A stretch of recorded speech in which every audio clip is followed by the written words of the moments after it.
This video is for you if you want to learn all the concepts of cloud computing, especially Amazon's AWS, and you want to upskill in a career in cloud.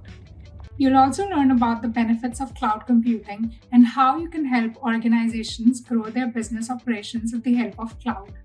At the same time, you'll also learn about various important concepts such as hypervisors and data center virtualization. Then you'll also learn about the Amazon's Elastic Compute Cloud, which is the EC2. And then we'll also show you our hands-on lab where you learn different concepts related to cloud computing. And we'll also cover the critical differences between IPs and throughput. You'll also get insights into IAM with CLI access, EC2 instance types, hypervisor types, IAM security tools, EC2 security groups, and important ports to know. We'll walk you through creating an EC2 Windows instance and deploying a server on a Linux EC2 instance, including topics like elastic IPs and EC2 hibernation. Next, we'll cover EBS encryption keys, what EBS volumes are, and how elastic block storage works. We'll also discuss about EBS snapshots and a lot more other concepts. To illustrate all these concepts into action, we'll also cover Hotstar's infrastructure case study just so that you know how these applications work in real life. We'll also touch on EFS for file storage, scalability in cloud computing, and high availability strategies. Load balancing is another critical area we'll explore along with the OSI model so that you can learn about the network interaction. By the end of this video, you'll have a solid grasp over all the fundamental concepts of Amazon's AWS. For more such informative videos on cloud computing, cybersecurity, and networking, make sure that you subscribe to our YouTube channel.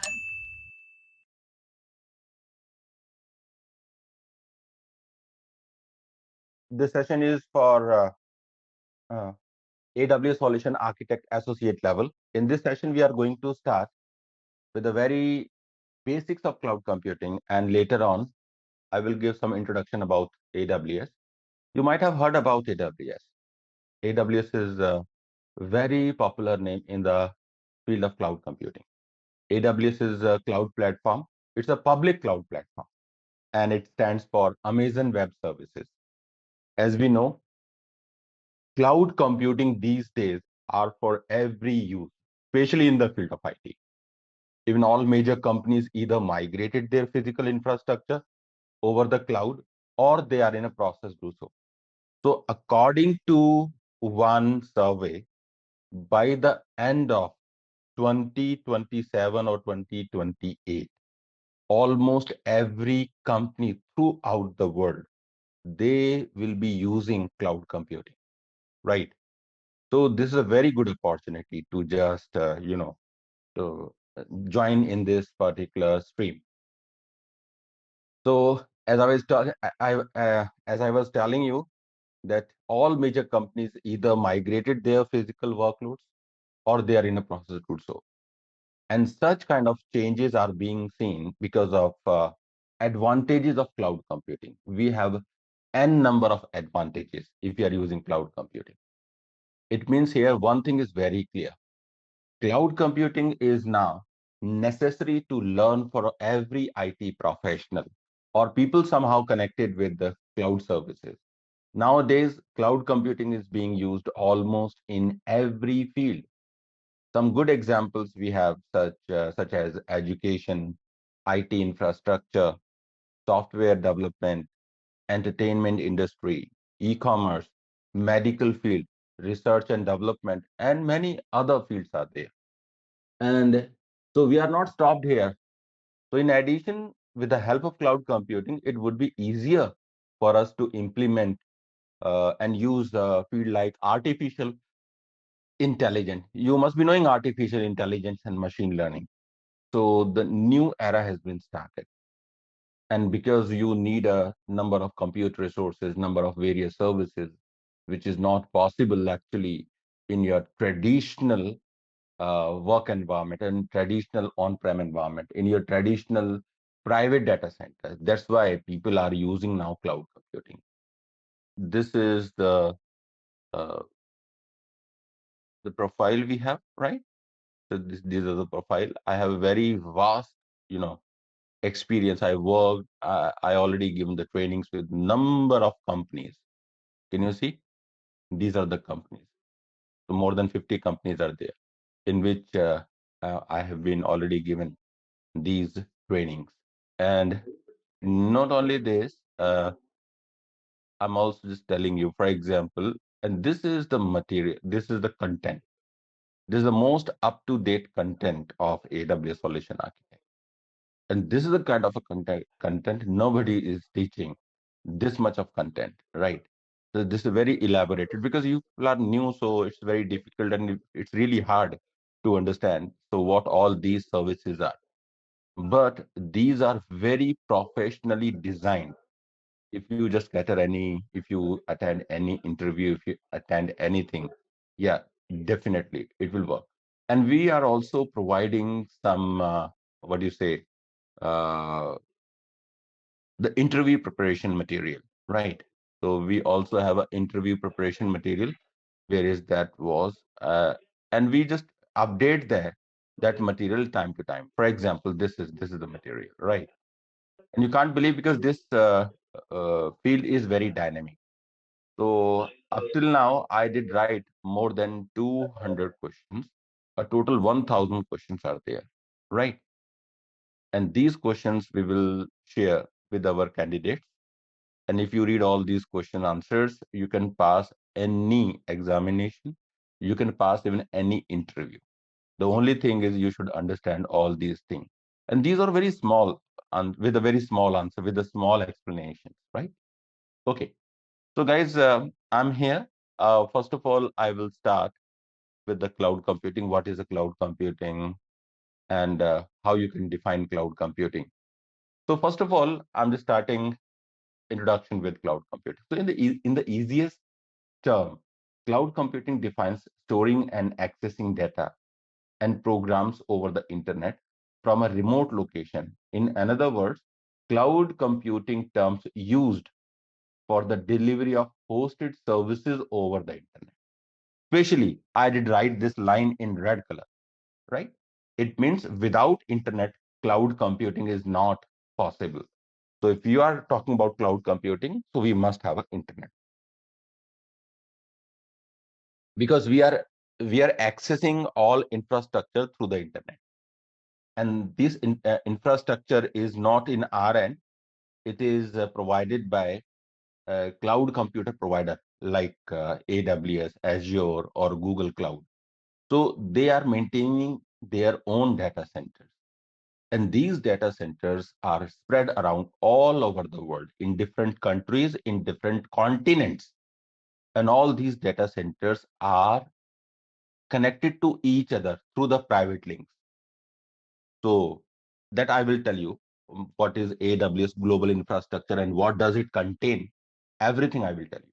But in the beginning, because this is a introductory session, so I'm just telling you a few things, and then I will give a demonstration how you can create a virtual machine in AWS.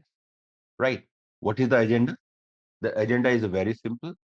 Only introduction of cloud computing, and second thing I'm just going to tell you how you can create your virtual machine in AWS public cloud platform, right? So cloud computing by AWS definition refers to the on demand delivery of IT resources and applications via internet with the pay as you go pricing model. As per pay as you go pricing model, AWS charges on per hour basis. Let's say if you use resources for only 2 hours, right? Let's say you run your machine only for 2 hours. AWS will only charge for 2 hours only, right? Just understand. And now this way you can control billing amount. If services are not required, you can stop your resources anytime and you can stop charges. So we will study all these things in detail, and even you can calculate estimated prices of your servers, other services, other resources in advance. So next is, so one thing is clear, what is the cloud computing? Cloud computing is a delivery of hosted services over the internet is called cloud computing. So what are the hosted services? The hosted services can be your compute services in which you can run your virtual machines. Hosted services can be your storage services. Hosted services can be your database services. Hosted services can be your network service, anything, right? We have a very long list of services. So we'll talk about those services later on. Now, second is hosted and cloud services. Cloud computing is a type of internet-based computing where you can deliver IT infrastructure and software application related services. However, before arrival of cloud computing, you used to deliver software application services from your own physical environment. So what are the hosted services? Just important. What are the hosted services? One was the cloud computing. That is okay.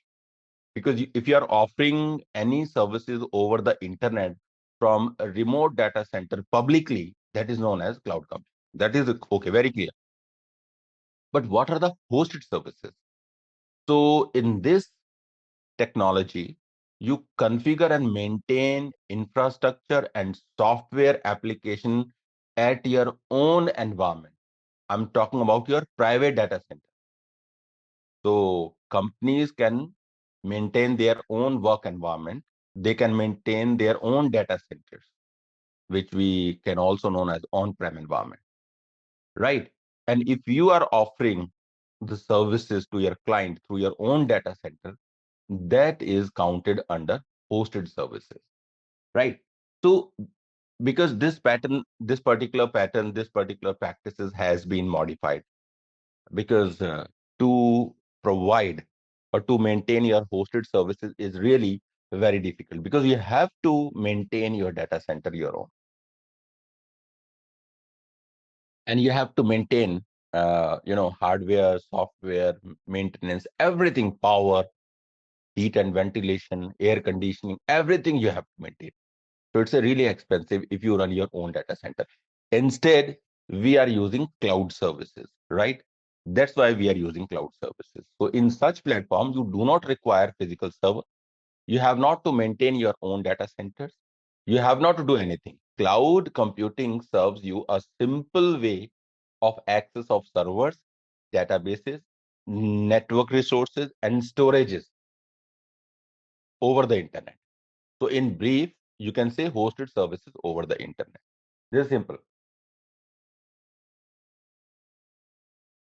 Because why people are using cloud computing? Why people are, why companies are crazy about cloud computing? Why they are so aggressively, adopting this new platform? This is not a new platform for last 7 years. Now it is becoming very, very popular. So somehow actually the people now they are migrating their workloads on computing. We have number of benefits, right? We have large number of benefits.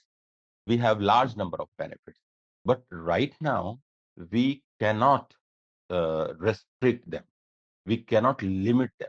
So what I'm doing, I'm just I did filter out only few benefits like flexibility, disaster recovery, software updates, controlled capital expenditure, stop guessing capacity, data accessibility, security, competitiveness, and unlimited storage, right? These are benefits of cloud computing, right? So one by one, I will explain. Let's say what is the flexibility. So cloud computing is best for businesses. Everybody knows, but why? The reason is why. How it is different from your on-prem data center. How it is different from your private data center. So what other features are providing which your data center cannot provide? And it is a cost effective also. So the first benefit I'm taking is the flexibility. So cloud computing is the best for businesses where you see a regular change in resource requirement or fluctuating bandwidth of demand. Accordingly, resources can be scaled up or scaled down. And to scale up or scale down resources to meet the requirement, it's a matter of few seconds or few minutes with the cloud administrative knowledge. What is the meaning of this? The meaning of this, let's say you have a one server, right? And you were running your business with a one server. And suddenly what happens, gradually or suddenly, whatever, but traffic is increasing on that server. So it means the one server will not be sufficient to deliver services. You need a more server, or you need a better resources to handle increased traffic. So in AWS cloud computing, we can increase number of servers, right? If load increases, we can increase number of servers simultaneously, automatically, not manually. Automatically, I'm talking about. Automatically, it will increase number of servers. So this is called the flexibility, the compute flexibility. So earlier you had one server. Suddenly, if incoming traffic is increasing, number of servers will increase. And if traffic is decreasing, number of servers will decrease. So this way, number one, you are managing your compute resources to manage your incoming traffic. And secondly, on the basis of managed resources, you are also managing cost that you will pay to AWS. If you are using more machines, you will pay more money to AWS. If you are using less machines, you will pay less money to AWS. Am I correct or not? So this is the thing that we are counted in flexibility. Number one. And one more flexibility is there. AWS also enables you to select resources of your choice. For example, operating system. Means you can launch any operating system, you can use any operating system. You are not restricted to any specific operating system. Let's say you want to use Linux, so you have various Linux, CentOS Linux, Red Hat Linux, SUSE Linux, Ubuntu Linux, right? So you can choose any flavor of Linux.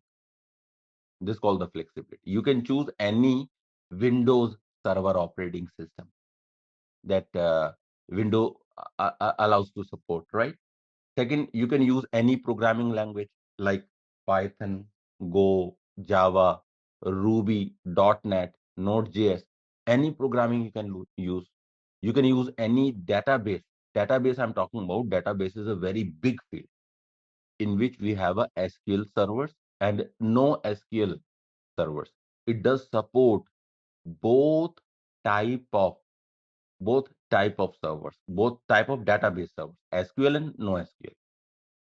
We have a multiple web application platforms in this and other services that you require. So it is completely flexible. Either I'm just taking compute resources for my running application,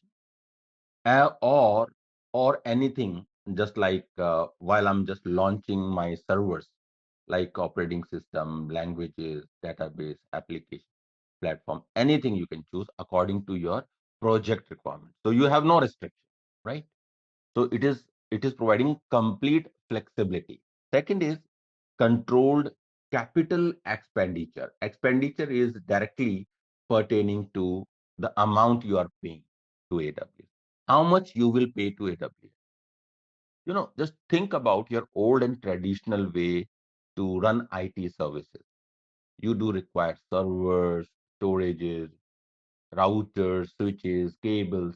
If you are maintaining your own data center, it means everything you have to manage: servers, storages, routers, switches, cables, database, servers, networking, everything you will manage, and you will pay for everything separately, right? And overall cost of the infrastructure that time was too high. And to cut down the cost of existing physical infrastructure, cloud cloud provides an excellent opportunity. Cloud basically is an alternate in your hand. You can now choose AWS service instead of your private data center, which simply based on pay as you go pricing model, and enjoy that service model because you will only pay what you use. You are not paying for that resources which you are not using. For example, if you are using one machine for 10 hours, so and then you stop that machine, so you will pay only for 10 hours. Just understand. So let's say you are increasing number of servers. So you will pay only for the increased servers, and later on you stop them. So you will not pay for stopped machines or stopped resources. Even if you have a storages, right? So in storages, like we have AWS S3 storage, and you are storing, for example, 10 GB data. So you will only pay for 10 GB storage space, while S3 is an unlimited storage, right? You can store any amount of data. That data can be in terabytes, data can be in petabytes. So it has no restriction, it has no limitation. Any amount of data you can just put in that. But what you are paying only for the used capacity. Just understand, right? And now, so this is a very good opportunity we have. So we will pay only for the used resources. And the second thing is software updates. AWS is now offer patch management capability. Just understand. You might have seen that. Let's say you have a laptop in your hand.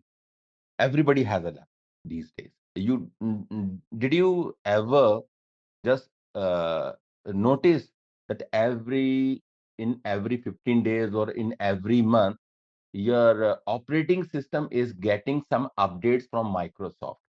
If Microsoft operating system is installed in your laptop, so means time to time you are getting some updates, and it will ask you to restart your machine or update all the patches. So these updates are known as patches. And the same, in a similar manner, if you install any servers, if you launch any servers in AWS, you have to update those servers time to time. Correct or not?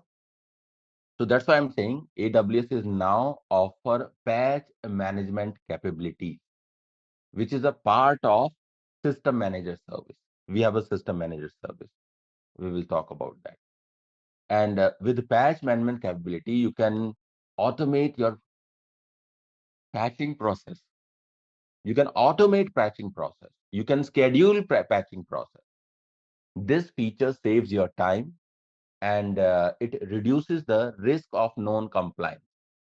And time to time, supplier of software finds actually vulnerabilities in their operating system or those software they provide you, and which can be a cause of security threat. And to fix them, software updates are essential.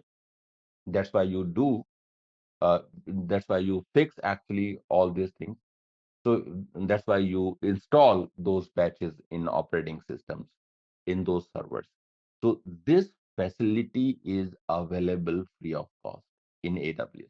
Why I'm saying free of cost? Because earlier, if you used to manage the similar kind of facility in your private data center, it was not free because you had to dedicate some server for patching process. But here in AWS, you have not to dedicate any server for patching management. We have a services called system manager, and patching process can be automatically here without paying any money to AWS. This is great. Oh, for example, if this is new for you, so no issue, you will understand. I will explain. Right. Next is stop guessing capacity. What is the capacity? Capacity means number of machines. Let's say you are running an application, and that application initially you started with 2 servers, right? Let's say you have one application and you started that application with 2 servers, and you had an idea in the beginning that means limited traffic will come to these 2 servers, and 2 servers initially are okay. But later on, when incoming traffic increases, you can increase number of servers anytime. You can increase number of virtual machine anytime. You have no restriction anytime. So you have not to purchase anything in advance. So when you decide to run application on AWS, you design an infrastructure as per your need, right?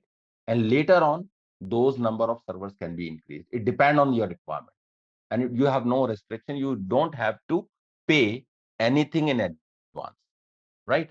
This is a good thing. So you have not to guess any capacity of servers in advance, that how much machines you will require, right? Okay. By the way, next is data accessibility. Data accessibility, when I talk about data, we have a multiple services in AWS for uh, data services, under data services, because we have a different kind of storages in AWS. We have a storage for virtual machines, which is known as EBS, Elastic Block Store, right? I will tell you, when you create a machine, then you will understand what is the meaning of it. Second is, let's say you want to access storage over the internet. We have a S3, simple storage service. Or you need a common storage for multiple servers within the infrastructure. In that case, we have EFS, Elastic File System, which will act like a network attached storage. So we have a different kind of storages for different purposes. And data accessibility over cloud is easy, it's cheaper, and highly available for business teams, right? And this is the most important part. People are just talking about security. Some people say cloud is not secure. We should not store our, important data and business critical data. We should not store. No, this is not like this. AWS or any cloud computing environment, I'm specifically talking about AWS, is well secured. The only thing is you should know how to secure your data. You can access your data stored over cloud using internet connection, of course, from anywhere. But you have an encryption available. You can apply encryption. You can apply encryption during rest or during transit. You can apply. You have number of firewalls. You have server level of firewall. You have network level of firewall. You have web application firewall, right? You have guard duty. You have number of things are there. If you're taking the security is very vast here. So cloud computing security feature is on high priority for cloud computing providers. Especially I'm talking about AWS. This includes protection of critical information from data leakage, deletion, and theft, right?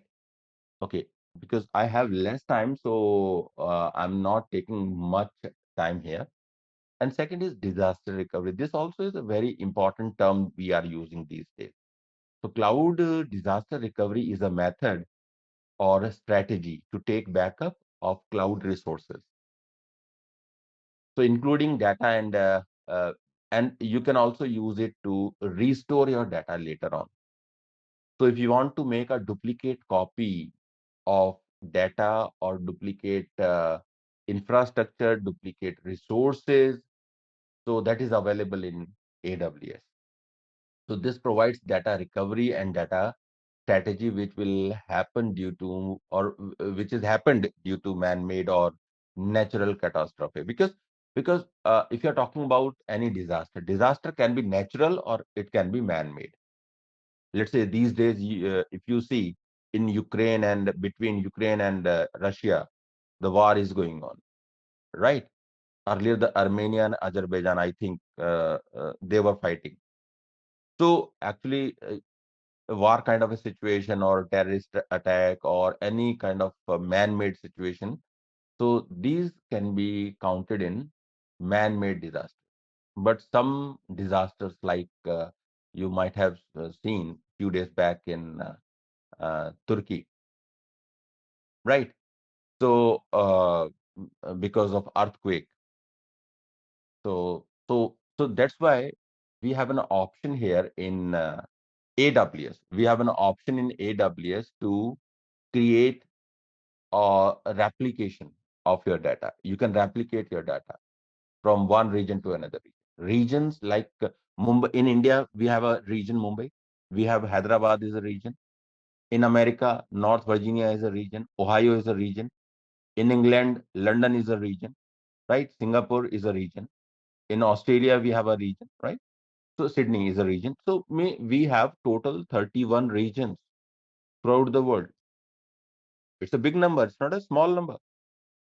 And I will come on that, because in one class, in one go, everything I cannot teach here. But if you're talking about availability zone is a group of data center. So group of data set, total 99 group of data centers are there in AWS. It's a big number, and regularly these numbers are increasing. So earlier we had only 70 availability zone, but in last 2-3 years they created up to 99 availability zones throughout the world. In every single availability zone, you have a multiple data centers, right? So this is a big, very big infrastructure. So if you want to save your data, you can replicate data from one region to another. So if one region is not available, or one availability zone is not available because of any reason, so you have the duplicate copy, right?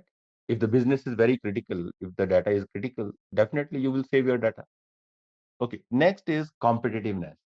Competitiveness means the competition, definitely.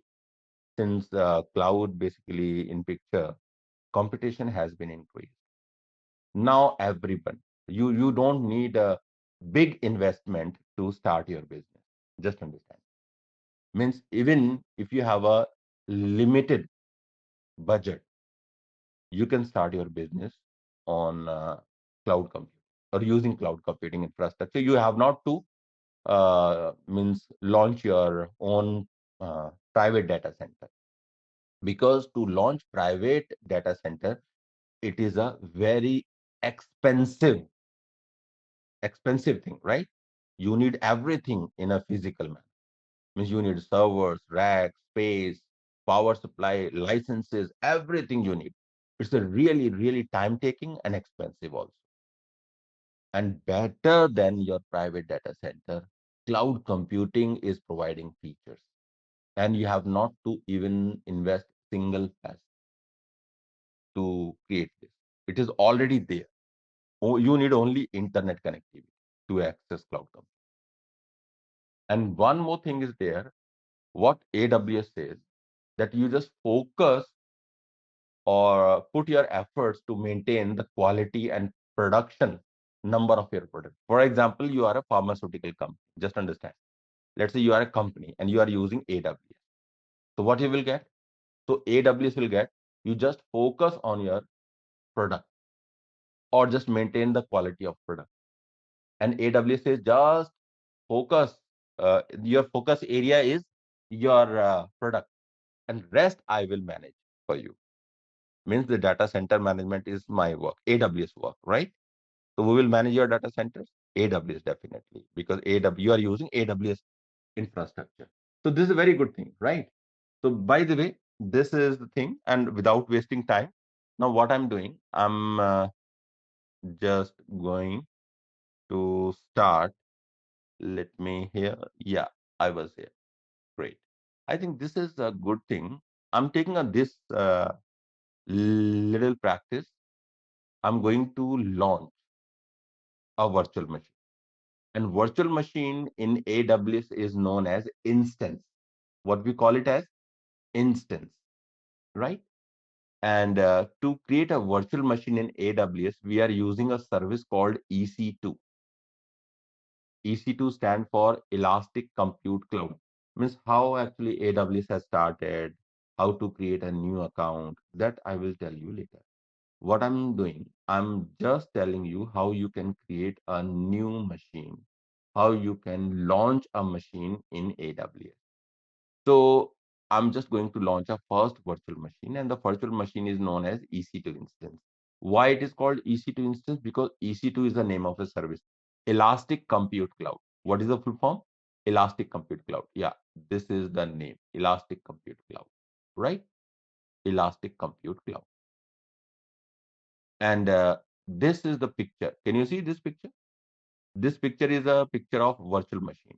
In this picture, I'm showing, I numbered actually these components. We have a 5 components. This is the first component is AMI. Second component is a configuration of the server. Third component is a EBS. volume. EBS volume is a kind of a hard disk that you connect with the virtual machine to launch operating system, because every virtual machine has EBS storage block. And fourth is this is a external firewall to filter incoming as well as outgoing traffic. And fifth component is the private key. We are not using passwords here to take remote of machine. Instead, we are using private key. This is a more secure way to take remote of the machine. We are using private key, right? Let's say, what is AMI? Whenever you launch any machine, right? I'm not talking about right now AWS. Let's say you are launching a machine, your virtual machine. In order to launch virtual machine, you are using ISO images. Yes or no? Do you use ISO images? But here, we are not using ISO images. We are using AMIs. AMI stand for Amazon Machine Image. These are the images of machine. These are templates of machine. Whether you are launching Windows template or Windows machine, or whether you are using Linux machine. So you have more than 6,000 templates available here. How many? 6,000 ready-made templates are available. So you can choose any template of your choice. I will show you how you can choose that template, right? You can choose a particular template of your choice and you can launch your machine. That template could be a template of SUSE Linux, could be a template of Red Hat Linux, could be a template of CentOS Linux, could be a template of Windows 2019 server, right?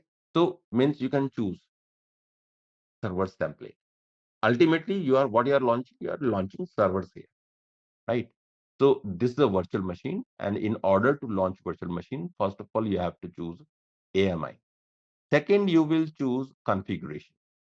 Means what is the configuration of the machine, and how much RAM is there, how much virtual CPU is there, and instance type is you have more than 450 configurations in AWS, and for every need you have a configuration. So I will take a free configuration here, free configuration type, which is T2.micro, and T2.micro has one virtual CPU and 1 GB RAM, right? So because I don't want to pay money, because we are using free resources here, and you can't believe this resource is really enough. Okay, and then I will choose EBS storage space. EBS storage space means the hard disk that you will use to launch operating system or to launch application, right? Every virtual machine will have a hard disk. So here, the hard disk of virtual machine is known as EBS, Elastic Block Store. I did write the name of this right here, Elastic Block Store. And you should not take, because you are using a free tier account. We are using a free tier account. So you are restricted to use up to 30 GB EBS volume space. You should not use more than 30 GB. Like, by the way, practically you can go to how much? I think 16 TB, right? And then this is firewall. Firewall, definitely it is important to control outgoing or incoming traffic, and this is the private key. So I'm going to, and then we have a number of methods to take a remote of the machine, right? So we can just talk about. So I think if this is clear, so what I'm doing, I'm just going to start.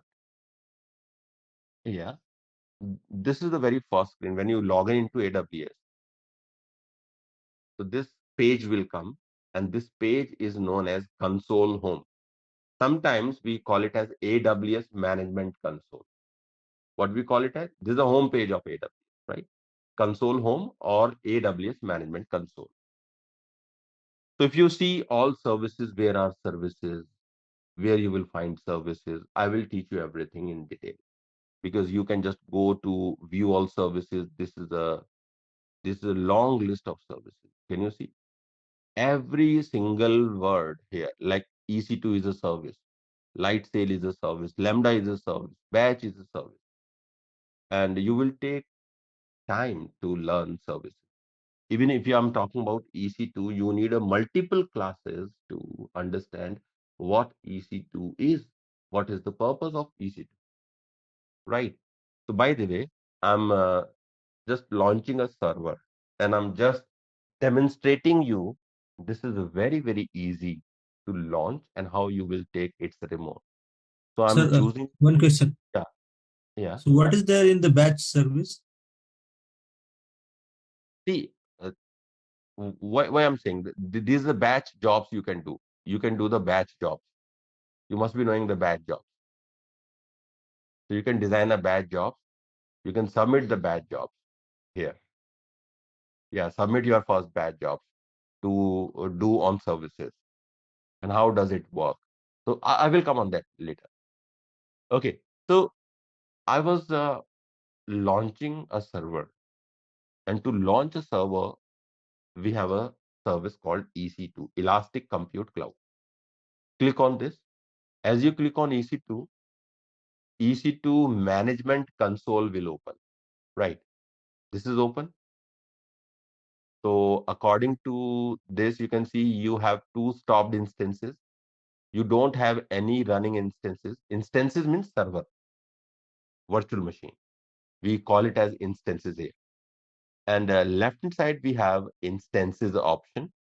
You will click on this instances and it will show you number of instances. You can see we have two instances here and both instances are stopped. It means whenever I need it, I can start these servers. But right now, I'm not paying anything for these servers because these servers are not in running state.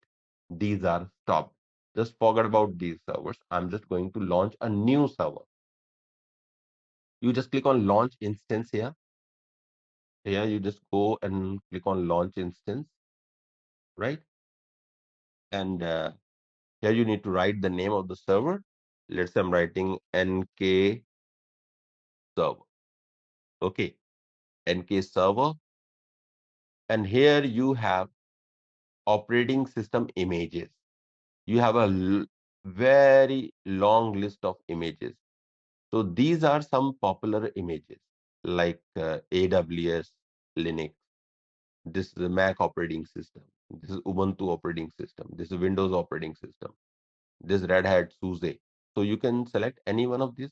But if you need some more detail, you can just browse more AMIs. I told you, if you click this, you will find almost 6,000 AMIs available. You can search and use it. Right now, I'm taking, let's say, Amazon Linux, right? Amazon Linux is very similar to Red Hat Linux. Now, you have selected automatically, this selection is appeared. This is eligible for free tier. You have not to pay for this resource. You can go down and this is the instance type. Instance means server type. The instance type you are taking T2.micro. What is the meaning of T2.micro? It's a configuration of the server. If you select T2.micro, you are going to get one virtual CPU and 1 GB RAM. And if you need any other instance type, you simply click on this and you can see I told you you have more than 400 instance type available. And how to select, on what basis you have select, I will teach you later, right? But right now we are taking only free resource. And in this free resource, we have one virtual CPU, 1 GB RAM. Now, next is key pair. As I told you, we are not providing any password to our servers. Instead, we are providing public and private key. Public key belongs to AWS and you will download private key of the pair. So let's say you don't have key right now. So you will create a key pair, click on create key pair and let's say write my key 01 March. Wow. 01 March 2023. Okay. Let's say this is my key name. I'm using this key. Where is that? Yeah, I'm using this key in a PAM format. I will explain you because we have two formats here. .pem and .ppk. Why to choose PEM, why to choose PPK, that I will explain you right now. We are taking the default one, which is eligible for Open SSH PEM format. Now click on create key. As you click on create key, it will ask you to download. It will ask you to download private key of the set. So this is the key, and I'm downloading in my downloads folder. You save it. So you did save it. Where right? Now, this is the network setting. I'm taking default network setting right now because whenever you launch a server, you always specify in which network you are launching your machine, right? So you have some default networks, and if you want, you can create your own networks. So that network is known as VPC, Virtual Private Cloud. What we call it, VPC. Do you know? Right inside on the top, you can see my mouse. We are in North Virginia region right now. Okay, so we are creating this machine in North Virginia. So this is a region. Actually, I told you we have almost 31 regions. Can you see? So right now we are in North Virginia. Now, so I'm not making any changes here. So let it be default one. I'm taking default VPC here, and you can just go down and just launch instance, and even the EBS volume, elastic block storage, your hard disk volume is 8 GB. So it's a really sufficient for me because I have to install Linux operating system. A Linux operating system doesn't take more than 2-3 GB, more than 2-3 GB. So 8 GB is more than sufficient. You will just click on launch server. Launch instance means launch server. And you can't believe. So this is so fast, so fast. Even if you were using one virtual CPU and 1 GB RAM, this is the server I was talking about. It is pending and it will not take more than a minute. Within a minute, it will be installed. If you refresh it, right? So this will be ready in a minute. It doesn't take time. And you were using one virtual CPU, 1 GB RAM configuration to launch this machine. So this is the machine NK server, and this is the public IP address of the machine, and this is the private IP address of the machine. We have two IP addresses on this server, and this machine has been started. Can you see? This machine has been started. Great. So within a minute, within a less than 60 seconds, your machine is ready. And your machine is ready means now you can take its remote and you can start working on this. And this is the IP address. This is the IP address. And we have multiple methods to take remote of this machine. I will explain all these methods one by one. But what is the easiest method if you have taken, you are in AWS console. If you logged in into AWS account, you will simply select this server instance, and here you have a connect button. Click on connect button, and this will select automatically public IP address of the machine. And this is username of the machine, because this username was in image of operating system that you have used at the time of launch. So EC2 user, EC2 hyphen user is a default user of this machine. You simply click on connect. As you simply click on connect, you can see it is taking remote now. Wow. See, you are inside. You are inside the machine. Was it difficult? You can go back. This is server, right? I was just trying to explain you, but how you would launch a server.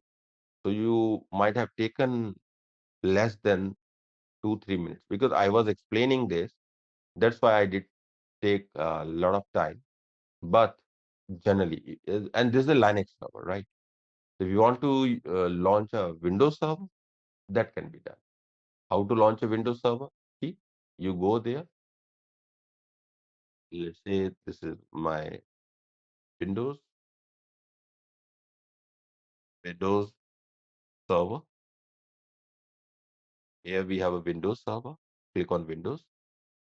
I'm taking the latest Windows Server 2022 base.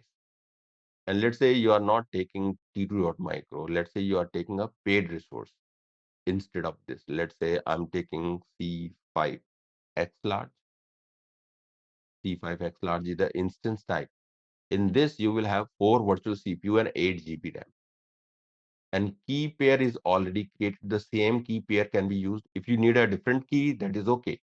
But if you want the same key, you can use the same key even for the same different instance. And network setting, I'm taking default. Nothing this time, 30 GB volume space I'm taking. And launch instance. And you are launching Windows Server here. What you are launching? Windows Server, right?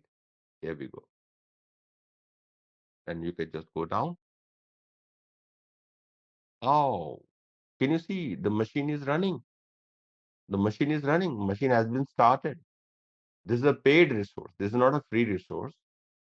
Definitely cx.x large, c5.x large you are taking. And the machine is running. And how to take remote of this machine? Very simple. And this is the public IP address of the machine, and this is the private IP address of the machine. And you will use RDP to take remote of Windows machine. You will go to connect. You simply click on RDP client. This is the password, first of all, you will get. And password you can retrieve using private key. So get password, upload the key. This is the key I'm using. My key of 1st March 2023. So I will upload the key. Let's say this is download, and this is the key. Open, and you will decrypt the password. Decrypt the password, and this is the password. You will copy the password, right? And download the remote desktop file. Let's say I'm downloading RDP file to take remote of this machine. You go there, just connect and paste the password that you have copied from, and just simply click on OK. And you took the remote of the Windows machine. Very simple. So you might have seen that effortlessly, right? In a few seconds, even your Windows server is ready using image of Windows. Did you see that? Wow, perfect. Do anything now in this machine. This machine is running in AWS data center. And this is server machine. Yes or no? Yeah. Sir, what is the difference between the creating machine in AWS and VMware? What is the difference? AWS is a cloud platform, Yeah. and AWS is maintaining for that. VMware is a product.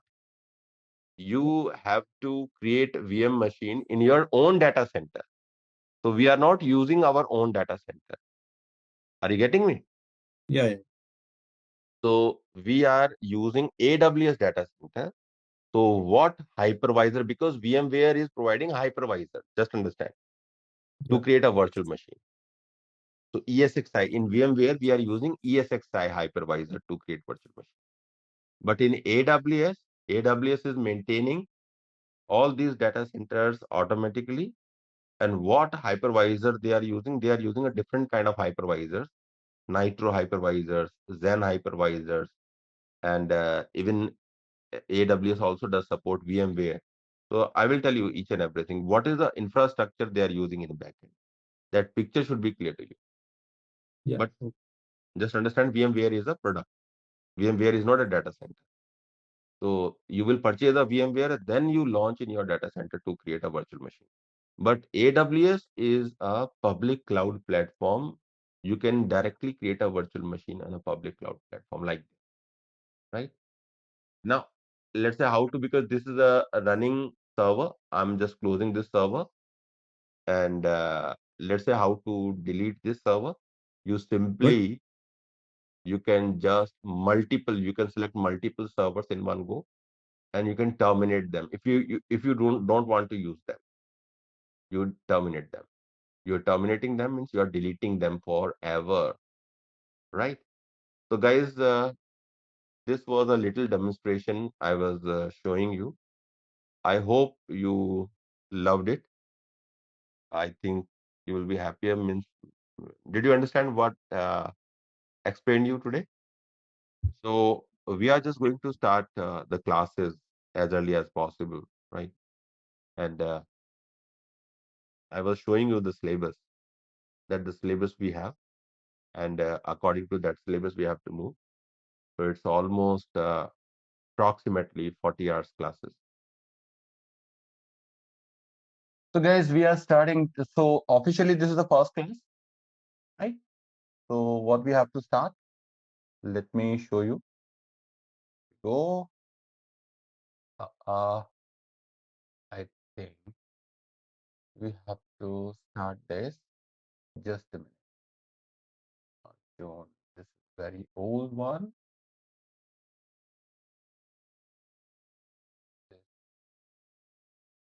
This weekend. So I have to start a new page. For the new class, new page, right?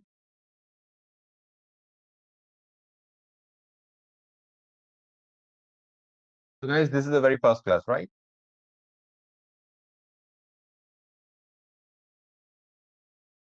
My God, what is this? What is supposed to this one? Not mind map. Here, new board, not mind map. My weekend batch. Go.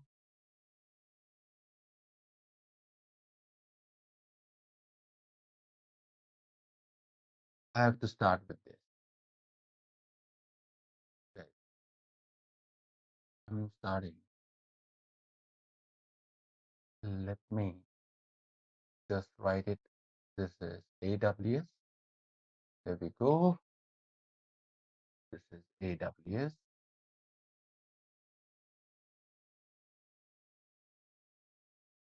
What certification you are doing?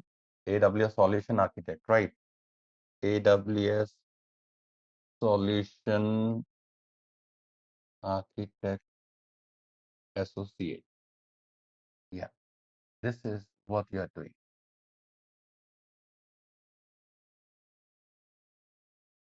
Excuse me, sir. What's Miro? Is that like a spreadsheet? Uh, what you saying? I didn't hear you. Will you please repeat? Yeah, MIRO, is that like a spreadsheet? Like what you're doing right now? This is basically, I'm using a Miro, and I will give you a PDF of these notes. Okay. So I'm saying like Miro is just like a notepad, like a spreadsheet, like. Yes. No. It's not a notepad. It's a whiteboard, just like a whiteboard. Okay. So I was talking about, what are the benefits of cloud computing? Actually, benefits of cloud computing are, it's a very lengthy chapter, because why we are using cloud computing, what is the cloud computing that we already covered. So hosted services over the internet, we can call it as cloud computing. And now, once again, I'll not take much time. Benefits of cloud computing. See, remember, the cloud computing is not a single piece of technology. It's a complex environment, and every cloud provider, whether you're talking about AWS or Azure or Google Cloud or any other cloud, like we have one more popular cloud, Alibaba. Alibaba is very popular in China and southeastern countries. So, now we have some identified benefits. I did write few benefits here, like flexibility. Flexibility means Miss, you have a flexibility to choose any operating system, any programming language, any database, or you can choose any web application platform. So you are not restricted. There is no limitation. There is no restriction. Not only this, you can scale up or scale down your compute resources while you are delivering your services to client end, right? So in terms of cloud computing, in terms of compute resources, and in terms of other elements like operating system, programming languages, you can choose any one of these or combination of one of these. Second was, let's say I was talking about controlled capital expenditure. And controlled capital expenditure, I was talking about to cut down the cost of existing physical infrastructure. Cloud actually provides an excellent opportunity. And AWS, which is simply based on pay-as-you-go pricing model, you can control capital expenditure, because if you want to run compute resources, you can start them, and if it is not needed, you can stop these resources anytime. So you will only pay for run time, right? You will pay for the running time environment. So this way you can control capital expenditure, and even with the help of auto scaling, you can also control capital expenditures of your compute resources. And let's say the next was a software update. The software facility, or you can say patching capability in AWS is free of cost, and you have not to configure any repository server to update your live servers in AWS, whether it's a Linux server, whether it is a Windows server. So the patching is possible, and it's a free of cost with the help of system manager service in AWS. And this is a free of cost, right? You have not to pay anything. And stop guessing capacity. Stop guessing capacity means so when you are launching any project, so generally we keep in our mind that how much compute resources will require for future use. And because we calculate each and every the future requirement. So generally in our on-prem environment, in our data center, we used to purchase hardware to meet that requirement. But in cloud computing, you don't need such calculations. You have not to calculate any future capacity of your compute resources. So it means it allows you to expand and shrink compute resources as per your requirement anytime. Let's say if you need a 20 machines, for example, you have a requirement of 20 machines. So immediately you can expand, you can, with the help of auto scaling, you can increase number of instances. And suddenly, if you feel that again, you don't have a requirement of 20 machines, so you can again shrink back to previous stage. You can start with, you can run, or you can continue with, let's say 2 machines, 3 machines, 4 machines, right? So this way, you will only pay for running resources, and you have not to calculate any capacity requirement for future. And next is, let's say, data accessibility. As I was telling you, because data, if you're talking about data, we have a different type of data available in AWS cloud computing. We have an object storage, we have network attached storage, and we have block storages. I will explain you, because these three different storages are available for different use cases. Let's say if you want to access your data from the internet or over the internet, so we are generally using a simple storage service, right? And let's say you need to connect a common storage with the multiple servers, just like a network attached storage. So we have a EFS and FSX services in AWS. And for virtual machines, we have a EBS volumes to launch operating system. So we have a different storages for the different use cases. And you have basically unlimited storage space in AWS. You have no restriction to how much you can store. For example, in S3, S3 provides you unlimited storage. The data can be stored in even thousands of TBs. or million of TBs data you can. So this is not a small amount I'm just talking about, right? So even if you have very extremely big data, you can store even in S3 storage. The only thing is you will pay for consumed storage space, right? And the second question rises, the people are just concerned about security. So you can access your data stored over the cloud using internet connection from anywhere, and your data is well secure. You must know how you can secure your data. You have a different type of firewalls like guard duties, you have inspector, you have web application firewall, you have security groups, you have network access control list. So we will talk about in this course one by one everything. And not only this, you can also encrypt your data.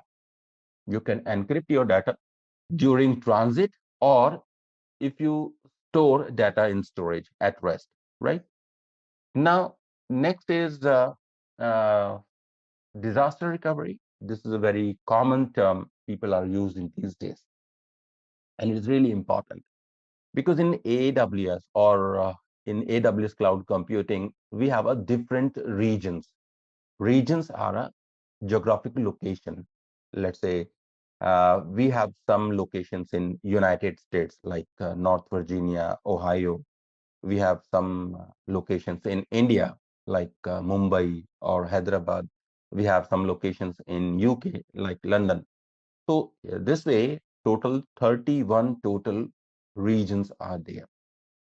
And let's say you are working in one region and you are in a confused state that you should not store everything in one region. You should not rely on one region.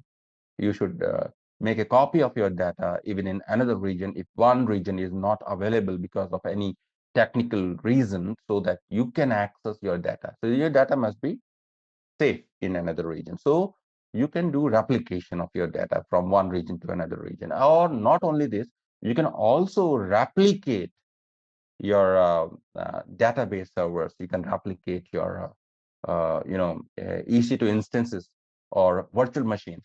So we'll talk about. So disaster recovery also is a method, or it's a kind of a strategy to take backup of cloud resources, including data, and later on it can be recovered. So this can be easily manageable in AWS. So next is, this is the advantage of cloud computing, and it is very easily, you have not to pay any upfront fees for that. Okay. Next is competitiveness, because if you run a business, so I was telling you last time that the business product is an ultimate goal for you. So you need to concentrate to make a quality product of in which the business you are doing. For example, you are a shoe company, so you will try to make a better quality shoes. If you are a pharmaceutical company, you will manufacture some good pharmaceutical products, right? Similarly, means whatever the business you have, for example. So AWS says just focus on your product, just focus on your product, or in your focus on your project. You have not to put any heavy efforts to manage IT infrastructure in cloud, because all IT infrastructure like data centers, the connectivity between data centers, and the data flow between data centers, so everything is maintained by AWS in data center layer, right? So these were a few things I was talking about last time. Now, so I think this is clear. Now the next thing I'm starting is what about AWS? Only why AWS? Because we have a number of cloud computing platforms. Let's say we have Azure, we have IBM, we have Oracle, we have a Dell. Now almost these companies are offering some public cloud as well as the private cloud. So I'm talking about public cloud here. So you have Azure and GCP also, because these are the three big names in public cloud computing: AWS, Azure, and GCP. So why to choose AWS? This is the reason. Means you must have some specific reason. Number one, the market share. If you're talking about market share of AWS, so market share of AWS is approximately 30%, total 30% of more than 30%, approximately between 30 and 35. So this is the highest share, right? And AWS is very old, and AWS is very big in uh, cloud infrastructure because they have 30. So if you just go on another page, this is basically I did write few lines here about why AWS. So total more than 200 fully featured services are there in AWS. Like EC2 is a service for the compute, Lambda is a service. As for storage, let's say S3 is a service. We have VPC is a network service. RDS is a database service, right? For every vertical, we have a set of services. We have services in IoTs. We have services in machine learning. We have services in basically few different things like security. So if you're talking about major and minor services, because every service has some minor services inside it. So if you are calculating total number of services with AWS, it is more than 1,500. So AWS has more than 1,500 major and minor services. And AWS is agile. Agile is what?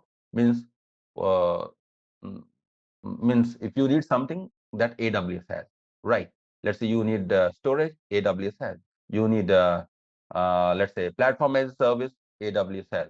Let's say you need a platform software as a service, AWS has. You need an infrastructure as a service, AWS has.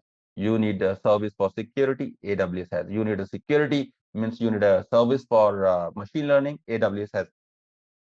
So for every use, AWS has services. So that's why I'm saying it's agile, right? Agile means what you need that you have. So next is I was talking about a global infrastructure. So this even a few days back, so we had total 30 region, and now it is increased. Now we have 31 geolocations. I was talking about this few minutes back, and we have total 99 availability zone. I will talk about what are the availability zones. So availability zone is basically subsections within the region, or you can say, let's say, a very simple diagram I'm taking. For example, this is a region, right? Let's say this is Mumbai region. Let's say this is the Mumbai region. Okay. And within the Mumbai region, I think I should have created a circle that will be better. Let's say this is a region. Simple. Okay. And within the region, you have logical groups of data centers. What is this? These are logical groups of data centers. These logical group of data centers are known as AZ. AZ stand for availability zone. These are AZs, right? These are AZs. And each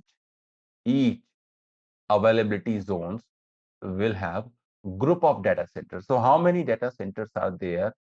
So this information is not shared with us, right? But the thing is this, that you have a group of data centers in each. This is what these are the data centers. Green color are the data centers, right? So AZs, and this is your region. This is your region. So the region is a geographical location, right? So this way we have 31 total regions throughout the world, and every region has at least two availability zones in every region. So some regions has 6 availability zones. In North Virginia, which is in US, we have 6 availability zones. In Mumbai, in India, we have 3 availability zones. So in some regions, we have 2 availability zones, 3 availability zone, up to 6 availability zones we have. And every availability zone is a group of data center. And this way, I will talk about edge locations also. Edge locations is basically content delivery network to distribute your content over the AWS infrastructure, right? Because you are using AWS global infrastructure from the internet or over the internet. So if you want to distribute your content throughout the world, so we have more than 400 edge locations. I will explain you, because edge locations can also be known as mini data centers, right? And we have a direct connect. Direct connect is a kind of a connectivity which allows you to connect your private data center with AWS. So AWS offers you a kind of a connectivity which is known as direct connectivity or direct connect. So means with the help of the direct connect, you can connect your private data center with AWS to make your cloud hybrid, right? But for this, you must have a private data center. So if you want to do the practical of this, because AWS launches a gateway in your data center, and through that gateway you make a connection with AWS. Okay, so we have a large number of direct connect also. And why AWS? Why AWS? Because AWS was the first, cloud computing provider who has offered free tier account, AWS free tier account. So, and this free tier account is absolutely free of cost for one entire year, for 365 days. But definitely you will have some cap on services. You cannot use just like you want to use in professional way. But if you want to learn AWS, so definitely you can use this AWS free tier account. And if you are within the limitations, so you will not pay anything. Okay. And if you're talking about the performance of AWS infrastructure, so this is a good news, because AWS is using Intel Xeon class microprocessors in their data centers, right? And it means you are not going to use i7, i5, or i3 kind of technology. No, you are using Xeon class Intel microprocessors in AWS data centers. Means if you create any virtual machine, EC2 instance in AWS, it means you are going to use Intel Xeon microprocessors, right? And deployment speed means what is the deployment speed? Means if you create any machine, that will take minimum time to just provision, right? Means it will take very less time to provision. In a minute, means it takes hardly less than 60 seconds to provision a server. And this is a very fast, extremely fast. And security, it also provides us security. In security, we have almost more than 10 full flash security services in AWS to stop any modern attack, any attack, whether it is a DDoS attack, whether it is a mitigation attack, whether it is a SQL injection attack, or any other attack. So they are just taking care of everything in security. So we have a number of options. Means even in security, AWS is offering security specialty certification, right? So these are few key points why you are just going to select. And AWS also is a very good platform to migrate. Migration is easy. So migration over AWS is easy. What you want to migrate? You want to migrate data, you want to migrate virtual machine from your on-prem environment. Everything is easy here. So means application migration services we have a server migration service, we have a data migration service, right? So even the migration also is a very big vertical. Okay. So these are the few reasons why you are just going to select AWS. I need to talk about the next thing is the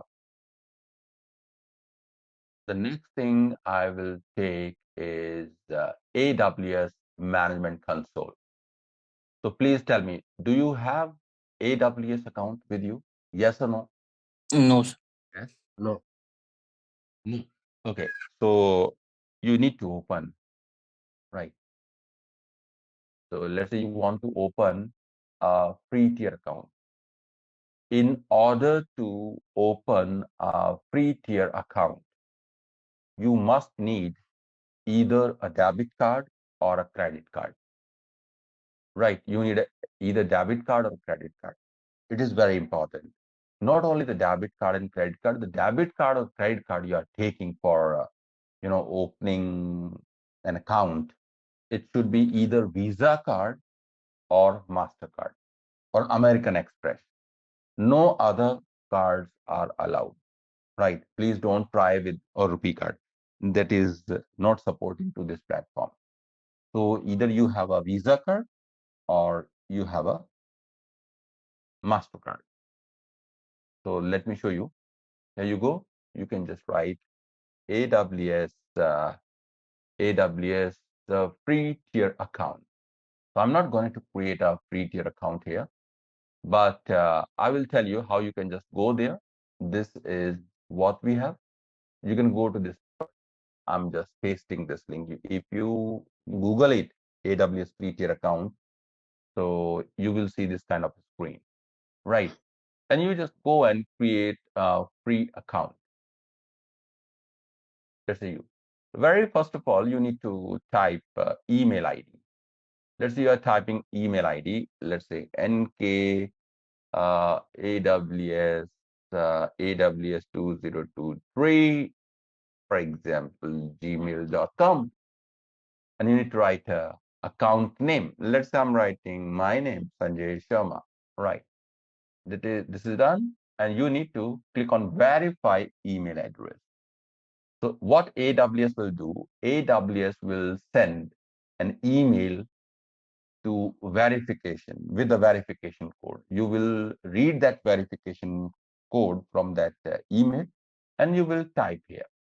And then you will click on verify, then it will continue. Right. Why I'm not doing it? Because I already have an account and you need a new email ID to do that, right? If you already opened the account. So the same email ID cannot be used to create multiple AWS accounts. And after this, it will ask you the what kind of account you want to create. So you have to choose basic account with a zero fees. Basic means zero fees. It's a free tier account, right? And why means debit card or credit card is being attached here, because so that the people should not create some fake accounts. Okay, so you should not create a fake account. So that's why AWS is asking you to just attach your debit card or credit card, but without your discretion, without your permission, AWS will not charge even a single penny from your account, right? So you have not to worry about that. So let's say even some charges are made. For example, let's say $2, $3, $5 are made. You use some services and which were paid services, and some bill are generated. Even though AWS will not charge anything from your account. Just understand this is very, very important. Correct.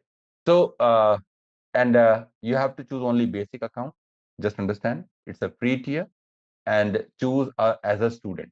But if you need a more information on that, let me tell you. Here we go. You can just write AWS hands-on tutorial. Let me just try AWS free tier account. Free. Let me see. Yes. Can you see? So this is a tutorial. You can use this tutorial to, I'm sharing this link. I shared this link. You go there, right? What you will do, very first of all, you can see you need a type of offer. You need a 12 months free account. Next, here we go. Where is the free tier account? Sign up. Yes. Here we go. Explore the trial offer.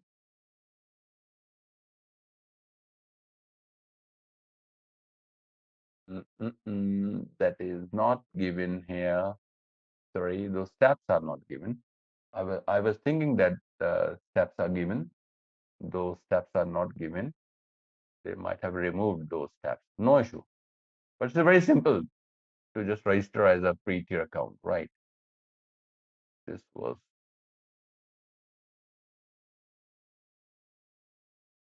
You should see that it also is for the free tier account.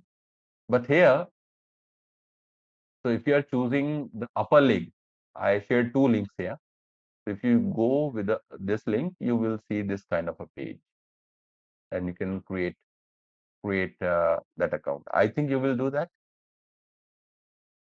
So I was trying to explain you about AWS Management Console. You will find AWS Management Console only if you have an AWS account.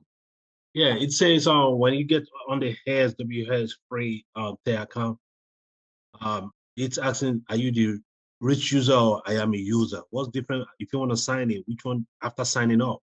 Which one are you gonna say? Am I the root user or just I am a user? If I want to sign in. See, when you sign in, I'm just going to tell you, for example, let's say you see my case. Let's say I'm just starting AWS. You will write aws.amazon.com, right?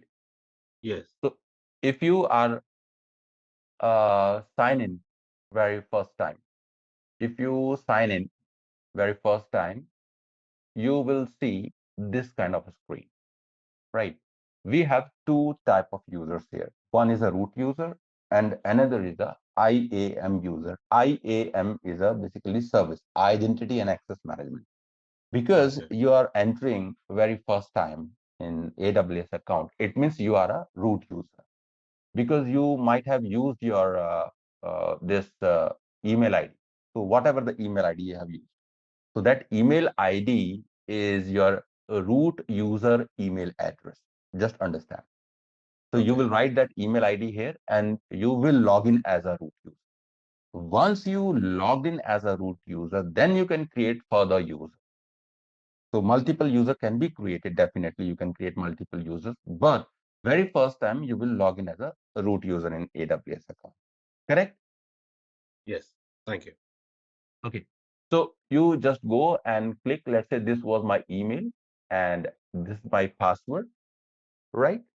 And one more thing, because you will not find the feature I'm using very first time, because very first time when you create your AWS account and log in into that, so you will not ask for MFA, but my account is enabled for MFA. MFA stand for multi-factor authentication.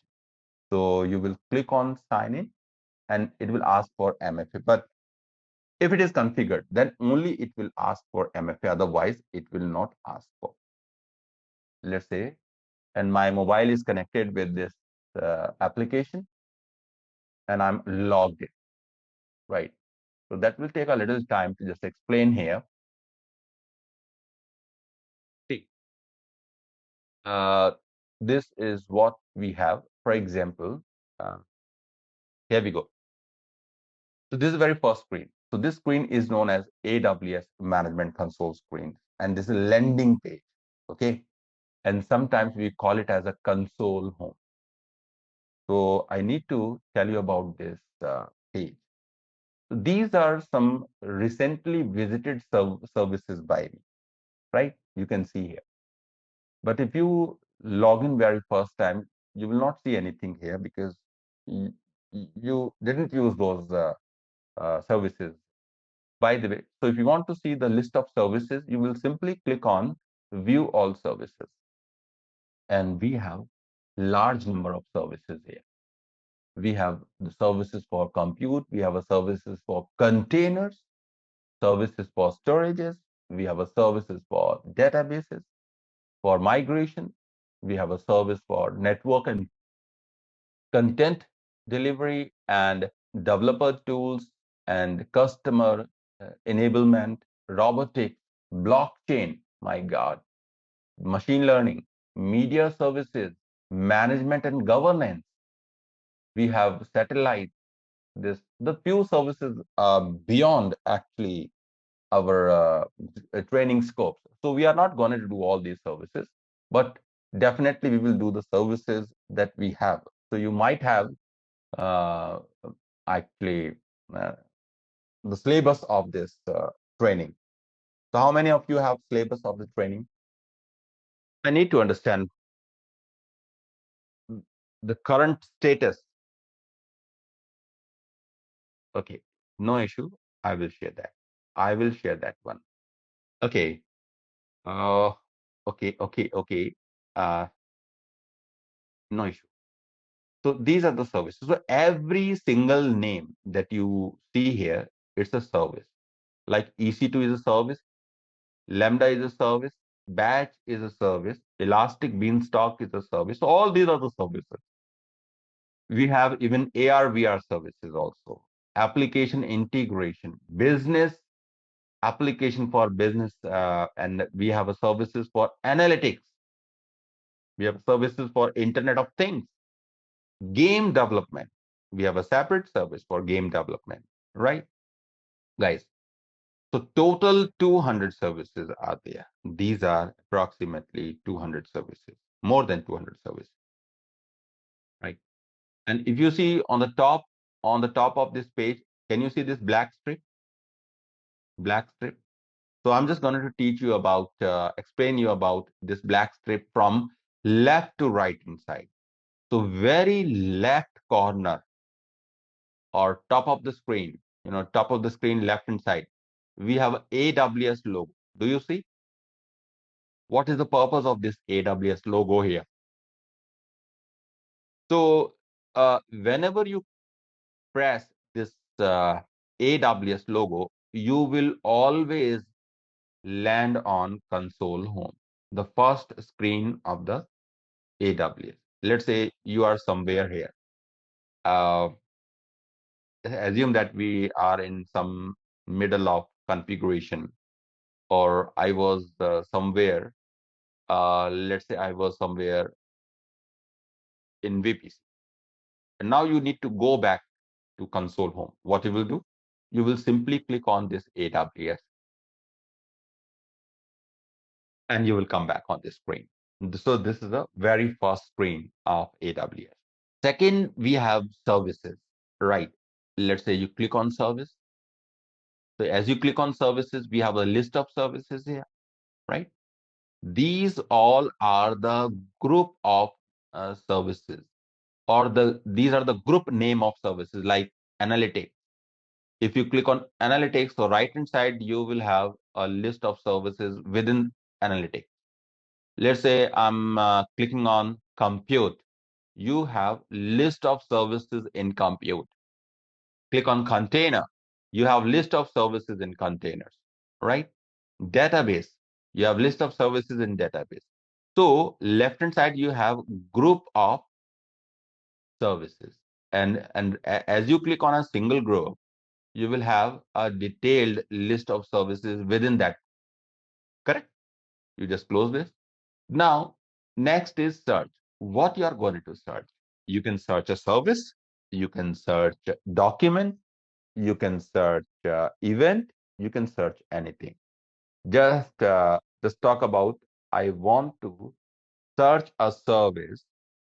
Let's say EC2. I don't see that one, right? Let's say let's say assume that I don't see EC2 in the recently visited services. Okay. So what I will do, I will write simply EC2. This is the name of a service. As you type EC2, you will have complete list of services which is basically meant for EC2. EC2 service, EC2 image builder. We have Amazon Inspector and Firewall Manager. What you want to open?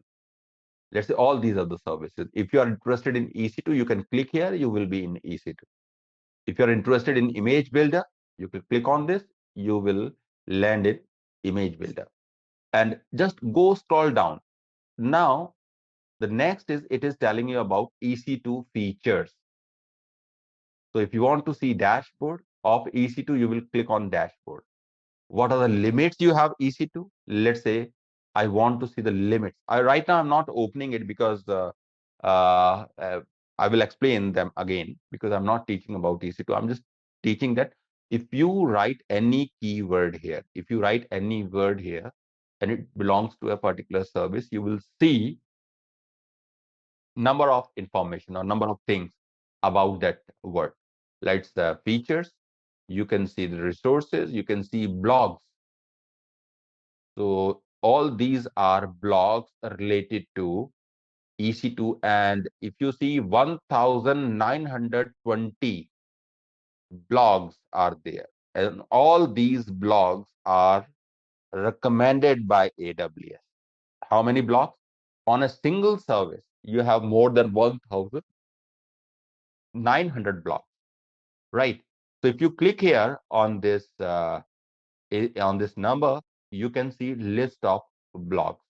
Now, if you go further down, documentation about EC2.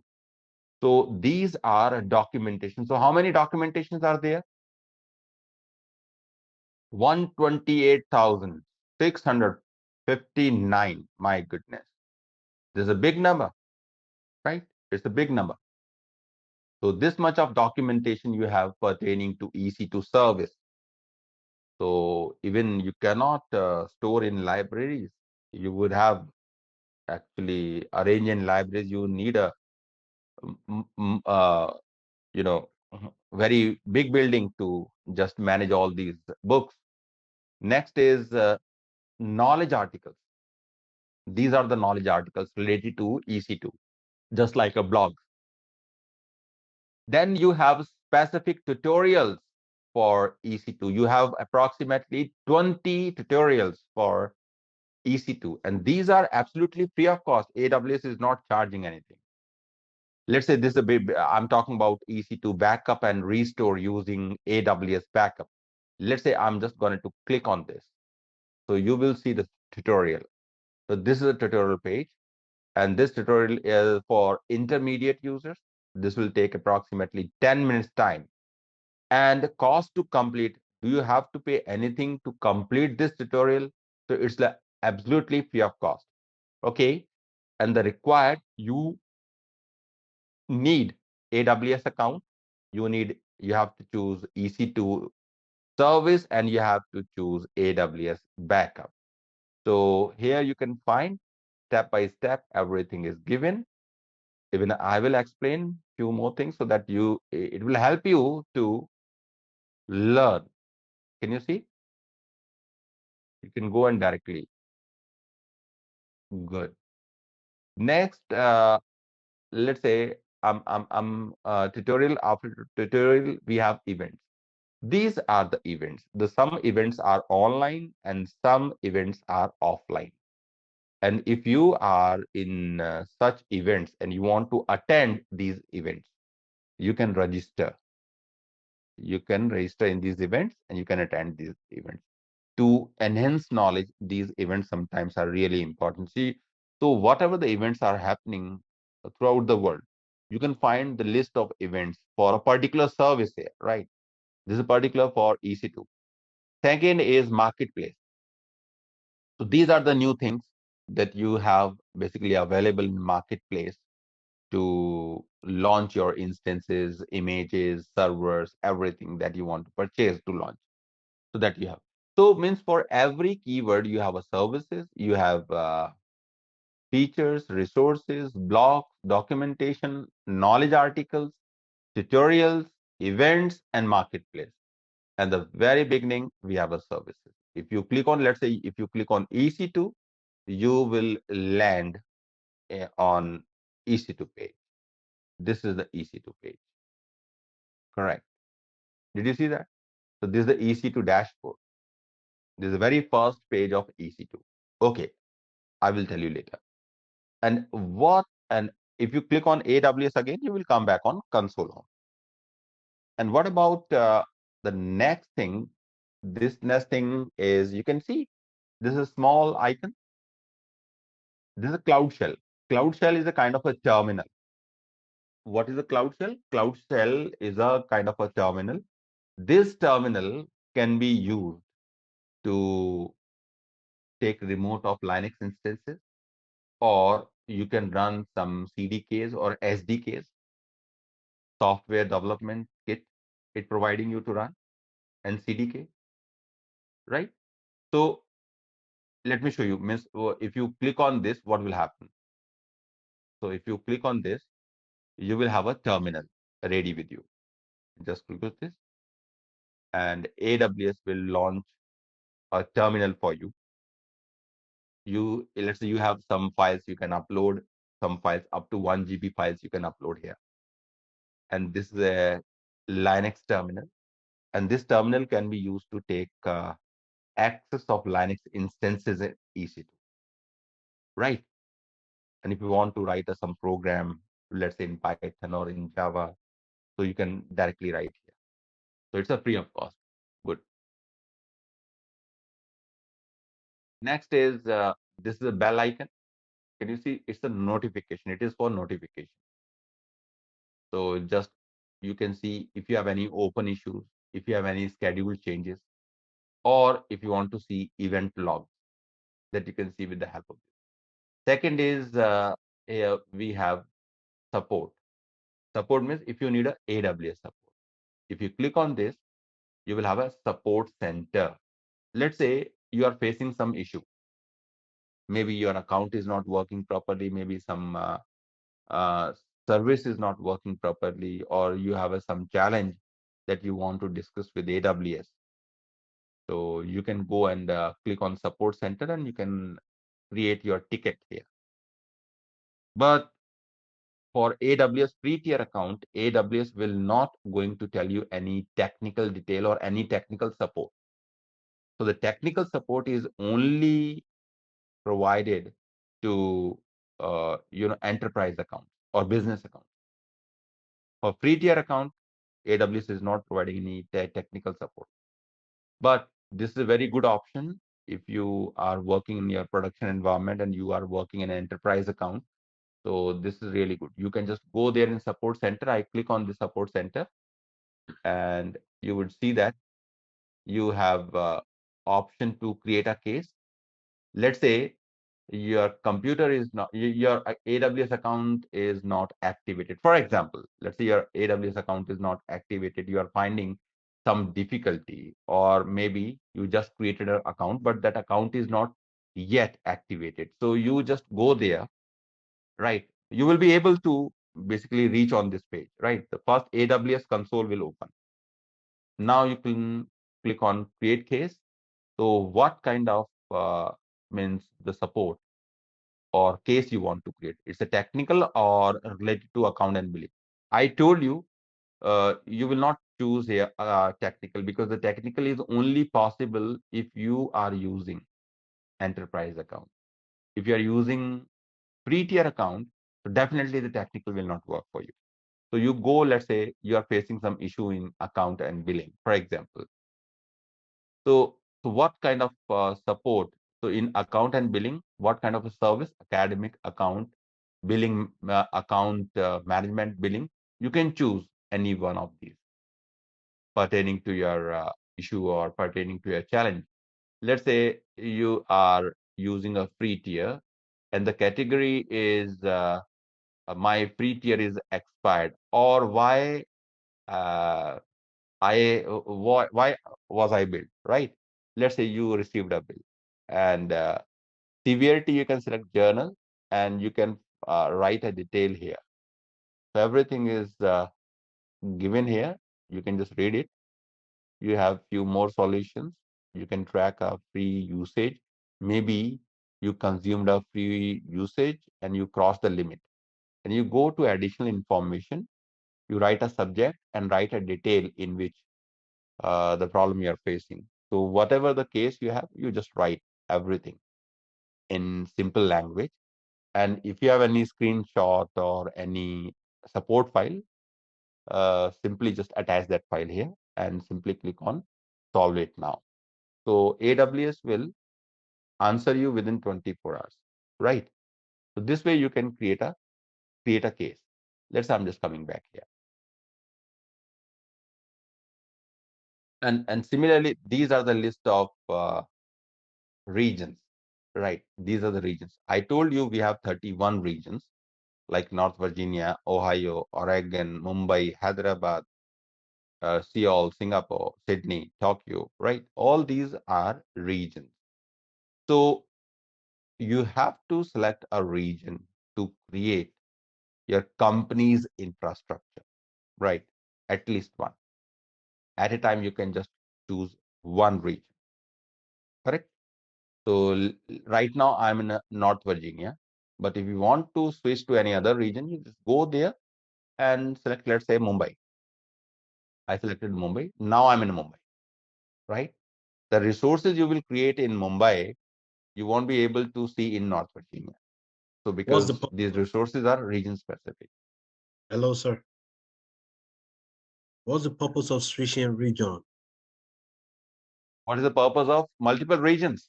No, what's the purpose of switching to different multiple regions? Like why is it necessary to switch between regions? C is the C, because this thing I am just going to talk about in my next class, but you have asked me, so I tell you, let's say this is a world map, right? Let's say this is a world map, and every location is a region. Do you see all these green dots? All these are regions. Regions means it's a geolocation specific. Let's say in India, we have 2 regions. In United States, we have total 6 regions.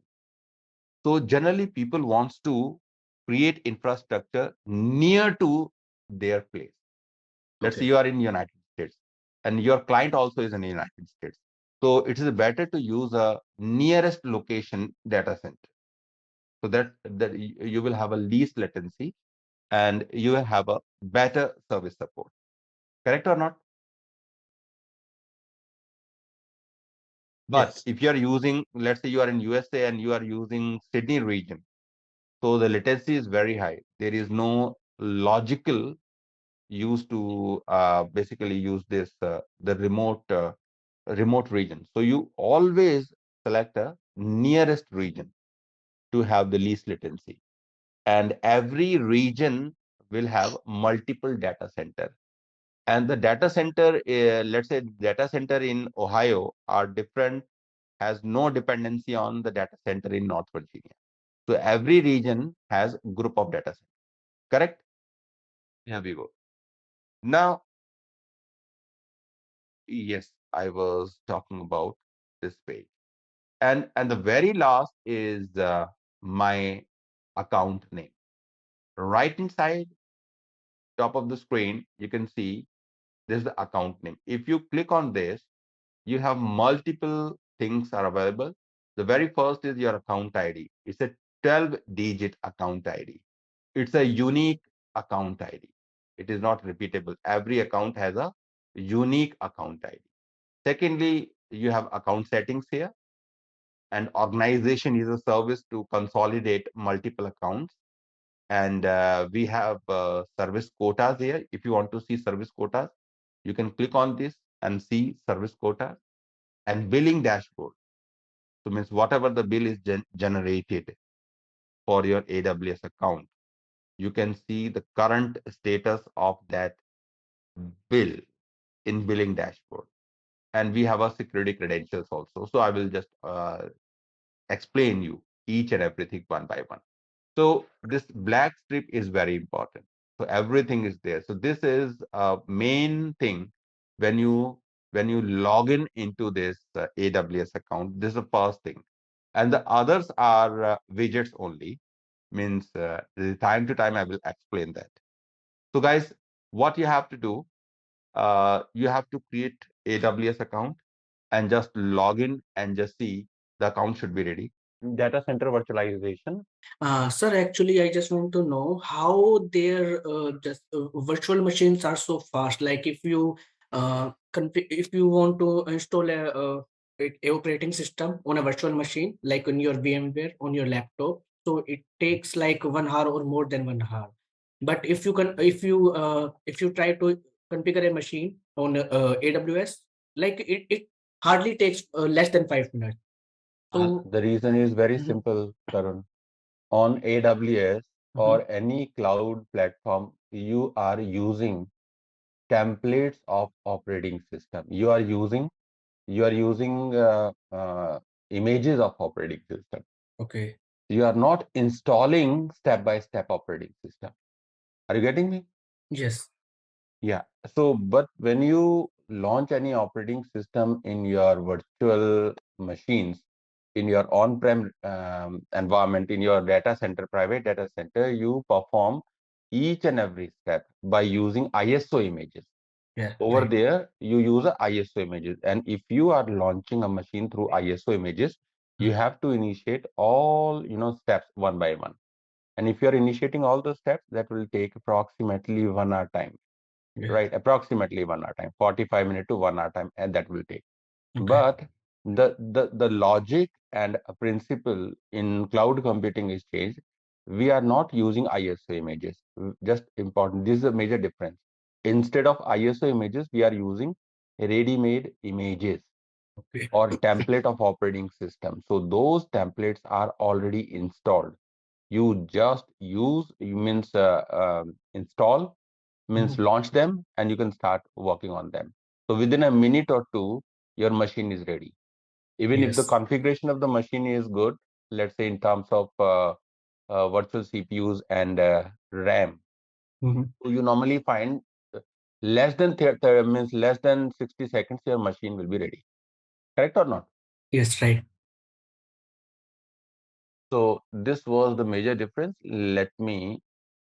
I was talking about what is a virtual machine. What is the major difference between the virtual machine? In virtual machine, with the help of hypervisor, we are distributing underlying compute resources among virtual machines. So on the same bare metal, you can run multiple virtual machines. This is a advantage. It means you can better utilize compute resources of bare metal with the help of hypervisor. And I was talking about we have two type of hypervisors. One is a type 1 hypervisor, which is suitable for data center virtualizations we are using in data center. The most popular type 1 hypervisors are ESXi, or it's a Citrix product, Zen hypervisor. And we also have a product from Microsoft, Hyper-V, right? AWS is supporting two Zen hypervisor and Nitro hypervisors in their data set. And the second type of hypervisor is type 2 hypervisor. Type 2 hypervisor is not supportable to any data center. The reason is that type 2 hypervisor we install on operating system, on the top of operating system. Correct? So we generally using on our laptops or in desktop for testing and dev environment. For testing purpose, you can use on your desktop and laptops. But type 2 is not recommended for data centers. Okay. Now the main topic of the day is data center virtualization. What is a data center virtualization? Data center means I'm talking about the AWS data centers. So means what kind of virtualization they are using. and what benefit we are getting in data center virtualization, right? And once the data center virtualization is completed, I will talk about the another technology called containerization. Okay. So guys, let me show you here. Instead of making from the beginning, let me just find out if we already have ready-made diagram that will save my effort, right? Yes, I was talking about this diagram. Here you can see this is data center virtualization. Good. And you have to understand what I'm just trying to explain.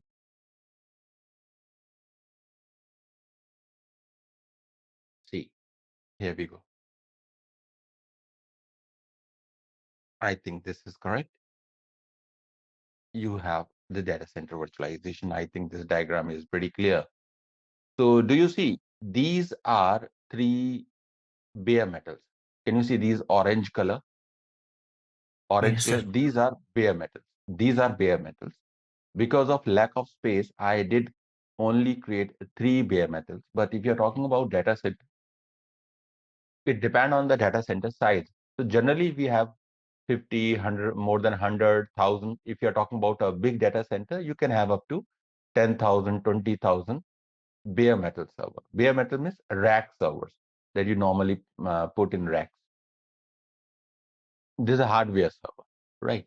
So first of all, we make a cluster of these servers. Cluster is a what?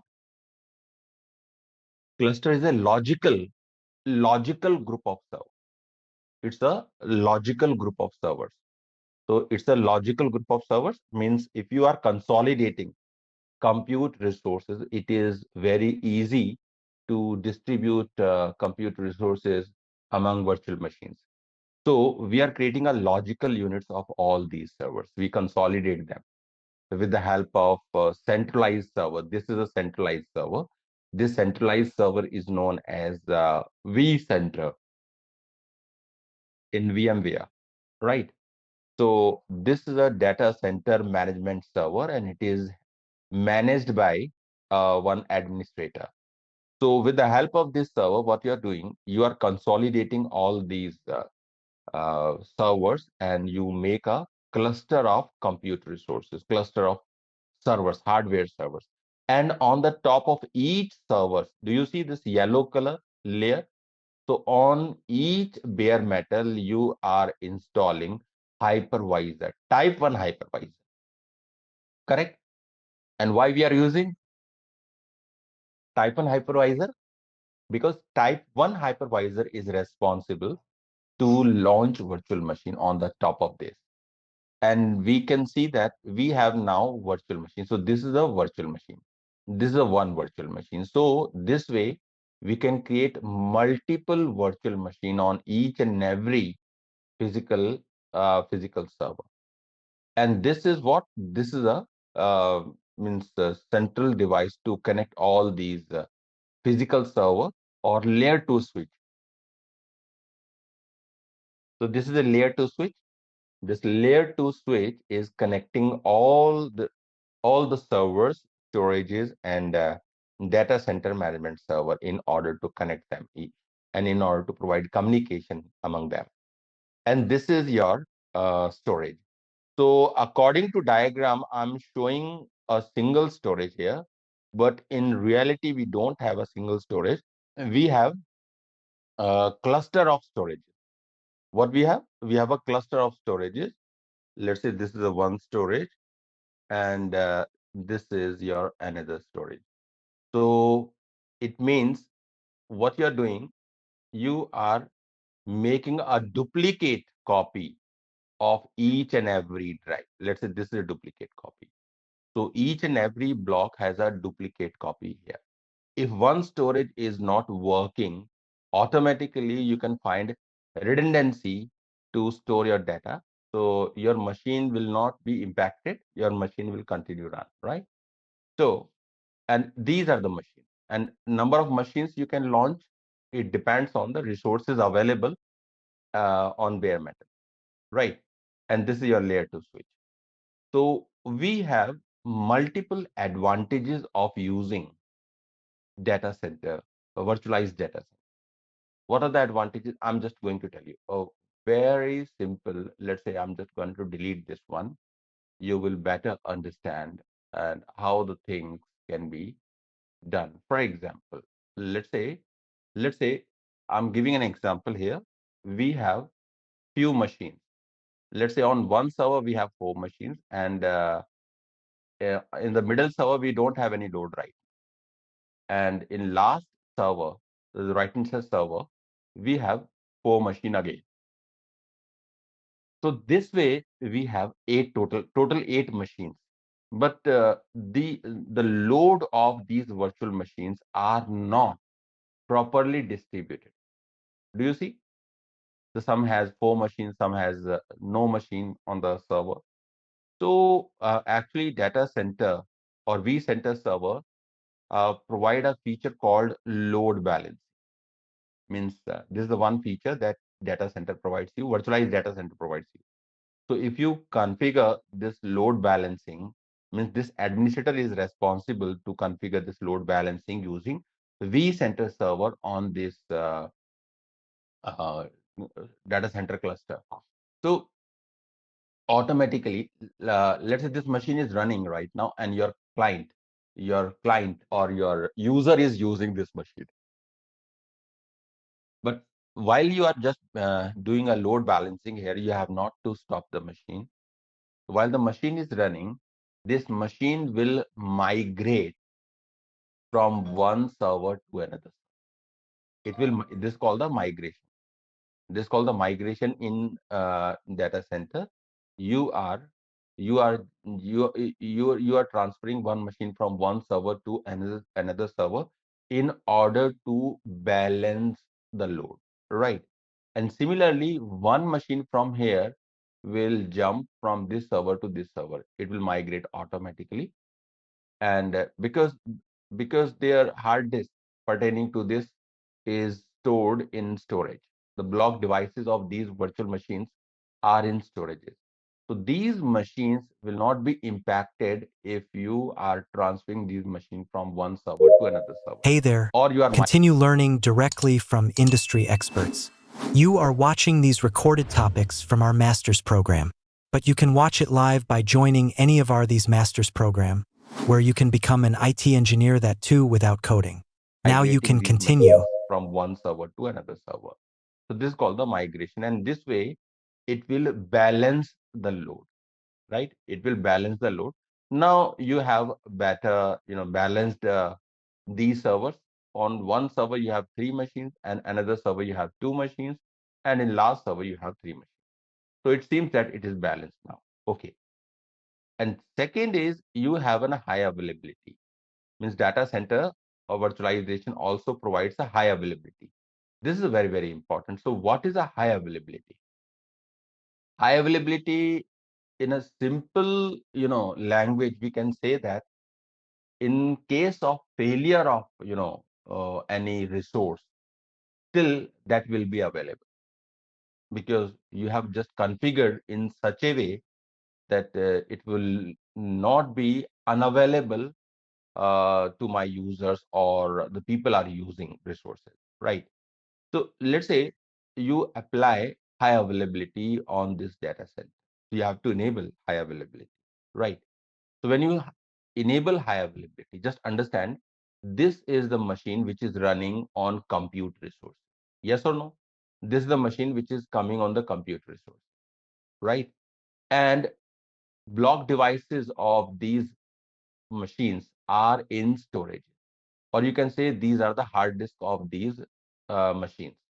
It means these hard disks are containing operating system, applications, and user data as well, right? So everything stored here. And not only this, your your storage is redundant, right? It is already providing resiliency. Okay, so let's say I'm assuming that once you configured high availability, After that, you face one situation or one condition here. Your one server out of these three is suddenly stop working. Let's say this server is not working. This server is either disconnected, or maybe because of some fault, because of some reason, this server is not available now. This server has stopped suddenly. But these two machines were running on this server. So definitely these two machines will be impacted. Definitely. So what will happen? These machines will suddenly disappear because your underlying hardware is not working. It has been stopped suddenly because of some technical fault. So what will happen? These two machines are suddenly disappeared. And once the machines are disappeared, it means your users will not be able to access it because these machines are now not available. What will happen then? Because you have configured high availability on this cluster of this data center, what will happen? Because and these block devices are containing operating system, application, everything, but your machines are switched off. What will happen? Because your data center server had some idea about all these servers, because your data center knows that these servers were working on available resources, but that resource is not available now.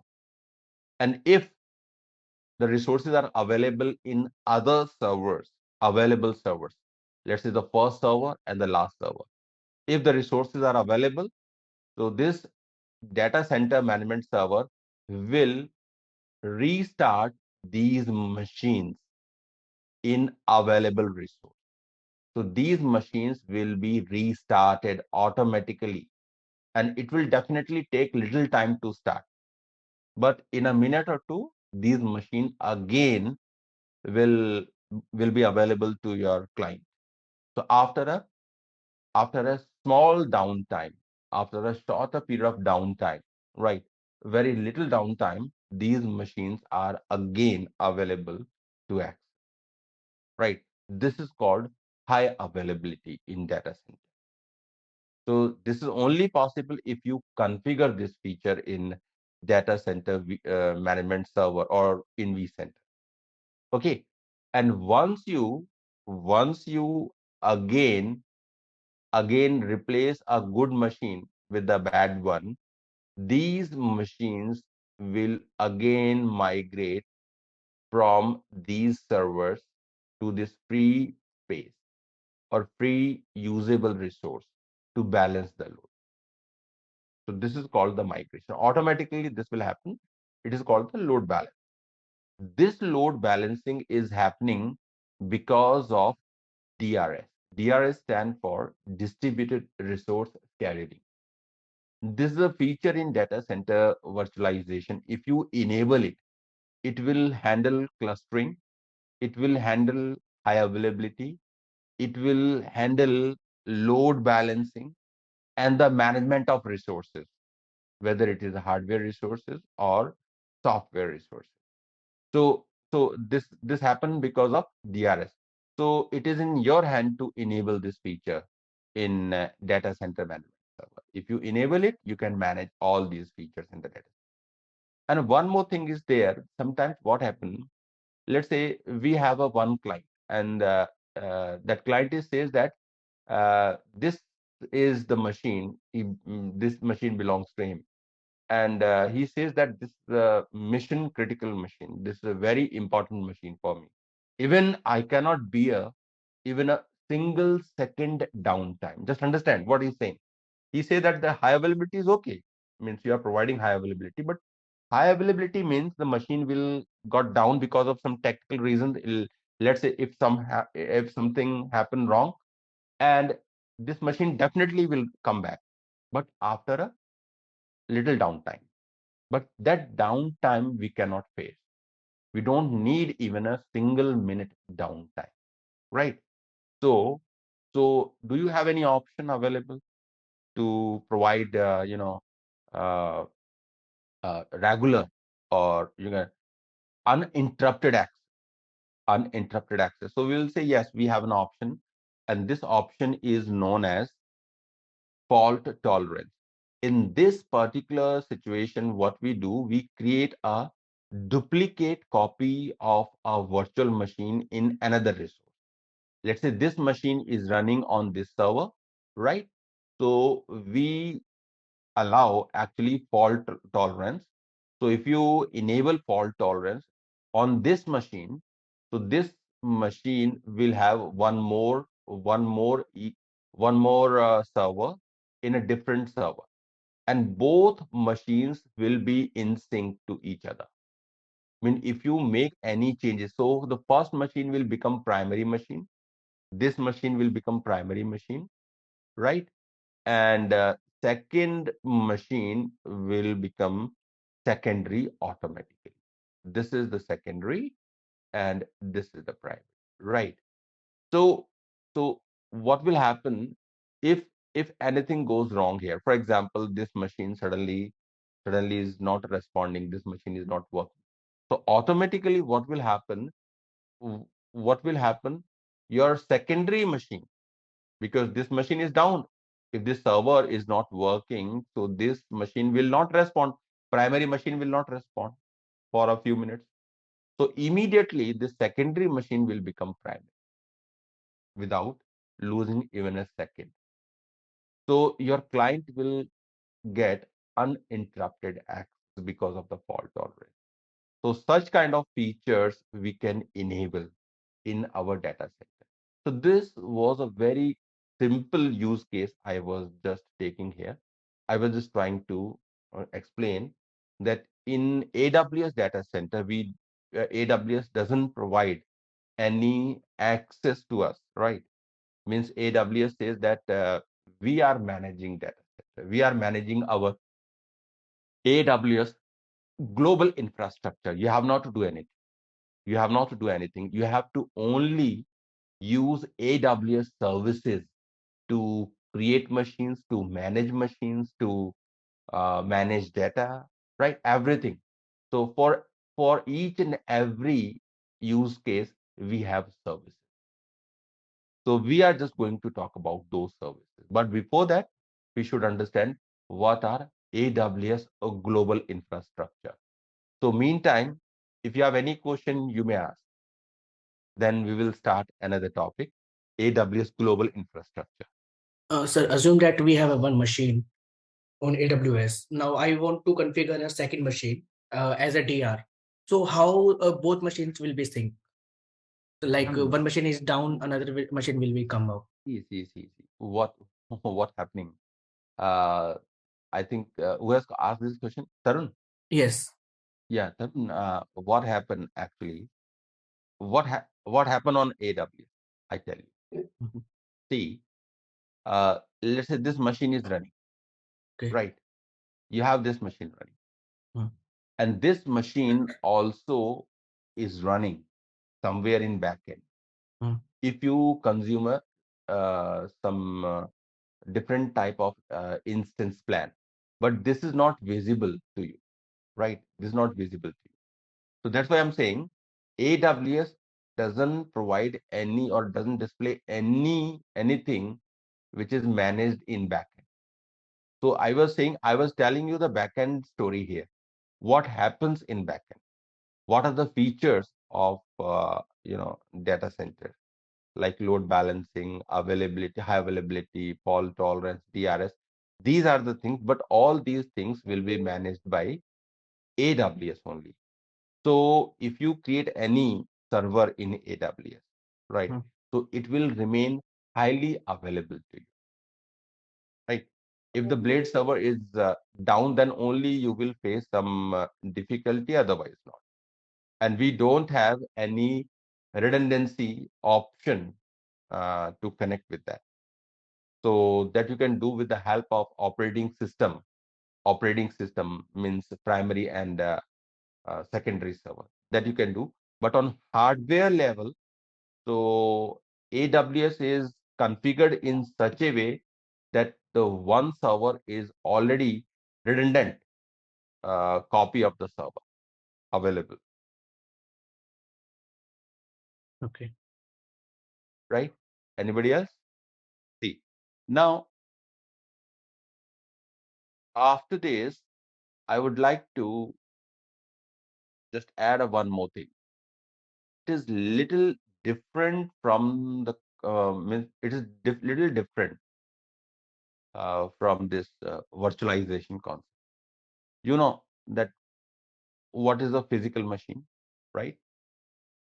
You know what is a physical machine? Every day, physical physical machine, whatever. Let's say physical machine. You see a physical machine. And because of some disadvantages on physical machine, you prefer that you should use a virtual machine. Am I correct or not? Virtual machine. So what virtual machine has advantages over physical machine? Because you better utilize compute resources in a virtual machine. You can minimize wastage of resources. Am I correct or not? Yes. Yeah. So virtual machine, so you are minimizing wastage of compute resources. Okay, resources means I'm talking about CPU, RAM, and other things that your machine will use.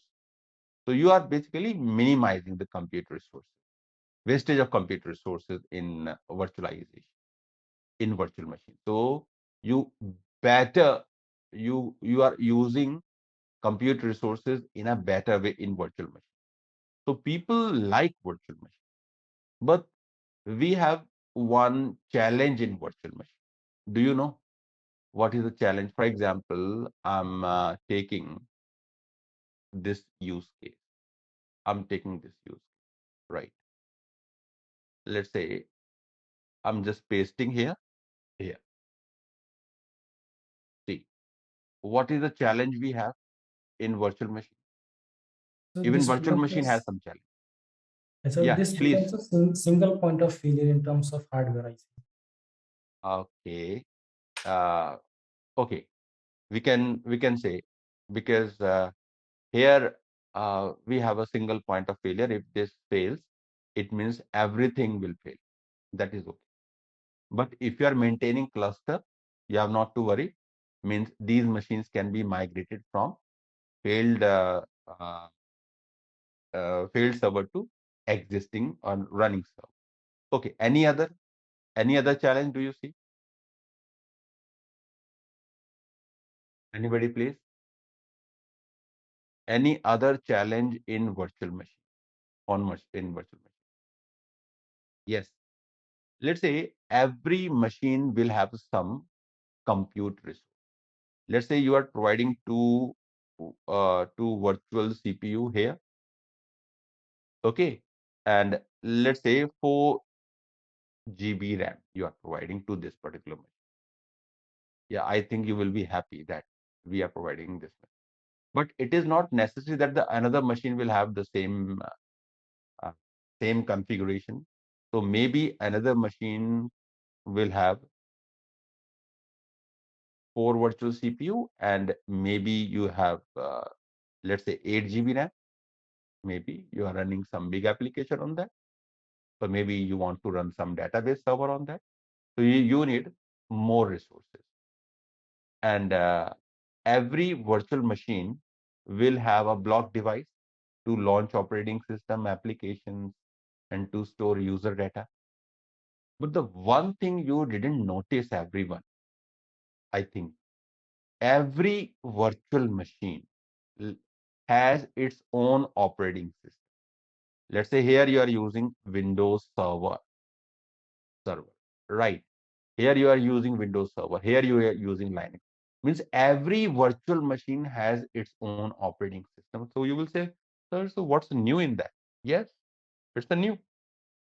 Because in the physical server, on the physical server, let's say you had this the physical server. Yes or no? This was the physical server. See, So in the physical server, you had a challenge. You had a challenge. See, what was the challenge? You are not able to utilize properly compute resources, and the lot of wastage of compute resources you observed on this physical machine. And in order to minimize that means wastage, you did use here virtual machine. But in virtual machine, on virtual machines, you have one challenge. Every virtual machine will have a different license of operating system or different operating system. You will install means operating system from new end. Okay, good. And you know that the operating system is not a small application. It's really heavy application operating system. It consumes a lot of resources. So this was a challenge. So what I'll do, because in virtualization, you were sharing hardware resources. In virtualization, what you were doing? So in virtualization, you were sharing hardware resources, underlying hardware resources, underlying hardware resources, hardware resources. Okay, this was a story I was telling you since beginning. Yes or no? I think anybody has, if you have any confusion, you please let me know. I think up till here, this story is clear. Yes, sir. Right. Now, so our engineers, developers, and they were doing means will try to find out some better solution, because again here in all these virtual machines you are consuming good resources, because you need a pretty good resources to launch operating system, to run operating system. So we have another technology is called containerization. What we call it is containerization. Containerization.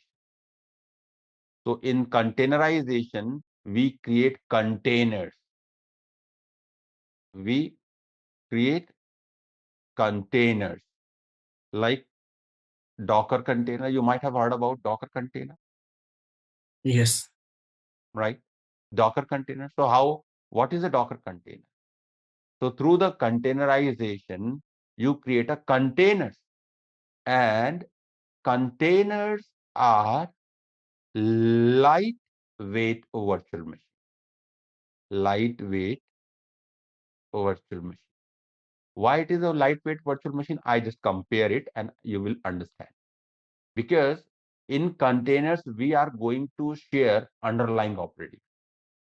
We will share hardware as well as operating system. So you have not to launch operating system again and again for separate containers.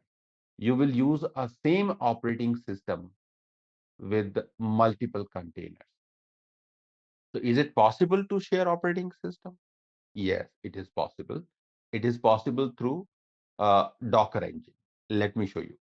Let's say this is your, here we go. Here we go. Let's say this is your architect. Let's say I'm taking, for example, Linux operating system. Let's say I'm taking RHEL, Red Hat Linux operating system. Is it? This is a flavor of Linux? Yes or no? And it has a pretty good resources. Yes. Again, we have 16 virtual CPU plus 128 GB RAM. I'm not changing configuration. I'm taking the same configuration. Great.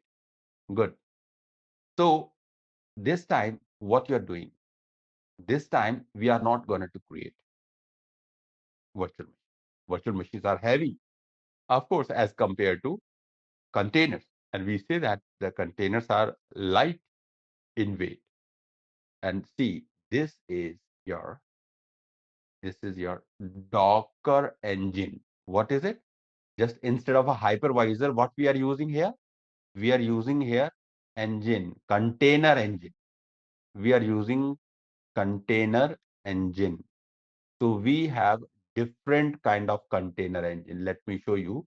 If you Google it, so let's say list of popular container engines, right? This is there we go. Let me show you. Can you see here? The top 10 container engine. Docker Hub. Docker is a name of a company, I tell you. Docker engine, IBM has, they have their own container engine. Oracle Cloud, they having their own container engine. This is Canonical, micro Kubernetes.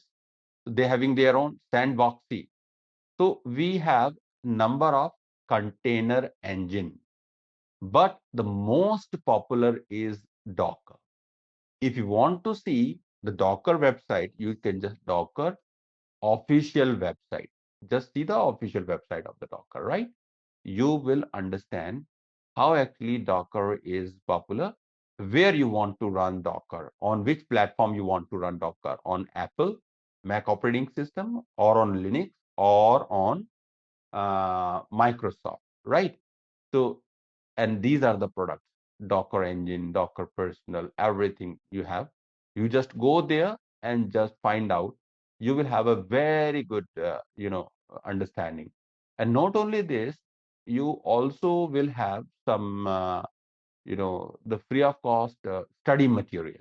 Let's say if you go to documentation, and let's say you don't have any idea about Dockers, you go to get started, and this is what we have, right? Let's say what is a container. Container is what? So I'm teaching in a very simple language you are understanding. But if you're directly starting from here, then definitely. And even on the container, we are using images of operating system. But I was saying that we are not using operating system images. We are sharing operating system. Yes, we are sharing operating system.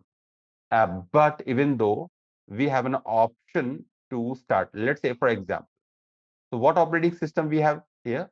We have a Linux operating system. And you know that Linux operating system, we have a kernel. What is a kernel? Kernel is a core part of Linux operating system. Yes or no?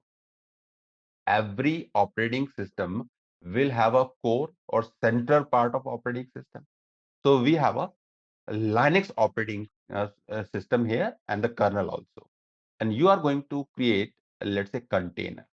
And this is the container. For example, this is a container. This is a container. Containers are light in weight. Let's say you have a container. And what is the configuration of the container? You can't understand. We don't need 2 virtual CPU or 4 virtual CPU. Let's say I have 0.5 virtual CPU. How much? 0.5 virtual CPU. And let's say I need 512 MB RAM, half GB, right? Let's say this configuration I need on this. Do you see? Is it really? It can be done, and you have not to install any operating system. So the core of this operating system is shared. The core of this operating system is shared. Okay. So the core of this Linux operating system is there. And we have an image to launch application. So I'm not going to tell you, tell you here how to create an image, but you will have an image to run your application. That image is containing operating system necessary files and and your application. So what container contains? Let's say this is a container. So what container contains contains it contains it contains operating system supportable files, support files, plus application that you want to run, plus dependencies to run application. to run application, and plus user data can also be. So generally, we are not storing data in containers. We are storing data in a storage. So this way, you can have large number of containers here. Maybe 20, 30, 40, depend what configuration you are. Let's say I'm giving here 0.25 virtual CPU, so quarter CPU, right? And here I'm giving, let's say, 1 GB RAM, right? Let's say 1 GB RAM. So this way you can create large number of. But one thing is there, because your underlying operating system was Linux, so you can create only Linux based container. Let's say on this you have CentOS operating. Let's say you have, let's say, CentOS operating system here on this container. CentOS also is a Linux based operating system. So the kernel, so it will use the kernel of your RHEL. Here you have, let's say, SUSE.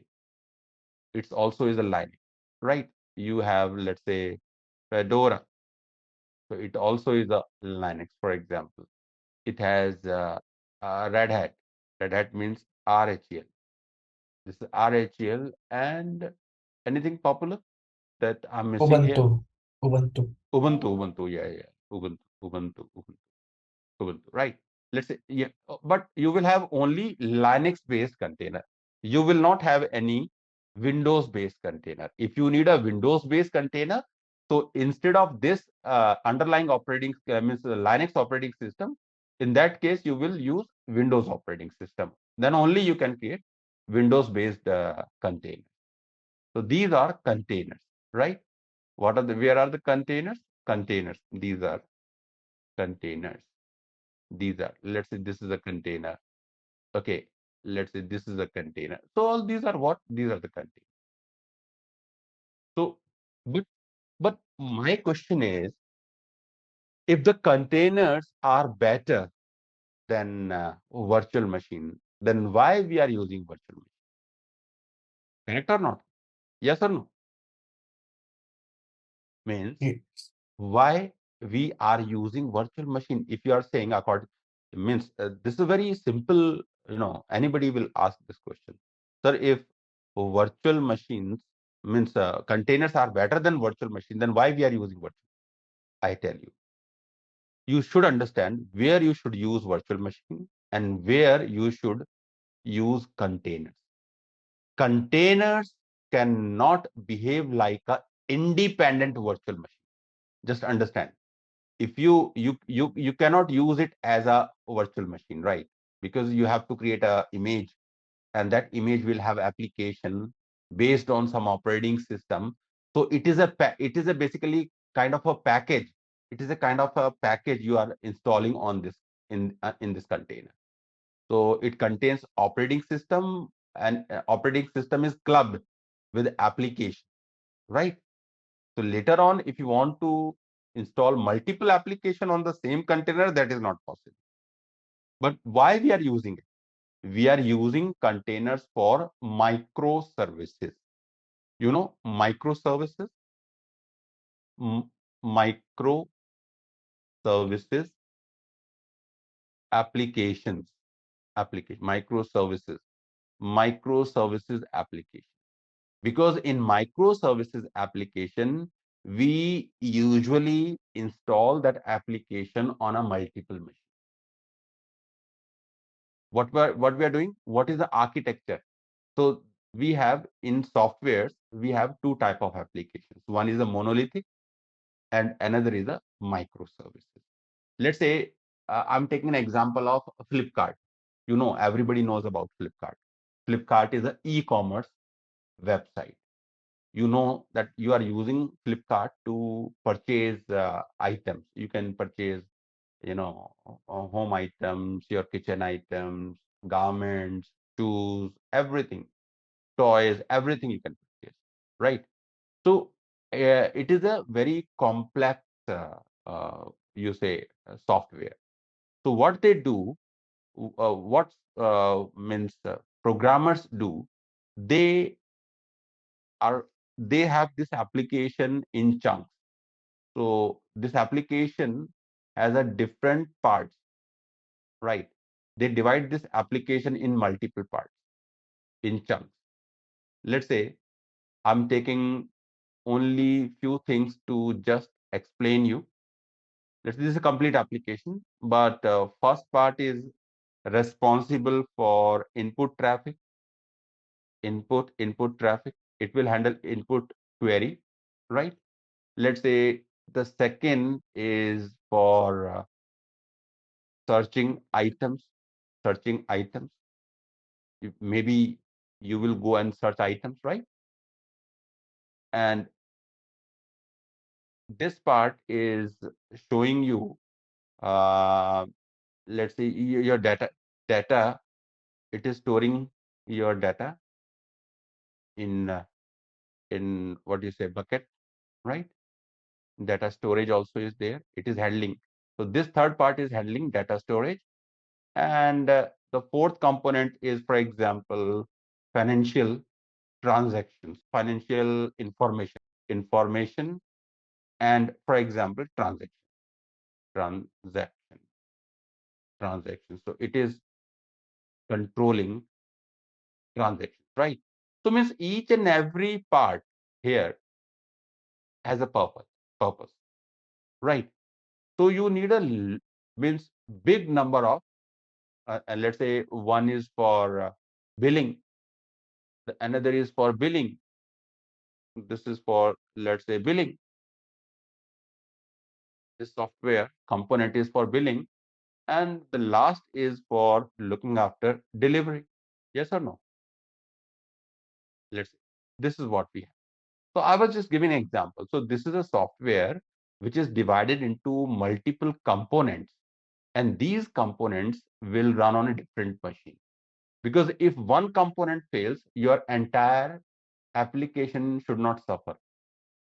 So the other component will not survive, means will not be impacted, right? So you are creating, and the performance also is good because you are running the different component in different service. So instead of big machine, one big machine, now you need a small servers or small virtual machines to run these components. Because on each component you will be needing a load balancing, you needing a auto scaling, correct or not? So let's say for here, for input, you want to configure a load balancing and auto scaling. Only to run this application, single application, small application, you need a 10 instances, for example, or 10 servers. So let's say 1, 2, 3, 4, 5, 6. 6 components are there. Generally, we have more than 50 components in complex applications. So these are not simple applications. And for every application, you need to apply load balancing or auto scaling. It means you are planning to create more than 500 servers for one application. Don't you feel that it's a really expensive? If I'm talking about the 500 servers to run one Flipkart kind of application. So that's why, in order to save money, number one, and number two, and to better control on such machines, because these machines, like containers, are very small and very light.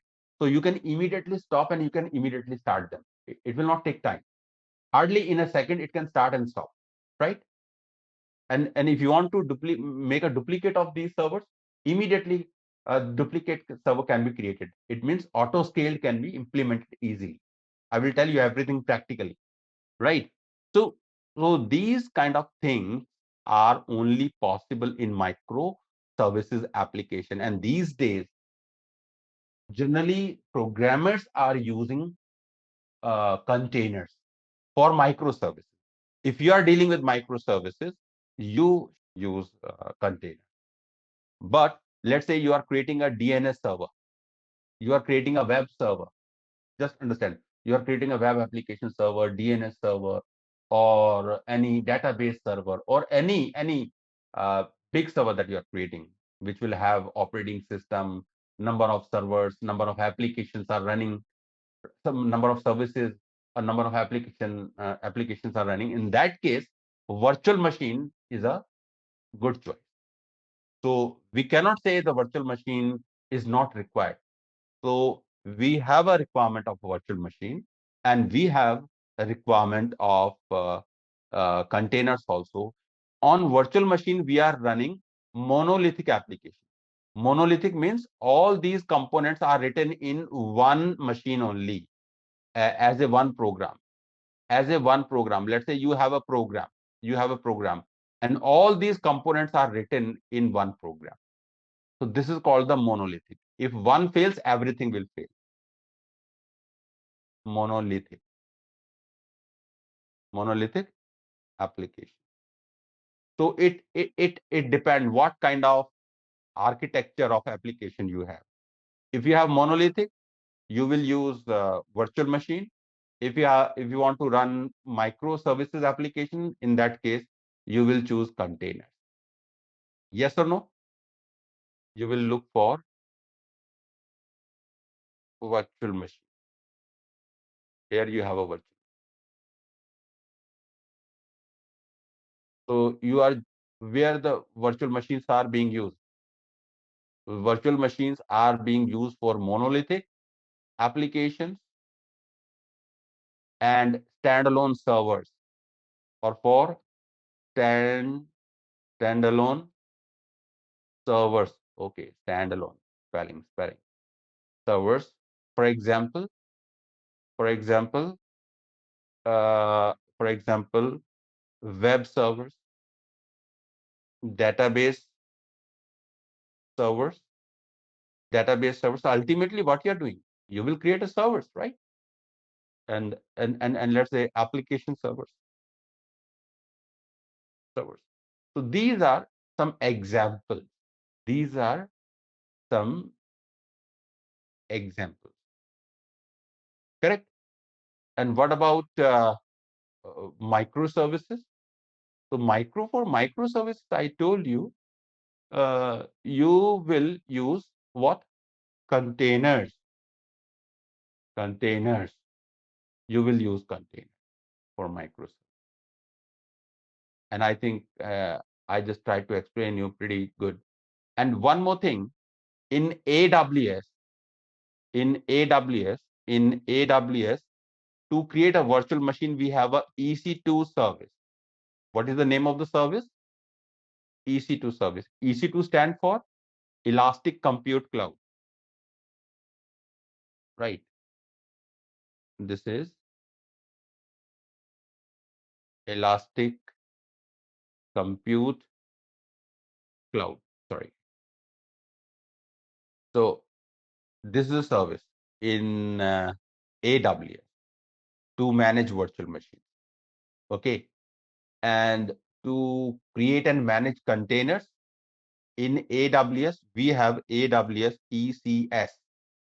ECS stand for Elastic Container Service. Elastic Container Service. Right? Yeah. So I think you must have little idea what I'm doing. So you will have better understanding. Sir, Yes. in terms of solution architect, what is our scope of this containerization? Like it requires any kind of programming skills or what? No, you don't need a programming skill. Just understand. You have to study about services. Generally, people talk about such things in interview. And if you're, let's say, uh, after AWS course, you go for an interview, because after AWS, see, after this course, what you can be, let's say I'm just showing you. Yesterday I was showing you. Yeah, okay. After this, you can be a AWS architect, design. You can be AWS automation and orchestration. You can be in AWS security. You can be in AWS performance optimization, or you can be in AWS technical support, right? But let's say you are going to prepare for one interview. So I think I can ask that your fundamentals are clear or not. I can ask what is virtual machine and how virtual machine is different from physical machine. Do you know about ECS? Do you know about containers? So what is the use of containers and how containers are different from virtual machine? So these are some basic questions. Nobody is emphasizing on that.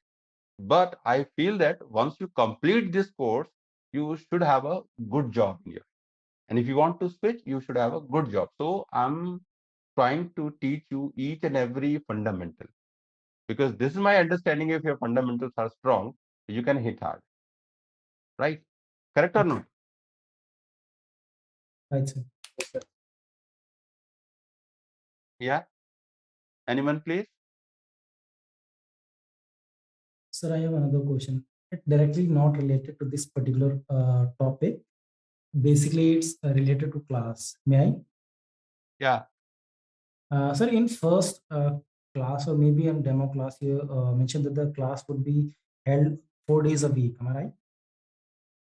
So, sir, in which days in particular the class would be held? Because of that confusion, I Because missed the see classes. what happened, Surya? This week, actually, because of Holi, because of this festival, we didn't take class on 7th. Am I correct? Yeah, right. Sir. So instead of 7th, I'm going to take a class tomorrow as well on Friday. So generally, we plan that we should have a class from Monday to Thursday. Okay, sir. Monday, Tuesday, Wednesday, Thursday.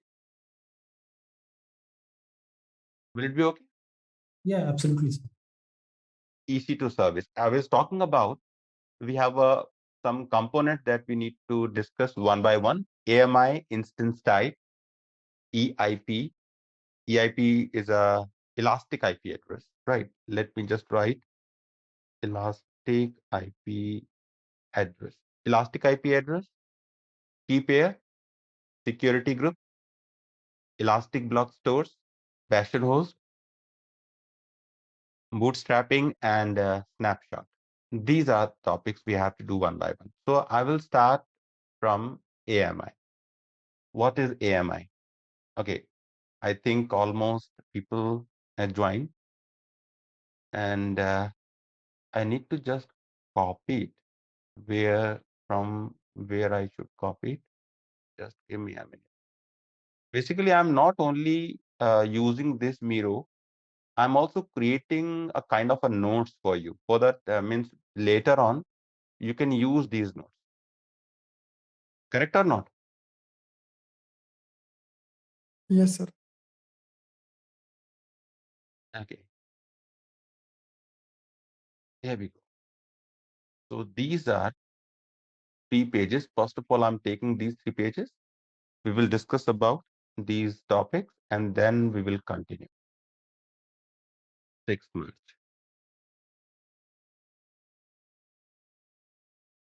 Here we go. 9, page number 10. And finally, we have a page number. You just give me a little time. I'm just managing this document. So the very first topic I'm taking AMI. Here we go. Elastic Compute Cloud. So I'm taking AMI here. Can you see here? What is a AMI? Full form of AMI is Amazon Machine Image. I told you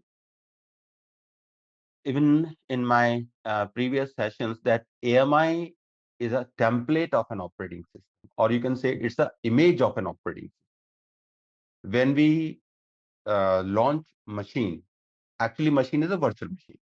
So we are not using ISO images. Generally, we use ISO images in our data center. But ISO images, if you are using ISO images, it means you need the hard disk drive, or you need ISO complete image, and you have to do installation of operating system step by step, and that definitely takes a long time. So these days, cloud computing providers, they are now using images of operating system instead of ISO images. Okay, so actually the template of operating system or image of IS means operating system, what it does contain, what AMI does contain. So it contains operating system. Second, it contains configuration of operating system. You have not to configure. If you created an AMI from configured machine, the same configuration will store in AMI. And you can also have multiple applications in it. And secondly, you can also store some user data in AMI. So we have two options to use AMIs. Either you can create your own AMI. If you want to create your own AMI, it means you have to configure first of all server, and then from the configured server you can create AMI. And a second option is available. We have a long list of AMIs available in AWS Marketplace. And I was telling you that we have more than 7,000 AMIs available. So from those 7,000 AMIs, you can select your recommended AMI or means needed, or it is basically required to launch your instance. So you can select required AMI from that list of AMI. Let me show you from where we can go and see all those AMIs. First of all, open EC2 dashboard. This is my EC2 dashboard, and go to instances. Left hand side we have instances. I have two machines in my AWS account, but both machines are stopped. This is the good news because I'm not using these machines. So if I'm not using these machines, I can stop these machines and I will not pay for these machines. Great. But when you create a machine, when you launch an instance, right? Very first of all, you write a machine name. Great. And second option, you select one AMI. AMI means Amazon Machine Image. So we have a long list of AMIs, I was telling you, but where is that long list of AMI?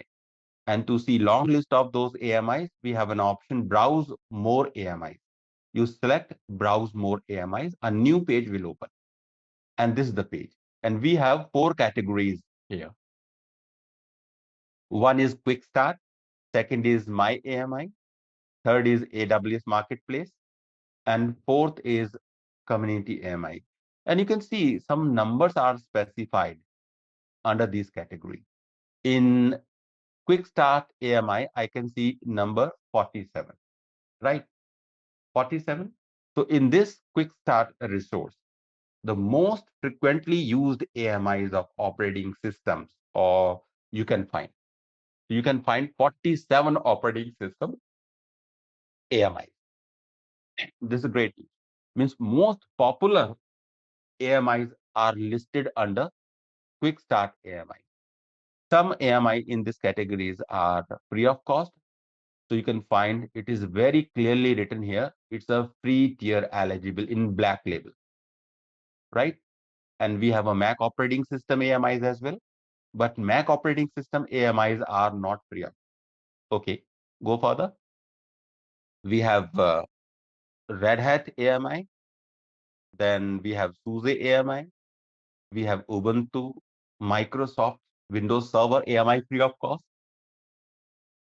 So this way, you have long list of popular AMIs. So they categorize actually in a different category, and AWS is naming it as Quick Start AMI. And second is my AMI. What is my AMI? So this is created by me because this is my account. You can create your own AMIs to create instances, and you can also share these AMIs to other AWS accounts. So if you create your own AMI, it will be listed under my AMI category. Correct? And now next is AWS Marketplace. Great. AWS Marketplace, you have more than 7,600 AMIs. It's a big number, really big number. So almost for every use in industry, you can find a proper AMI. For example, you need a Tomcat server, you have an AMI. You need a Java server, you have an AMI. You need a SAP server, you have an AMI. You need a SharePoint server, you have an AMI. Let's say you need a Cisco firewall, you have an AMI. You need a Fortinet firewall, you have an AMI, right? It means for every use, you have an AMI. Let me just find out. Let's say I want to find out Apache server AMI. Apache is a web server, right? Apache server. Just write Apache server and see what result you have now. So on the basis of keywords that you type in a search box, it it is showing you 629 results under this category. Let's say Apache server with Ubuntu, Apache server with Ubuntu with a different version, then the Apache server with MySQL, PHP. So means each and every AMI has a different configuration. But sometimes what happens, people are really confused. Sir, I don't get which one to be selected. I'm not getting a proper idea what you're showing. So in that case, what you will do, let's say, for example, you want to understand about this AMI, what this AMI will provide you, what feature this AMI has, and for what purpose this AMI should use. So you click on the name of the AMI. As you click on the name of the AMI, it will show you a pop-up. In this pop-up, you can find almost every detail about this AMI. This is related to a specific AMI. What is the overview? So this is the overview, right? Second, what is the product detail? This is the product detail. It is used for this use case, and what does it contain, right? Everything. What about pricing? This is the pricing. So up to 750 hours every month in free tier, this AMI is free of cost. AWS is not charging anything. But if you are consuming more than 750 hours, AWS will charge. And how much you will pay? That you would see here in the very first screen, $0.24 per hour. And what about the uses? Where you can use this? This is a usage instruction, correct? And what are the support?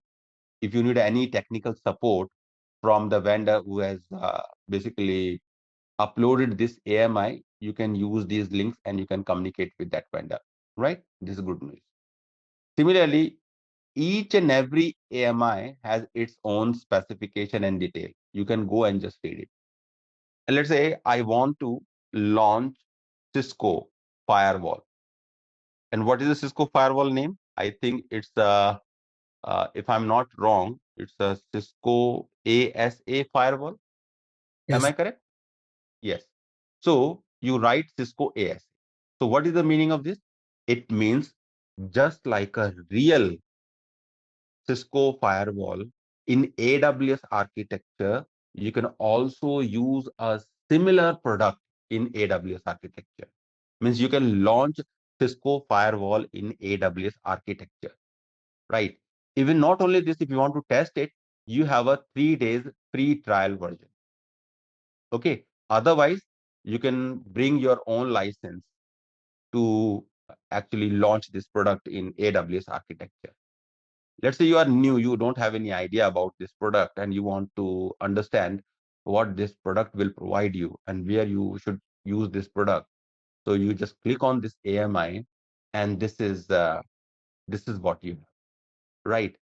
And it is telling you what host type should be selected for this appliance, because this is not an operating system. Just understand, this is an appliance. We call it as an appliance because Cisco firewall is a basically kind of a filtration point where you can monitor traffic, where you can filter some traffic. So if you want to launch this instance in your architecture, you should use C5X large instance type. Everything is given here. What about the product detail? This is the product detail. What it is? So this is the layer 3 and layer 4 firewall. I think one thing is a very important. Whatever product you are using and whatever product you are launching in AWS, you must have a proper understanding about this. Like, let's say you want to launch a Palo Alto firewall. It means you must have knowledge about Palo Alto. Am I correct or not? I mean, directly you cannot just launch and start it. No, that is not possible. Yeah, but that product is available, of course, but you should have knowledge to use in your architecture. So everything is given. So you see, the deploy remote access in as little as 20 minutes with the Cisco ASA firewall.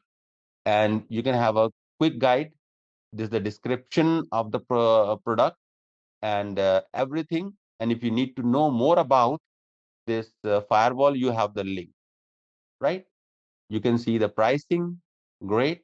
You have usage of this product, and you can also use a support from Cisco directly because you are using the product of Cisco here. Okay. Okay. Next, let's say I'm trying any complex thing that you need to understand. Let's say, what shall I use? You can guide me in your mind if you have anything that you want to search. Okay. Let's say SAP. SAP also is a product. So what kind of a SAP? So we have a multiple models of SAP. I don't know much about SAP, but all products of SAP are listed here. Generally, either we run on SUSE or we run on Red Hat Linux. So both are available. Yeah, right. This can you see? So this is the icon of SUSE. Everything need to know more about the same pop-up screen will appear, and you can understand about overview, product pricing, usage, and support. Okay, that's okay. And the very last option is community. What is a community? Community means it is pertaining in this particular resource. You can find number of popular and open source communities. Means on the basis of the name of operating systems. Do you see left hand side? We have all Linux operating system, Amazon Linux, CentOS, Debian, Fedora, Gentoo, Mac operating system, OpenSUSE, Red Hat, SUSE Linux, Ubuntu, Windows, anything. And even you can also select when it was published first time. You can provide date, start date, and end date. And you can also choose on the basis of architecture of your hardware. Let's say you want to see only operating system will support 32-bit architecture. So these are the only two instances images are available. These are AMIs. Only two AMIs are available for 32-bit. And what about Mac operating system? Let's say you need to know, you need to choose only 64-bit Mac operating system. So these are Mac operating system 64-bit AMIs available. Do you see? So means you have a complete list on the basis of product name, on the basis of marketplace, on the basis of your popularity. The popular AMIs are available in Quickstart. I think it is sufficient. I think so. You can select. So if you total them, let's say you have 7,626 AMIs in AWS Marketplace, and 500 AMIs are available in community AMIs. So if you add them, it is more than, so the number is more than 8,000. So 8,000 a big number. Okay. So guys, I'm just coming back. Let's say I'm just go to instances. We came back. Now, I was talking about these three lines: Quick Start, My AMI, and AWS Marketplace. Now, do you see this diagram? So first of all, you have to understand this diagram, because on the basis of this diagram, I will provide you for the lab. Means I will conduct lab here. Let's say this is a machine here. So what I was trying to explain you, because if you launch any machine, this is the number one. If you launch any machine, you always use one EC2 AMI. You use AMI to launch machine, right? Let's say I'm launching one Linux machine here. So you have to select only Linux machines AMI. And once the machine is done, you will configure the machine on the basis of your requirement. Maybe you are configuring this machine as a web server. So you have to run multiple commands in order to configure this machine as a web server. So once the machine is configured, then how we can create our own customized AMI. So this is the AMI that we have to create. Just understand. So what I'm just trying to explain you, I'm trying to explain you how to create your own customized AMI. And once the customized AMI is created, this is a region specific. Let's say you are in the North Virginia region and your machine was also in the North Virginia region. If you are using this machine to create AMI, the AMI will be in North Virginia as well, right? So can we transfer this AMI from one region to another region? Because regions are separate. Yes or no?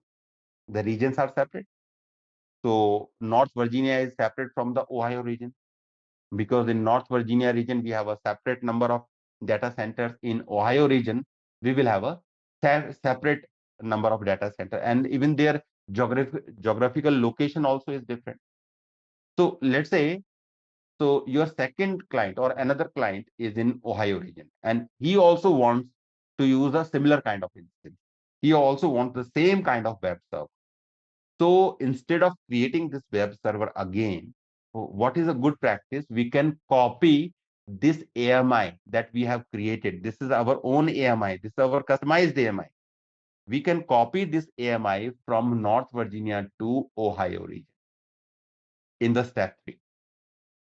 And now once it is copied, then we can use this AMI to create a similar instance. This time you have not to configure this machine because you created this machine from your AMI, and every configuration was stored in this AMI. So you can launch your machine, and this machine will be similar as machine number 1. It was in North Virginia. And one more thing I want to explain you, because you have an AMI. Let's say you have a large number of AWS account in your organization, or maybe you have multiple clients in a multiple location or multiple uh, or and they have means they have their own AWS account. So and they want to launch a similar kind of instance in even in their AWS account. So what shall I do? It means we can also share this AMI among multiple AWS accounts at the same time. So this kind of sharing is known as private sharing. What we call it as? We call it as a private sharing. Why?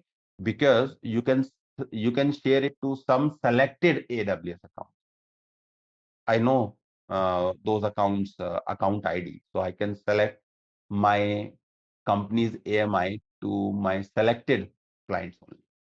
And another option we have also available, if you want to make this publicly available for everyone over the internet and anywhere, if you want to means access it from anywhere, in that case you can share it publicly as well, right? So I will start from here.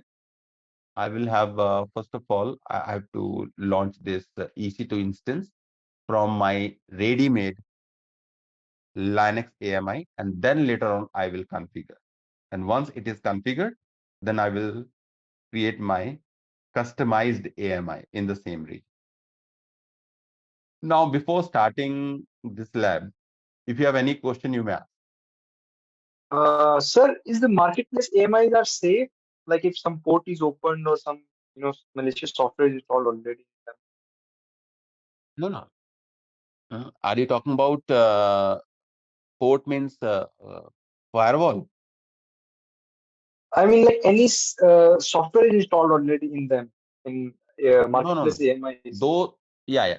So I'm telling you, if you are selecting any AMI from the marketplace, you have both options available. Either you want to launch only operating system AMI, or you want with some packages like Apache server, LAMP server, or maybe some other product like SAP or SharePoint or RDS database server. So These kind of servers definitely will have applications launched inside. Like any other software is not installed in them other than those What kind what of they a are software mentioned. you talk? What kind of a software you're talking about? Any malicious software that can, transfer my data from the AMI to some particular server Yeah, you that is can not select shown those across the AMI. AMI. You can select such AMIs are available. That's why we have a large number of AMI. So that's why I'm saying if you have any specific requirement, so you just tell me. I can show you what you're searching and what you're getting. Shall I? You just name Uh, it. like you showed us the AMIs which have particular software installed already, right? Now So you just name. Yes, are yes. are these are these safe? Like there is no malicious software installed. Like I can launch my Yes, AMI in yes. marketplace, Why? right? See. Do you see this green color option here? Verified provider. Yes, sir. Do Yes, you sir. are you reading this? Verified provider. So verified provider Yes, means yes, yes. these all are well tested for malicious softwares or any kind of trojans, viruses. So these are well verified. Means these are tested Okay, and okay. selected AMIs. So AWS is taking a guarantee that you will not find any malicious software. You will not find any means viruses, worms, whatever. Okay. Correct? Yes, sir. Right. That's why verified provider is written here. Okay. I'm going back. Let's say I'm just going to install a new instance. I'm deleting all these instances. I don't need these instances. So I'm terminating these instances. And according to the diagram, first of all, I will use AMI from the marketplace or uh, quick start category to launch one instance. So I'm just going back to launch an instance, click on launch instance, select, just write web server, let's say web server or web Linux server. This is my Linux server. And either you can just select it from here or you can go here also. Here we are in a quick start category. And let's say I'm taking my Amazon Linux 2. It seems okay for me. But it has only Linux operating system. I don't have any additional software in it. It is very clearly written here. You can just verify. Just read it and verify. Right. Now I'm choosing this one. Just go and select. If you click on select, you have selected it and you came back. Right. And then again, it is telling you that this image is the verified provider. So it is safe to use. Go to the instance type. I'm taking T2.micro. And let's say I'm taking one key pair, which is already existing. I'm not creating a new key pair. This is new key 13 March. I think this is created today only. And I'm using my default VPC, which is already selected. And my public IP address also is enabled. And in firewall, because I am going to create this machine as a web server, so you have to allow HTTP also. So for that, you can allow HTTP. So you will allow two ports here. One is port number 22 and another is a port number 80 for HTTP traffic. And this is a 8 GB EBS volume. I'm okay with 8 GB volume and just click on next or launch instance. And you are going to launch instance now. It will not take much time. Within a 30 second, 40 seconds, this machine will be available. Scroll down and just simply click on view all instances. So this instance is going to be ready. So it is being started here. Can you see? This is the public IP address of the instance and this is the private IP address of the instance. Public IP address we always use to take remote of this machine from the internet. And private IP address we use within the VPC, within the AWS to communicate with another machines without leaving AWS global infrastructure, right? This is very important. That's why we are using private IP address. But private IP address is not accessible over the internet. If you want to take remote of the machine from the internet, in that case, you have to choose only public IP address, right? The machine is running now. So very first thing, I will take its remote. So I'm just going to connect this machine. Here we go. And just click on connect. And the machine has been started. And once the machine is started, what you will do, you are going to configure it. If you people are new for Linux, I'm just telling you the few things are there. It's a user account actually. If you see EC2-user, so you are on a user account and you need to configure this machine as a web server. It means either you have to run sudo to run all the commands as an administrator, or the second thing is the best practice is you need to shift on administrator account sudo su hyphen. What you're writing? Sudo su hyphen. Su stand for switch user, Switch user. right? Switch user. So you are switching on root account and press enter. Now you can see we are on a root account. You need to confirm you are in a root account. You can write who am I. What did you write? Who am I? It will tell you you are root. So Linux is very simple. The only thing is you should know how to use it. It's really very, very simple. The people are really love Linux if they are want to configure any machine in production environment. Okay, by the way. So the very first thing, because I'm going to configure this machine as a web server. So very first command you will run yum. Yum is a command to install or manage packages. Correct or not? What is yum? Yum is a package management tool. And you will run this command to install, delete, remove, uninstall the command, or sorry, services or packages. Let's say I want to install HTTPD package. So what is the command? How you would write the command? Yum space install space HTTPD. So HTTPD is a package name that you want to install through yum tool, right? And you will press enter. As you press enter, it will need your permission to pursue this action. So you will write yes. Y, small y. Y means yes. And press enter. And this has been installed. Great. Enough. In a few seconds, this package has been installed. You have to do nothing. This machine, this Linux machine is connected with online repository to launch or to install packages. You have to do nothing. And the same thing if you would have done in your own data center or private data center. So first of all, you have to configure your machine to connect with that utility called yum. But here you have not to do anything. So you just run the command and it is done. I love basically AWS or any public cloud platform. So it is a time saving actually, right? And you don't need much technical skills to configure. Even if you have limited skills, you can do it.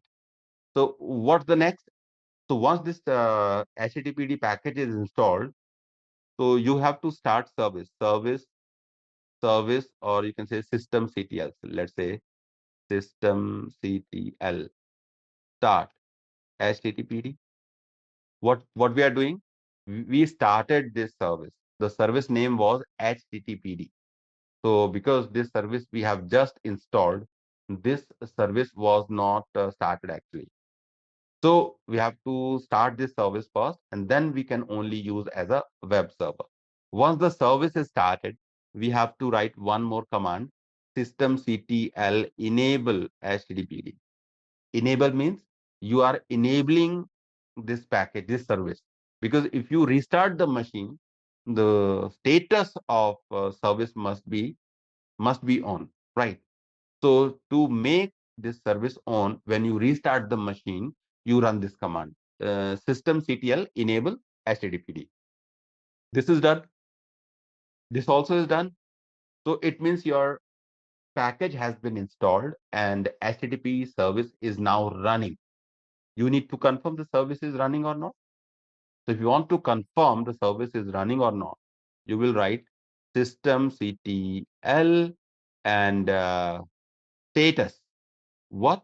Status http, and press enter. Can you see? This was the command, systemctl status http. And now the status of this service is running and active, right or not? And the service is enabled here. Good. It means now I can configure my web server. So what I'm doing, I'm writing a very simple code. Do you know how to write a code for to configure your index.html file? Yes, Yeah, sir. I need actually your input in meeting chat. Just let me know how many of you know about HTML. Even I don't know HTML. For example, I don't know HTML. You just write yes or no. Let's say I'm also in your your side. For example, I don't know, because so everybody, it's not necessary to learn HTML actually, right? But definitely, if you want to create an index.html file for web server, so you will write in HTML. So what you will do, I just tell you. So you have two ways actually. So I will tell you both the ways. So let's say you don't need actually to write HTML page. So you are open to just, first of all, you will change where www and HTML. So first of all, you are just going to change the folder, or you are changing the position. So right now you are in where www.html. So pwd command tells you that present working directory, in which directory you are working. And ll means long list. Nothing is there in this directory. This directory is blank. So in this directory, I'm going to create an index.html file. So I'm going to create a with very simple method.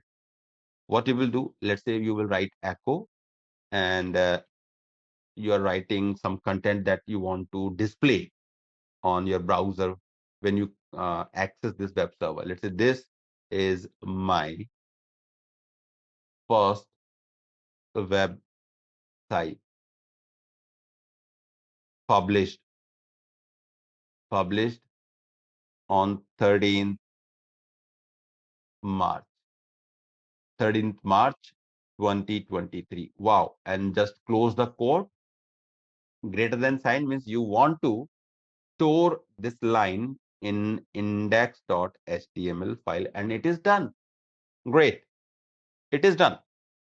So you have now HTML file. So this has been created without any code. You have not to write any code. So simply you just created a one text file and you stored that text in index.html to display. That is done. This is the first thing. Why I'm telling you, you will be amazed because this is very simple. You should have some idea. And this is the IP address you have. This is the IP address you have. Let me just run this IP address in my new browser. Do you see? This is working.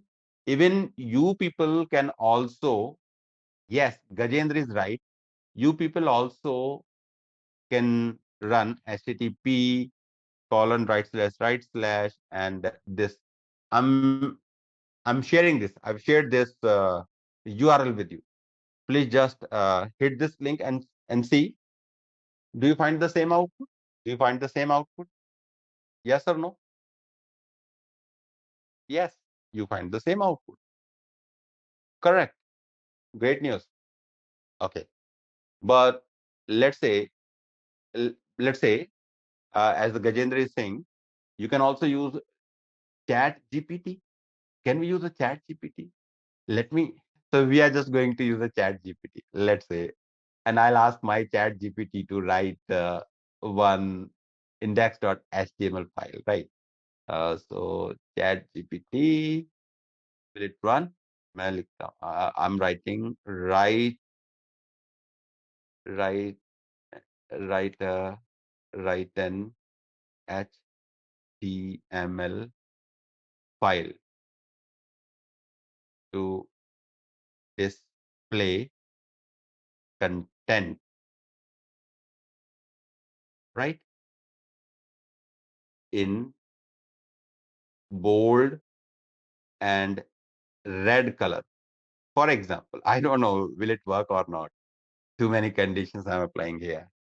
Thinking about.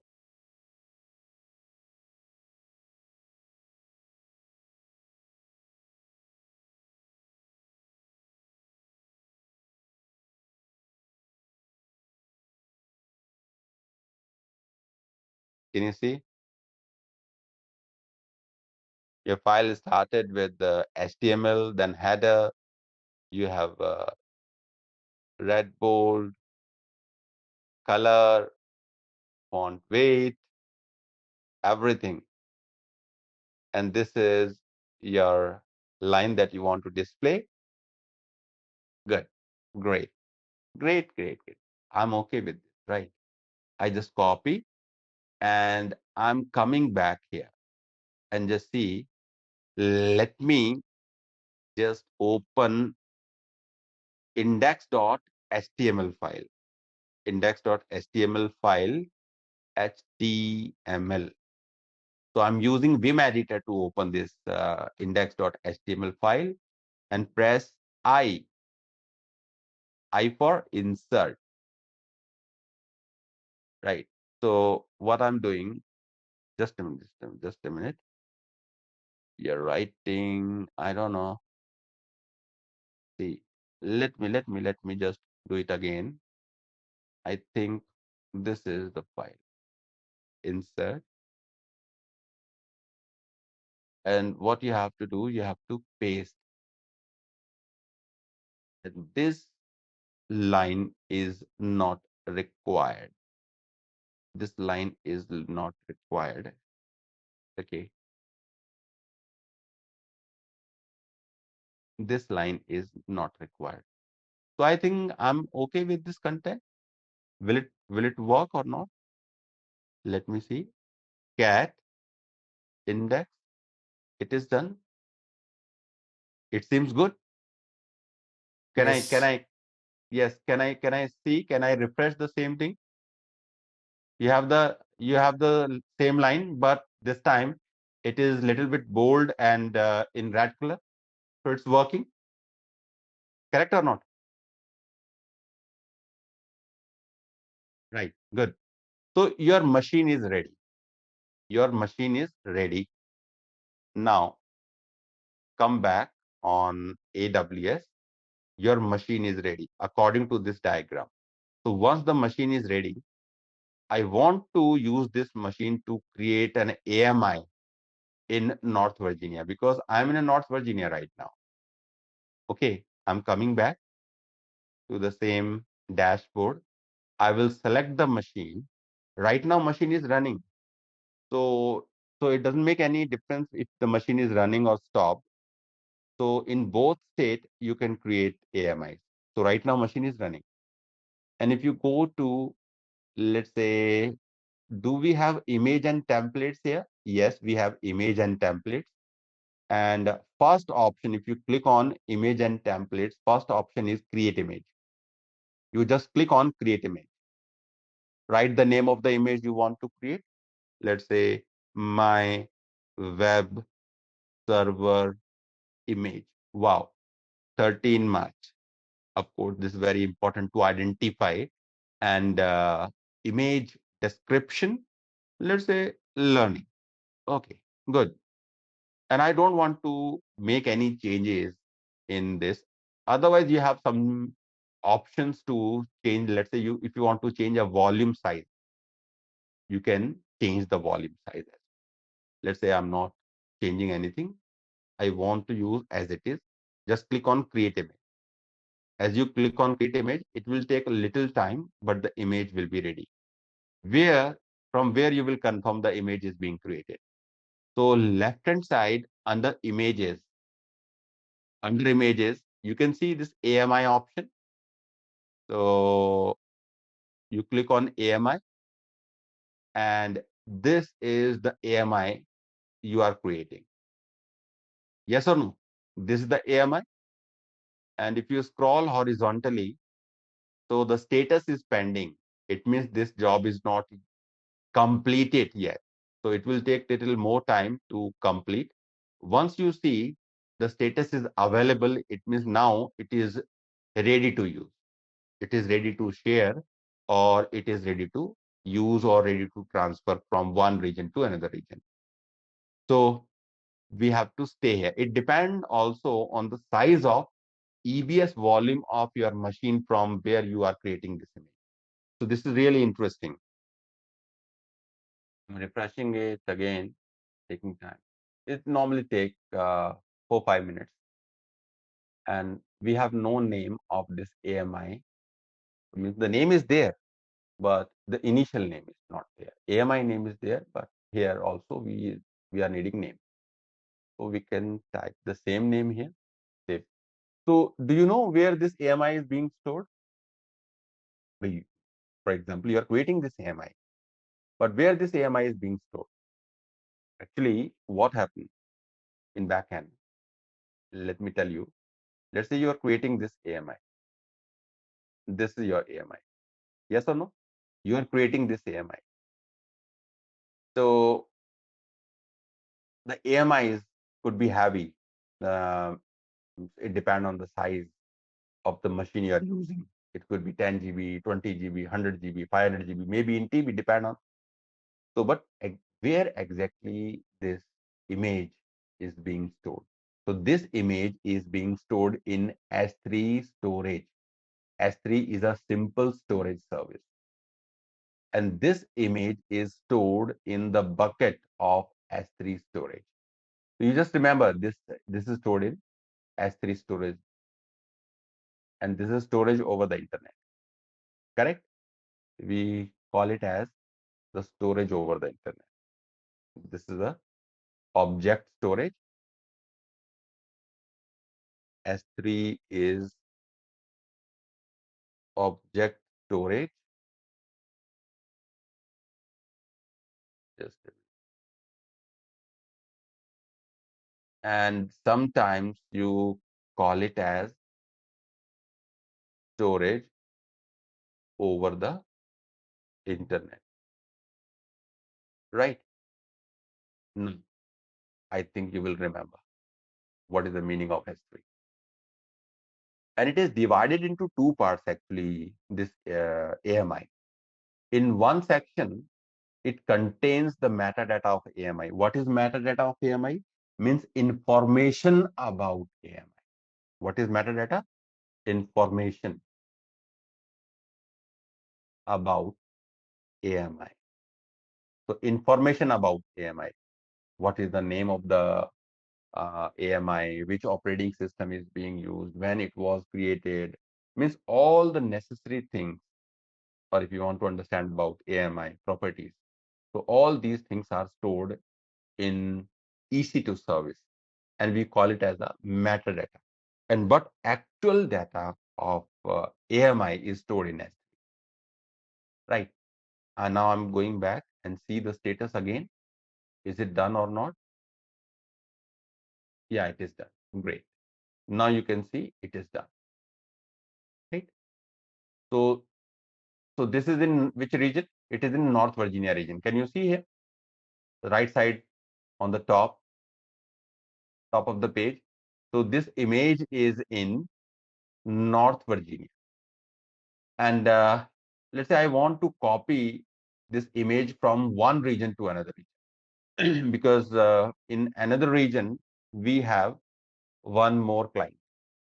So I want to copy in Ohio region. So how to copy this image from North Virginia to Ohio? So we have to copy it. We have not to transfer it. Just understand.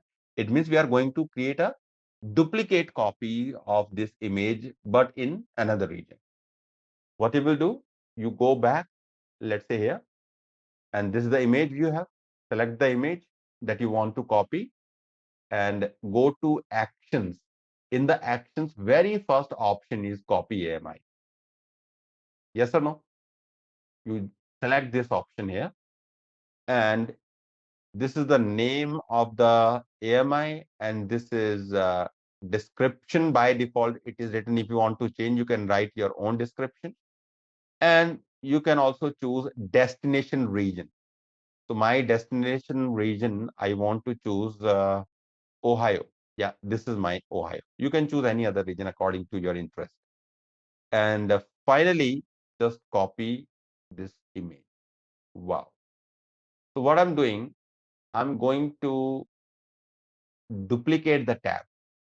Why I'm duplicating the tab? Because I want to switch on my Ohio region. Where is Ohio region? This is the Ohio region. Let's say I clicked on Ohio region and go to images left hand side and click on AMI. You will see AMI here. So this AMI is being copied here. Can you see? It is in pending state. So this AMI is being copied here in Ohio. Great. But still it is in pending. So what is the meaning of this? It means you are transferring data of this EC2 instance, or in terms of AMI, from North Virginia data center to Ohio region data center. Correct or not? Sir, is it like cloning the image? We call it as an image. Is it cloning, like copy of? You know me? I'm not able to. I don't know why your voice are not coming properly. Yeah, will you please repeat again? Clone the image, cloning. Yeah. It's not cloning actually. We call it as a copy. We never seen this clone word in AWS. So please don't use that word. Cloning is something else. But we are creating AMIs. In cloning, basically, you are creating an exact copy of machine, even including machine serial number, name, everything, right? Okay. So it's a template. It's a template. So we will not call it as a clone. It's a template. So template is a better option to create a similar machine. So if you're using template to create a duplicate machine or similar machine again and again, it means the template is a better option. Clone is not a better option.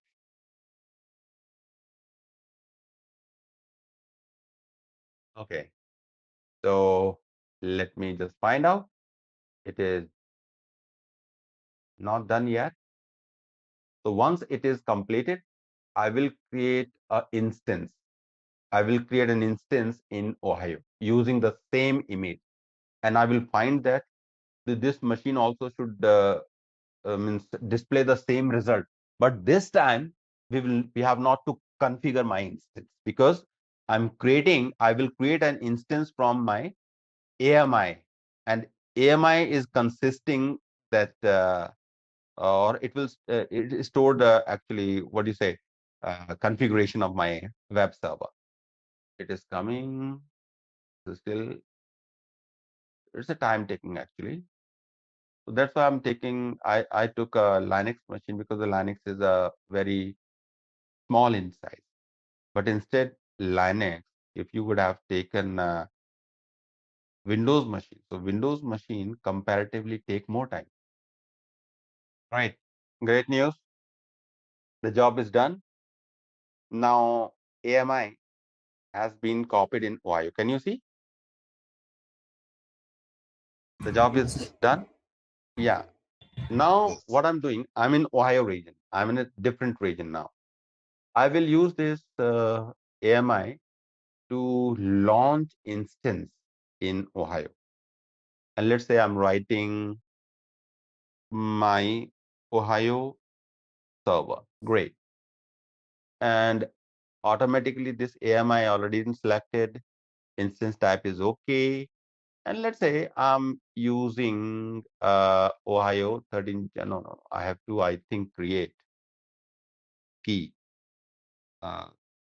P for Ohio, 13 March. Great.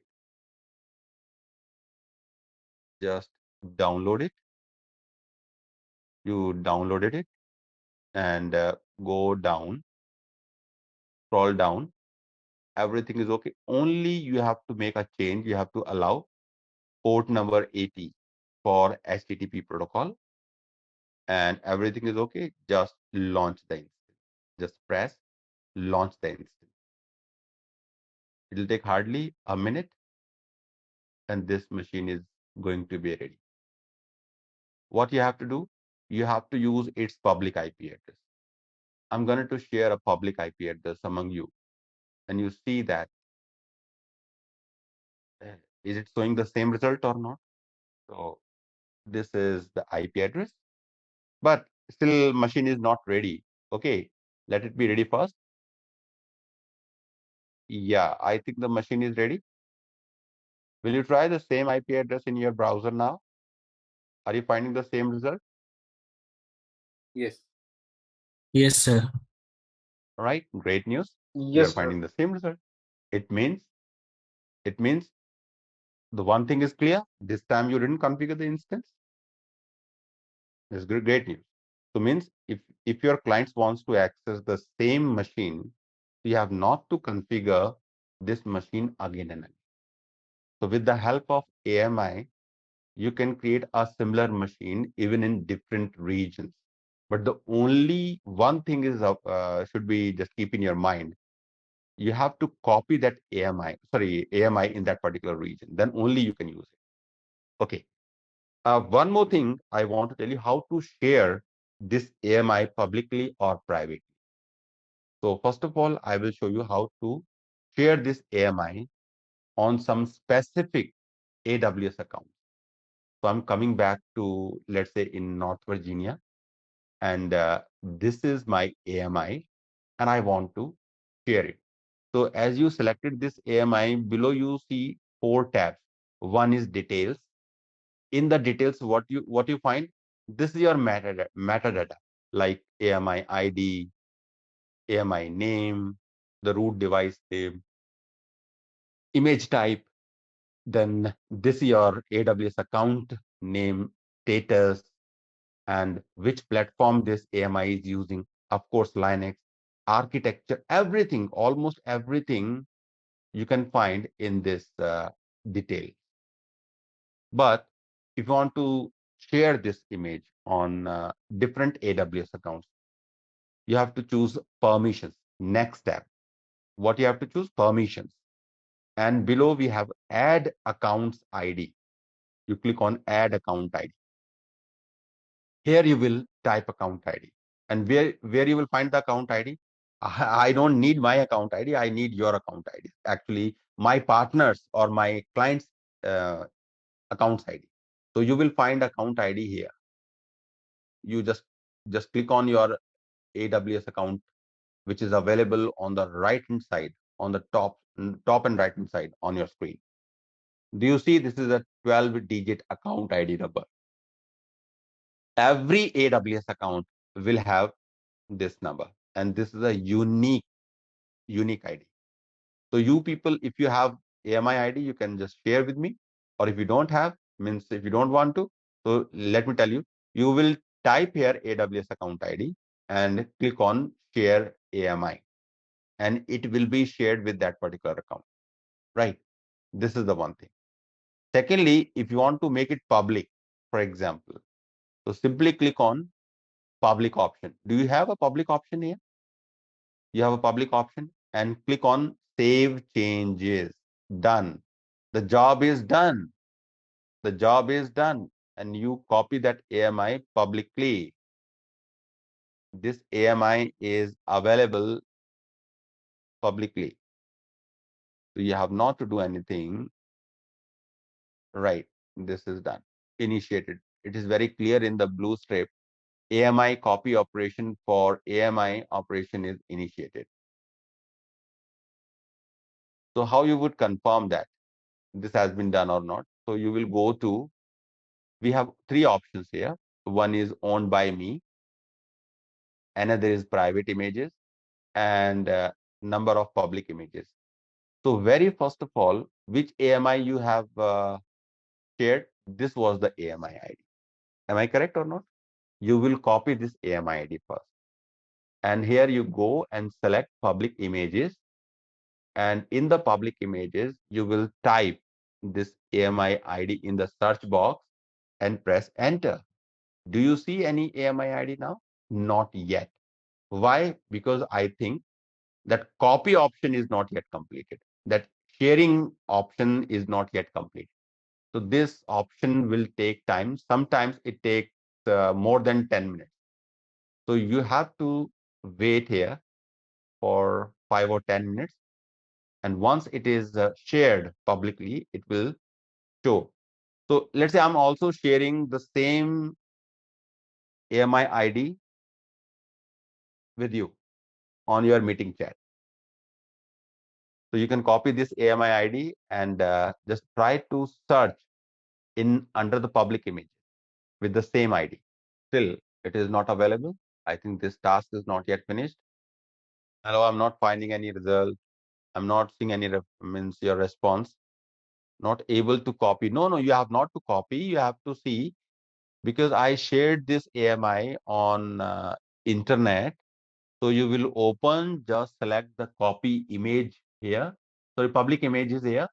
And under public images, first of all, you have to search this image through the image ID. I shared the image ID with you. And you will find this image ID in front of you. You can see the same image in front of you. Do you see? You just let me know, find out. So you have, what you have to do? You have to only search it, right? Still not available. How is it possible? It is available. So maybe you are using a wrong option, Surya. Let me show you once again. For example, let's say, but you should be in the same region.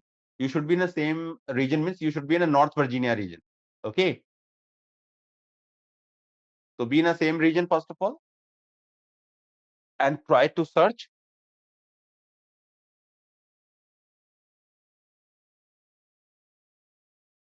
Got it, sir. It's available. I was actually searching in Mumbai region. Right. Now it is available, right? Good news. So one person has confirmed. What about Moses? What about Gajendra, Sheikh, Muhammad, Mohit? What you people are doing? Just let me know. Rishikesh, Surya, Tarun, where are you? Yes, sir. Checking. Sir, when I'm trying to copy this AMI, it says that you do not have the permission to access the storage of this AMI. Why you will copy? It is a shared AMI with you. You cannot download it. You cannot copy it. You cannot copy it. So what you can do, you can only create a machine from this AMI. Okay, understood. Then only I'll be able to create the Yes, AMI correct. out of this. Then Okay. only, and from that created machine, create a AMI, and you can access your own AMI, not shared AMI. Good. So guys, got it. Thank you. So this is a good news. So we have one instance running in my Ohio. First of all, I have to terminate this instance. This chapter is a little bit bigger. So probably we will take one entire week to complete this topic, because this topic is a big. So you completed this today. And how to delete this AMI? Let me show you how to delete this AMI. This also is a very tricky thing. You go to AMI, right? Let's say AMI. This is the AMI.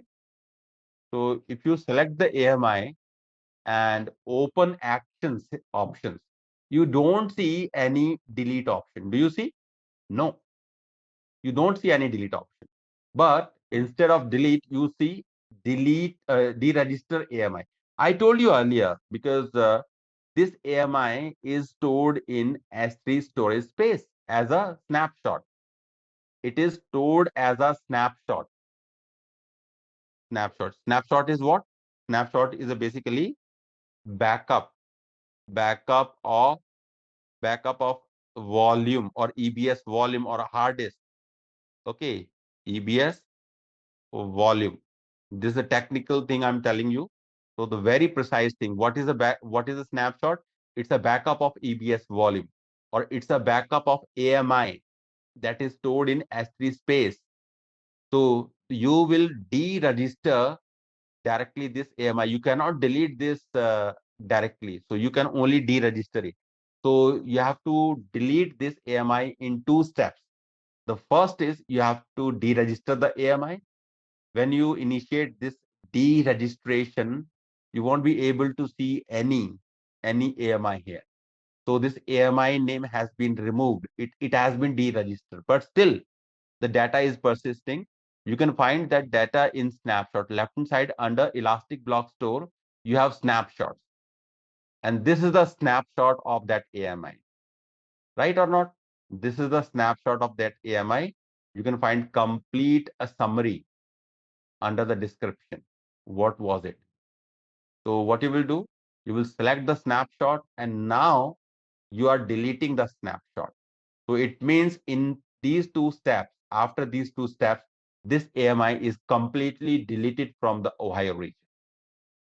The same task you will complete here, because ultimately you are storing some space in snapshots or in S3 storage space, and you have only 5 GB space free of cost. So please don't create too many images or too many snapshots unnecessarily. Okay, you will go to, let's say, where is AMI? This is the AMI. Let's say this is the AMI I have. Great. You go to owned AMI. Yeah. I think mistakenly I created multiple AMIs. I think, yeah, you can deregister those AMIs. This is the one, right? And now you go back and open snapshot screen. You have too many volumes, and each volume is a 8 GB. So these two, first of all, you have to delete, because these were the source from the source AMI. You delete these 2 snapshots and do write delete here, and just confirm one more AMI you have to delete. Let me just see which one is mine. Which one is mine that you have to see from AMI. You go to AMI.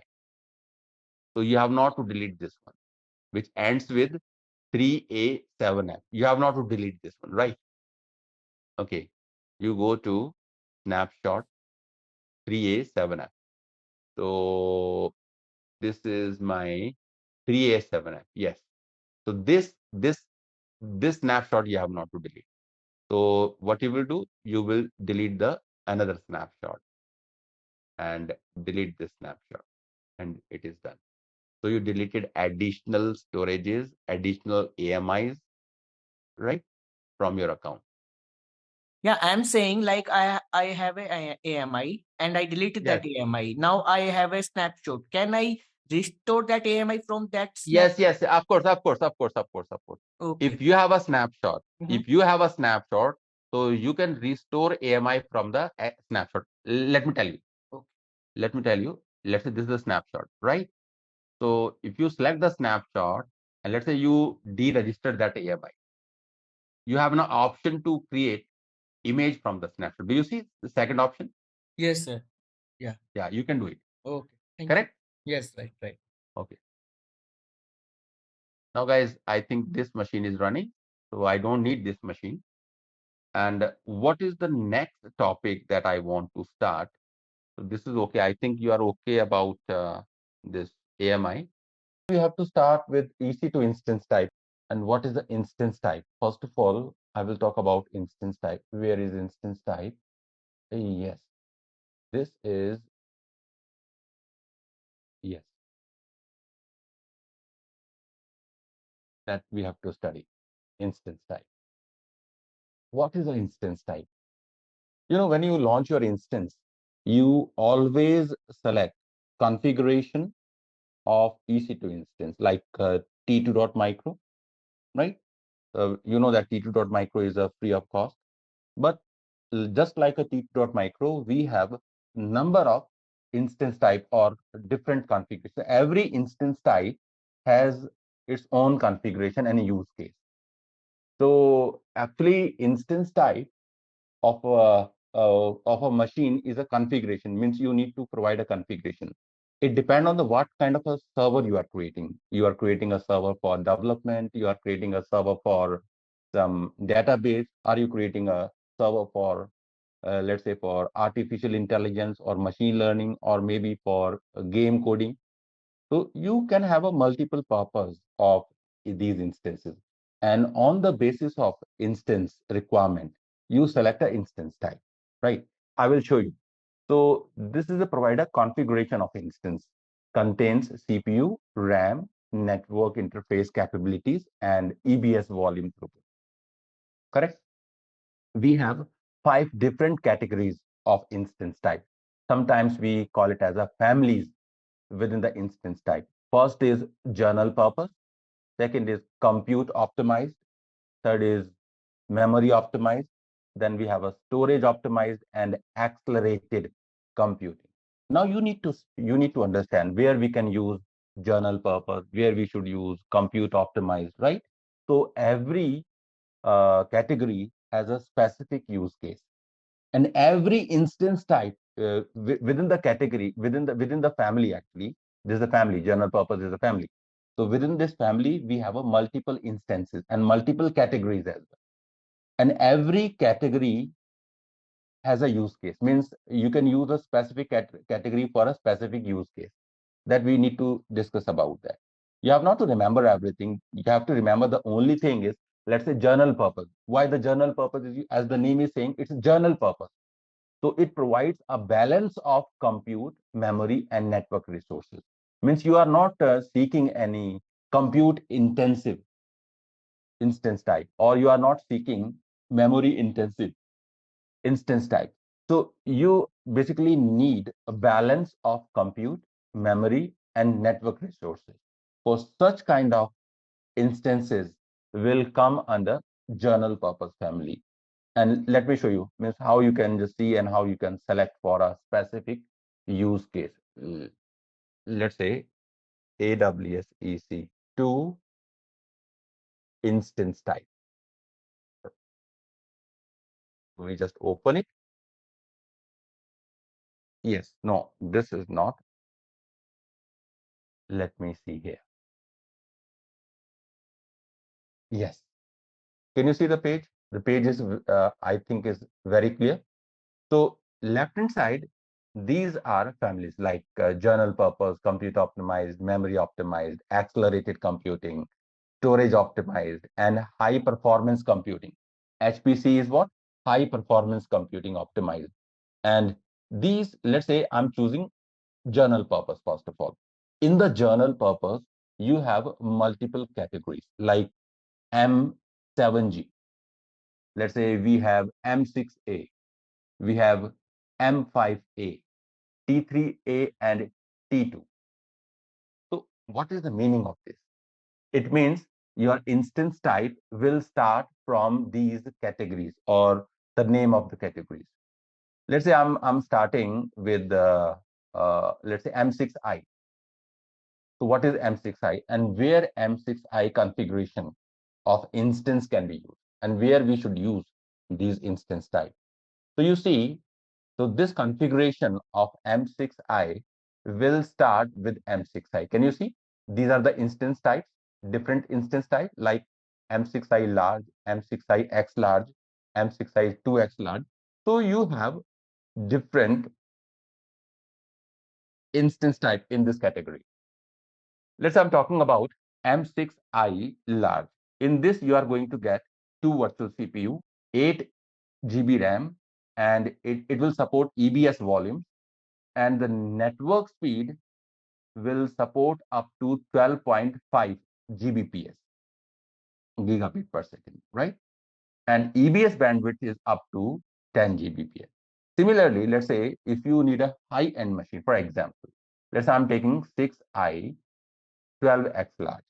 In this particular configuration, you will have 48 virtual CPU and 192 GB RAM, and it will also support EBS volume as a hard disk, and its network bandwidth is 18.75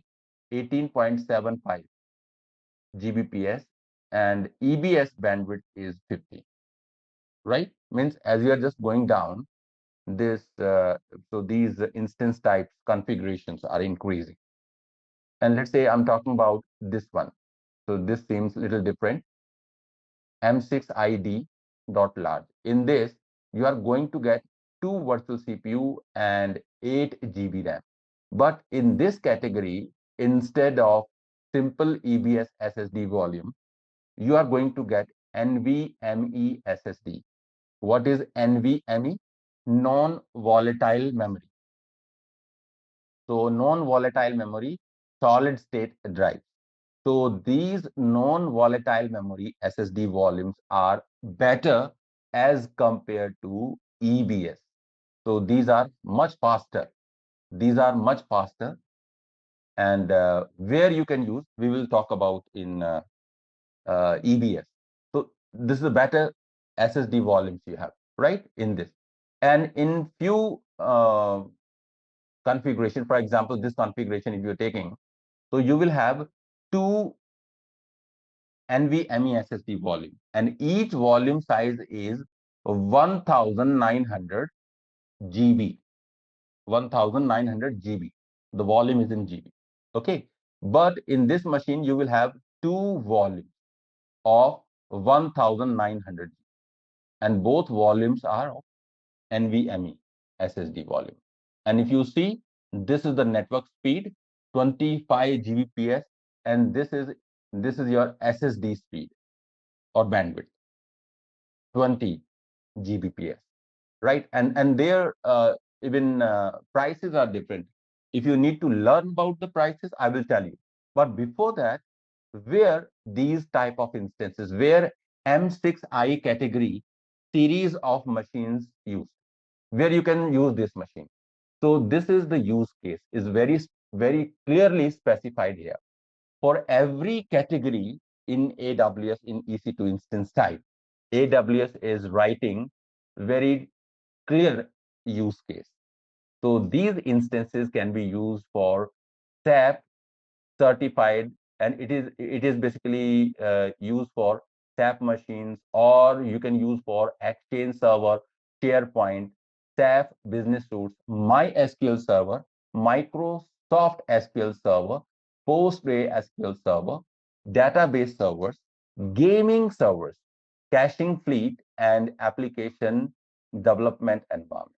So these are the use cases. If you are going to create any machine pertaining to any one of these use cases, you can use one of the instance from here. But it depends on you only. So how much CPU and memory is required for that machine? Okay, and it depends on definitely the budget you have. So every client will have a different budget. And if you want to go for high-end machine, means high configuration machine, so you have high configuration machine. Let's say you have a metal, M6i metal. So 128 virtual CPUs, 512 GB RAM. Can you believe this? So these kind of configuration you can find. Let me just find out now how much it will cost you. For example, I'm taking a very small configuration, the very first configuration I'm taking, M6i large. So from where you will going to get the price of EC2 instance. So you will open pricing AWS pricing calculator. What you will open? AWS pricing calculator. And first of all, you open a pricing calculator. Hey It's there, free of cost. continue learning directly from industry experts. You are watching these recorded topics from our master's program, but you can watch it live by joining any of these master's program, where you can become an IT engineer that too without coding. Now you can continue. You can open it and just estimate before implementing any resources in your project, or if you want to launch in your architecture, so you can have some estimated idea. Let's say, first of all, you have to choose a region. So where you want to locate your machine. You want to locate your machine in region, you want to locate your machine in local zone, or you want to locate your machine in wavelength zone. And here you can choose region. Let's say I'm choosing North Virginia region, for example. And here, what you want to calculate? I want to calculate EC2 instance type price. So you can say instance type price here. So this is the only tile I have to just open. So I will click on configure, and you have a pop-up menu. You just write the estimated. You can write the name of this estimated charges. Let's say my EC2 estimation, for example, right? You already selected region name. So what sort of the tenancy? So we will discuss about the tenancy, but I will tell you we have a two type of tenancies here. One is shared and another is dedicated, right? What is the difference between the shared and dedicated? Dedicated means whether you are using or not, that particular resource will belong to you, right? It will not be shared to any other instance or any other vendor instance. So if you are not using, even though those resources are allocated for you, but if you need a little low price EC2 instance, let's say if you are not using those resources, so you say that so anybody other can use it. So this way you will have a less cost of the EC2 instance. Let's say I'm taking shared instance. What operating system you are going to launch on this machine? Let's say I'm just going to, you have a multiple operating system. Can you see? You have a long list of operating systems. So generally, what operating system you are using in your production environment, that you have to select here. So which operating system you will use on this machine? Let's say I'm using RHL. So generally people are using RHL, Red Hat Enterprise Linux. Okay, so because you purchase it's a subscription, and Red Hat gives you basically support whatever the project Red Hat provides you. So workload is a constant, daily spike, weekly spike, or monthly spike. What kind of a workload means, what kind of a means increase in your traffic you can estimate, or you can just assume. So is it a constant usage? You will or you are going to get the constant usage of compute resources, or you will have spike sometimes in a day, or sometimes in a week, or sometimes in a month. It depends. So let's say I'm taking first one. And how many number of instances you are needing? Let's say I need a one number of instance. And you go and you what the instance type you want to select. Let's say the instance type was M6I. It was M6I dot large. You please write here M6I dot large. Is it clear? Large. Let me just enter it.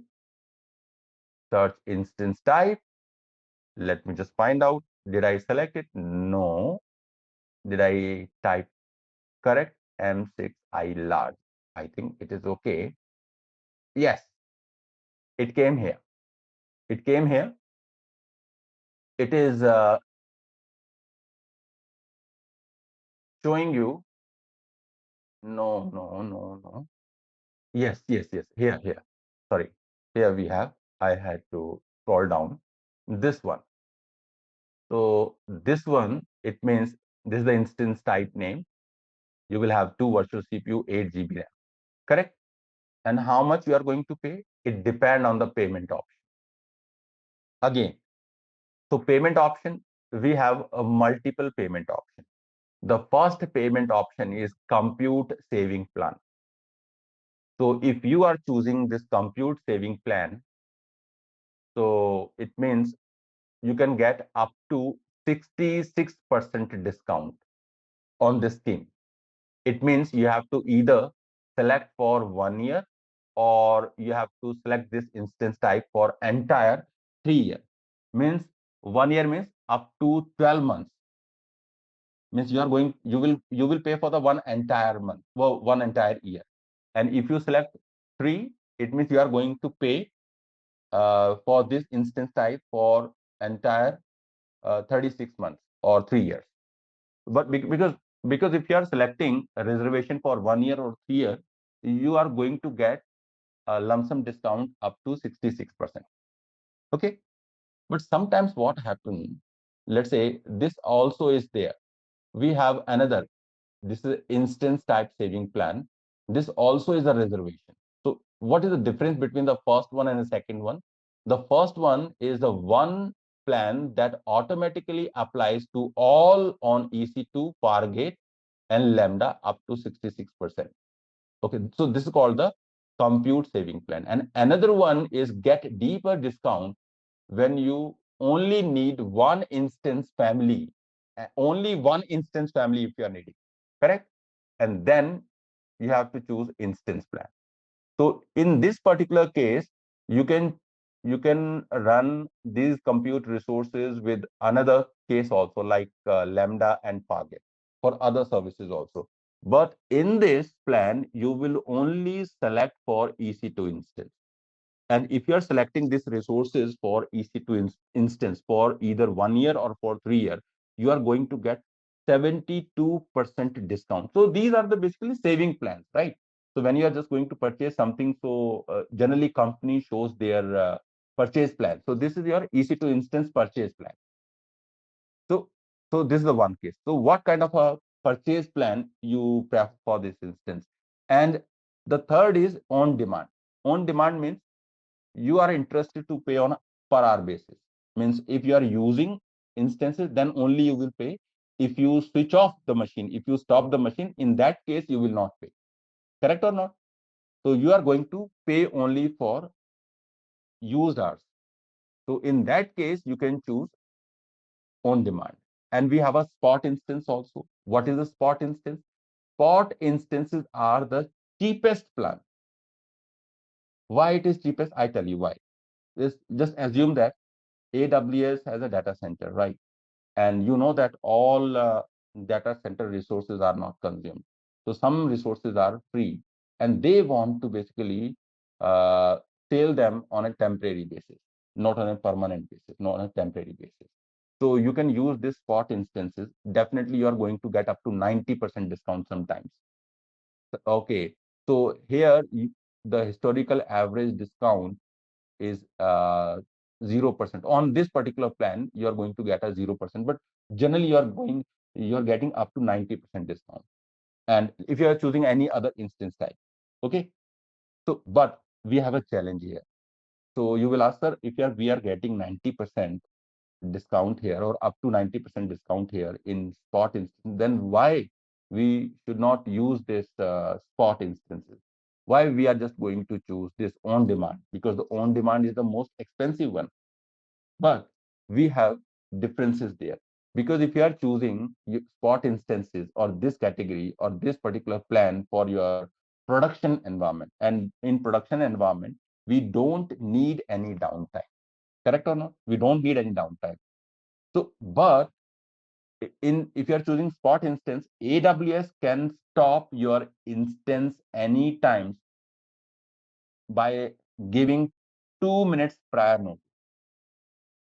Yes or no?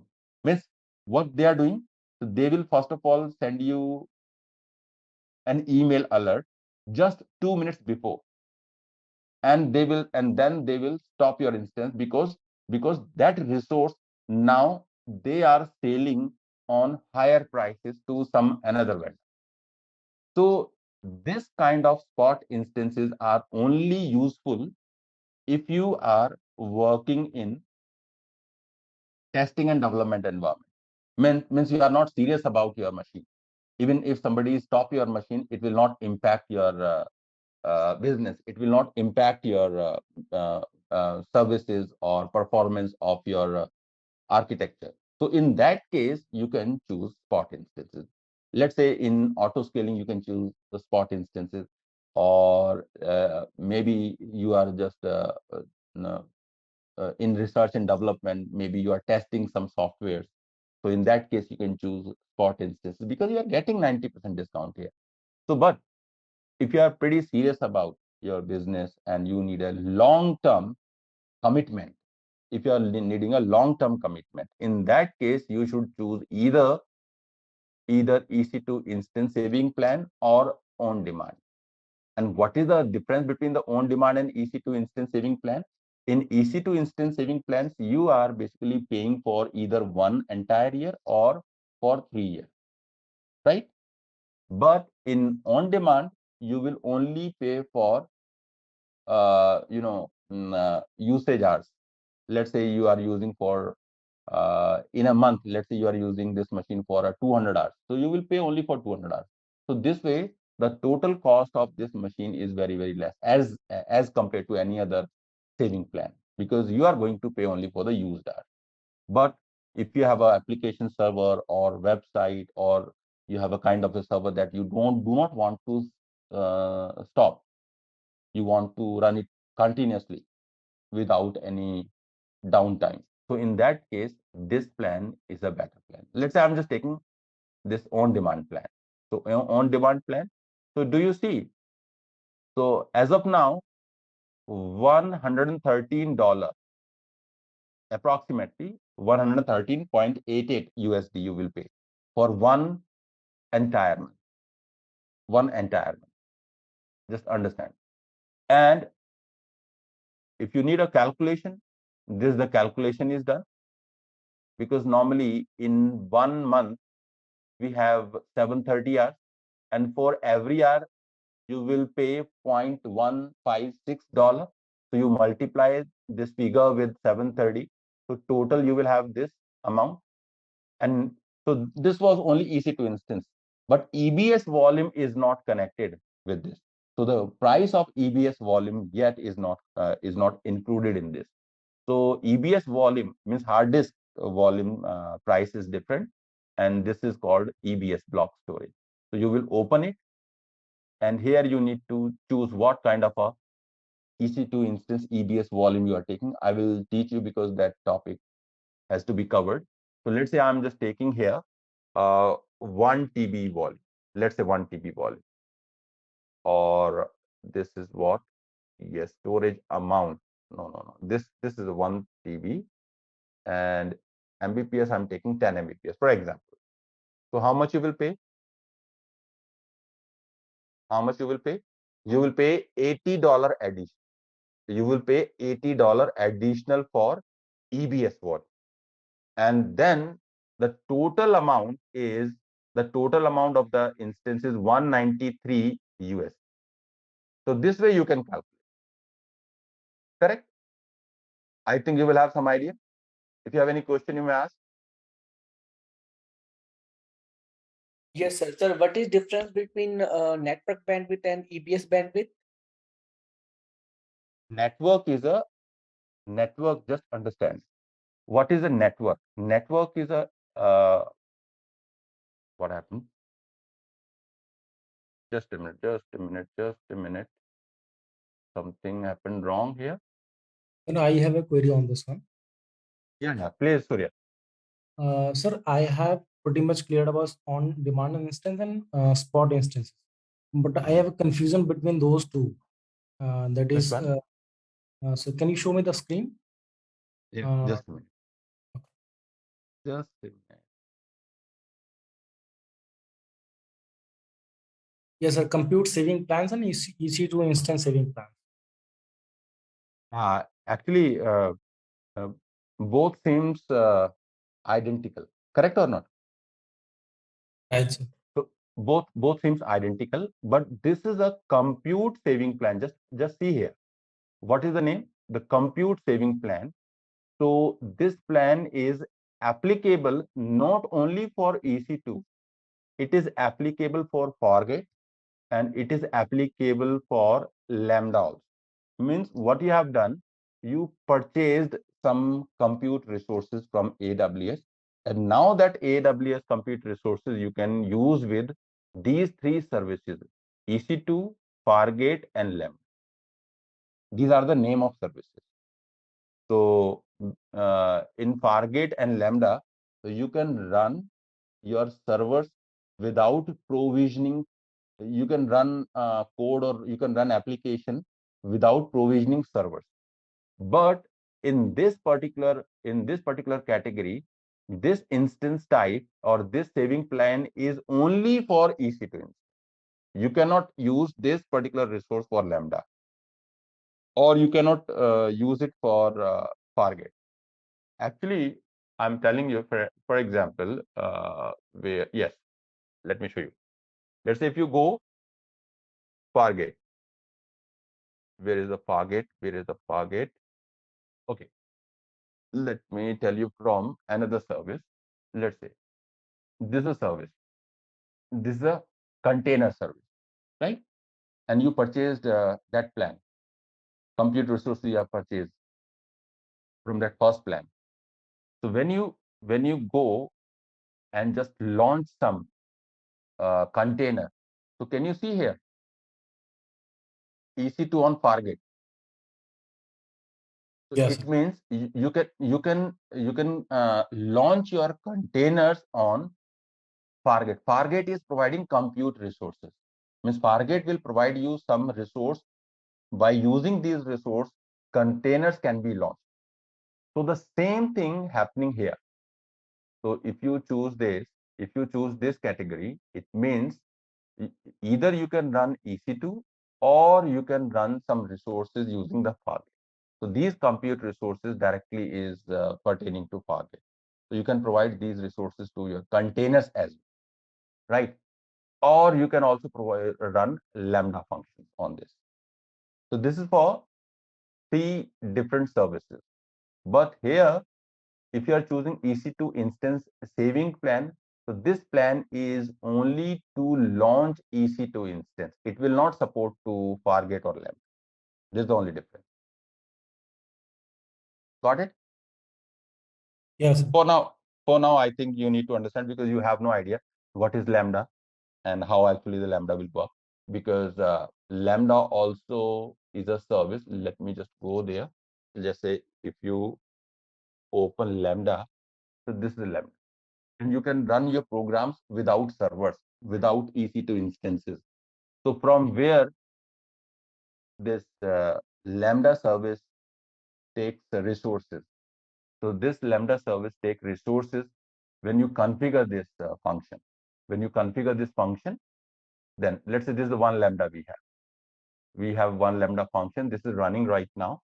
And if you go to configuration, did you see that? How much resources are being provided? How much resources are being provided? Memory is 512 MB. And if you click on the RAM, on the basis of RAM you provide. Basically, you cannot see here compute resources. Why? Because RAM is directly proportional to CPU. That's why you can only configure RAM. You cannot see CPU usage here. So that you see when you just run it. Okay. By the way, but what you have to remember, these are the 2 different saving plans. One saving plan is for multiple services, and this saving plan is only for EC2. Correct? So if you want to launch a server, so people are using this one. People are just taking this. Even if you go back and run your EC2 dashboard, you will see all these plans here. Let me show you. So this is a reserved instances. This is I was talking about the spot instances, spot request. You can also means give a request. And here we have a launch template. So these are the spot instance, saving plan, reserve instances, and dedicated host, and scheduled instances, and capacity reservations. So these are some selected options you have. And these all are different plans. But as of now, by default, you are using on demand. By default, what you are using? On demand. But let's say you are interested in saving plans. You just click on saving plan. Here you will have a saving plan. These are the saving plans. You can go and purchase a saving plan. You click on saving plan. Right now, I was actually not talking about the saving plan. I think you raised this question, that's why. So update your access permission for billing, cost management, and account console. Then only you will be able to purchase it. Basically, in AWS free tier account, by default, it is not enabled. You have to enable it. Otherwise, it is not, by default, it is not configured. And it will take approximately 24 hours to enable it. So you go to AWS cost management and you enable it, and that will take approximately 24 hours. So you are going back. Okay. So we will see later on. Right now, I was here actually. Sir, excuse me. Yeah. What is the difference between dedicated host and dedicated instances? And that I will teach you. So in the middle, actually, you are asking, and that's why you are confused. So in the middle, actually, what I was teaching you instance type right now, right? So let me just complete this, and after that, I will explain this. What is dedicated host and what is dedicated instance, right? Yes, sir. Yes, sir. Okay. Yes, this was a calculation. Now I'm just going back. I'm going back, and where it was, this was the instance type, right? So this was a just category, one category under journal purpose. So in journal purpose, what kind of instances you are using? Where you need a balance in compute, memory, and network resources. Here, you can use this. Okay. No issue. Now, the second category is compute optimized. Let's say compute optimized. So what is the difference between journal purpose and compute optimized? As the name is saying, compute optimized means if you are seeking any instance type which has more compute intensive resources, means if you, as compared to RAM, if you need more, what you say, uh, CPU resource or virtual CPU resource, in that case, you will choose compute optimized. And this was the general purpose, right? So let me take, let's for example, T3 here. T3 also is there. You were using T2.micro, and what you are going to get, everything is given here. I was just telling you that this is a T3. For example, this is a T3. So if you select a T3, what kind of hardware you are going to get for your machine? You are going to get up to 3.1 gigahertz Intel Xeon scalable processor. And these processors, models and make, both are written here. It is a Intel Xeon scalable processor, and these are the models, right? You can go and just search in Google what actually this is providing scalable processor. Let's say I'm taking this much. This also is a very big field, very big field.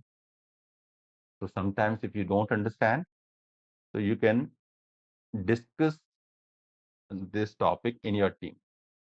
Yes, this is what you have. This is your 8175, and you can find detail. This is a server level of microprocessor. You find this kind of a microprocessor in servers.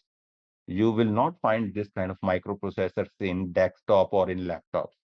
These are specifically meant for server level of machines. Yeah, here we go. So this is the complete architecture. Or if you need, let's say, Intel website, this is the Intel website.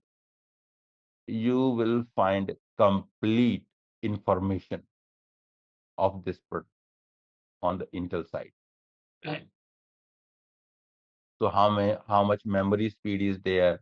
What type of RAM will support with this microprocessor? And what is the maximum turbo speed? What is the processor base frequency? Everything is given, right? Yeah. So this is the complete information about a product. So one product has a one page. Okay. Now I'm coming back. Let's say I'm talking about compute optimized. In the compute optimized, all these categories are starting from C only. C for compute optimized, C7G, C6I, C6IN. So nobody to remember actually, just understand, because if you are taking C7G, what is it? So this information is very clearly here, written here. So this is a ARM-based AWS Graviton processor. And this is the configuration and features of microprocessor and what kind of a RAM it will support, this and this. And you see in this category, in C7G category, these are the instance types you have, right? And for what particular use cases you can use this kind of instance type.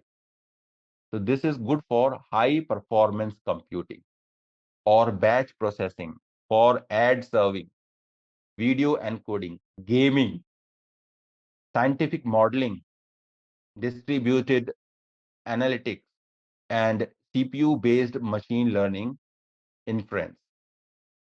So you can choose any one of that category. Let's say you are interested in C5.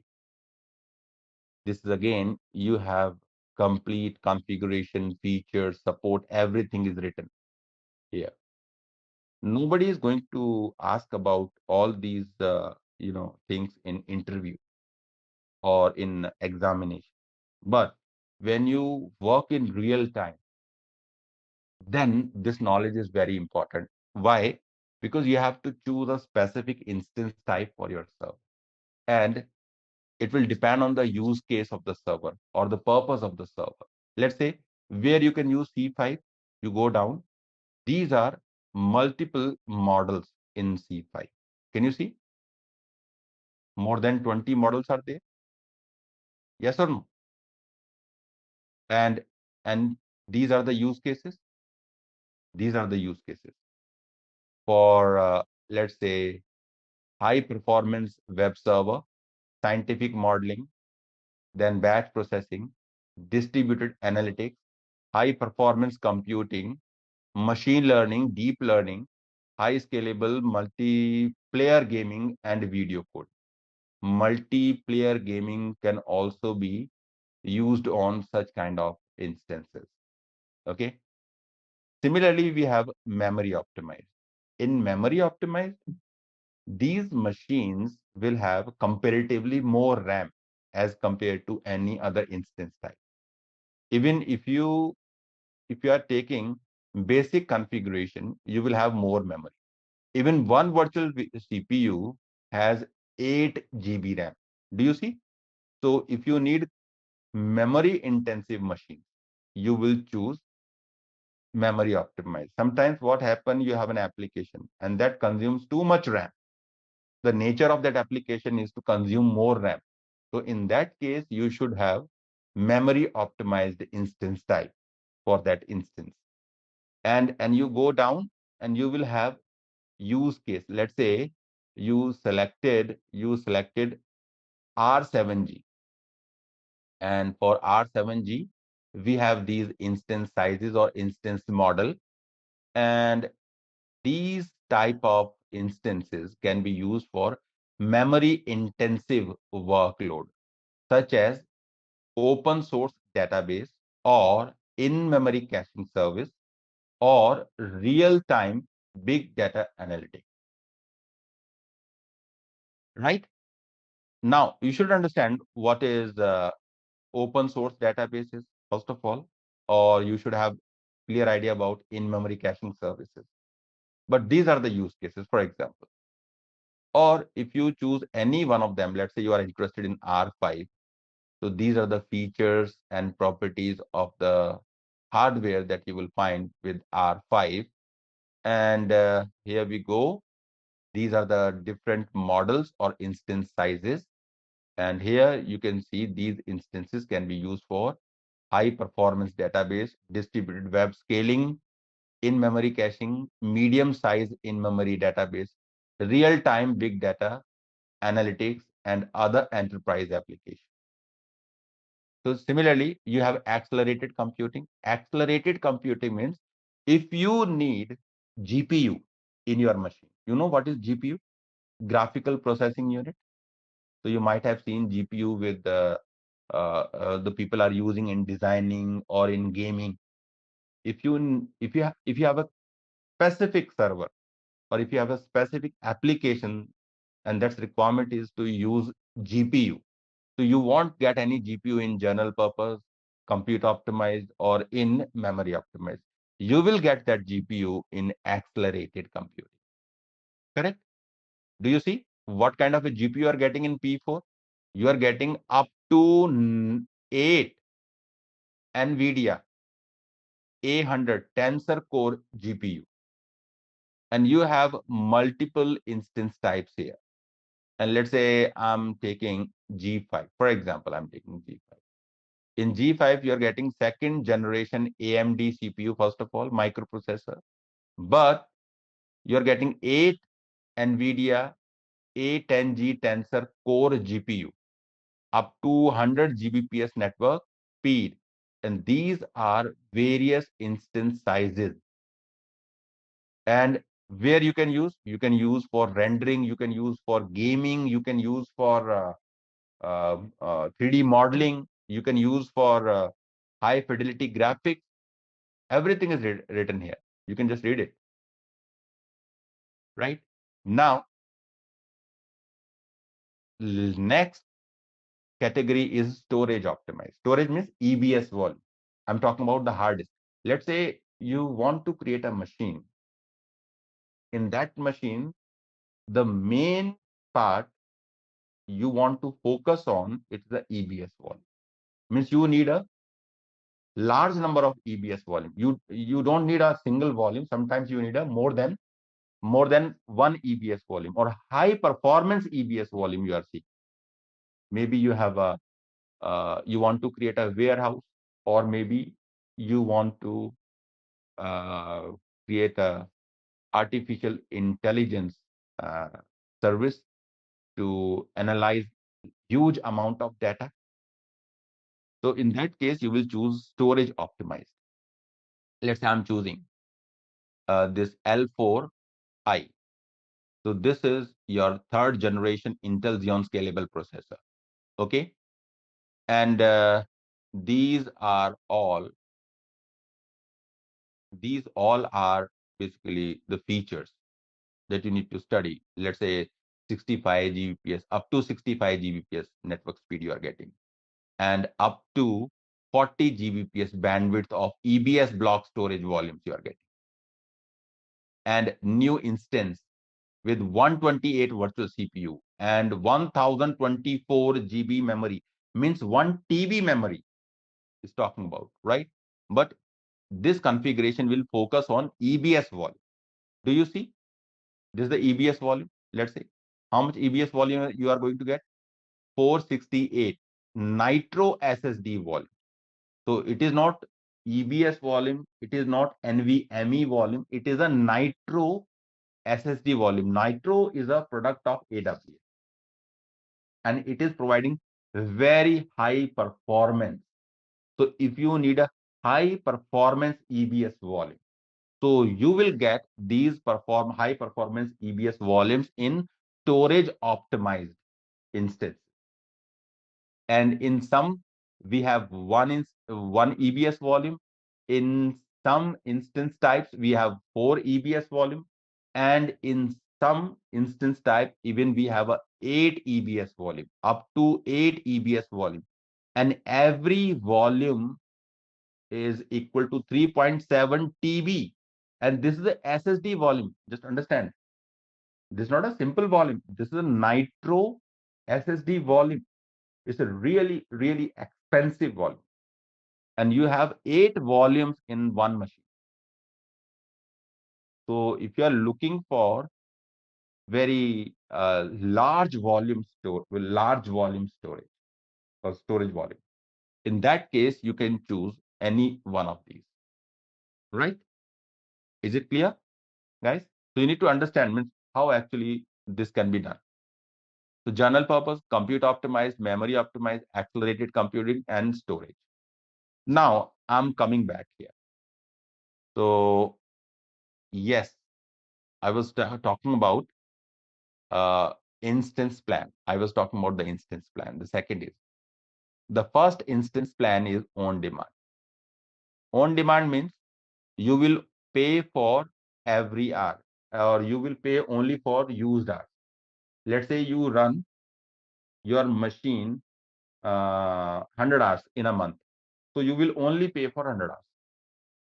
So if you are time specific, you do not want to run your machine day and night. So in that case, I think on demand is the best option, because per hour you will pay, let's say you are paying 0.2 hour, $0.2 per hour. So simply you have to multiply $0.2 with 100. You will have $20 cost. So that is very easy. Now, and let's say you do not want to stop your server once it is provisioned, like application server or web application server or website server. So we don't stop such kind of servers. So in such cases, you are recommended to go for reserved instances. And if you are choosing reserved instances, you have two options. Either you will pay for 1 year or you will pay for 3 years. And you are going to get a very good discount. It depends on the instance type you are choosing. It depends on the instance type you are using in a particular family. It's a general purpose, compute optimized, memory optimized, storage optimized, what? So accordingly, you will get a discount. There is no fixed formula, right? And second is spot instances. What are the spot instances? So spot instances basically created on a free resources of AWS data center. Let's say AWS data center has some free resources and they want to earn some money from their free resources. So what they do, they allocate that free storage on a very low price. And you are going to get up to 90% discount here. I was writing here. I did write here, but it again depend on instance type. Okay. So, but we have a challenge in spot instances because AWS do not give any commitment of the resources. Let's say you are running a machine, your machine is running perfectly okay, and you are running on a very less amount on pair resources of AWS, and suddenly AWS got an order or got a demand to create a machine, let's say on reserved instance type or maybe on demand type. So what AWS do, AWS will send you an alert mail, and just 2 minutes prior, just 2 minutes before switching off your machine, and they will immediately switch off your machine. So AWS completely open in this case. They are saying that we do not commit, actually we are definitely providing these resources on very low price, but if you are serious about your machine, if you are choosing or if you are running your production machine, so please do not select spot instances. But spot instances are good option for testing purposes, for quality testing or software testing purpose, or maybe you want to do any type of R&D. In that case, you can choose such kind of spot instance. Now, we have different type of instance I did right here. Let's say one is on demand. The on demand is very clear. If you want to pay for per hour basis, you will choose on demand. Second, reserved instances. What are the reserved instances? Reserved. The word reserved saying something is basically reserved for you. And what is reserved for you? The reserved instances provide you the significant saving, number one. Number two, reserved instances are not physical instances. Definitely, these are virtual machines, but But one thing is there, these on-demand instances must match certain attributes such as instance types and region. So means you are going to get some discount on reserved instances because you are using for a certain period of time, let's say 1 year or 3 years. So you need some commitment from AWS side. And spot instances I already explained you. And dedicated host. You know what is a host? Host, this is a host. Blade server in AWS data center. This is a Blade server. This is a host. And on the top of the host, you have a hypervisor like Zen hypervisor or Nitro hypervisor, right? And on the top of this, you have your EC2 instance. This is your EC2 instance. So this is EC2 instance is a virtual machine, EC2 instance. And this EC2 instance is a virtual machine. Just understand, this is EC2 instance, a virtual machine, right? So if you are creating dedicated host, it means you are creating your machine on a specific host. Just understand, this machine will not move from one host to another host. It is installed on a specific Blade server. Correct? Sir, I have a question. Yes, Bhargav. Yeah. Sir, is there any roadmap or any path to upgrade? Suppose the client first they decided to go on a on-demand, and later on they see that okay, we want to use something as a RI, means that is reserve instance. So, is there any path to upgrade? No. There is no path is recommended, but one thing is very clear. Here for on demand, you are paying per hour basis. So anytime you can switch on reserved instances. Just understand. But if you choose a reserved instance, it means you are going to pay that upfront amount to AWS in advance. Are you getting me?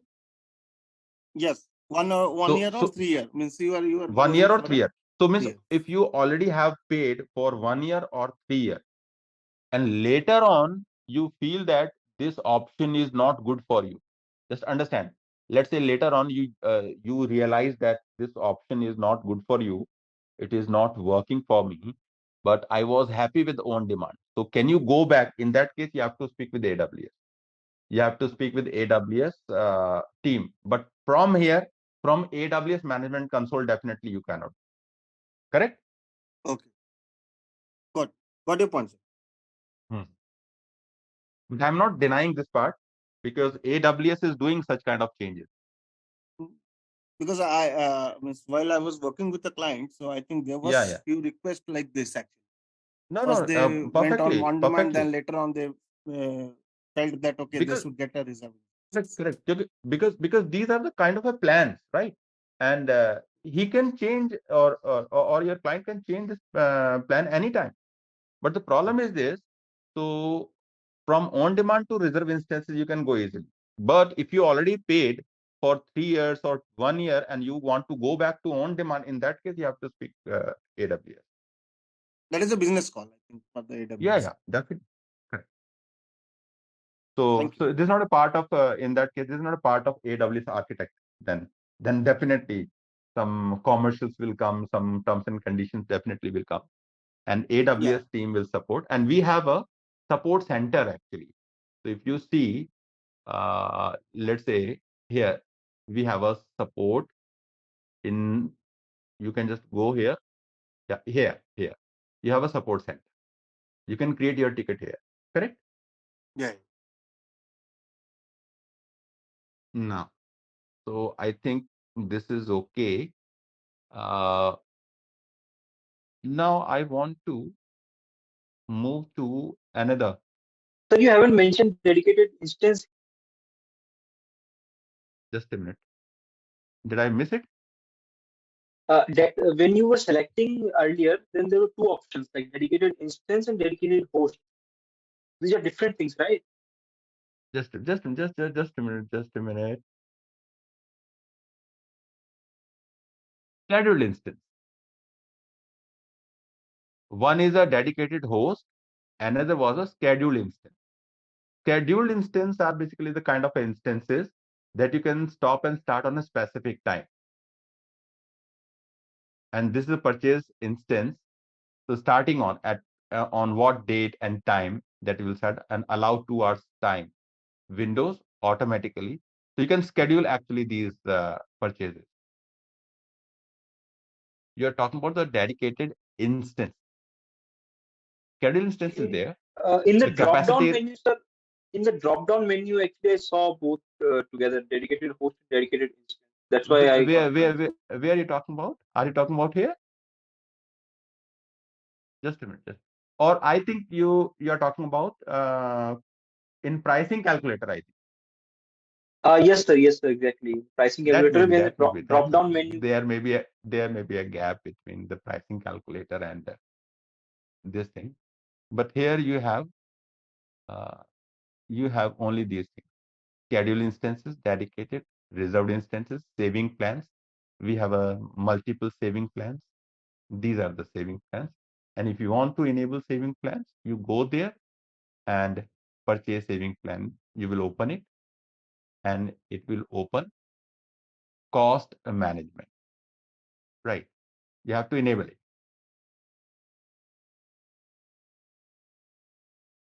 You have to provide the next.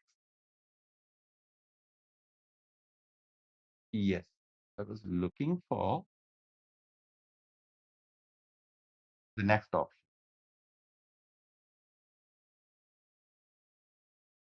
You must have idea about this, right?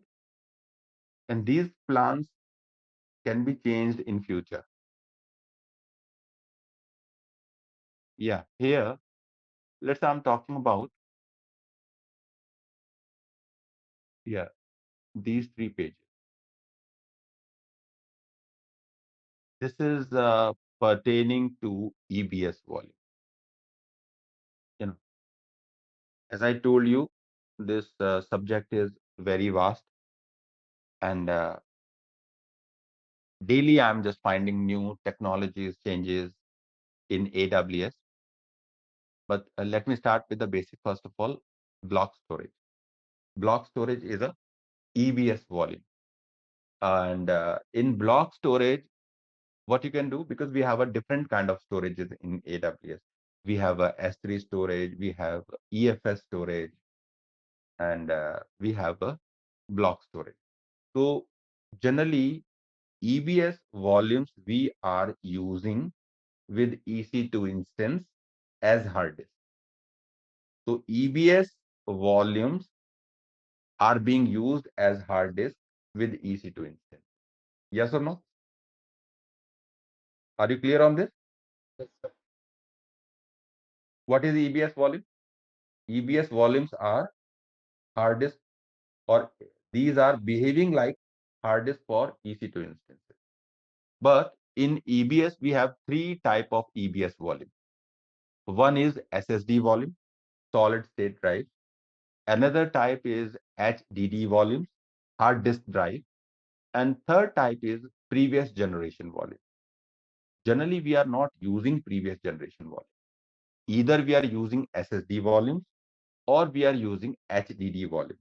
Now, question arises, where we should use SSD volume and where we should use HDD volume. And what are the cost of these volumes and which one is cost effective? And for which case we should use SSD volume and for which use case we should use HDD volume. These are some primary questions. So in SSD, we have 2 different types. One is journal purpose SSD and another is a provisioned IF. Now, just understand this very conceptual thing I'm telling you. Number one, journal purpose. Journal purpose has further 2 categories, volume types, GP2 and GP3. So durability wise, what is the durability? What is the durability? Durability means what could be its downtime in one entire year. Are you getting me what I'm trying to speak? So because EBS is a hardware, and ultimately EBS is a block storage, and you are actually getting from some SAN storage. So means what kind of a commitment AWS is giving to you about this EBS volume? Are they saying you will have 100% uptime? You will get 100% uptime on this EBS volume. You will not face any kind of any issues. Can somebody give such kind of a guarantee on any hardware? Because hardware is ultimately the electronic devices, and it's a kind of a technology, of course. So you can have some downtime, definitely. Even though they are basically maintaining resiliency on these volumes. So they will basically configure in such a way that such kind of situation can be avoided. You should not face any downtime. But even though, so according to actually durability, they means AWS is allocating, they are saying that up to 99.9% availability you can get. They are saying, no, we cannot give 100% guarantee, but 1 minute or 2 minute downtime in one entire year can be expected. Because generally when you create a production environment, for the production environment for your very uh, serious business, let's say, for your machines and for your architecture. So you generally sign SLA with your service provider. So when you create your enterprise accounts, so generally you sign a one SLA with AWS, right? What is the SLA? Service level agreement. So in that service level, according to that service level agreement, they say that you can get up to 99.11 times 9. 11 times 9. So if you need a proper information, because this is the table, this table has a limited space, but you can just go AWS, EBS, durability, EBS durability as per AWS. Let me see how much durability they are providing. Let me just find out. Here we go. I think the same information I'm just getting here. Can you see GP2 and GP3? How much your durability you are getting? 90.99.9. But I read somewhere 99.11 times 9. Where is that? Okay, I will show you. Maybe that information has changed. But ultimately, how much durability you are going to get? Up to 99.9. And what is the annual failure rate? So the annual failure rate can go up to 0.1 to 0.2% annually. That's all. It's almost negligible, right? And where you can use GP2 and GP3? Because GP2 and GP3 are the part of general purpose SSD. Because once you understand this table, then only we will do the labs. Otherwise, you won't understand what I'm doing on labs. So GP2 and GP3. So GP2 and GP3 both are SSD volumes, and these SSD volumes are recommended for low latency interactive applications, or general purpose SSD volumes are also recommended for development and test environment. Development and test environment. It is not saying for production environment. Just notice here one thing. So AWS is not recommending GP2 and GP3 for production environment. They're saying you can, of course, this is your call. You can use these GP2 and GP3 for the production, but according to them, you should use these GP2 and GP3 for either testing environment and for development environment or for low latency interactive application. Now, another side, we have a provision IOPS. So what is a IOPS? First of all, IOPS means input output operations per second. Oh, I don't get it. So let me just explain you what is IOPS. So in a layman language, just try to understand. Let's say you have one thread, right? You have one thread, and with the help of this thread, you are reading and writing. Hello. Are you listening me, guys? Let's say you have one thread, and through this thread, you are reading and writing on this volume. And this volume is a IO, either IO1 or IO2. This is the name of SSD volume, right? Or you can say it's a provision IOPS. IOPS stand for input output operations per second. In such kind of SSD volume, you have an option to increase number of threads to read and write on this EBS volume. If you are increasing number of threads to read and write, it means ultimately you are controlling the speed, or you are increasing speed of read and write. But for every thread, you have to pay additional charges to AWS. Let's say you have let's say you have now increased threads, number of threads. So generally we are using like this. Let's say I have this use case. Okay, let's say you are choosing 1000 GB, right? And in 1000 GB, let's say you selected 1000 number of IOPS, input output operation per second. For almost every GB, you have one IOPS, correct? But if you need better performance, let's say now suddenly what happened, more number of users are increased, means number of users are increased on your application, or you are estimating that more traffic can come, more application traffic can come. So what you will do, you will go to EBS volume and you will increase number of IOPS. It means you have increased its read and write speed. You didn't increase the capacity. The capacity will remain same, for example, 1000 GB. What you did, you increased these number of threads to read and write. And these threads are known as IOPS, input output per second. So you can increase. And in some cases, you can increase up to 50,000 for 1 TB, for example, isn't it? But this is extremely expensive as compared to this one. This will be extremely expensive. And you have a limit. What is the minimum limit and what is the maximum limit of IOPS? I will tell you. But ultimately, you have control to increase and decrease number of IOPS.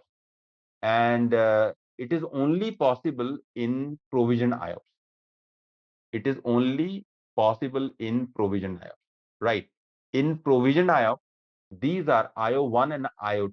These are two popular instance types or volume types available. Durability wise, everything is same. You will have up to 99.9% durability in both the cases. But IO1 and IO2 are recommended for production environment, or where the workload that require more number of IOPS. Let's say you need a more number of IOPS. So if you need a large number of IOPS, maybe your machine has more traffic, more read and write traffic. For such activities, you can increase or decrease number of IOPS, right? And it is recommended for input output intensive database workloads. So it is clear. So what is the major difference between, and in general purpose, you cannot increase or decrease number of IOPS. You will find some fixed number of IOPS per GB. let's say I'm talking about maximum IOPS per GB. So in journal purpose, you will get 3 IOPS per GB. So you will have a fixed number of IOPS there, right? But in provision IOPS, you will have a provision to change number of IOPS up to 50 per GB. Per GB. The same thing I was using here. So you started with 1 IOPS per GB and you reached up to 50 IOPS per GB, right? So this was the ultimate limit. This was the ultimate limit. And one more thing, the volume size, whether it is a journal purpose or provision IOPS, the minimum size here for the journal purpose is 1 GB and maximum size will, or you can go up to 16 TB. Here in IO1 and IO2, minimum size is 4 GB and you can go up to 16 TB of a single volume I'm talking about, right? And what about the number of IOPS you will get? So in GP2 and GP3, maximum number of IOPS you can get 16,000 only. That's all. But if you need more than 60,000 number of IOPS, then I will recommend you should have IO1 or IO2 provision IOPS volume. Here you can go up to 64,000 number of IOPS maximum per EBS volume. And maximum throughput per volume, read and write speed. For GP3, it's a 1000. For GB2, it's a 250 Mbps. For IO1 and IO2, it's a 1000 Mbps. There is a one special class under the provision IOPS, which is known as IO2 Block Express. In IO2 Block Express, this is a very special kind of EBS volume that you will not find with every EC2 instance type. So very specific instance type has IO2 Block Express, and this volume can go up to 64 TB. Specific. And number of IOPS can go up to 256,000 or 256,000, right? Very large number, very, very expensive. Let me show you. Let's say I want to calculate a price of these two. First of all, you will go to pricing calculator, AWS, you start it. Let's say I'm looking for EBS volume, estimated charges. Let's say here we go, EBS. This is the EBS volume. You go EBS. What kind of a EBS? One volume. Let's say I'm choosing journal purpose, right? Where you will have fixed number of IOPS. And you see that, let's say I'm taking 1,000 only. What is this? Average duration each running instance, hours, 730, 1 month. And here we have which kind of volume you want to select. Let's say I'm taking GP2. And what amount of volume you are taking, capacity. Let's say I'm taking 1,000, approximately 1 TB, right? And number of, do you find anywhere to change number of IOPS? Hello, everyone. Do you find any option to change number of IOPS here? No. Why? Because no, you don't find number of IOPS. You cannot change here. Why? Because in GP2 you cannot change. You are getting fixed number of IOPS with every GB. You are going to get 3,000 IOPS. 3,000 IOPS. 1,000. Oh, sorry. For 1,000 you are getting 3,000 number of IOPS. And how much it will cost you? Let me. I'm not taking other options. Let's say, yeah, it is there. It will cost you 154.49 USD, right? And let's say another, instead of this, let's say I'm taking IO1. Now suddenly its price will increase. How much price it is talking about? Now the price of this volume is 374. And now you will have option to change number of IOPS. Do you see? You have option to change number of IOPS. let's say I need 15,000 IOPS, for example. I need 15,000 IOPS. So how much it will cost you then? The same EBS volume will cost you 1,154 USD. My God. Okay. I'm back. So I'm just going back. Yeah. Sorry. Yeah. It's okay. Now. So, sir, basically, Yes, Sujit? as a solution architect, how do we decide, like what IOPS for we need for which kind of applications? So, how do we decide these kind of decisions? Like we understand the working of this provision IOPS SSD and general purpose SSD, but how do we decide how we are going to decide in like how we take decision if we talk about in a clear bigger picture, if I say so. Yeah. It's a very, very good question. And it is not easy to answer in a single line. The thing is, it depends on your application. I don't know what application you are using and what operating system you are using. It's a multitasking application. Let's say you have, just assume that you started your production server. So if you are starting a production server, so definitely I will recommend you should go for IO1 or IO number one, because in IO1 and IO2 you will find option to change number of IOs. That is not possible in case of GP2 and GP3, because in GP2 and GP3 you will get a fixed number of IOs. Means if you are moving after a certain limit, let's say by chance, by mistake, you have taken GP2. Your machine was running fine, everything is perfect.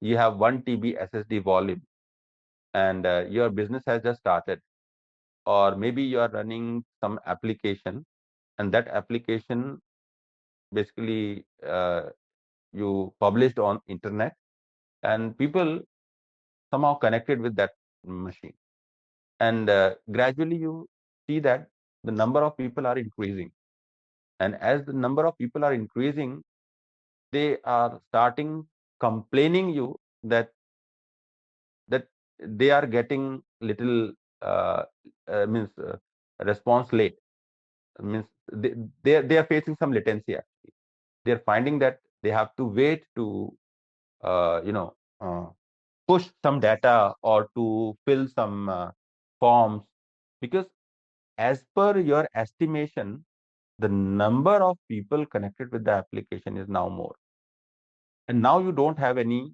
option to increase number of IOPS. You cannot increase read write speed of EBS volume. That's why people are selecting IO1 and IO2. And your question was that how we can decide that how much number of IOPS we have to take. It will, you just start with the generic. Just understand. So generic is what? So means 1 GB will have 3 number of IOPS. So, and just measure the performance of your machine. So we have number of tools available on operating system level, whether you are using Linux machine or a Windows machine. With the help of those tools, you can measure performance of the machine. Am I correct or not? Yes. Yeah. But if you find latency, or if you find some delay in reading and writing, you have an option to increase number of IOPS. So from 3 IOPS per GB, now you can switch to 5 IOPS per GB, and then estimate performance. Then you can calculate the performance of that machine. If the performance of the machine is okay, then your implementation is correct. By chance, if you feel that the implementation still, means whatever the changes you have done, still it is not working. So even though you have space, you have more option to increase its number of IOPS. You can go up to 50 IOPS per GB. This is the one thing. The performance depend on EBS volume speed. Performance depend on EC2 instance type you are choosing, and performance also depend on the architecture of the instance that you have launched in. AWS. So sometimes what happen, the single machine has a limitation and you have a large traffic. So sometimes it is not possible to provide, optimal performance on a single machine. So I will ask you to means make a cluster of machines or make a group of similar machines in order to distribute load to multiple machines. So in that case, you will find better response, low latency, and optimal performance. So this question that you have asked, it's not a simple question. So once you understand about all these, technologies like EBS, EC2, then load balancer, network speed, and few more things are there. And definitely, so because the performance depend on multiple things. Performance does not depend on a single, uh, hardware or single component. Correct? Yes, sir. Okay. Now EBS volumes, and these we will discuss about these two types of volumes. The first one, the SSD, HDD. So as the SSD was completed, I was telling we have two type of EBS volume. One is a general purpose and provision one in SSD. And provision IOPS are better as compared to general purpose because you can change number of IOPS of this volume. And if you are changing number of IOPS, not only you are controlling the cost of the volume, you can also control the read-write speed on this volume. So if you have more number of IOPS, it means the more speed you will get, and you can control the threads to read and write. So guys, SSD volumes basically are being used to install operating system, and we are using it as a primary instance. Primary volume. See, let's say we have one EC2 instance. So there's an EC2 instance, right? I'm just assuming why I'm just making it bigger, because let's say one EC2 instance can have multiple volume instance. Is it? Let's say this is an EC2 instance. Let's say this is an EC2 instance, and this instance, this is the primary volume, and this primary volume is a bootable volume. Bootable volume means it's a root volume. Sometimes you can say it's a root volume or it's a boot volume. Boot volume is the machine is booting from this volume because this is the first volume. This is the primary. You can say it's a primary volume, or you can say first volume. In this volume, we have operating system installed in it. What we have? We have an operating system. We have operating system application. So operating system is the main, right? We have operating system plus applications on this. And let's say we have one more volume. So can we have multiple volumes on a one instance? Yes, we can have multiple volumes as well. Then how many maximum number of volumes you can connect with a one EC2 instance? It depends on EC2 instance type. What EC2 instance type you are taking? Let's say I'm taking T2.micro. So T2.micro is a very generic, very small, right? So in T2.micro, this is the instance type, and this is a very generic. You have one virtual CPU, 1 GB RAM. Even though you can connect up to 26 EBS volumes. How many EBS volumes you can connect? 26. My God. So 26 EBS volume, and each volume, right?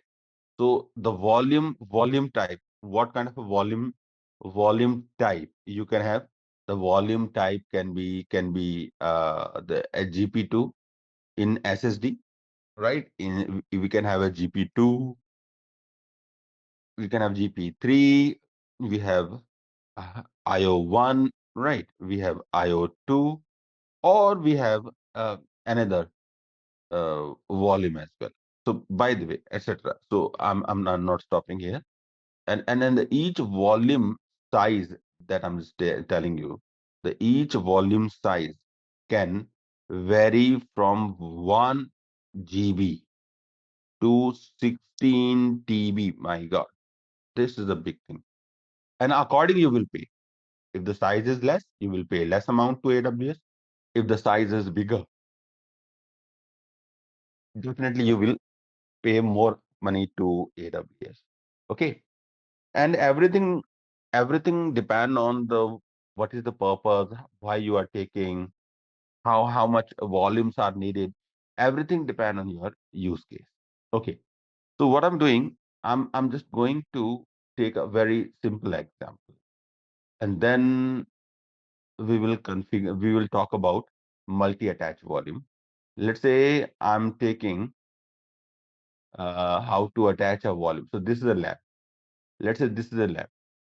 See, the lab one is attach a EBS volume with one instance. This instance already has a one EBS volume or EBS root volume. Okay. It means your EC2 instance or virtual machine is booting from this volume. And you want to add a one additional volume here. Let's say this is the additional volume. So what you will do, first of all, you will create a volume, right? You will create a volume and then you will attach a volume here.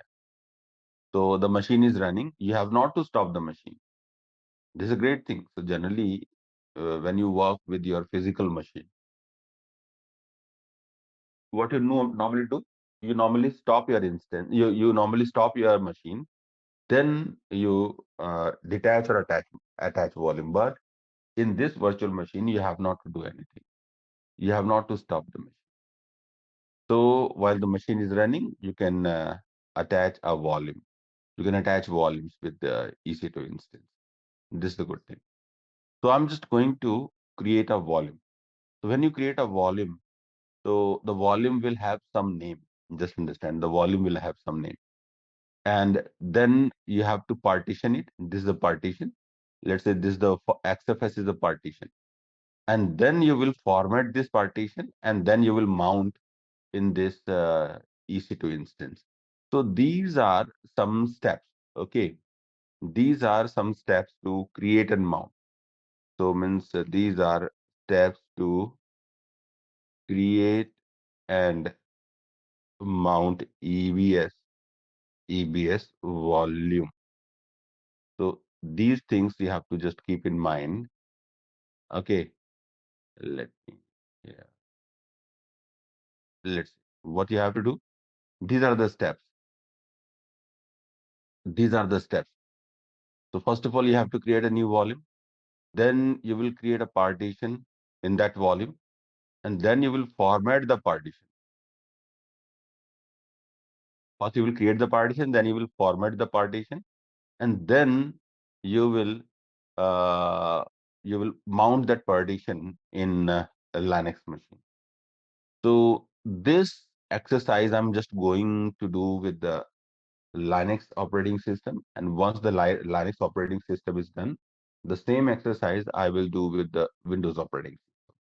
So I think you will have a clear understanding about this. But sometimes if you don't feel that you are not clear, then please ask me.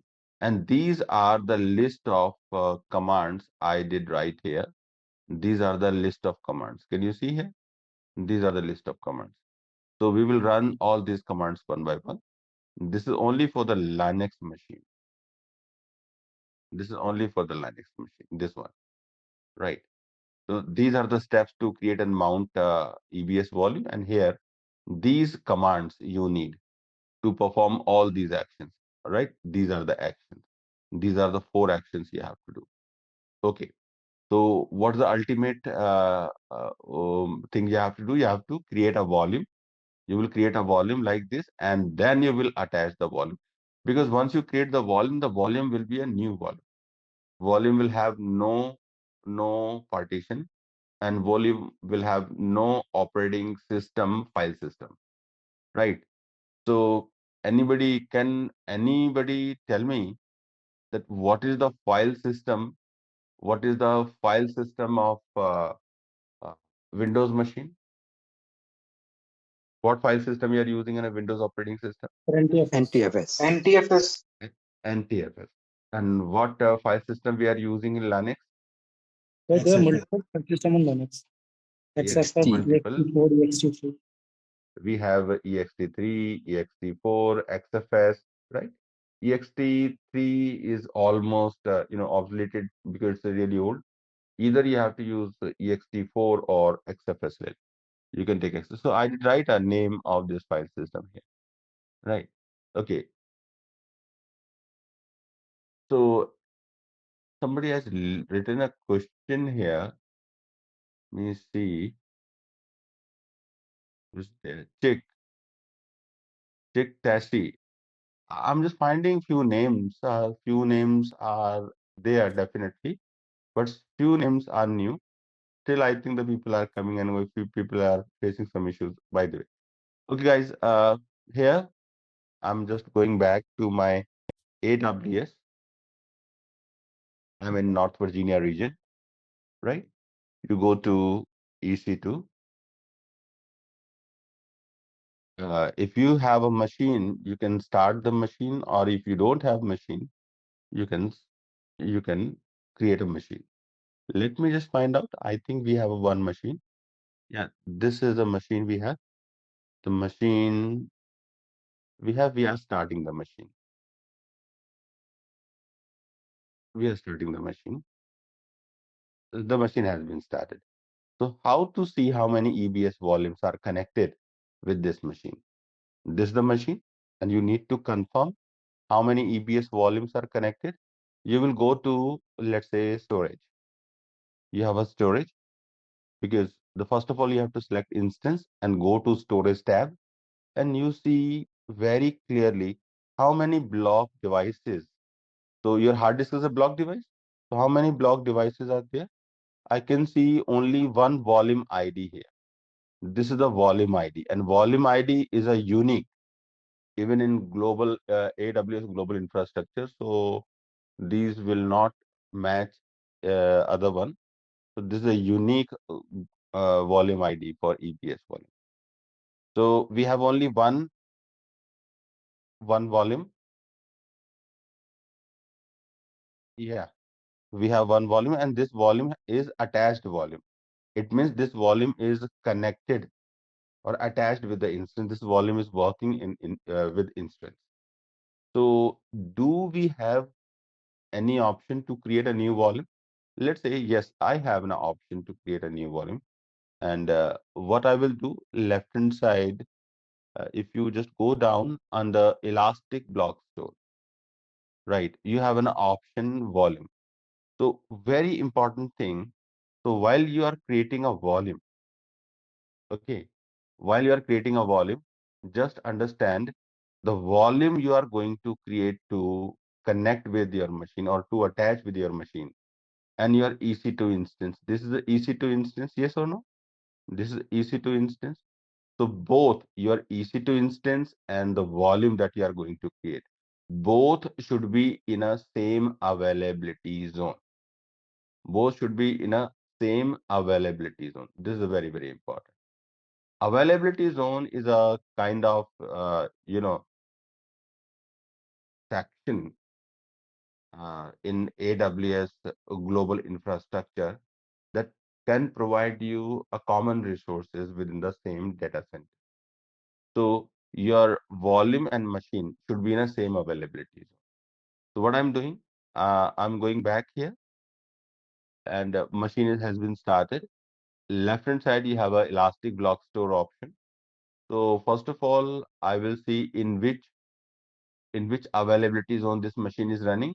This machine is running in US East 1E. Do you see that? So your machine is running in US East 1E. It means one thing is very clear. You will create the volume in the same availability zone. So go left hand side and under Elastic Block Store, click on volumes. As you click on volumes, this volume screen will come and you can see this is the volume is pertaining to your current instance or existing instance. So right hand side on the top, create volume option, you can find, click on the create volume option and we have general purpose SSD GP2. So we have multiple volume types here. And right now we know that the general purpose is a SSD volumes and provisioned IOPS are SSD volume. And some other volumes also we have like cold HDD and throughput optimized HDD. These are HDD volume. I will talk about for what these volumes we can take. Let's say I'm taking GP2, right? Let's say I'm taking GP2. So if you're taking a GP2, it will ask you to select the size. Minimum size by default was selected is 100. But how much volume or how much size, maximum size you can take in free tier account? Do you have some idea? New space you can take free of cost in AWS free tier account? I was telling you this information last time. So you can take up to 30 GB. I have a 30 GB. question. Right. I You can got take up to 30 GB free of cost. If you are taking more than 30 GB, it will cost you. But let's say you are in a company. Just understand, you are in a company and you are choosing GP2 and you are taking, let's say, 100 GB. If you are using 100 GB, automatically number of IOPS, you will have 300. Means 3 times the volume size you are selecting. Let's say the volume size is 100 GB, automatically 300 IOPS you will get. And if you take, let's say, 500 GB, automatically number of IOPS you have 1500, 3 times again. Let's say I'm taking 700 GB. So how many IOPS you have? You have 2100. Means as you are increasing the size of volume, automatically number of IOPS are also increasing and you will have 3 times number of IOPS, the size of EBS volume, right? So by the way, this is very clear. But individually, separately, IOPS cannot be changed. Are you getting me? So you cannot change these IOPS manually. So these IOPS means input output operations per seconds are directly connected with the size of EBS volume. If you are increasing the size of the EBS volume, automatically 3 times IOPS you are going to get. Okay. I got a question. So yeah. Yeah, I just want to know before you created that instance, uh, did you created it before you started explaining it, or you click on instant and it created the instant page? See, when you create an instance, so at the time of the instance, EBS volume automatically created. You have to only select the size of the EBS volume.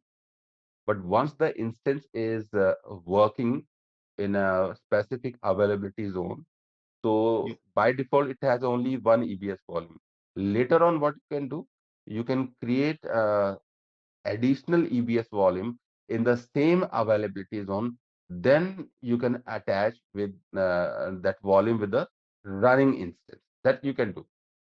So is it clear, or you have any specific other question as well? Yes, sir. Sir, GP means general purpose, right? Yeah.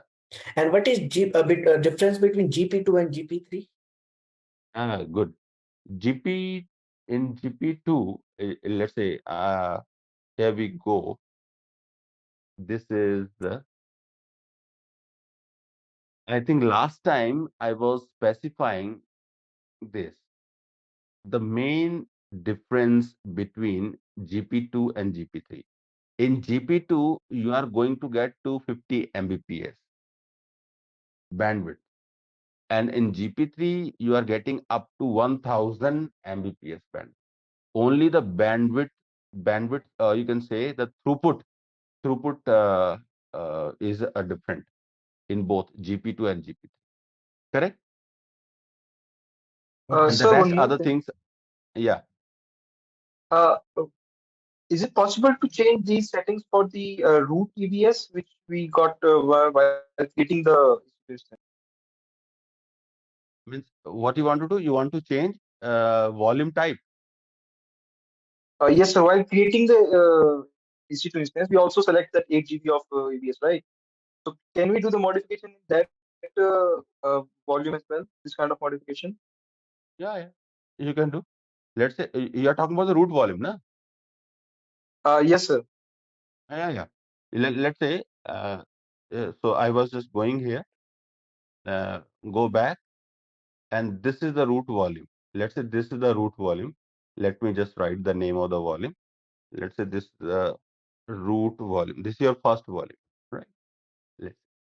And you want to change it. You simply click on a volume here, and right hand side on the top, we have a modify button. You simply click on modify button. Now, this is the type. So the type of the volume was IO1. IO1, I was using IO1. Let me see. Yes, it's a paid. It's a paid. I was using IO1, right? Or let's say IO1 is a paid. You don't need it. You can just go and change it, and it has been changed. Can you see? Now, if you refresh it, you can see this has been changed. Even not only you can change the size. For example, you go and modify. Here we don't have any modify. To modify, you have to open and just modify button is not coming here. This is being changed, I think, because you have changed it. Right. Earlier, it is optimizing. Can you see? It is optimizing automatically. 18% has been optimized because you have changed the volume type. Earlier it was IO1. You have changed to GP2. That can be done. But it will take little time here because it is being optimized here. Okay. So Those are network volumes, right, sir? no, these are not network volumes. These are volumes connected with EC2 instance. These are the volumes connected with EC2 instance. These are not network volume. Be very clear. Okay. It is like the hard drive we have with our main system. What do you say? Hardware? Like the main disk which is connected with our system. Is it like that? Yes. You can compare this disk with your physical system. Let's say you have a physical system. So in your physical system, you generally see you have a one disk which is connected, and operating system and applications are installed in that. So in the same way, this volume will work with EC2 instance. Correct? All of you. Shall I continue now? Yes, sir. Yes, sir. So it is being optimizing. So it will take little time to optimize. So you go to the volume. So what I was saying, so you have to create a volume. So when you're going to create a volume, first of all, you have to select volume type. Let's say I'm taking GP2. If you're taking GP2, you can change the size here up to 16 TB, 1 GB to 16 TB. And if you're changing the size, automatically you will have a number of IOPS. Means per GB in GP2, per GB, you will have 3 IOPS. Let's say what happen if you are taking IO1 or IO2. Now you have, this is the size of the volume you can select, and here you can also select number of IOPS manually. Right now, number of IOPS are not depending on the size of the volume. Let's say the size of the volume you are taking 100. So can we take 3000 IOPS? you can take. So in GP2, we had 300 IOPS. For 1 GB, we were getting 3 IOPS here, but by default, you are getting 3000 IOPS. Can still we change the IOPS? Yes, you can change up to 4000, right? So very clearly it is written that per GB, you can select up to 50 IOPS. How much? 50 IOPS per GB you can select. So let's say you have 1000 GB you are taking. So you can go up to 50,000. So this is the maximum amount of IOPS you can take, 50 times. You can simply multiply this volume size with 50 and you can write it here. But it's a really very, very expensive if you are selecting more number of IOPS. If you are selecting more IOPS, the price of that volume will increase automatically. So it depends. This is the difference between IOPS and GP2. In IOPS 1 and IOPS 2, you have a provision to change number of IOPS. Okay, so let's say I'm taking here 20 GB, for example, and this I'm taking GP2.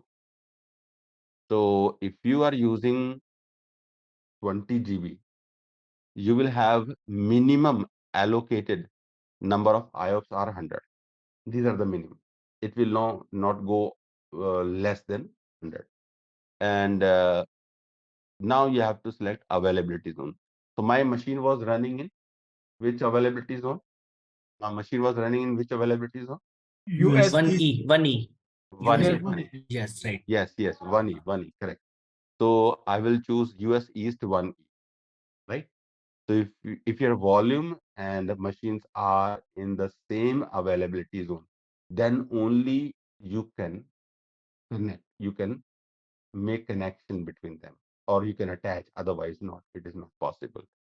Now, these are the snapshot ID. Right now, I'm not taking any snapshot, and you can just write the name of the volume. Let's say why generally we are using tags here, because with the help of tags, you can identify resources, you can manage resources. This also is a very important. Let's say I'm writing name project 1. You can write a project name, project 1, and go create. The volume has been created. This is the volume. The volume is the project 1, and the size of the volume is 20 GB. Type of the volume is GP2, and number of IOPS you are getting 100. And if you further go horizontally right hand side, but the volume that you have, it is available. What is the meaning of available? Available means this has been created, but still it has no connection with any instance. It is not attached with any instance. And here you can see the upper volume. This volume is in use. It means this volume is connected or attached with the volume. But this volume is not attached. Available means not attached. It's a free volume. What you will do then? So you will attach with the instance. You will select volume. You go to actions, and in action, attach volume option is available. Now click on attach volume, and here you will choose that instance ID or instance name. So this is the only instance I have right now. But even if you have, for example, 10, 15 instances or number of instances, you can identify that instance with instance ID or the name of the instance you did right? Let's say a web Linux server. So I'm selecting this instance, and this is the device name, right? Automatically, it will come. You have not to make any changes and go and attach. And now the volume has been attached. So this is the volume, and if you just go here, now the status of the volume has been changed. Now it is no more available. it has been connected. Now left hand side, go to instances and refresh the page. Select instance, go to storage. Last time we have only one EBS volume with the instance, and now we have two instances. So this 20 GB volume is a new volume, right or not? Right or not? So this is a new volume. So this has been connected with the volume, but still within the Linux, it is not usable. You have to make some changes or you have to run some commands within the Linux instance to use this volume, right? So what I will do, I will take its remote. I'm just going to take this remote of this. And let me see how many volumes it will show. There we go. Okay. So because you have to run this command as an administrator or as a root volume. So what you will do? First of all, write sudo su hyphen. You need to switch user as a root user or as an administrator user. Press enter. Now this user has been changed. Now you are root user, right? So once you are root user, it means you can run all these commands. You can run all administrators command. So what you will do, you will go and run a command to see how many EBS volumes you have. lsblk. What you will write? lsblk and press enter. So it shows that see very last line we have two volumes. The first volume name is xvda, very first line, and it's a 8 GB volume. And this 8 GB volume is this 8 GB volume has xvda1 partition, xvda1 partition, and this 8 GB partition is mounted on root tree structure right slash. Which means everything is correct, but you have one more hard disk. You have one more EBS volume, and this volume is xvdf, and the size of the volume is 20 GB, but it is not connected with any directory or any root tree structure. It has even no partition in it. You don't have any partition in it. You don't see xvdf1. Okay, so what you will do, according to this, yes, according to this Linux, what I will do first of all, I have to create new volume, then that we already done, and then we have to create a partition within the volume. And these are the commands I did right here, right? So you will go back. What is the volume name, which has no partition right now, which is a new volume? xvdf1. So you will write fdisk and right slash dev and xvdf. So this is the name of your volume in which you are going to create a partition, and press enter. Now you are inside fdisk command. What you will do, you have to create a new partition, and in order to create a new partition, you will press N for new, N for New Zealand, correct? Enter. So what kind of partition you are creating? You are creating primary partition or extended partition. So first of all, very first, if you are creating a first partition, it should be primary partition. You cannot directly create extended partition. So first of all, you have to create a primary partition. Let's say I'm just going to create a primary partition, and you will write P here, enter, and what number of primary partition you are creating. Again, first partition definitely we are creating. We don't have any earlier partition. So I will write 1 and press enter.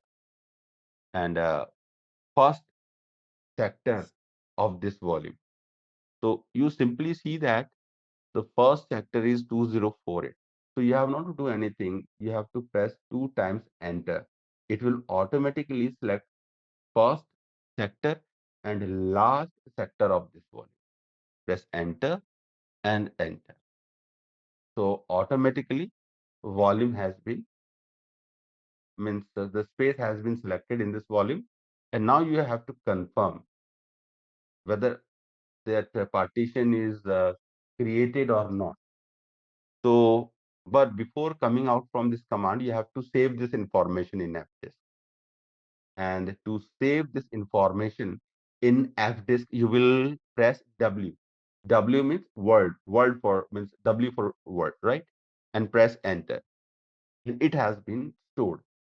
Means your new partition has been created, and this new partition has been stored. So if you run lsblk command again, this time you should see your new partition in output of that command. So I will write lsblk, enter. Do you see very last line? xvdf1, earlier xvdf1 was not there. Now you have a 20 GB partition, xvdf1, right? The partition has been created. So once the partition is created, of course you have a partition, but the partition you have created, partition has no, this is the partition you created, okay? But you have to provide file system to this partition. And how to provide a file system to the partition? You will write mkfs, right? Make file system. So you will write mkfs, mkfs, xfs, xfs. So this is the command mkfs dot xfs, make file system xfs to dev. And what was the name of the partition? xvdf1. One is the first number partition, the first partition in this volume. And simply press enter. You successfully formatted this partition with the XFS file system. Now this partition has file system XFS. It is clear? Now, once it is formatted, now you want to use this volume. And in order to use this volume, first of all, you have to mount it in Linux root tree structure. So you will do one thing, just write mkdir. You create a directory where you will create a directory under mnt. Let's say you create a directory with name dd1. dd1 is the name of the directory, and press enter. This directory is created. Now on this directory, you will mount that volume. So how to mount? Just write mount.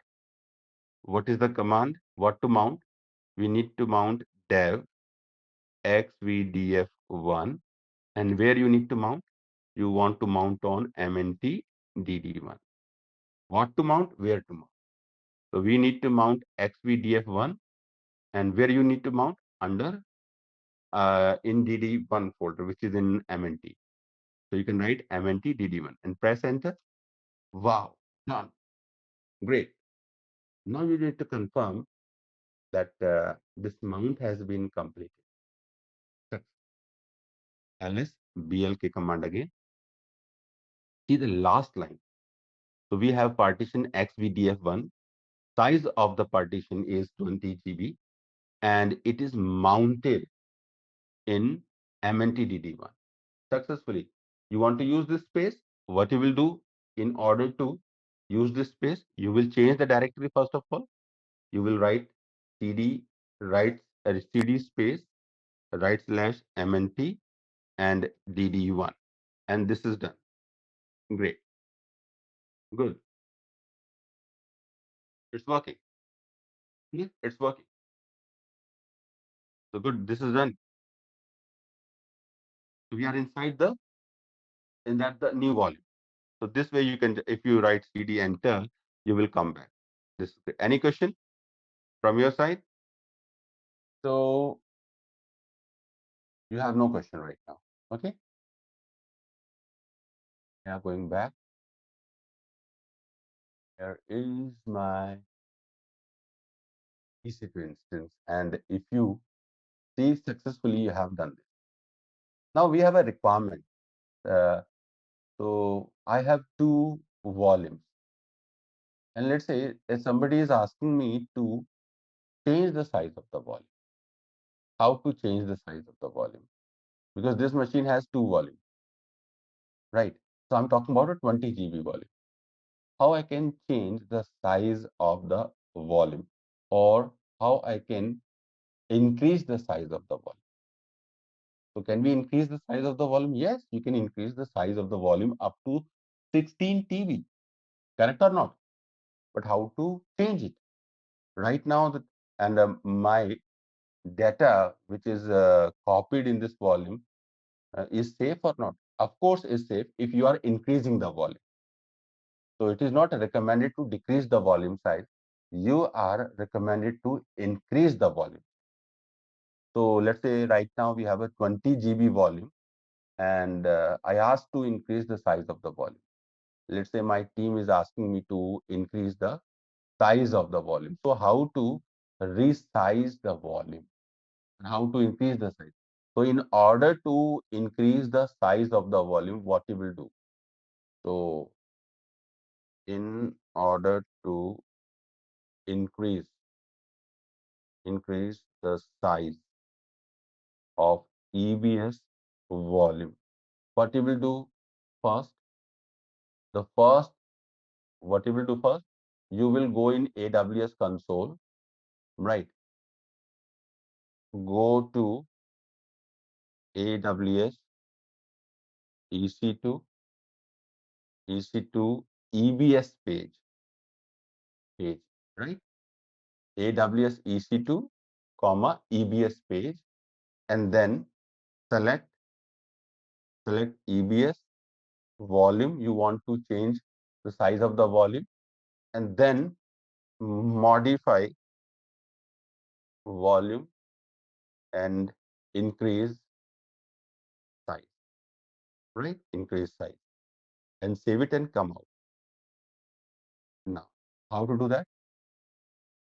So let's say this is a 20 GB volume. You will click on volume ID, and you are on a specific volume.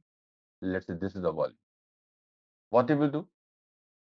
You just click on volume ID, and you are inside the volume. This is the my volume ID, and this is the volume name, project one. Go to modify. Right hand side we have a modify button. Click on modify. Now we can we change this volume type also? Yes, you can also change the volume type. Are you getting me, guys? You can also change volume type. So right now it's a GP2. So it can be GP3, IO1, IO2. Okay. And even you can change the size of the volume. Let's say earlier the size was 20. So I'm making, let's say 30 or 28, for example. I'm taking its size 28. And simply you select modify. What you will find that you will find that the size of the volume has been changed. Now the new size 28 GB. It's a new size. What you will do now? It's a new size, but still that increased size technically is not usable within the Linux machine, right? So you have to run a command to resize the volume. So what is the resize? Let's say I just write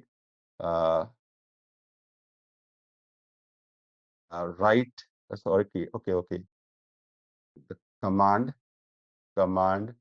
to resize AWS EBS volume in Linux. So will it work? Let's say this is the command I will have. resize to EFS. What the command name is? Resize to EFS. Let me see. Are you getting that command? Yes. And this is the command. How to resize. XFS grow FS. Will that work? Let me see. Will that work or no? You will go here and you will run the command. What is the command? This is the XFS grows.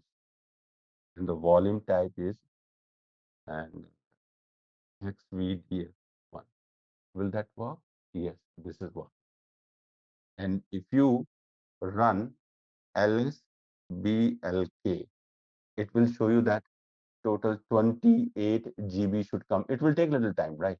Because so you are just going to increase the size. This has been done, and it will show in a few minutes, right? So it will definitely work. So guys, this is the way you can increase the size of the volume. The same thing if you want to apply with the Windows machine. It is very simple. So first of all, I will terminate or I will stop this instance and I will delete the volume. So how to delete the volume? So first of all, if you want to delete the volume, you have to detach the volume first. Okay. So I have number of, please,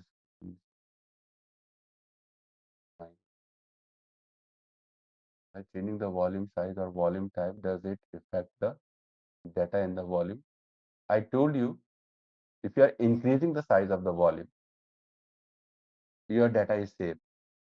You will not have any negative impact on data. But it is not recommended to decrease the size of the volume. If you are decreasing the size of the volume, your data can be corrupted. So it is not recommended to decrease the size. Okay, is it clear now? Yes. So guys, what I'm doing, how to delete the volume.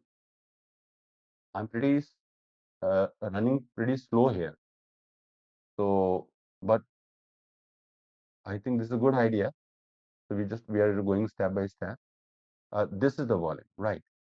So what you will do? You will detach the volume. And how to detach the volume? It is attached here. So you just select the volume. First of all, select the volume here. Go to action, and you detach the volume. Do you see? You detach the volume. In this has been detached. So it will show you the status of the volume. So it is optimizing because number of things you are doing. So just a minute, 99% is done. It will hardly take a minute. Excuse me, sir. How can it detach the entire 28 GB volume? Like 8 GB was for the root volume. Right? How to attach? No. How it is removing the entire 28 GB? How it is detaching the 28 GB? Like 8 GB was for the root volume, right? No. 8 GB was a root volume. 8 GB was a root volume. That is already there. See, this was a root volume. And this volume is still attached. Right? This volume is in use. This volume we cannot detach because my operating system is there in the root volume. So if you want to detach, you can detach the second volume, project 1. This was a second volume. And the volume size of the second volume, additional volume is 28 GB. I cannot detach my root volume. I cannot attach my primary volume. The size of the volume is 8 GB. Is it correct? Yes, sir. I think it's clear now. Yes, sir. Clear. Yes, sir. Now, both volumes are status. I want to see status. Why it is showing? The status of the volume should be available.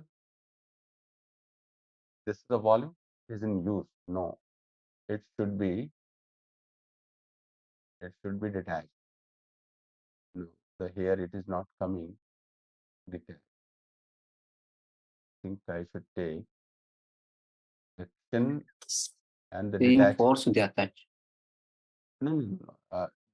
Actually, the force detach volume option is there. If you want to detach, what should be the first option? First of all, you have to unmount. You have to U-mount from here because your volume is LSBLK. The volume is mounted actually here. Yes, That's why it is not showing to detach the volume option. So what is the first thing? What is the first thing? You will just write U mount. You need to U mount. And what you need to U mount?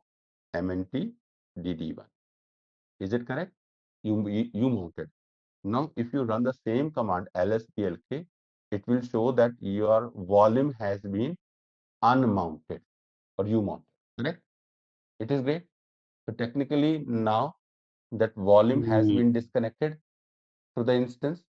Now you come back here, and that effect will take time to show here. Immediately it will not come. That will take approximately 2-3 minute time. Immediately it doesn't come.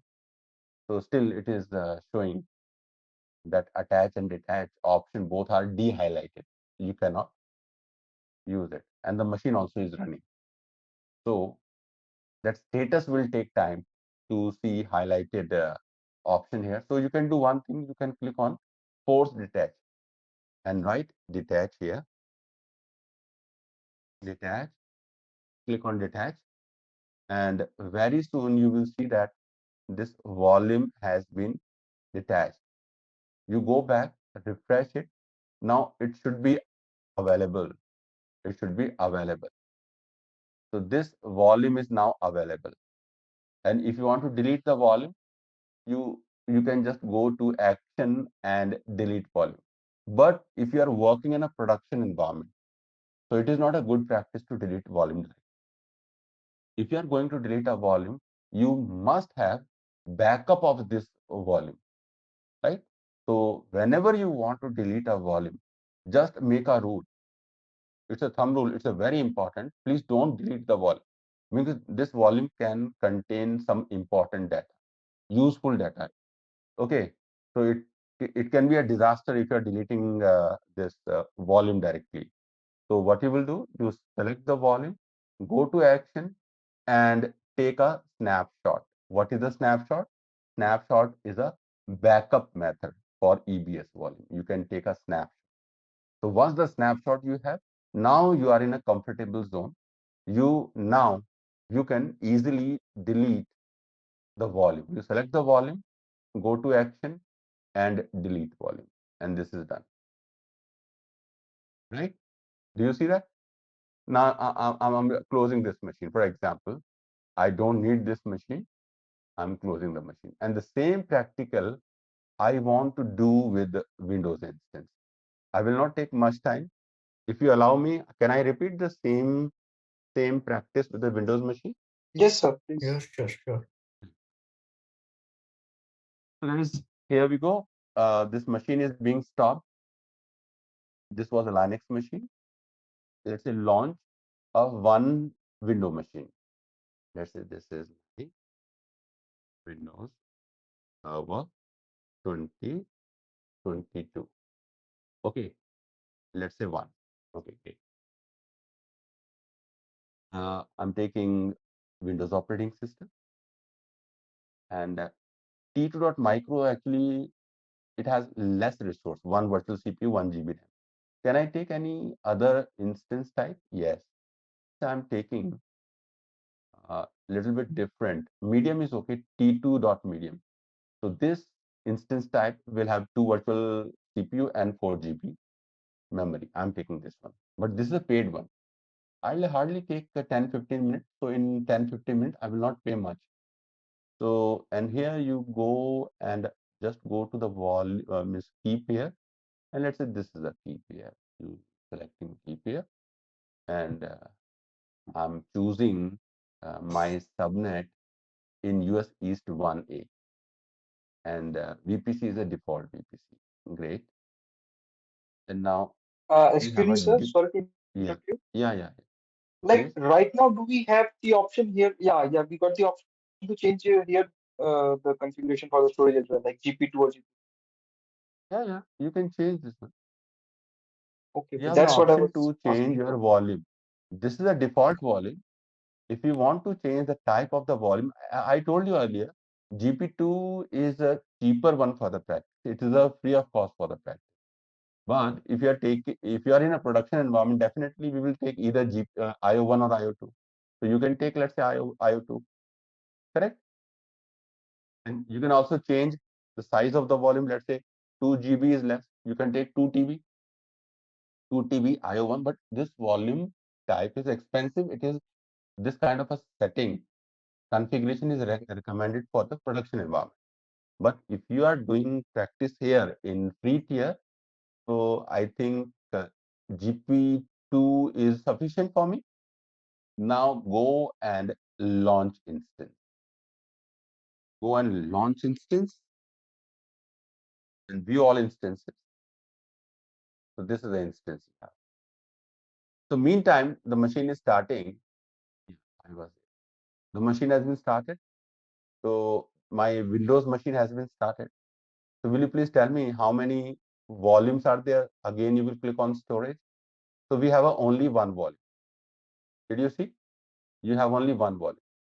So what I'm just going to do, I'm going to create a one additional volume.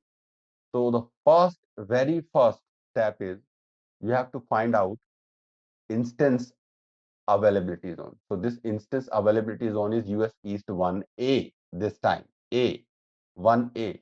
So it means if you are going to attach a volume with this Windows machine, that volume should be in a US East 1A. So both your machine and EBS volume should be in a same availability zone. This is the rule, perfect rule. If they are in a different availability zone, you won't be able to make any connection with them, because technically what I'm just trying to say, if the availability zone is Hey same, there, it means continue learning directly from industry experts. You are watching these recorded topics from our master's program, but you can watch it live by joining any of these master's program, where you can become an IT engineer that too without coding. Now you can they continue. are in a same data center, they are in a same set of rack, correct? So you will go and create a volume. So under EBS, click on volume, create a volume. You can select the volume type first of all as per your project requirement. Size of the volume, let's say I'm taking a 10 GB volume, and here we have availability zone. So you have to select US East 1A, write the name of resource or tag it, let's say project 1, and create volume. Once the volume is done, this is the volume, right? This is your volume. But this volume is still not connected with the instance. It is available. It will show you that it is available. It is not in use. So you will select the volume, go to action, and attach the volume with the machine. And here you will choose your machine. This is your Windows instance. You will select Windows instance and attach the volume. So the volume has been attached. Good, great. If you see the status again of this volume, you will find that it is in use now. It is in use now. Now go to instance. You have this machine is running. Just we are going to take a remote of this instance. Go to RDP. I'm going to take a remote of the instance, and for that, first of all, I'll get password. And what was the name of key pair? It's a new key 13th March. So you will select it's a new key 13th March. Open it and finally decrypt it. So once you decrypt it, now you can download the remote desktop file, and this file you are downloading in your host machine. And once it is downloaded, open this RDP and RDP connection and click on connect, and finally say means write password. This is the password. This was the password you copied from there, right? And I think this will work. I think the password. Okay, password. I just copy the password again once here. I paste the password once again and paste it here. It will work. Now you successfully took remote of this Windows machine, and this machine must have 2 EBS volume, right or not? But the second volume is still not usable in Windows machine. So how to make that volume usable? First time when you open a Windows machine, it's a new installed operating system. It takes little time to set up, right? It's good. You are in the machine, right? So what you will do, you see open File Explorer and go to this PC. You find only C drive. You don't see any D drive. Here, can you see? You don't see D drive because that you didn't create any partition. You didn't provide file system in that. So this still that additional volume is not configured for this machine. So simply write, go in the search here and just search disk mg empty. Right. What did you write here? Just a minute. Disk mg empty. So this format hard disk partition from control panel, this pop-up screen will open. And you can see the C drive is well identified. You have a D drive. You have, sorry, not D drive, disk one. You have a disk one, the 10 GB volume, which is unallocated. So what you will do, you will click on this, right click on disk one and just make this volume online. Again, right click on this one and initialize the disk and select the disk and it has been initialized. Now right click on unallocated space and create a new simple volume and click next and select how much amount of volume you want to select. Let's say 10 GB, it's a very small. So I'm not creating further partition in it. I'm taking this entire space and click on next and the D drive, which drive you want to, which drive letter you want to use for this volume. Let's say D is okay for me. I'm just clicking next here and this NTFS is a file system and next and it is done. So it will take a few seconds. You provided a D letter and it will come automatically. So you just close it and just find it. The D drive is there. Now you have the D drive. Can you see? Now how to disconnect and delete it? So simple. Go to the volumes first of all. Go to the volume. Select the volumes by choosing its either volume ID or the specific identification name you have given. So generally, volume ID is a good option to select a volume. It could be you should not delete a wrong volume. It's very important. You select it and just click on action and detach it. So if you want to detach it from here directly, you have to force detach it. That it can take a little time till it is not detached. I can see, yes, it is not detached still. Yeah, I think the force detached, definitely I did right here. That is not detached successfully. Oh, no, it is in progress actually. Now you can see this has been detached. It is available now. And before deleting it, if you want, you can take its snapshot and select the volume, go to action and delete that volume. And this machine is a chargeable instance, right?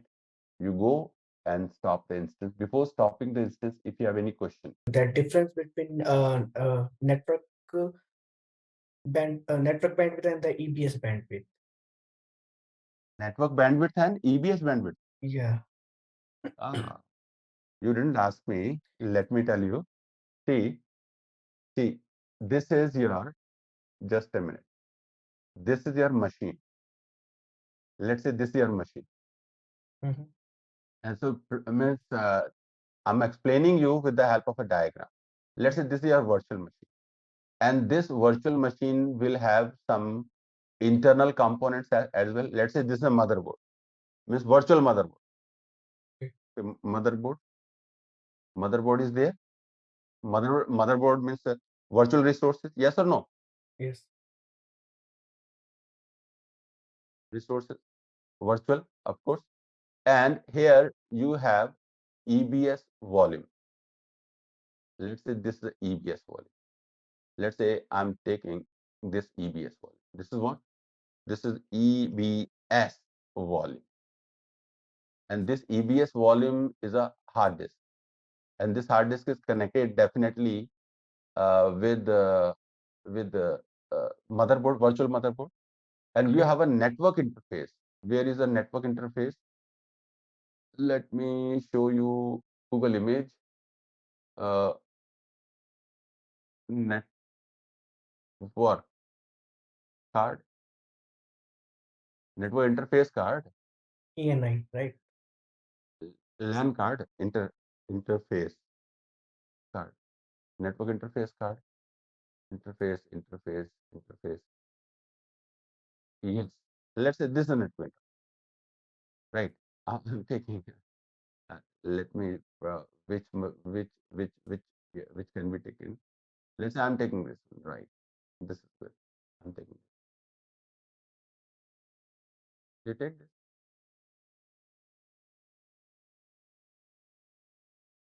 Okay.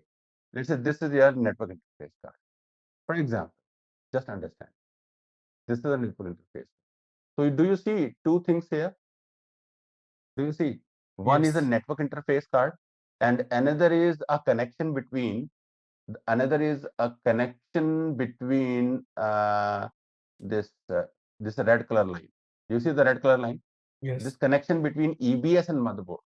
So the bandwidth between EBS and your virtual motherboard is called the bandwidth of your EBS, and this additional link. So this card is connected with the outer world or another computer. Yes or no? So you have two type of connectivity here. So here you have a network bandwidth. Here you will have a network bandwidth. This is a network bandwidth. Means the machine is connected with another machine. So this virtual instance may be connected with another machine. So it will use this network bandwidth. But within the machine, EBS volume is connected with the internal components of the machine, like virtual motherboard, to provide communication, to provide access to the data. So this is the EBS band. So both are different, right? Don't club them. Okay. You get my idea? Yes.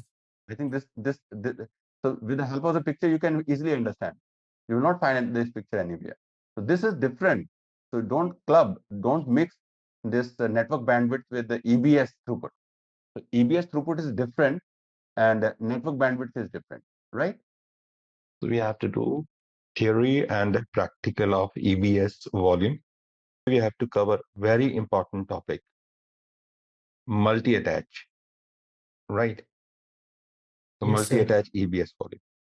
What is a multi-attach EBS volume? That we will discuss. Okay, difference between IOPS. So first of all, what is IOPS and throughput?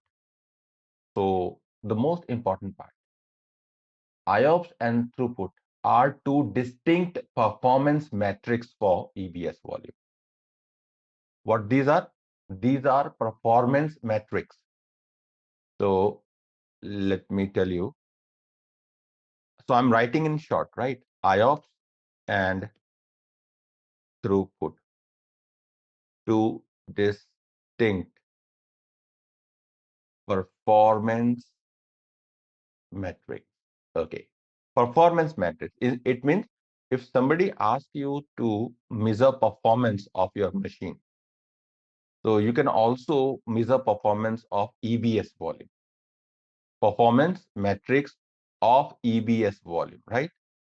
Of EBS volume. Correct. Now the sentence is completed. But what is IOPS and what is throughput? Just let me tell you one very, a simple diagram I'm taking. Let's say I'm taking this diagram. And let's say this is your EBS volume. You know that. The first I'm talking about, let's say, number of threads. So these number of threads you can increase or decrease. What all these are? These are number of IOPS, and you can change them or accordingly. Means if you are selecting volume on the basis of volume, it provides you automatic number of IOPS. Let's say if you are taking GP2 and GP3, in this you will get maximum 3 IOPS per GB. But in IOPS, means provision IOPS, in that volume type, definitely you can change. But what will happen? It is a measure of maximum number of read or write operation. What it does, it measures or maximum number of read or write operations. Right? So just understand.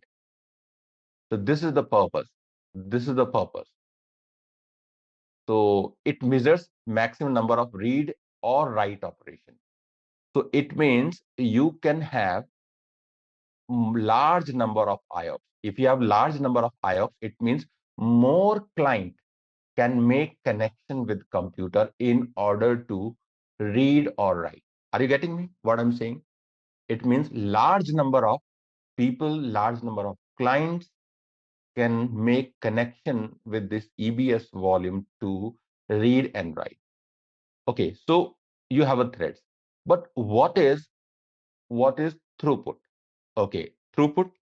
So throughput also is responsible to measure performance of EBS volume. Throughput means bandwidth. It is measure of the maximum amount of data can be transferred to or from an EBS volume per second. What is the throughput? Let me just write. I think you will remember. I will not take much time. Measure. It is a measure of the maximum amount of data that can be transferred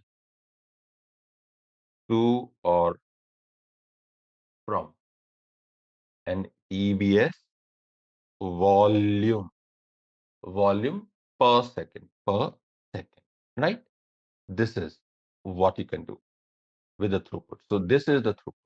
Just understand. This is the throughput. It means, again, means you have these, let's say you have number of threads here. So this thread has a bandwidth. So means you can change that bandwidth. Just understand. You can change that bandwidth. You can increase that bandwidth. So means you can increase that bandwidth on the selection of EBS volume. GP2 has a different throughput. GP3 has a different throughput. And in IO1 and IO2, you have a different throughput. So, but you cannot manipulate, you cannot modify that bandwidth. So it will depend on the what volume type you are taking. Let's say in GP2, if I'm correct, in GP2 you were getting 250 Mbps. Am I correct or not? You are getting Mbps. And in case of IO1, IO2, and GP3, in these you were getting 1000 Mbps. 1000 Mbps. So it is highly depend on what volume type you are selecting, right? This is the one thing.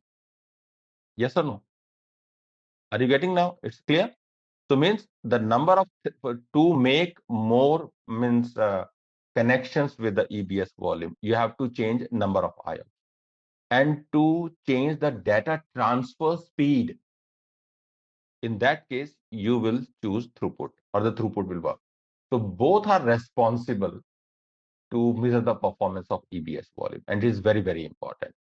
Is it clear now, everyone? So one more thing I would like to explain here. So the table still is not completed. Now I'm just going to talk about HDD volume, right? So in HDD, we have two type of EBS volume. One is throughput optimized HDD, another is a cold HDD. Throughput optimized HDD is a ST1 and cold HDD is SC1. Durability wise, the durability, maximum durability is available up to 99.9%. And where you have to use throughput optimized, in what circumstances, and for which use case you should use throughput optimized. So if you have a large data to store, right, and your application is dealing with huge data, because if you are dealing with large data, it means you are going to use large volume space as well. And if you are using large space, you will pay more money to AWS, correct or not? So you can use it for throughput optimized HDD, you can use it for big data, you can use it for data warehouse applications, you can use for log processing. Log also takes a lot of space to store. And second is cold HDD. So these HDD volumes are less expensive or cheaper as compared to SSD volume. So cold HDD is recommended if you specifically looking for low cost volume. So if the cost is really important for your project and you need a low cost volume to store your data, in that case, you can choose cold HDD. So if you are not accessing your data very frequently, but the storage is important for you, you need a storage on less cost. In that case, you will choose cold HDD. And if you see throughput optimized maximum number of IOPS, so you can get maximum number of IOPS are 500. You cannot go beyond 500 in throughput optimized. And in cold HDD, you will have maximum number of IOPS 250 only. So you can simply see that the HDD performance is quite less as compared to SSD volume. And even if you see throughput of ST1, it is 500 MB, and throughput of SC1 cold HDD is 250. And both volumes you cannot use at a root volume or a boot volume. It means in HDD volumes, you cannot launch operating system. You cannot take these volumes as a first hard disk of the instance. So I clearly written here that the volume cannot be used as a boot volume, not supported. Very last slide. And one more type of previous generation volumes is available, which is known as magnetic, and sometimes we call it as a standard volume type, right? In which use case you can use magnetic? Where you can use magnetic? The magnetic can be used if you need a low storage volume, because the maximum storage can go up to 1 TB, from 1 GB to 1 TB here. Let's say if you are not want to move your means if you don't want to expand more than 1 TB, you need a low volume. So you can choose magnetic, and magnetic is quite cheaper as compared to SSD volume. And it is recommended if you are not accessing your data frequently from such EBS volumes. In that case, it is recommended. By the way, this is a previous generation volumes, and because throughput is very limited, 40 to 90 Mbps, and maximum IOPS you are getting up to 200, 40 to 200. But one thing is incredible here. Do you see the very last column, very last line of the column, supported? What is supported? It means such kind of volumes can be used as a root volume. Such kind of volumes can be used as a root volume, right? Now, let me show you this I was talking about. Yeah, this is the multi-attach volume. What is the multi-attach volume? Why you should choose multi-attach volume? See, the first of all, generally you might have seen that one volume can be connected with one instance. The same volume cannot be connected with multiple servers, but in AWS, right? I'm talking about cloud computing environment because this volume also is a basically block storage. This volume can be connected with multiple instances, but there is a condition. If you want to attach a one volume with multiple instances, in that case, you have some condition. What is the condition? Number one. So do you see this line? I did write this line in red color, and let's say this is a prerequisite. What is a prerequisite to attach multi-attach volume with multiple instances? Number one, the instance type means you are using a spatial instance type here. Just understand what you're using. You are using a spatial instance type. So these instance type is only Nitro based instances. Means your instances should not be general instances. You have to use Nitro instances, and these are the families of Nitro instances. I did write here. Can you see? If the instance is starting from M1, if the instance is starting from C5, or starting for R5B, or starting from D3 or DL1, so if the instances are started with these categories, in that case the machines will support multi-attach volume. This is the first condition. This is the very first condition. Second condition, you see, this is the second condition. I just do write in, let's say, in different color. This one I'm talking about. This one. All instances means this instance and this instance I'm talking about.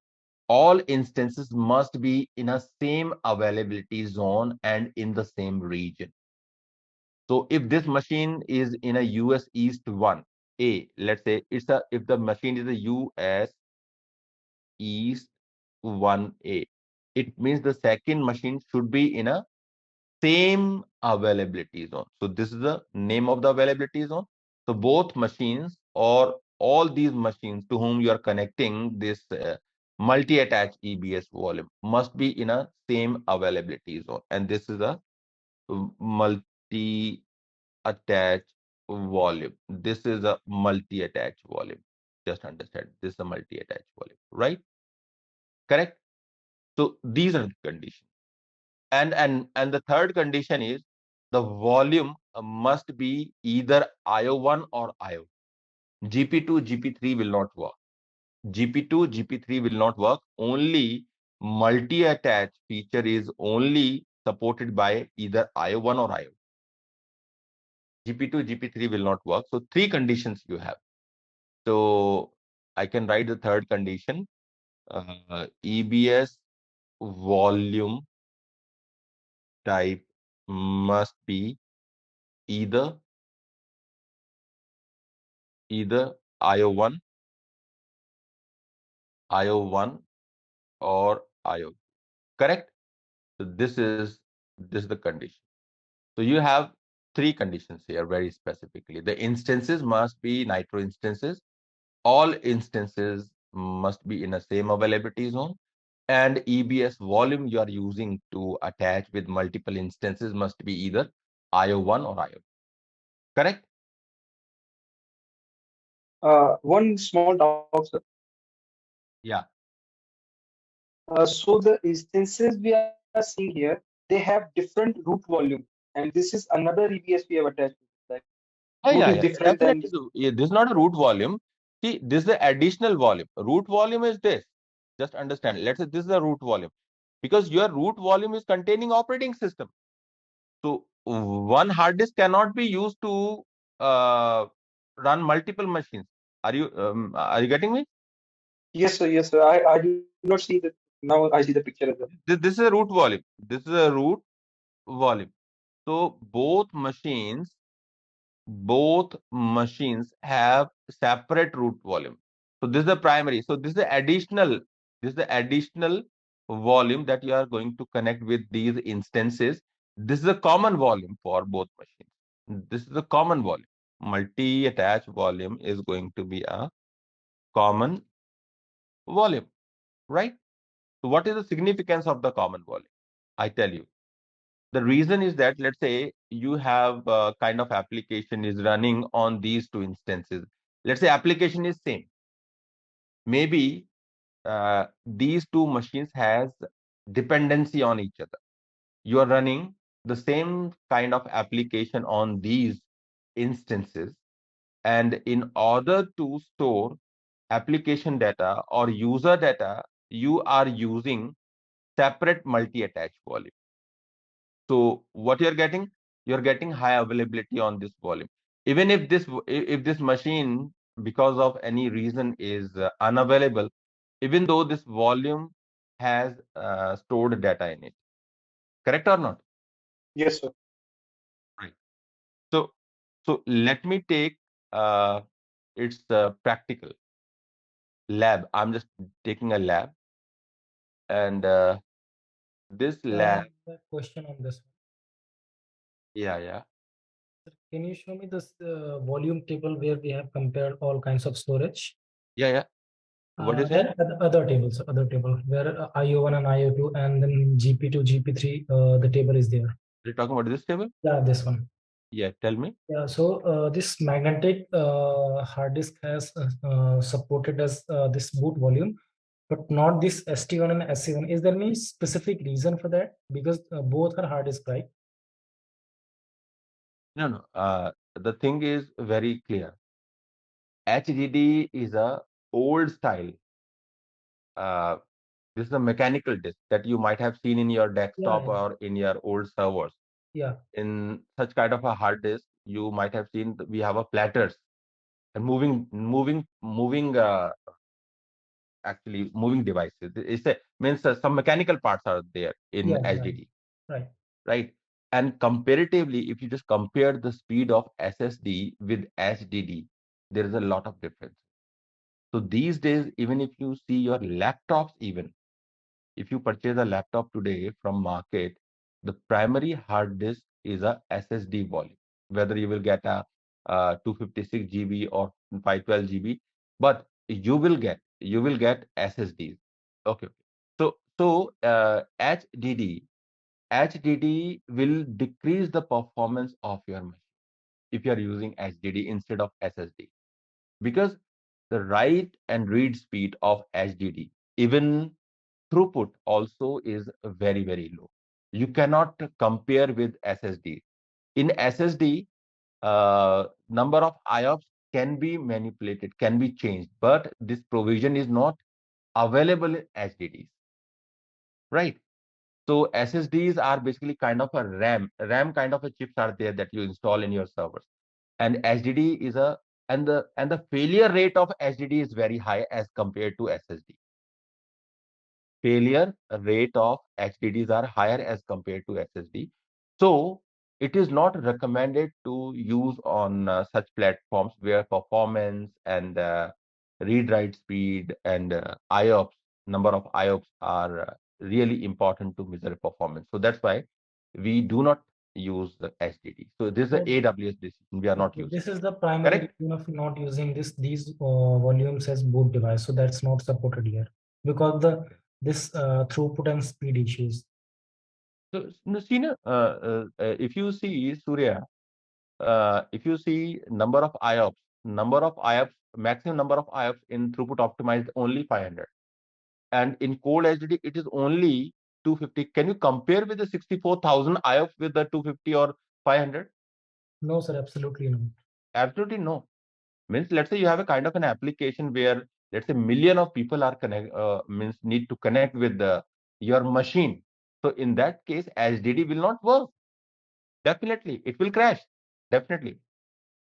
So we are only using HDDs to store data at low cost, or if you do not want to access your data frequently. So we are using HDDs as a storages only, low cost storages. That's all. Okay, right. sir. Okay. Sir, now I have a follow-up question regarding this only. Right. Sir, magnetic is even more slower than HDD, but they are allowed for boot volume. Which one? The last one, Magnetic. the Magnetic. magnetic is even more slower as compared to all other hard disks. See, why this provision is given that uh, as as I told you that this is not in use, people are not using it.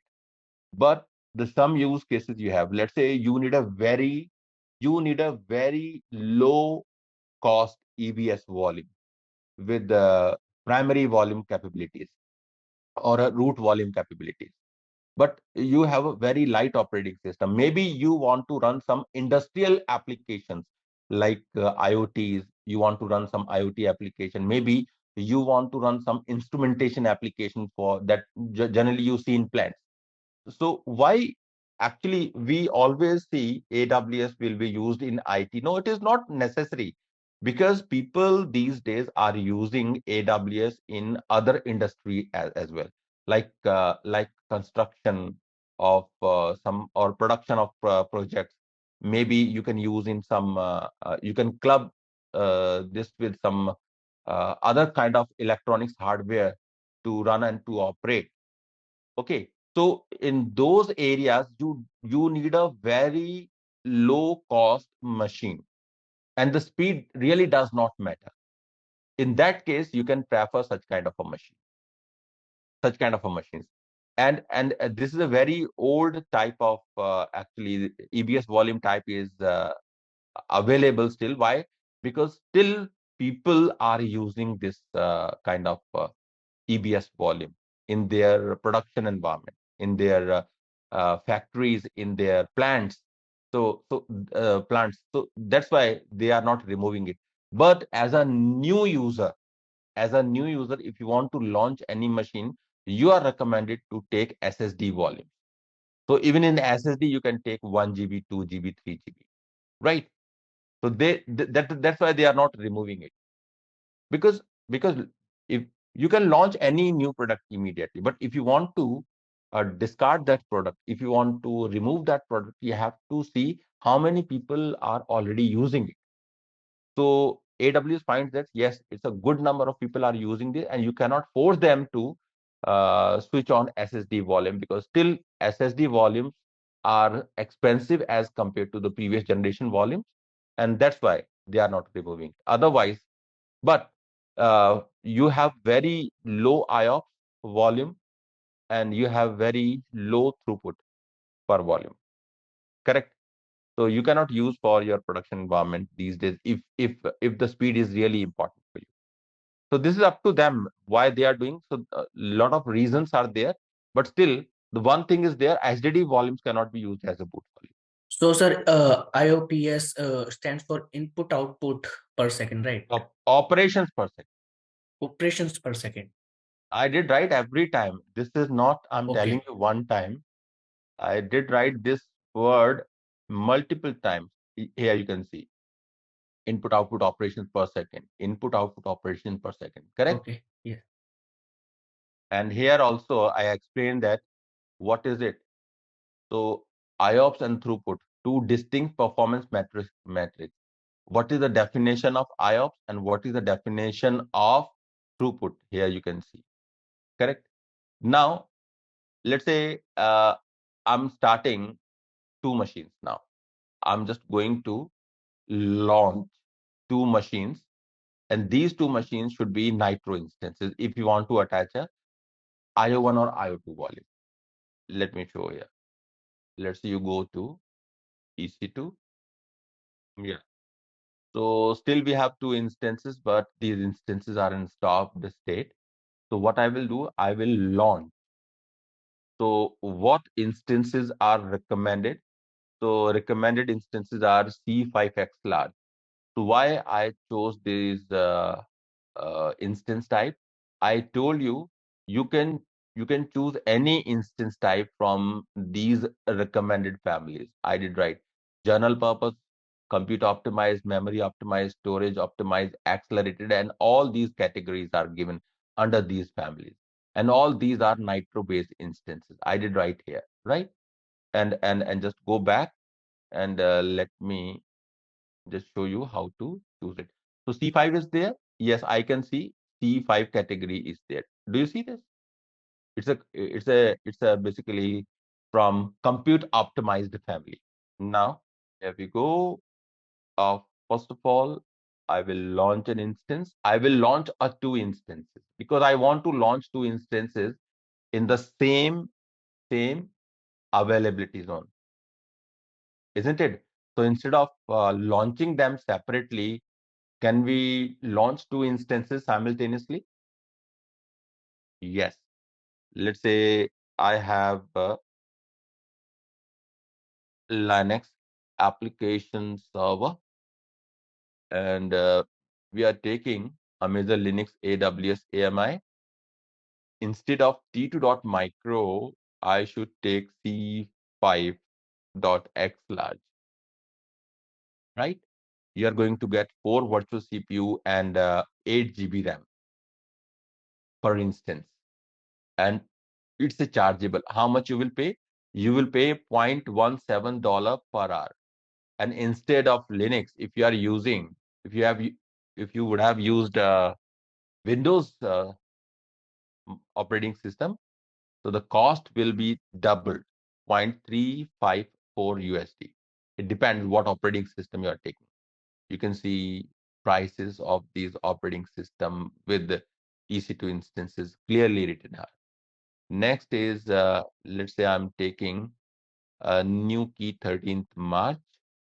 And what about network setting? Very important. This is a VPC, default VPC, and I'm taking a common availability zone for both instances. That's why I chose a number of instances too. So these instances will install in US East 1A. IP address, public IP address is enabled. And finally, I just do install here. That's all. Did it. Great. So the first thing you chose T5X large. These are the instance types which will support multi-attach volume support. And both instances are Nitro instances. Now in the same availability zone, now you will create a IO1 and IO, right? That will take time. Here we go. Yes. I can see we have two instances. So if you want to give a number, let's say you are giving this number 1, and let's say this is your number 2. Great. So you have two instances. Both are running. Great. The speed is high. And both are running in which availability zone? US East 1A. Yes. So go to EBS volume store. Sorry, volume. And what I will do, a number of IOPS. My God, 3,000 IOPS. This is really costly. This is really costly. I think I should select them. And can I modify the volume? 1,000 is very big. So I should have only, okay, IOPS must be between 3,000 and 4,000.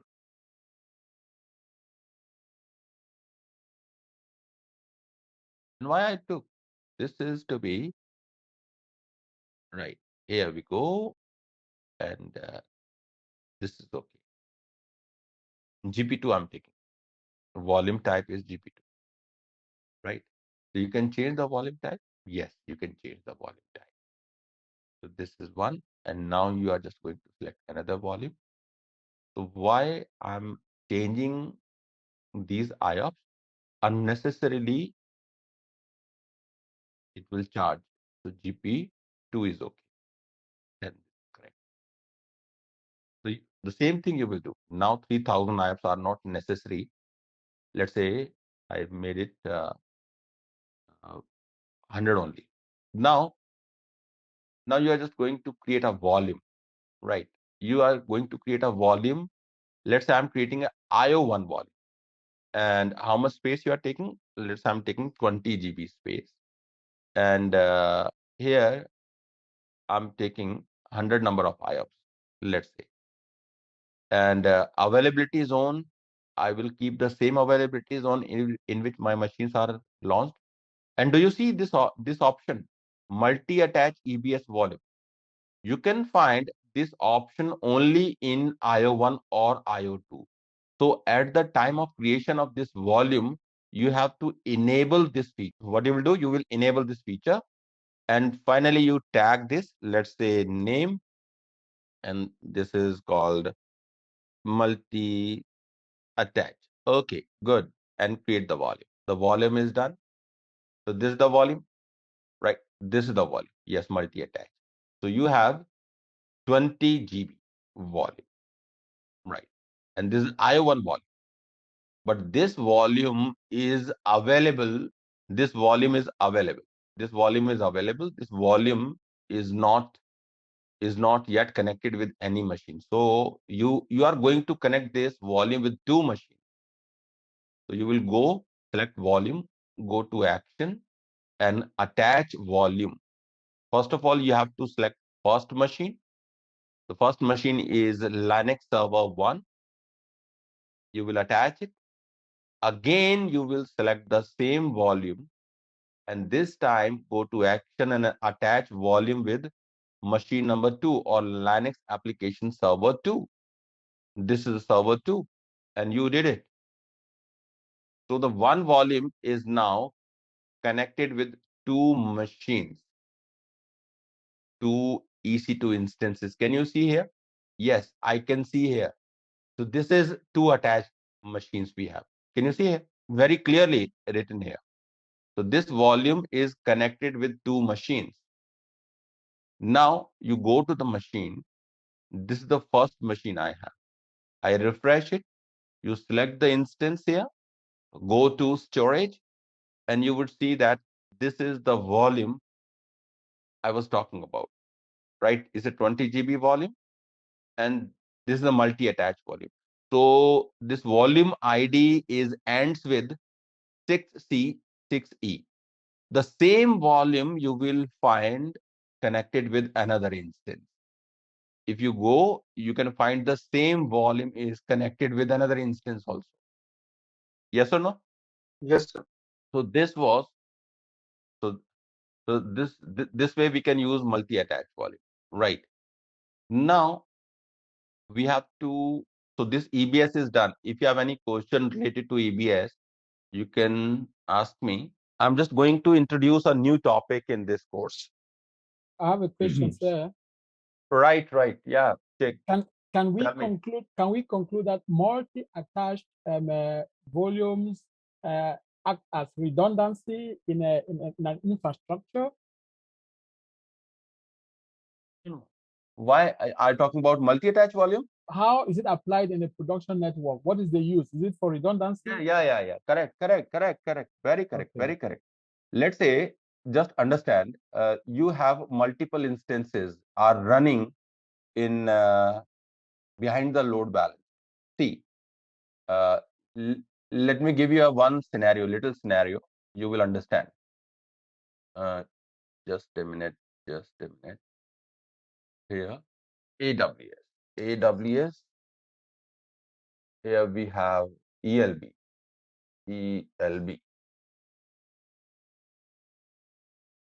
Load balancer. Do we have a load balancer? Yes. We have a application. Right. And you have auto scaling also. I don't know, auto scaling.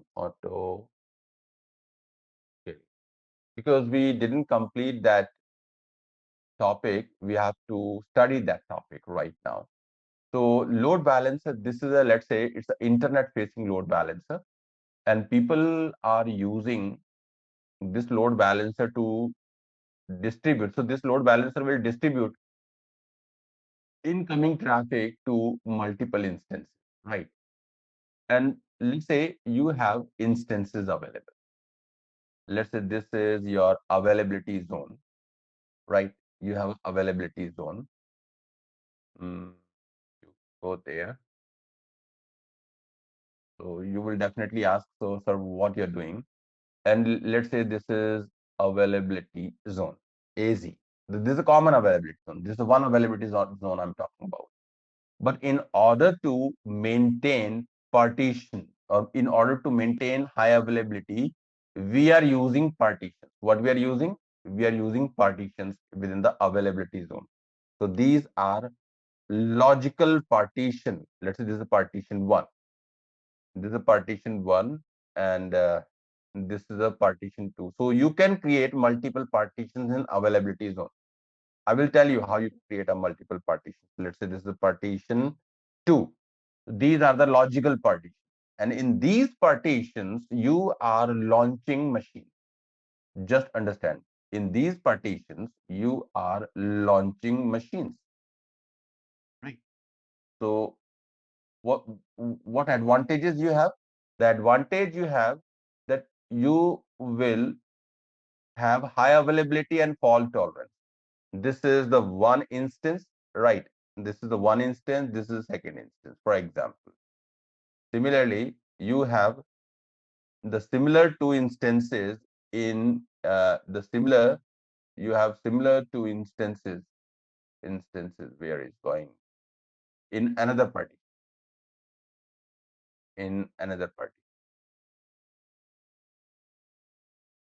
Right. Here we go. Okay. And these are connected with the load balance. All these machines are connected with the load balancer. I'm talking about your production environment, right? So partition 1 and partition 2 are the part of EC2 placement group. EC2 placement group. EC2 placement group is a technology, or it's a method to place your machine in such a way that your machine will have high availability and redundancy. So if even one machine fails, so in the same availability zone you have another machine. Okay, but on these machines you have applications. These are EC2 instances. And we have a same application running in all machines, right? And we are using load balancer to distribute incoming load. But this machine can be unavailable because of any technical reason. So what will happen to the stored data inside it? So that's why what we are doing, we are creating one separate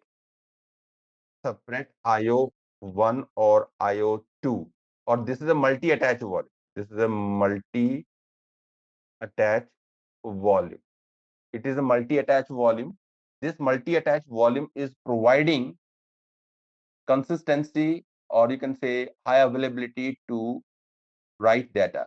And all these machines this multi-attach is connected with all these machines because they all are in the same availability zone, right? Even if your one machine is unavailable, or maybe deleted, or maybe faulty, even though your production environment will not suffer. So because your data is stored at a central place in the same availability zone. Are you getting check now? Yes, sir. I can get it. Thank you. Following up. It's clear, na? Yeah, clear. Okay, thank you. Thank you, sir. So this is the use case of multi-attach, right? So guys, one more thing I would like to, because I don't have much time, so I will take up one simple topic to complete it, and that is called EIP. What is the EIP? First of all, I'm just removing all these instances because these are paid instances, right? So the job is done. You can terminate these instances, and your volume also is a paid. If it is not necessary, you should terminate it. So once these machines are terminated, later on you will delete that multi-attach volume, means IO1 volume. Can we have SSD as a root volume? Can we have SSD as a root volume. HDD or SSD? SSD. We are making always SSD as a root volume.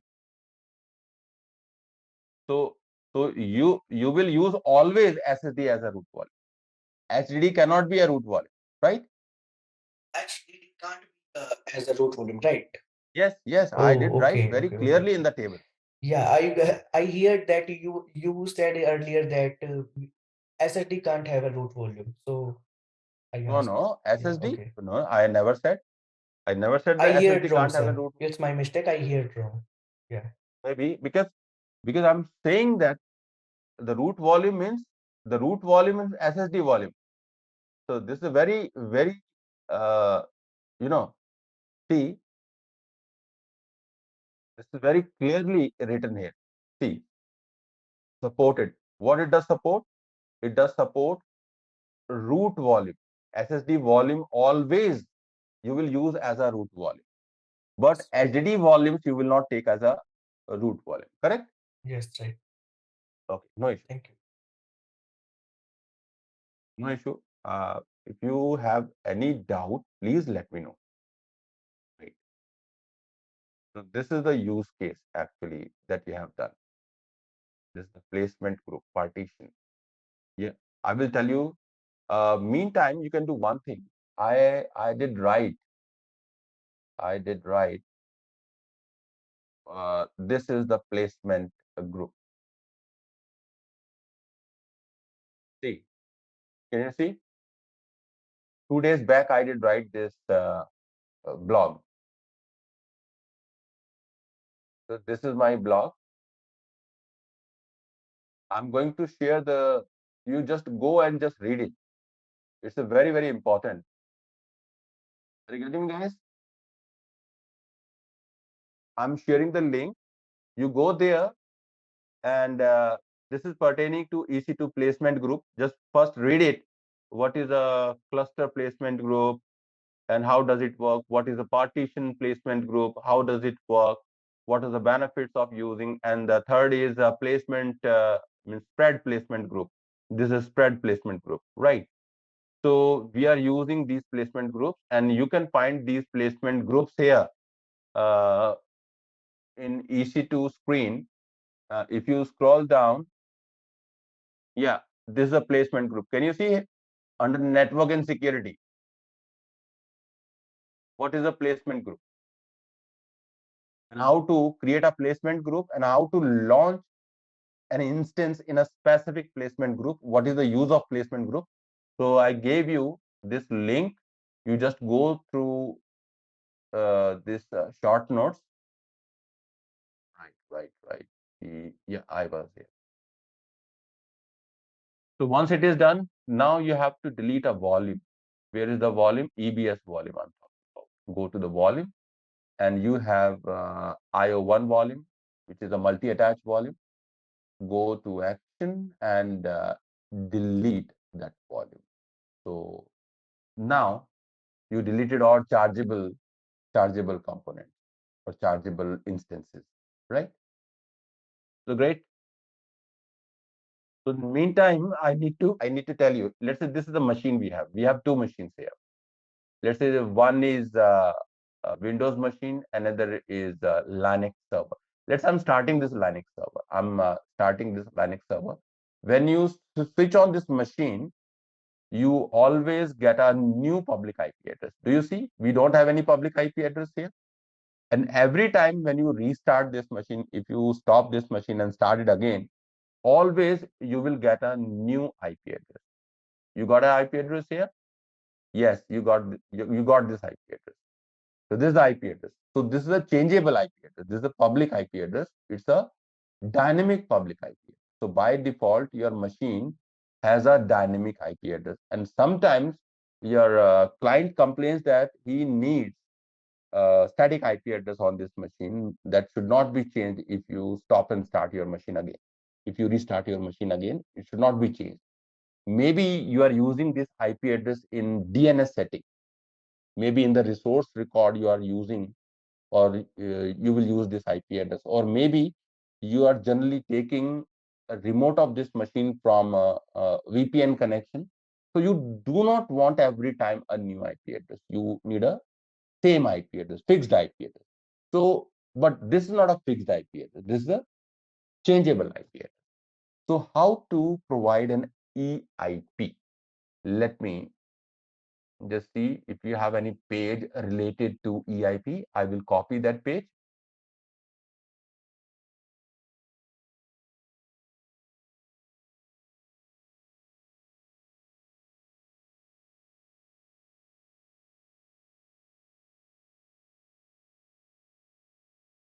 Elastic IP.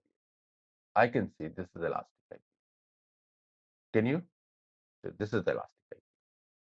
So I'm going back to your Miro page, and here we go. This is we call it as a EIP. EIP stands for Elastic IP address. What is a EIP? EIP is a fixed IP address or a static public IP address. It's a chargeable. So this, if you allocate static IP address or static public IP address to your instance, it's a chargeable. But a good news is this: of one free EIP is available in your AWS free tier account. So one EIP is available for you. Good news. And maximum 5 EIPs can be allocated to your AWS account region. So per region, maximum 5 EIPs you can use. Means if you are using EIP, it means you are going to reserve those IP addresses for your instances or for your resources. So, and we have limited number of public IP addresses. So we cannot provide you unlimited IP addresses to use. So that's why AWS gives you a kind of a quota. Maximum 5 EIPs can be allocated per region. And EIPs are needed. Why EIPs are needed? In which scenarios you should need EIP in your machine or on your machine? So if you are using DNS reverse entry in your resource record in DNS configuration, in that case, you will choose EIP. Or if you are using a NAT gateway in your VPC, in your network, in your AWS network, NAT is Network Address Translation Gateway. I will tell you what it does. Right now, you just understand we are using EIPs either with the machine or with a NAT gateway, or sometimes we can also use with the global accelerator. Global accelerator also is a service, right? You are using with a global accelerator where you can use EIPs. You can use with the NAT gateways. You can use with the EC2 instances, right? These are the things. So by default, your virtual machine will have a dynamic public IP address. Your machine will not have any EIP. I told you, if there is a project requirement or the client is a client requires a static IP address. So what you will do, you will remove dynamic IP address and you will allocate an EIP. So we have a two-step process. Just understand, we have a two-step process to associate an EIP. First of all, you will allocate an EIP to your AWS region, and then you will associate that EIP with the EC2 instance. So how to do that? Simply, you just go there. Right now we have a one machine, and this machine has a dynamic IP address. If you go down a little bit, it will show you EIP as well. It will show you EIP. Where is my EIP? Let me see. Let me see. Here is my EIP. Yeah. Can you see EIP here? Elastic IP address. Do you see any elastic IP address here? No, we don't have elastic IP address. Why? Because your machine has a dynamic IP address by default. So you need to provide a static IP address, static public IP address to this instance. But left-hand side, if you see under yes, network and security. Under network and security, we can find elastic IP address. So click on elastic IP address. So by default, you don't have any elastic IP address in this North Virginia region. So you will click on allocate elastic IP address. First of all, you will get an elastic IP address. You simply just write allocate. You can write tag as well if you want. So this is your allocated elastic IP address in North Virginia. So in North Virginia, now you have a public IP address, but this IP address still is not connected with any instance or any resource. You see, nothing is there. It is not associated with any instance or any other resource. So what you will do, select this EIP, go to associate elastic IP address option, second, and just select the instance to whom you want to connect this EIP. So I will choose web Linux server. This is running. So and private IP address I also want to allocate, and just click on associate. So this IP address, just read this IP address. So this IP address is started with 44.209.12755. The same EIP, the same IP address, if you refresh the machine, you will see the same IP address has been associated with this instance. Correct or not? Now, if you see EIP, you will find that EIP here. Yeah, this is the EIP. This is the EIP now. Earlier it was blank. It was empty. Nothing was there. Now, in your region, you have one EIP, and this EIP is connected with this machine.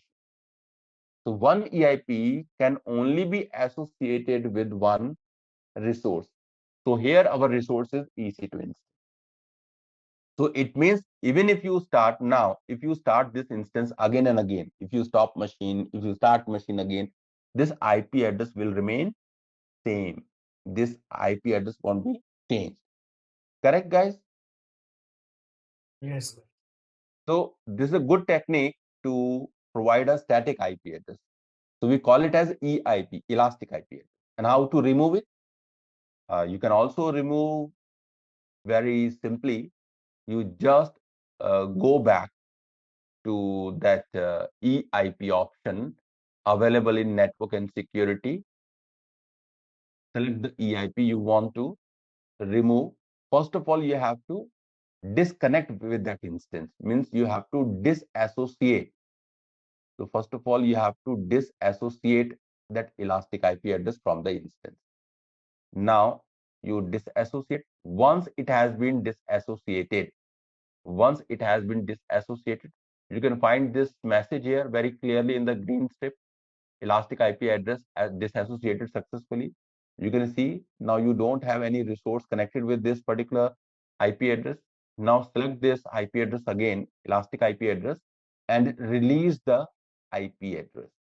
If you release it, you will not find any IP address here. It has been released. So please ensure that you should not have any EIP.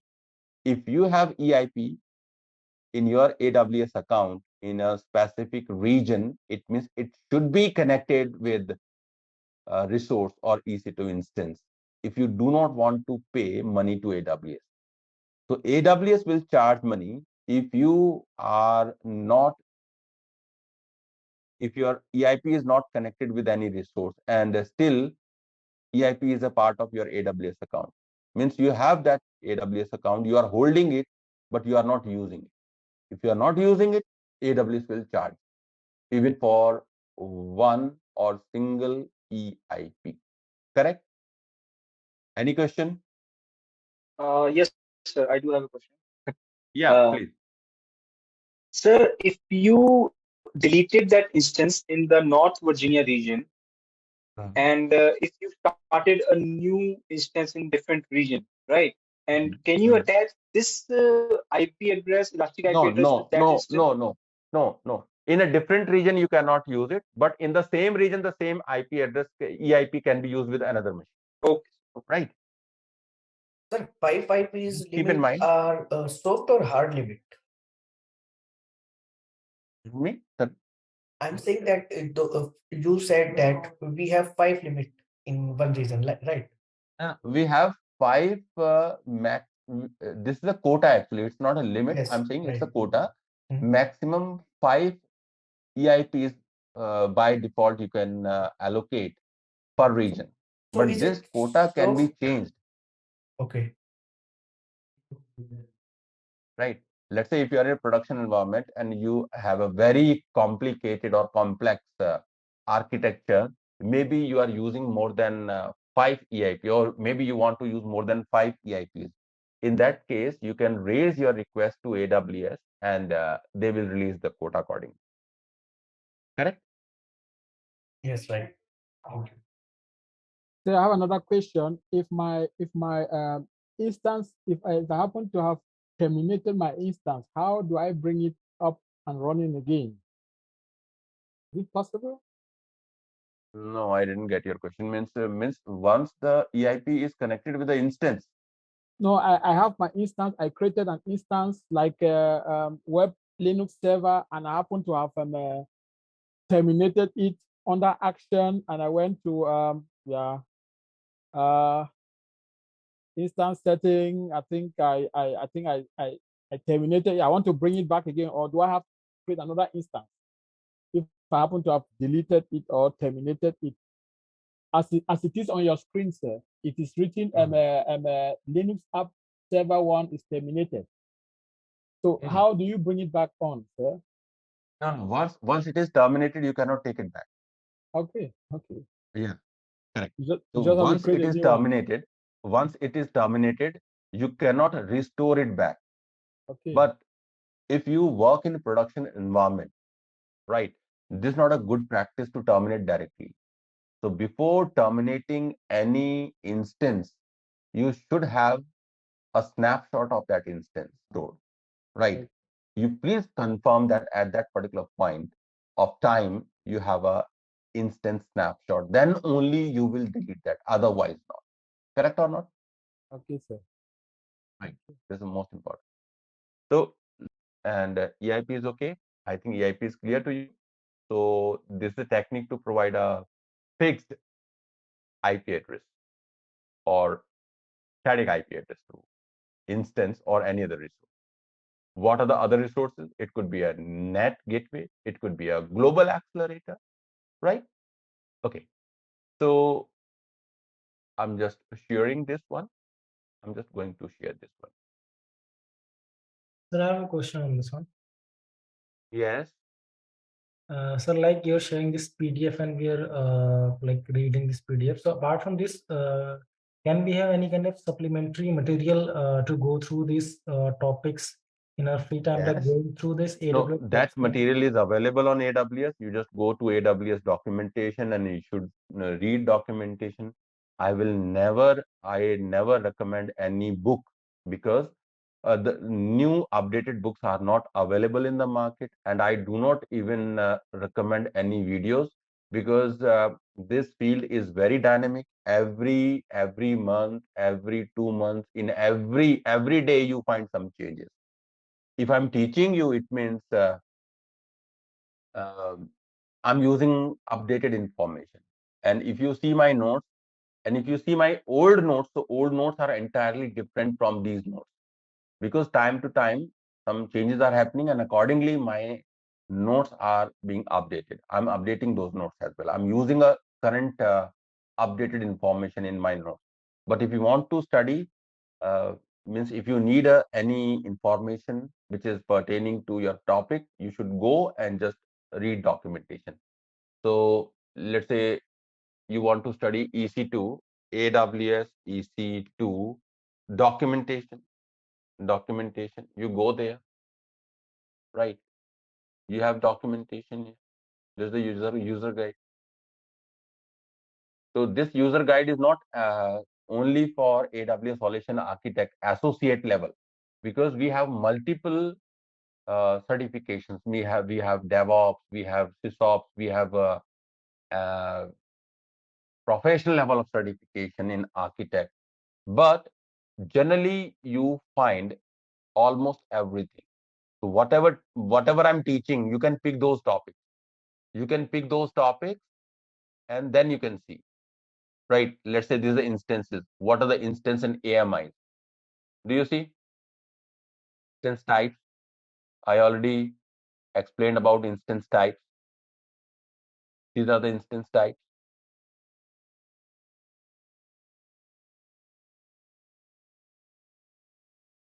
You can find everything in a very detailed way.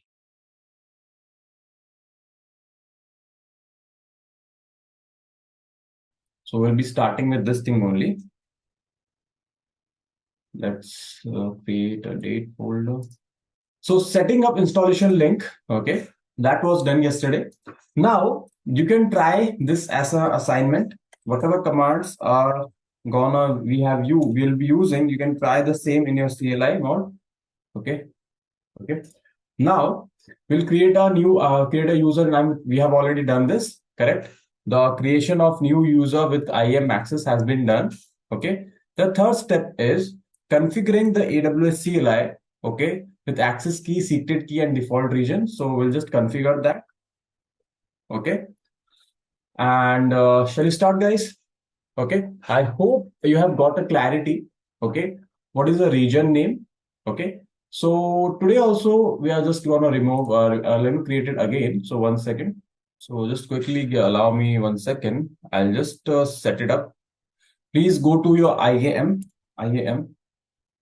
Okay. Today also I will show you how to set it up. So don't worry on that. Okay. Now if you see, we have various users. Okay. And for which user we did that access key, Jerry admin. So just click on that. As because the system is different, guys. So if I go to security credentials and as I see the access key, I won't get it, correct? I don't have it right now with me. So I'll just delete the previous one. Okay. And I'll just create one because that file is actually on my another system. Okay. That is what the thing is. After you deactivate, you delete it. So I've deleted it. I'll just create a new access key. So for CLI, command line interface, which is applicable for Cloud Shell and AWS CLI version 2. So this is, I have helped you to install yesterday, AWS command line, correct? So you can just check it. No, nothing of this you have to do basically.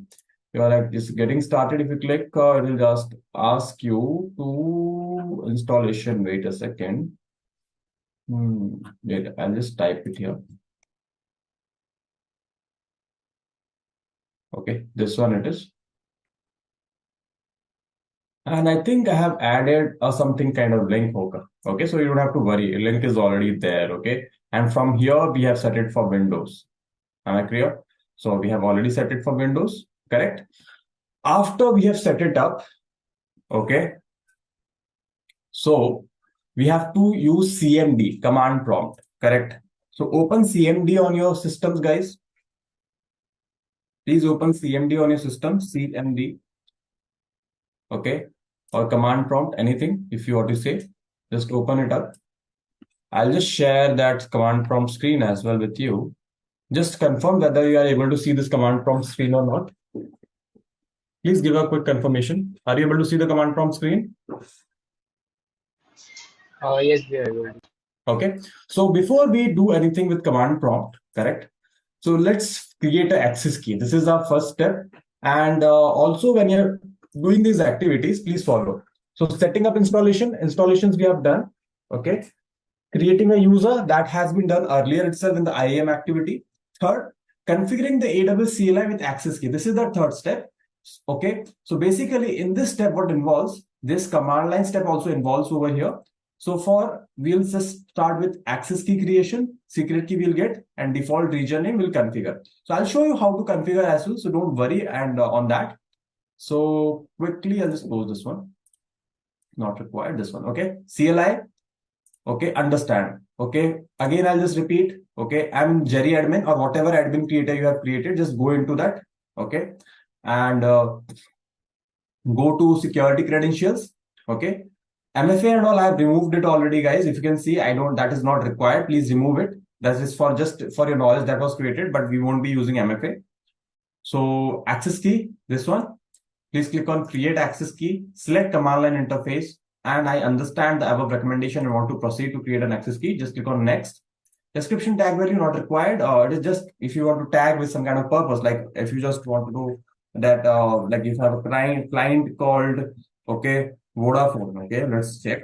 Okay, Vodafone is your client. So this is the access key, some kind of Vodafone activity, Vodafone. So we can just tag it, okay, this name. So it is easy to search and all, but in our case, that is not required. So we can click on create access key. Okay. So we have created, and I'll just click on download a CSV file, and I'll just download it to the location where I have put. Okay, I've saved my access keys. Am I clear as far? Okay. Okay. I just need one help. Okay, from you guys.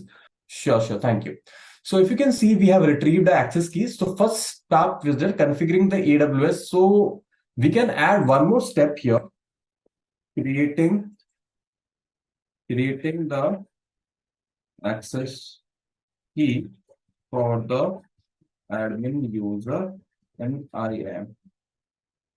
Good. It is just added, creating the access key for the admin user in IAM. Okay. So this makes sense. Then we can say configuring. So here we haven't configured anything, and we have downloaded CSV file. This is my access key. Okay. And this is the secret access key. Okay. So basically it is just it is an ID and it is a password, you can say. Correct. So we can just click on done, and nothing else we have to do right now here. So we are all good to go right now. Is it clear with everyone? So that is done. Yeah, please ask. Anyone want to ask? Hello. Yeah, Dhruvesh, yes, quick. Yeah, Jerry. Just wanted to know what is access key and like for what purpose we are going to use it. Like if we, for example, if there is a user, so in what way it is going to be used? Understood. So I have explained yesterday itself. So let's understand it by a term, and then we'll go to the things correctly, correct? So basically, when we want to understand access key, let's understand what it is for. So basically, it is first of all a type of security credential, correct? That is sorted with everyone. We all know that is a security credential. Secondly, it is just similar to your kind of a security credential like MFA or SSH public key. So there are so many. Okay, but what is the purpose? Purpose, we have, when we are creating, we have defined the purpose. See, there are so many use cases. Okay, like command line interfaces, local code, so many interfaces we have. But like understand, when you are running an organization, will you provide root ID and password to everyone because they need root privileges? You won't provide, correct? Okay, and what you can do is you can provide these access keys. Okay, because when you provide a root account and password, you have to make a changes. But if I want to revoke someone's access, I'll just come here with this access key. I'll just come here, actions, and deactivate. I'll just deactivate this one. Correct?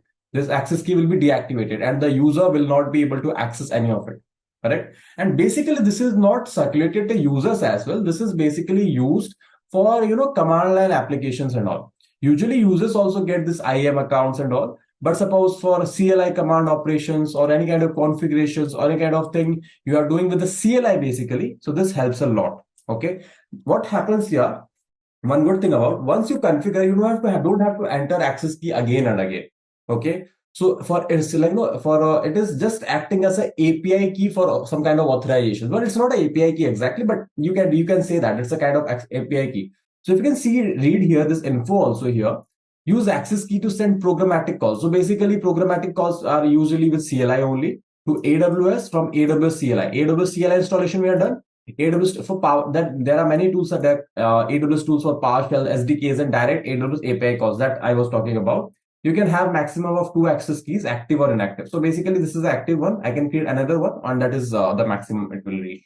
And we can delete it again, create more. It is not like only 2 in the whole lifetime we can create. We can create thousands of them, but together we can only create 2. Then we have to delete one and again create one, like that. Okay. So I hope that gives a clarity what is the access key and what is the purpose behind it. Am I clear with everyone? Okay.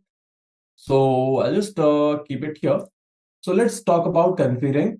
So basically, guys, when we know about it, so it tells about all in and out about all your things, correct? About why this tool is used, who is the person who's leading this project, okay? What all kind of IP address, if you have a cloud project, so IP and all these things will be common. What kind of IP addresses we are using, what kind of environments we are here, okay? So this is having all the information. Same in the same way, when we see here the documentation, like installation or update the latest version of AWS CLI, if we see this documentation, what it is about, like how to install and how to update. Now, the very major question is, how do we check whether we installed or not? So basically in Linux, there is a thing called versioning. So just copy it, open your command line, come here, right click, it will automatically get pasted. How did I do? Just copy anything over here. Okay, just copy, right click like this, come to command and just right click over it. You don't have to come and paste, just right click, it will be added and hit enter. So let's see whether we have installed or not. It also checks whether we have installed. Okay, I have this version installed. Maybe Dhruv might have a bit of upgraded version installed, but this is fine. Okay, so AWS CLI 2.13.3 with Python 3.11.4. Okay, so this is how the things are majorly. Yes. Okay, great. So this is how we get a confirmation. See, it is asking to confirm the install. See, this is so amazing that all the documentations are so crisp and clear over here. So even if I don't exactly tell you how to do it, even with this tutorial, you will be able to do. So always I will be adding so many docs during these lectures so that whenever you do it later, so you don't get confused. Okay. So after we have done, okay, we'll be starting with our activity. Basically, I don't do this activity here. Okay, I will prefer that you do this. Okay, so on your own, this as an assignment, but the same activity I'll be doing on Cloud Shell, because Cloud Shell is a tool, okay, which you'll be having a lot of use cases in your AWS journey. So I'll be using Cloud Shell, and let's see how do we do that. Am I clear? Okay, so first of all, we should go here and just open our access key.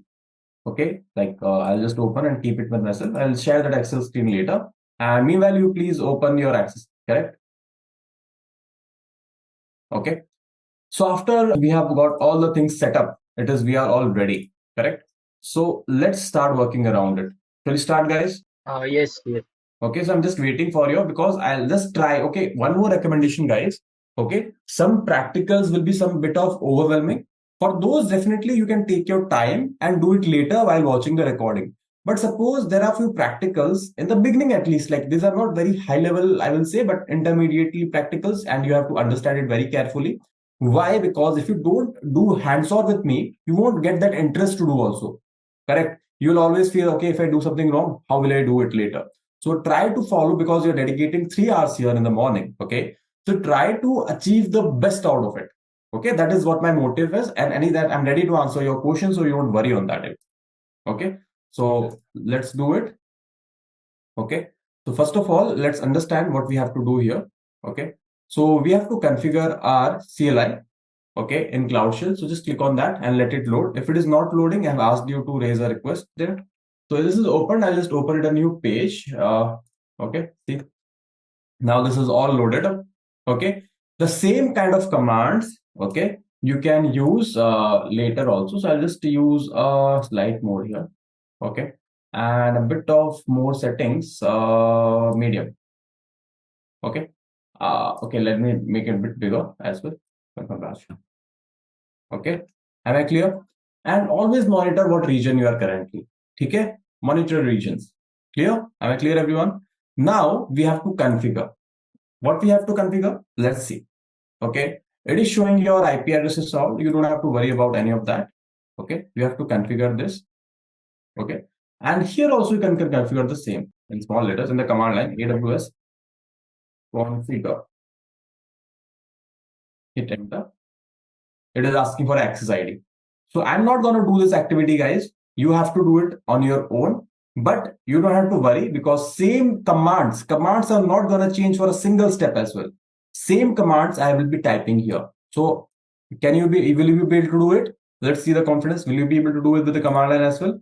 Yeah, please be confident. Definitely you will be able to do. I'm very sure about it. So let's do with Cloud Shell. Okay, because this is something new we will learn. So AWS, I'll just configure. So what is the objective here? Through command line, I want to fetch out some details. And this is not, you have to focus very high. This is just a part of activity which you need to learn, correct? So let's do it. So AWS configure, hit enter. So it will ask you, okay, which access ID, buddy, which access ID you need. So I'll just show you this Excel screen. And let me know where it is visible. I think it is visible now. So we have our access ID and we have our secret access. Okay, so let's copy this thing, Control C, come here and paste it. Done. We have set our, this is ID. Okay. Now access key is a ID and secret key is a kind of a password to it. So I'll just come back to our Excel again, copy this, okay, and paste it over here and hit enter. Oh, wow, this is done. Okay. So next thing, what we have to think, ID we have given, password also have given. What else I have to do? Okay. I have to set up which region I'm currently want to in. Okay. In which region? Okay. So what is my region? US East 1. Am I correct? US dash East dash 1. Okay. So let's do it. US dash East dash 1. Please write it very carefully. Okay. This is our region name. This is our default region name. Okay. Now you have to put a command here. I want to list some users. Let's suppose default output format. You don't have to put anything. Just hit enter. Okay. Now you have to set few things over here. Okay. I'll just type here AWS IAM. Okay. List dash users.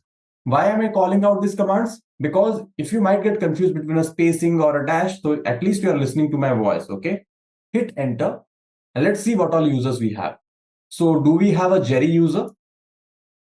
Let's go to our IAM console, which should be helpful, by the way. And don't worry, I'll be sharing you all these commands as well in your notes. So nothing you have to worry about. So how many users we have, guys? Jerry user we have, Jerry admin we have, and Poppy we have. Jerry is a normal user, doesn't have any own privileges, and Poppy also doesn't have its own privileges. They are dependent upon the user group policies, correct? Jerry admin and otherwise, it is not having, it is not a part of any group, okay? But it has its own top level privileges, admin privilege. Let's see here. Same thing. Root, okay? Jerry, user ID, Jerry admin, its user ID, Poppy, its user ID. When did we create it? When was it last used? All we have configured. Am I clear? Am I clear, everyone? Okay. So let's see whether we want to show you something. Okay. And let's understand how we can do it. Quickly, I'll just go. Okay. And delete a user and let's see whether I'm able to access or not. Shall we do it? So let's come here. Users. First of all, let's delete this Jerry. Just for experimenting, we don't. I'll just delete this Jerry user. Just type Jerry. So I just want to see the output, whether we are getting the same thing or not. This is deleting Jerry. So it is not anymore there. Again, I'll just type the same command, AWS IAM list user. So let's see whether it is getting, okay, see, now Jerry user is not there. Okay, is Jerry user there here? It's not. Okay, so we have confirmed this is live data what we are working on. Now, let's check one thing, okay, that with removal of any of the users, like let's suppose I'll just do one thing. I'll just go to users, global, select this, and I'll just delete Jerry admin itself. So what output we are going to get? Okay, so let's understand. Basically, these users we are not going to use in any of the practicals, so we can just delete it. Okay. And moreover, just check the spacings and everything when you're copying from here. Just check the spacings and everything. Otherwise, it will show an error while deleting. So I have deleted this user. Now, what will happen?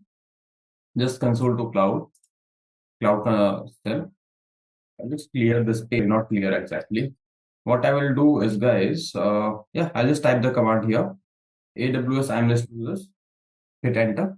Now let's see. Invalid client token ID. So understood. We have created an access key, and that access key was for the Jerry admin. And now we don't have the Jerry admin itself. So can we access any of it? Do we have any value privilege left for the token? Okay. So let's do one thing. Okay. Is it clear, everyone? Yeah. Yeah. So there is a when I enter this command now, this AWS and this user, I didn't got any users list. like when I tried in AWS CLI using a command. Yeah, that is correct. You should get a users list only because the command is to list users. So that is correct. Yeah, but I haven't received any like You didn't receive? from no. Okay, maybe some kind of error you have made while adding the access key.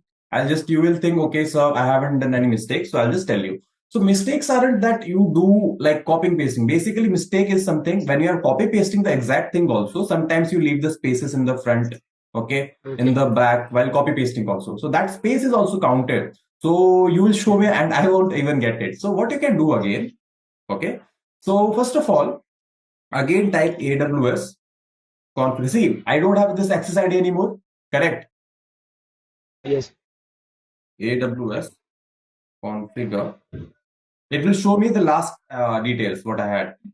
See, access ID is showing GYPV. It was added last GYPV, correct? It won't show you the. Again, if I just hit enter, it will show me the last secret key ATIU. So how to reconfigure it, correct? How to reconfigure it? First of all, just add a screenshot of these things so that you understand what all commands we have used. So if we want to use same details, we just have to press enter. Then like the Yes, same yes. details will be first. Yeah, I'm showing you. 1 second. So see, this is the screenshot I've added so that you don't get worried about the things. Wait a second. So I hope this helps you out, correct? This screenshot so that when you are working, you should know what all commands you are working with. I don't need to remove any. Okay. So this is done. First command is AWS configure. Okay, guys, this is for here you have to use your own access key and over secret key, not mine. But I hope you understand. Then you have to specify your region. Basically, please enter US East 1 only, and we'll be using US East 1 throughout this whole activity. Throughout Hey there, continue learning directly from industry experts. You are watching these recorded topics from our master's program, but you can watch it live by joining any of these master's program, where you can become an IT engineer that too without coding. Now you can continue. AWS IAM list users command, which will show the list. This is the actually activity. Nothing much you have to do. But later on, like I have shown you various troubleshootings and all. Okay, like if we do this, what will happen and all. These you have to try on your own, which I have shown you. Now coming to this. So first of all, there are two things. I'll show you one thing. First of all, I deleted a user and again show you that it is not anymore there. Correct. Now I usually what I do after doing this practical, I delete the Cloud Shell environment so that next time I come, I don't want to see any of that configured. So let it delete and let's see whether what environment we are getting and what configuration does it have.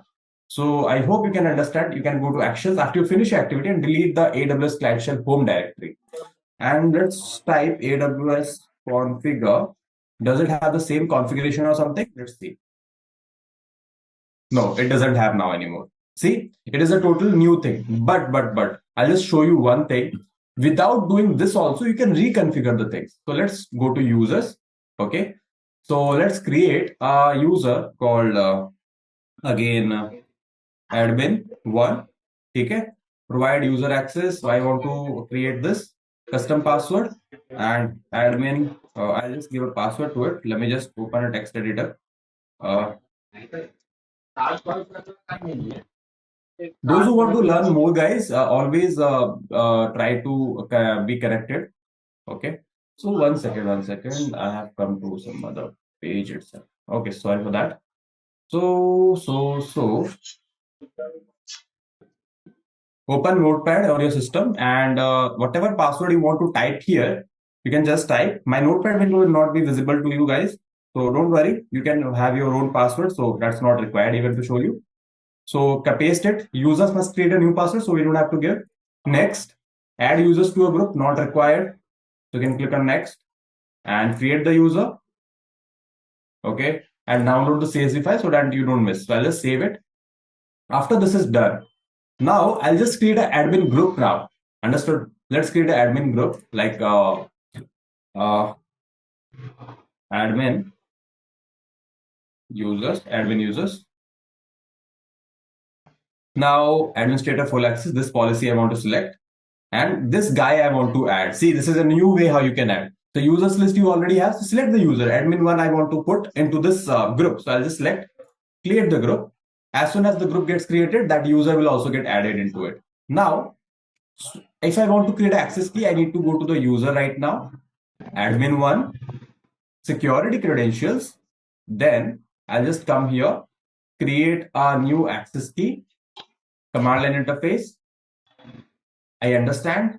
Next, create access key, download the newer one, save it, and now, credentials, not credentials, access key. So open the access key. So I think this has got opened. 1 second. Not Jerry admin I need. I need this one. Admin one access key. Sorry, I opened the wrong file. So I think my window will not be visible to you. So now it is visible, correct? This Excel window. Okay, now we'll reconfigure. So first of all, let's see an example. Let's go to Cloud Shell. So AWS configure I have typed. I'll just paste the access key now. Okay, so it is asking text. This is copied for, okay, paste. Okay, that is done. Now we have this thing. So you can use Control V also, right? Using that will be kind of easier. Control C and Control V. Okay, enter. Default save region US-East-1. Okay, that is what you can do. Okay. Now we have configured the region. Hit enter. Output format you don't have to set. Hit enter. Though this is a configured. This is your whole configuration you have done. Now you type, okay, list users command. Okay, see, I have already specified this here step by step. AWS IAM list users, correct? Before that, whatever configuration you need to do, you have done. So I'll just type AWS IAM list dash users, hit enter, and you'll get all the details because you are not an admin, but you are part of admin group as well. So in any way you can get it, correct? If I remove this admin from that admin group, you won't have the access anymore. Okay, for this thing, but the user is still there. Okay, now your question is, let's suppose I'll just use AWS configure, hit enter. So sir, how do I reconfigure it? Correct, this WIFP I have shown, but I don't want to delete this environment. In the last part we have shown that delete the Cloud Shell home directory and it will ask from the beginning. But how to reconfigure? When it asks, when you try to reconfigure it, so basically you just come here.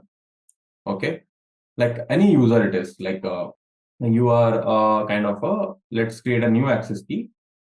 Here also I understand. Next, okay, create access key, download the file. Okay, this is a new access key, so I'll save it. Okay, wait a second, open it. Okay, this page might not be visible to you, but I'll show you once. 1 second. I think this Excel is also visible now. Okay, so see, this is the access key, Control C. Now here, Cloud Shell, I want to reconfigure. I'll just paste it. Basically, I don't paste like this. I use Control V, so I don't. Okay, fine. Because what is happening, no? It is NEW. Okay, see, this is the last secret key. So this is done. Now, if I just come to Excel, because if you're copying like this, no, it is automatically putting an enter. So that's what it is. It's a multi-line command, it's called, but it's not a multi-line command. Okay, pasted it, hit enter. Then default region is US1. You don't have to change that, correct? If you want to change, you can change it to any of the regions like California, West one, or wherever the Cloud Shell is existing. I will share the link about the regions where Cloud Shell is available. For now, US East one is fine for us. Hit enter, output format, hit enter. Now you list AWS IAM list users. Enter, you'll get the details because for the same user we did, so that is not an issue. But if I just type AWS configure, okay, right now, what the good thing you'll see, the new access key has been configured. Earlier it was WIFP, now it is AJJC. So I hope you understand how to reconfigure the things. Okay, okay, configuring the AWS CLI. Okay, reconfiguring the access keys and secret Please with AWS configure command and cloud shell. Okay, I hope everyone will be able to understand this. Okay, is it clear with everyone? So this thing you can try, okay, after doing this. Okay, do I need to add any screenshot for that? I don't think it is required. Is it understandable by all how we configured then reconfigured by two ways? One way is, okay, to deleting the AWS cloud shell because we are not reconfiguring, we are setting the whole new environment here. If I just delete it, none of them will be present anymore. So if you delete it, okay, none of them will be anymore there. Am I clear, everyone? So Yeah, I this got is it. all done. But hello, the thing is, in my AWS console now, Mhm. region is been set it as global, and I'm able to change it to like No, no, no, no, no, no, don't understand. See, I have already told you this IAM is not a regional thing, correct? This okay. is a global thing. This is not a regional thing. I see because we are creating a user globally. You don't create it regionally, basically, correct? So this is a global service rather than this. There are few services I'll show you which are global, and there are services. Mostly services are regional. Okay, this EC2 what we are doing yesterday, it is a regional service. Okay, so this is a global service. In Cloud Shell, you have to use configure, okay, which region you want to check from. So that is how it is. Okay, Cloud Shell East US East 1. Okay, okay. So basically, so let's do a few things. Okay, shall we move ahead? Shall we learn few more things with Cloud Shell? Let's understand. So we have to reconfigure it. So that is not a big deal. Okay. So we have the access key. So one of them I'm going to remove because both of them are not required. So I'll just remove one of them. Okay. Because you shouldn't be creating so many access keys for your account if you don't have the reason to do it. One is fine for me. The previous one I'll just delete. So delete it. And I've already opened this thing. Okay, which is there. Sorry. Let me put her. Okay. Now, let's come back to console home. Okay. And Cloud Shell, sorry, I have already configured Cloud Shell. So let's configure it again. So I'll just copy this command control C and paste it. AWS configure. I'm not able to type. Okay. Let me just reload this page once. As these are cloud environments, sometimes these kind of issues might have, so that is not a big deal. In networking, this configure commands is very much used. Okay. So first paste it, hit enter, and then we'll reconfigure it with the secret key, enter. Default region name US-East-1. Okay. And then let's do few activities here. Let's see. Okay. So first hit enter, not required. And if we're just having some issues, okay, I think that is fine. It is visible to you all. Just wanted to check. So now we have used the command AWS IAM list users. So it should show the output. Invalid token ID it is saying. Okay, the you localize okay request is invalid.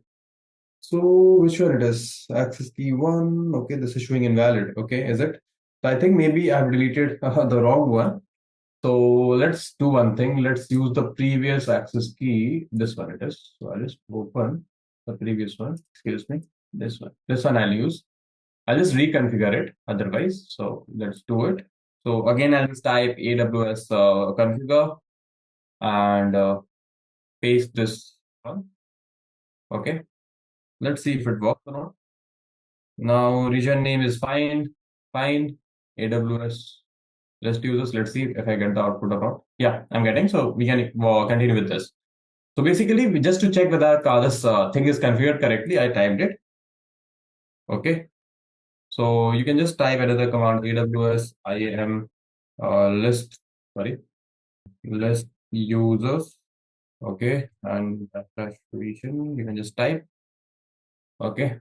So basically, there is a thing error expected unexpected argument. So basically when you are putting a wrong command or something, so we should be able to get these kind of errors. And we can also find a help document if you want to just check. I think yeah, we got it. So this is all the type of commands what we can use with this. Okay. So you can just check. Actually, I just mistyped it again. Like it should be only this AWS help, not this bracket should be there. Okay. So you just type AWS help, only this, nothing else. Okay. This bracket was just a mistake. So if you just see here, we can see name, description, the AWS Unified tool. So all these things it is telling, hit enter or hit Q. If you hit Q, that thing will be closed. Okay. You can use this command. Okay. So let's move forward now. Okay. Talking about, let's learn some kind of a Linux commands over here. That will be actually helpful. So basic things, let's check with the ls command, do we have any files? So I'll just clear this window first. ls, hit enter. So we don't have any files. So let's create a file. Let's create an echo. Okay. Test. Okay. I'll just type it. This is the content inside that file. Okay. So I'm not able to hear. Yeah. Demo dot text text. We don't have text text file. Hit enter. So now we'll just ls. So we have a demo txt file here. Correct. Now if I just want to read that file, the cat demo txt, hit enter. Say the file name is sorry, inside that content is text. Okay. So basically these are just basic Linux commands. You don't have to worry about it much. Okay. And if you want to download this file, okay, how do I download? I have to set the location to download. Correct. I'll just type lsl. First of all, I know the thing where it is and what kind of file. And if I just type pwd, basically here I need to only ls, correct? So you don't know what exactly would be the creation time and all those things. But with this, you'll be able to exactly know when did you create and what kind of permissions does it have. Okay. So these are the kind of a thing, RWR. These are kind of permissions. Okay.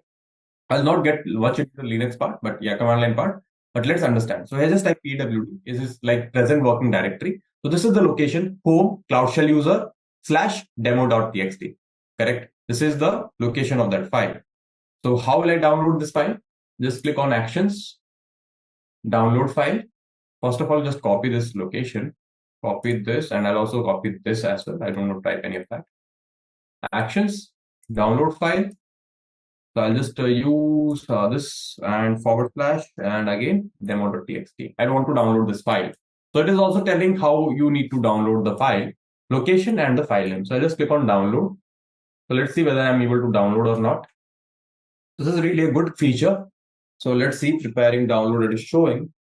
Okay. So are you able to see the pop-up as well, guys, to download the file? I think yes. So I'll just save it. Okay. And open it as well. And if I open it, that window may not be visible to you. I'm very sure about that. Okay. So I'll just share you that notepad window. Okay.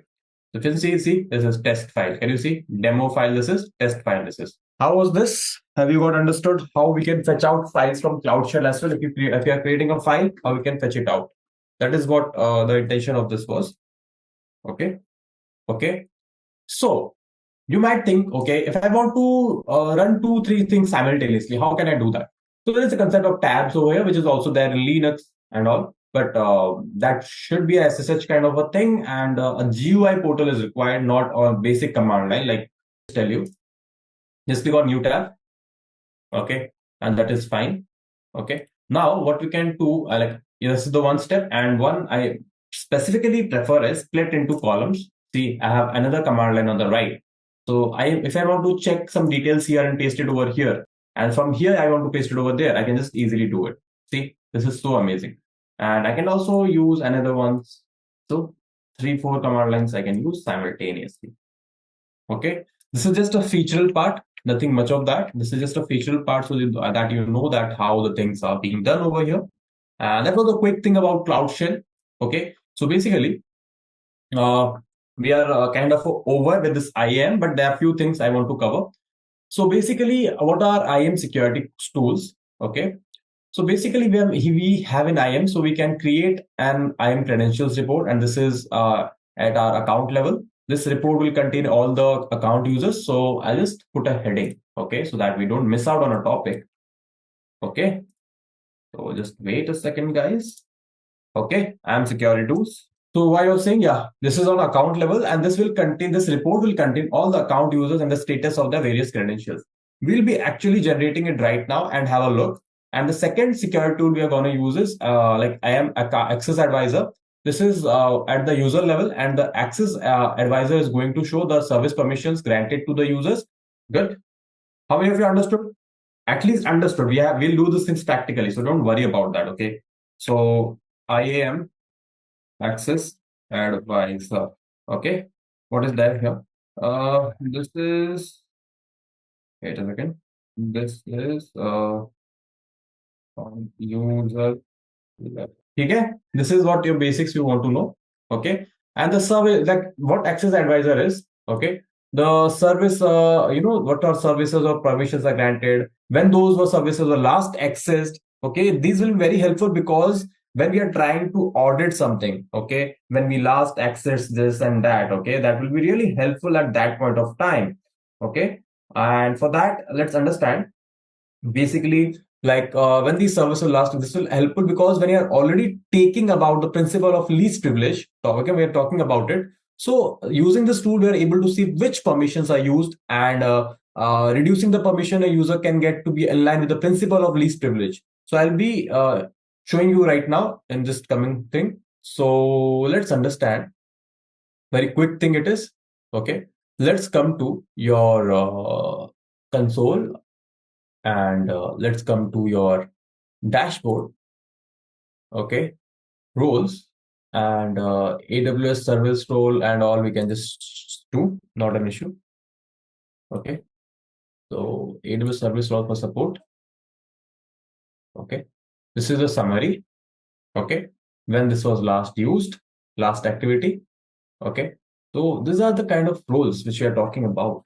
Okay, and when this was last used, so basically two rules are there. Okay, we can create our own role as well. Okay, and assign it. Okay, so basically when you're talking about this, we can see a lot of things. Let's forget about all this. So we can see when this was accessed, when, okay, till now this hasn't been accessed, correct? So forget about these things. This is just I wanted to show you about roles. Okay, you can edit and delete as well, but some roles can't be deleted. So make sure that you don't try deleting every other role. Okay, that won't be quite possible. Okay, now can you see credentials report over here? Can everyone see credentials report? Yes. Okay, please click on that. Download credentials report. It is saying no report has been created in the last 4 hours. That's okay. So let's save it.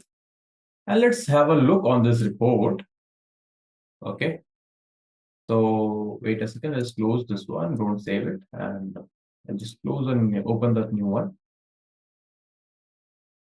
Okay. So I'll just share you the screen again. Okay.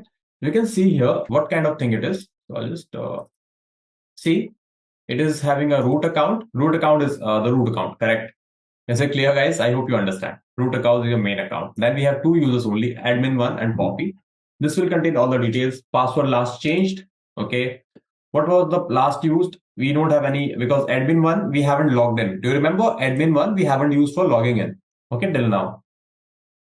Now access key last used. We have used access key. Okay, access key 1, access key 2 last used. The region it is being used for.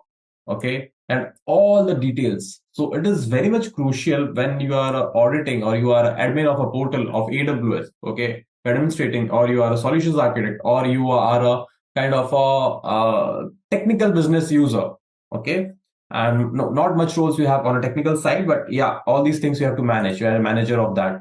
So these things will be very crucial for you guys, okay. Or if you are just a kind of a member of any kind of administrative operations team or something, you are not in a authoritative position, but still you won't need to fetch out the details. This will be very much crucial that time. So this is what a credentials report look like. Okay, I hope you will get a point around it and what all things are there.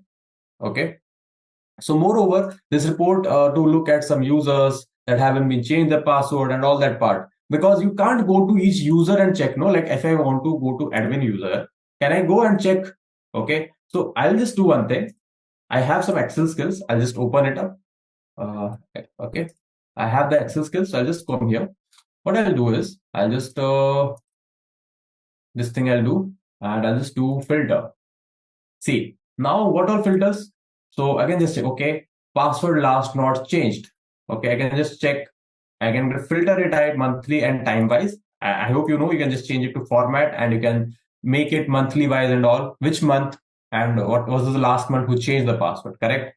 What was the when it is last used? When was it last used? Correct. And access keys around that part. You can use your Excel skills and go around it.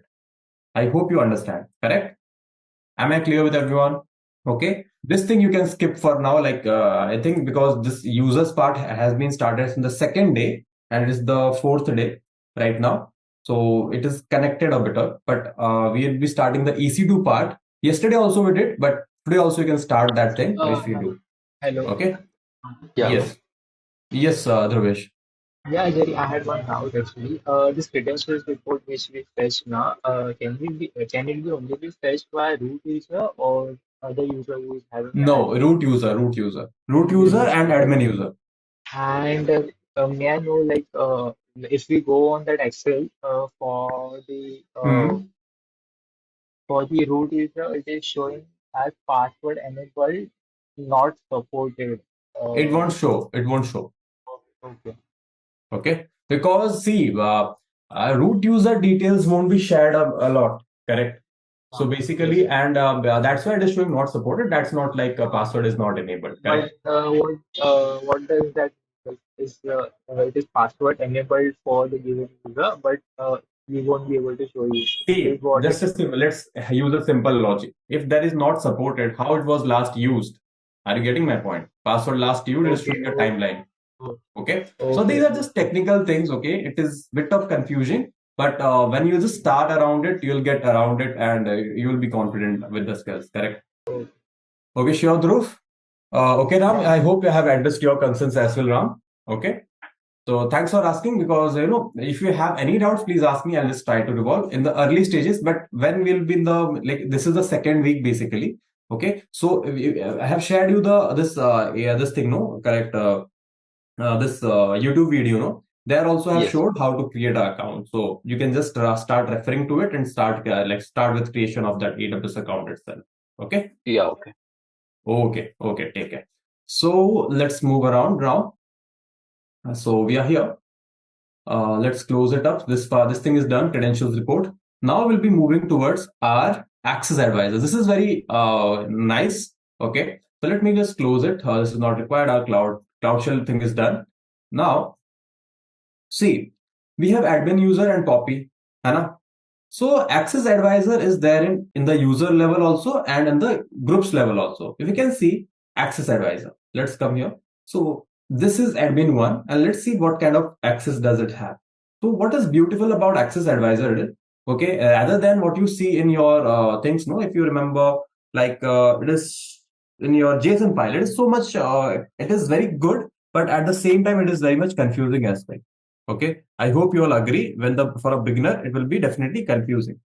Okay, but when I talk about this access advisor, you can simply see what kind of accesses does it have. Okay, see this you so beautifully mentioned. Okay, it is written and it is of around 367 level of access you have, but it is not on a user level. This is on a group level. Okay, if I just go to users group right now. Okay, one second, please. Okay, now if I go to admin users, okay, this is a group.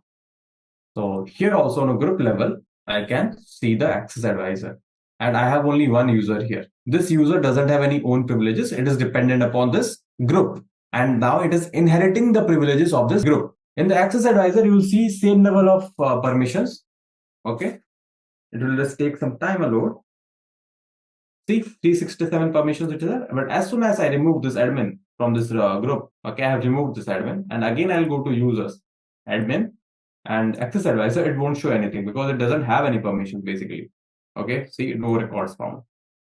So I hope you have got a clarity with your IAM Security Tools credentials report and access advisor. Am I clear, everyone? Okay. So I'll just mention when it is a hands-on, I have to mention it's a hands-on, okay? Okay, so that you should always have a clarity what we have done here. So hands-on. So this one is also a hands-on. Okay. let's come back here. So let's go to IAM and just click on that.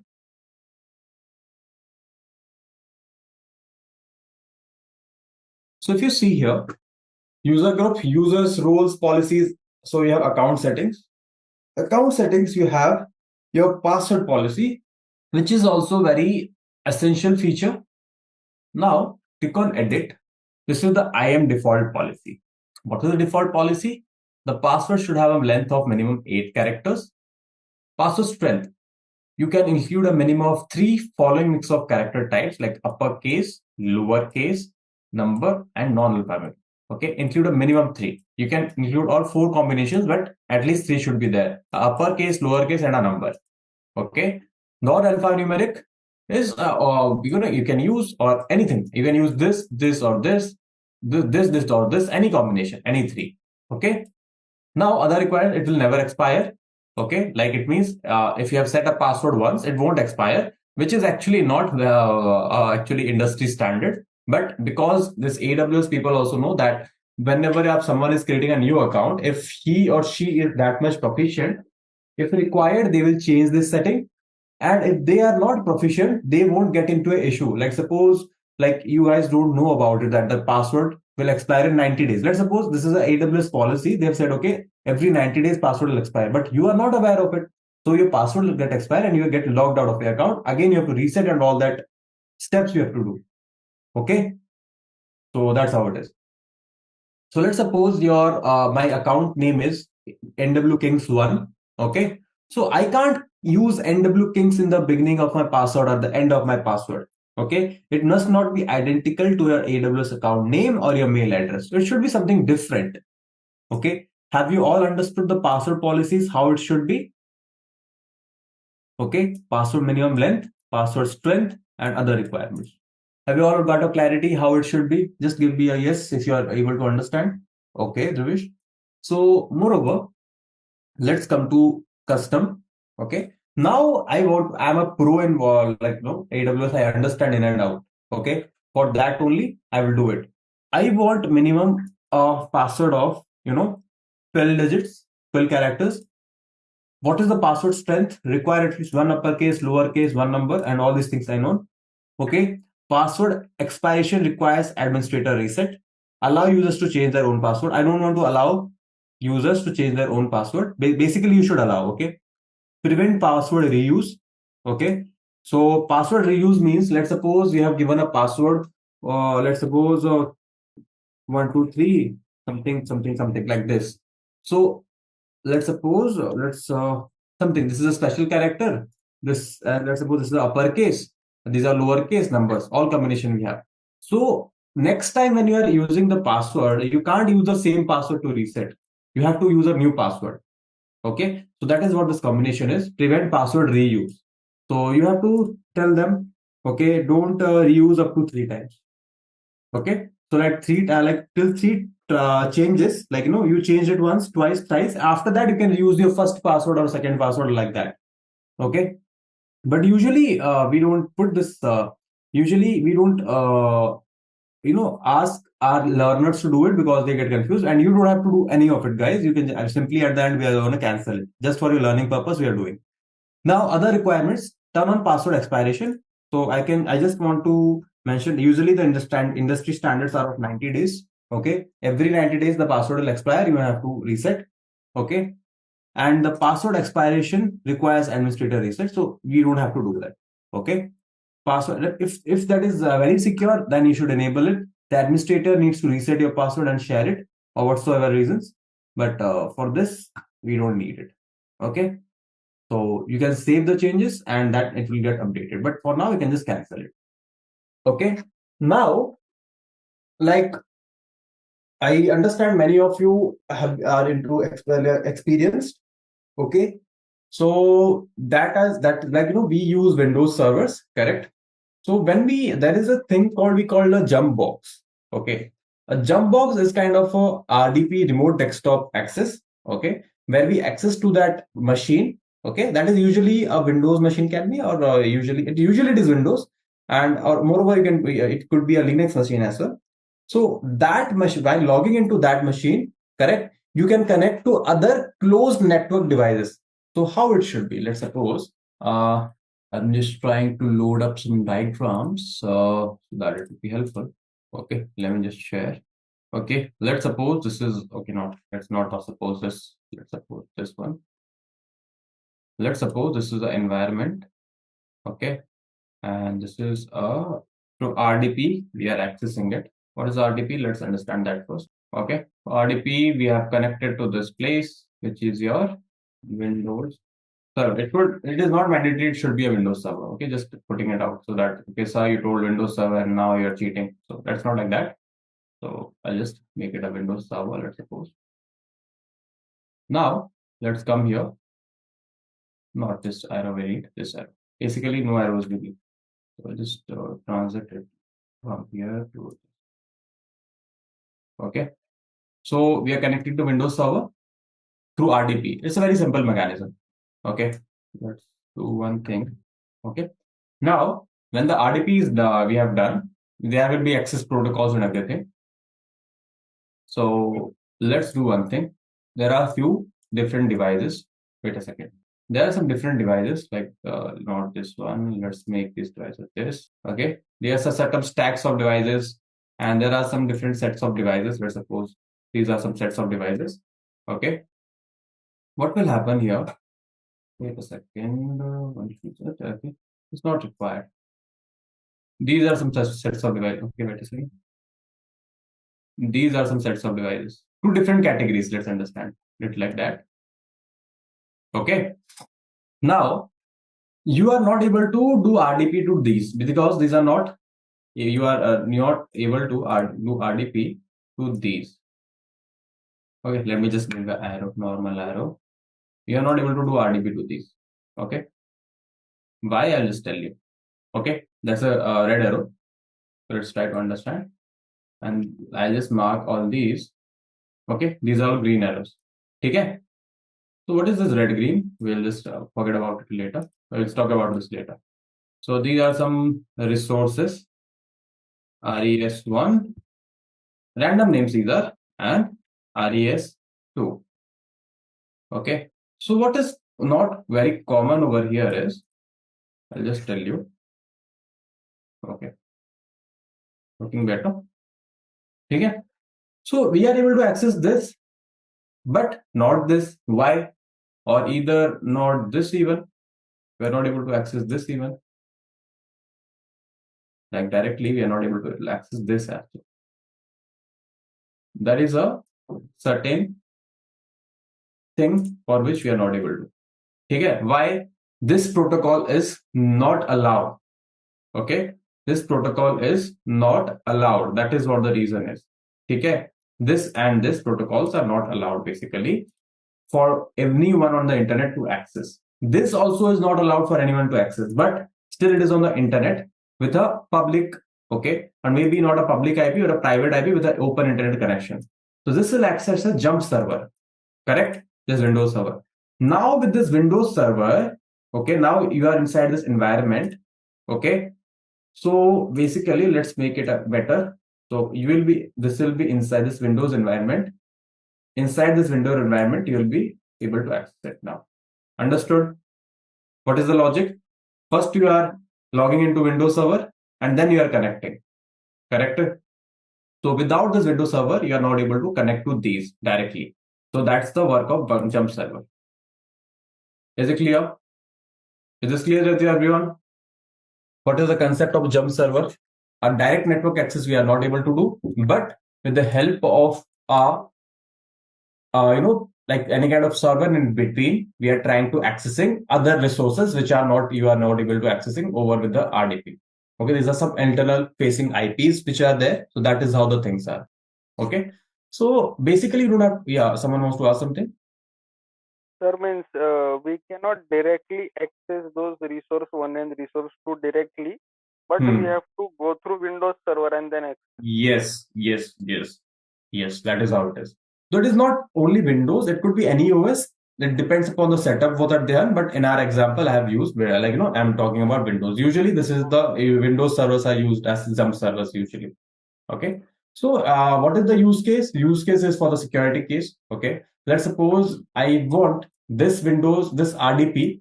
This is a servicing company. Let's suppose this is a company called Service P1. This is company name. So client company. Okay. So client will never allow to directly access you these resources. What they will want? Okay, we will give you the RDP access, bro. Okay, connect to our this machine. Through this machine, access these. Okay, there are various things we can do. They can also give you a VDI machine. Okay, through which you can access their resources. Okay, but the purpose is different in both the cases. The VDI machines are the machines for which you will be using a remotely hosted Windows machine. Okay, and you'll save their documents, all the mail communications inside will be inside the VDI machine. But that is not the purpose of a Windows server. This Windows server or a Linux server, whatever you're putting as a jump server, it is a kind of a gateway to access all these services. Okay, so there are a lot of things you don't have to worry about this right now, as because this thing depends a lot about basically the client company policies. Okay, so you don't have to mess around. Just a real time example. I just wanted to tell you how the things actually work inside our organization. So this is how it is. So let's close this up. That's all. So I'll just come here. Now, for today, we'll just set up a new server. Okay. So okay, did I ask you to terminate the resources? I should have told. Okay, so everywhere, if you see, this is not pending anymore. Okay, I'm just updating. Okay, it is completed now. Now, if you see here, guys, I have asked, please terminate all the instances when you are done with all the hands-on practice. Please follow this instruction, correct? So that is what. Let's come here. So that is done. I'm is completed. So we will be doing a hands-on on this. So how many of you understand what a hypervisor is? Do you have any idea? Have you heard about it? What is a hypervisor? Okay. So let's understand what a hypervisor is. Okay. So in cloud computing, when you talk about hypervisor is a kind of software which enables you to launch various virtual machines. Okay. On top of a physical machine. Okay, so always remember in this world, nothing is kindly in cloud, nothing is virtual. Okay, just keep this thing in mind. We are using those resources virtually, but that is not a virtual resource. Okay, so thus it's when we talk about this, the hypervisor actually allocates the allocates the physical computing resources such as CPU and memory to individual virtual machine as required. Okay, so it supports the optimal use of physical IT infrastructure. So what happens here basically? Let's have a look. Okay, not this one I need. So see, now let's understand this. Hypervisor. I'll make you understand hypervisor in a very fluid way, but let's take an example. This is a hypervisoring. Okay.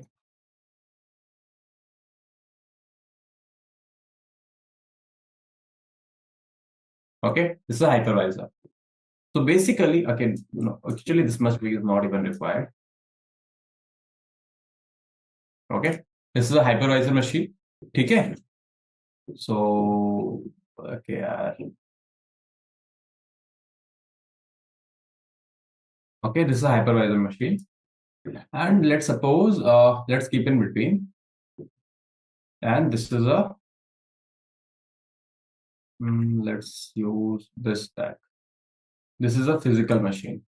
Okay, this is a hypervisor. That is not hypervisor machine, but this physical machine I'll be converting. So let's have a look. Physical infra. Okay, infrastructure. Infra means infrastructure. Okay, I hope you understand that. Physical infrastructure. What will happen here? I'll just make a connection between these two. Okay, always these arrows are mess over here. Okay, I hope you understand this. So this is the infra we have built. Okay, this is, you can call it a AWS infrastructure, like your data centers or anything. This hypervisor is just a mechanism. This is me. I'm on a cloud environment. Cloud and cloud console, let's say. This is a cloud console. Okay. Okay. This is a cloud console. Is it clear? This is the AWS environment, let's do. So when we are passing a command, let's suppose I requested, okay, create an instance. It comes to hypervisor. Okay. Then this hypervisor sends the command to the physical infra to get the things ready. How many of you understood the protocol, how this is happening? How many of you understood? Please tell me. Forget about what is hypervisor and all. How many of you understood the mechanism? So hypervisor mechanism, I'll explain you. If I explain you right now, you won't understand. But is it clear now? So hypervisor is just kind of bridge between the physical infra and the cloud console, or it could be a mechanism between the cloud user and as well as a local user as well. Local user means your Windows machine, what you are using. Okay. Now it is going to get complicated. Let me just explain you how. So you are talking, sir, how local user, like, okay, not wrong this thing. I have to make it like this. Yeah. Okay. So you might be thinking, okay, sir, how local user? Now, have you seen this softwares like VirtualBox, VMware, and all this? Have you heard about these? Yes. Okay. So those softwares are called for local users basically. Okay. Now you are about AWS. You know about AWS. What kind of environment is that? That is a cloud environment, correct? This AWS environment, what we are doing. We launched operating systems yesterday, correct? So what is happening here? Hypervisor is a connecting medium. So now let's understand what is hypervisor exactly. So hypervisors are underlying technology behind virtualization. Okay. And these are basically used to ensure that it can create multiple use for decoupling of hardware from software. Like IT administrators, IT admins or the solutions architect can use this service for creating multiple virtual machines on a single host machine. Okay. So this is, let's suppose this is our CPU. Sorry, not CPU exactly. This is our RAM, the CPU, graphics card, and all this. This is our system. Correct. Let's talk about our laptop. Okay. So in our laptop also we can within the Windows OS we are able to launch through virtualization, Linux, and all that operating system. Okay. So I'll just show you an example here. If I have that thing ready, wait a second. Okay. Just see one thing here. Just for example, I'm showing. Can you see this? Can you see this window, everyone? Let me just check it is visible. I think yes. So here it is a Ubuntu system. It is a Ubuntu. This is a Red Hat system, and this is a Red Hat system. Okay. These are all virtual machines. So 1, 2, 3, 4, 5, 6. So around 6 virtual machines are there on my system. Okay. And any kind of operating system I want to use, I can use it. And talking about these, this is a Windows system I have, but virtually I'm able to use these kind of systems as well, like operating systems. Similarly, okay, in AWS, a physical infrastructure is set. Okay. On the top of that, we are able to launch Linux, Windows, and all that type of thing. Okay. So now there is a quick challenge. So why then I have told local user and a cloud console? There is a huge difference over here. Okay. So what is that huge difference? Okay. So hypervisor, you have understood. Okay. So types of hypervisor, let's understand. So there are 2 types of hypervisor. Okay. Please listen to it very carefully. Okay. So basically there are 2 types of hypervisor types. Type 1, which is bare metal we call, and type 2 is hosted. A type 1 this type 1 hypervisor acts like a lightweight operating system and runs directly on the host hardware, while a type 2 hypervisor runs as a software layer on operating system like other computer programs. Okay. So most commonly these cloud softwares use type 1. Okay. They use type 1 hypervisor. Okay. What they use? Okay, wait a second. Let me drink something good. Type 1 hypervisor. Okay. Is it clear? I'll tell you how. Okay. They are using a type 1 hypervisor. Is it clear? Now, for the local user, this is a Bechara local user. It will use a type 2 hypervisor. Okay. This is type 1. This is type 2. So in type 1, what happens? Okay. You launched a Linux OS. it will directly get started on physical infra. Okay. And it will have direct access towards all the infrastructure like CPU, RAM, whatever you allot in your settings, it will access it directly.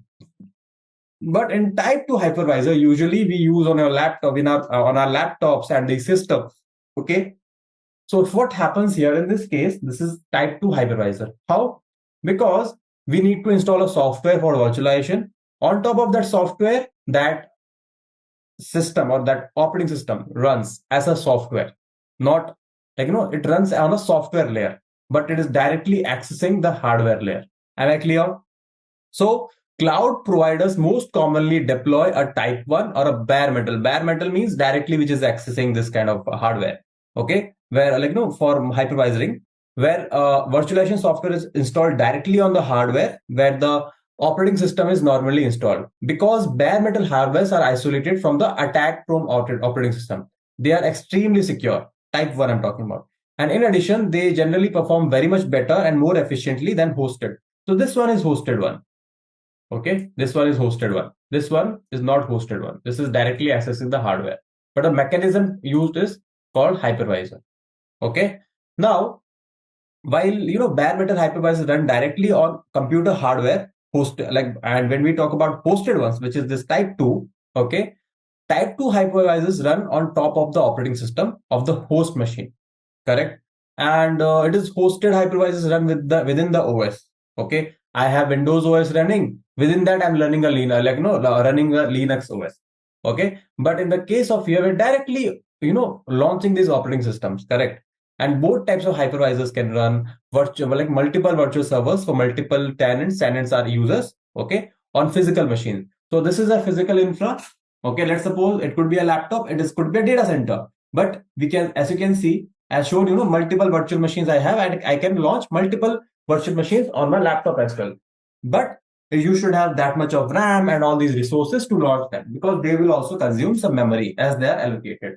And this type 2 hypervisor. See, type 2 hypervisor is running on top of an operating system. Like this is my Windows machine. Okay. I install a software called Oracle VirtualBox or VMware ka koi software. Okay. Yes. And on top of that, I'm running a virtual machine. Okay. Like a Linux, Ubuntu. Because see, understand, I have a Windows machine. On the top of Windows machine, I'm running running a Linux. That is called type 2. Okay. It is running on top of the software layer on the OS operating system. Uske upar ek aur layer that is here. So how it is, let's suppose, if I have a doubt, type 2, let's suppose this is my Windows machine. Windows machine. This is my laptop. Let's suppose I'm talking about very lame. I'm talking about Windows laptop. Okay. This is my Windows laptop. Let's understand it. Okay. Let's make it a new page. Oh no, same page I'll just do. Windows laptop. Let's make it a bit bigger. Okay. This is my Windows laptop. Let's remove the text. I'll just bring the text. Now on this Windows laptop, okay, I have installed a software called Oracle. This is inside the laptop. Okay. Wait a second. Okay. This is inside this laptop. I am not getting this. Okay, now that is fine. This is let's suppose this is Oracle VM. Oracle Virtual Box. Okay, let me just bring Oracle Virtual Box. Wait a second.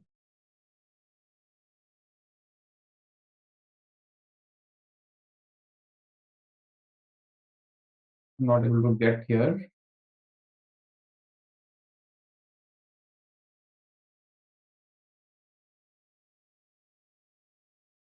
Okay, wait a second. Open image in a new tab.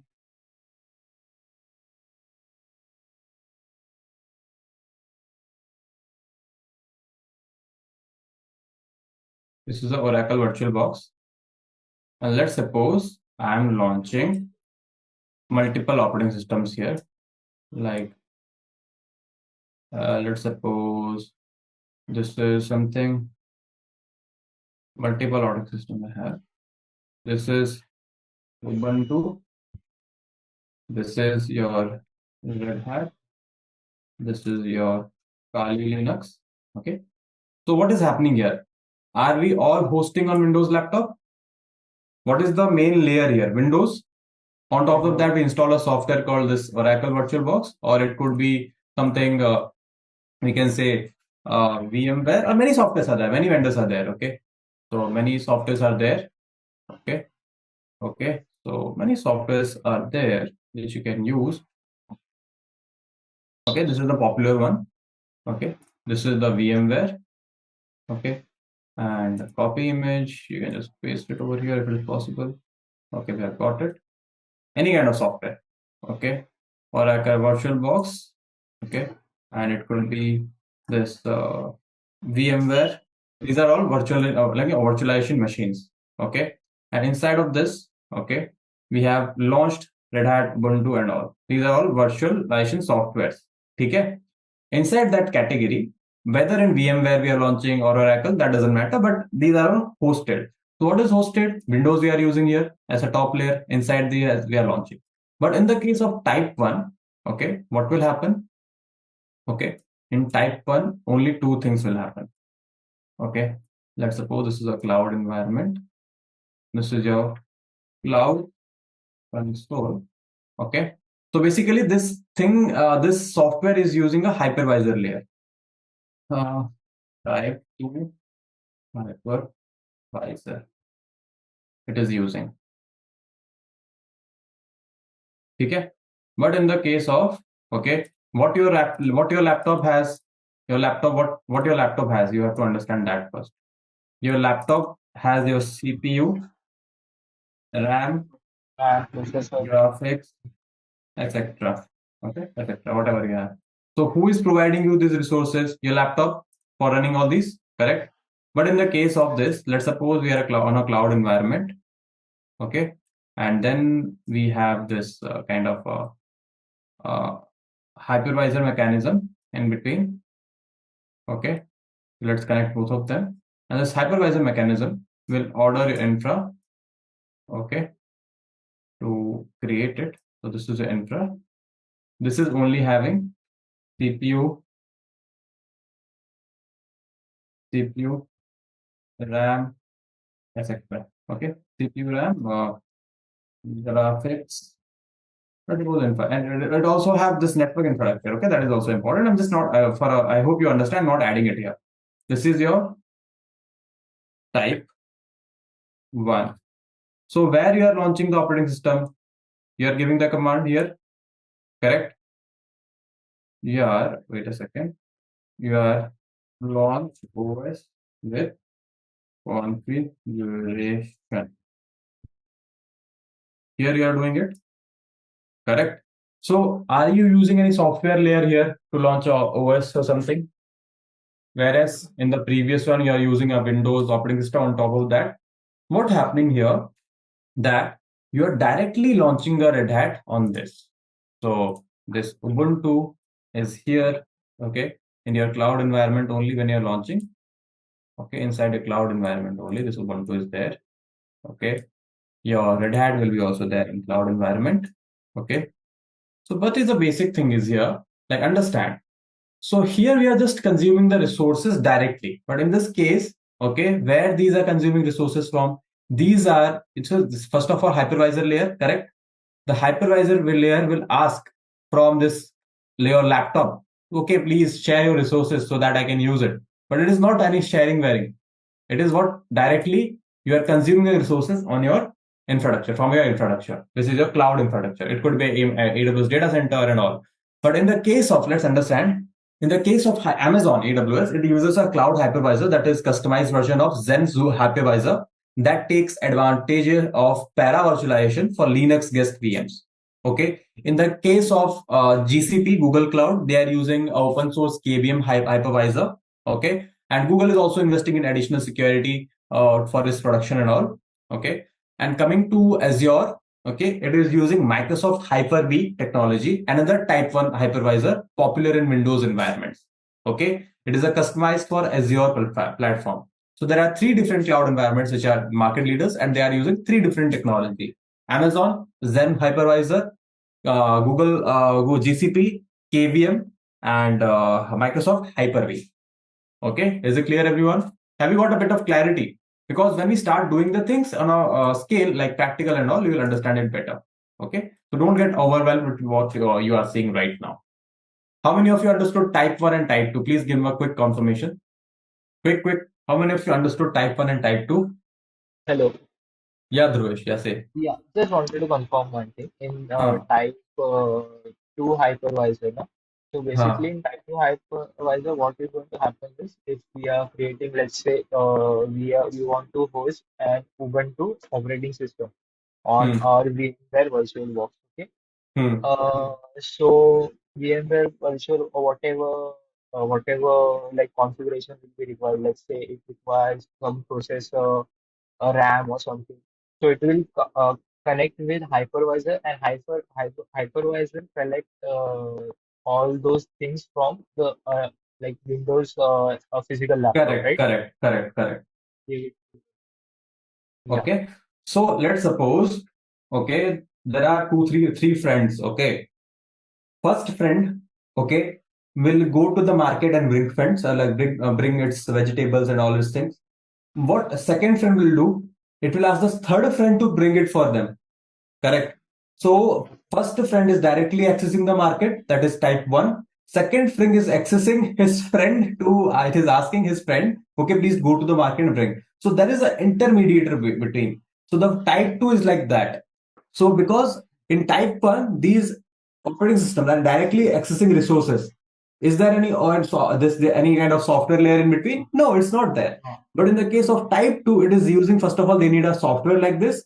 And the software, through this software, you will install this operating system. Again, these operating system, whatever these virtual systems, will need to share the things from the main OS, like host OS, which is your Windows laptop. But this is not the case here. Here, always understand, let's suppose you will go to market and you will have your own choices. You can go to this market again, you can purchase things on your own. You are not dependent. Okay, you can make your own choices. But let's suppose I want someone else to work on that topic. But I'll ask, okay, Dhruv, please go and bring this. So it can't match the level of choice what I personally and individually will have. Okay, so that is not the thing. So in the type 1, the efficiency is higher because of the use cases, though there is no intermediary in between. And in the type 2, the intermediary is there. That's why the efficiency is less. But yeah, it is not that much difference you will see, guys. Okay, so type 1 has a better grasp on the hardware and all that thing. But in the day-to-day use, this is also fine. But when it is a kind of ML analytics, this AI and all you want to run, okay, this will not be that much efficient. Okay, this is the one which you are going to use. Because let's suppose, how will you get 32 cores on your system? How many people can afford it? Is it required or not? So we can go to the cloud, and 32 64 cores of system, we can use it also. So CPU I'm talking about 100 1 TB of RAM I can use. Okay, so that is not a big deal on cloud because the things are very much interconnected. Okay, so that's how it is. I hope that gives you a clear understanding. Let's move quickly. Okay, have you all got idea around it? I think that is yes. Okay, so let's quickly come back to our consoles, and if required, just reload it. Okay. Oh. Now let's understand hypervisor thing I have made you understand. So let me just you should be able to understand what we are doing. Okay, for that level it is fine.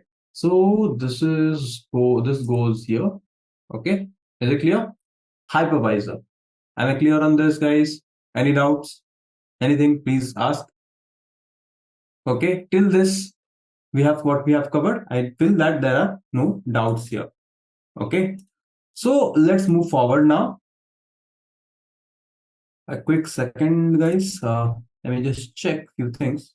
EC2 services, actually. Now let's talk about EC2 instance types. Okay. I have shown you what are instance types, correct? So let's come to EC2 and learn a bit. So first of all, So I have shown you EC2 instances yesterday, and we did some demonstrations yesterday also. Okay. So it is loading up the instance types basically. So you can use different types of EC2 instances that are optimized for different use cases. So I'll just show you a few things. Okay. So instance types. So here, okay, AWS has some name conventions. Okay. So what are name conventions? Let's suppose there are some files. Okay. And a very easy example is this. So am I naming these files? Correct? So it has a name convention over here. First, there should be written as a pretext day, the day, which day you are in, dash, your date with th or nd or whatever it is applicable, space, month, apostrophe, and the year. This is a name convention. Is it clear? And accordingly, we are following up. Am I clear, everyone? Correct? This is called a naming convention. Now, similarly, some things happen over here. I will attach this article to this as well, so that if you want to go through later, you can just go through. I believe we are going through. It is not a kind of you're just watching and going. So what is this naming convention? So see, so there are few things. T, that is a digit, and dot, then this. So basically, T represents the instance class. What class of instance is that?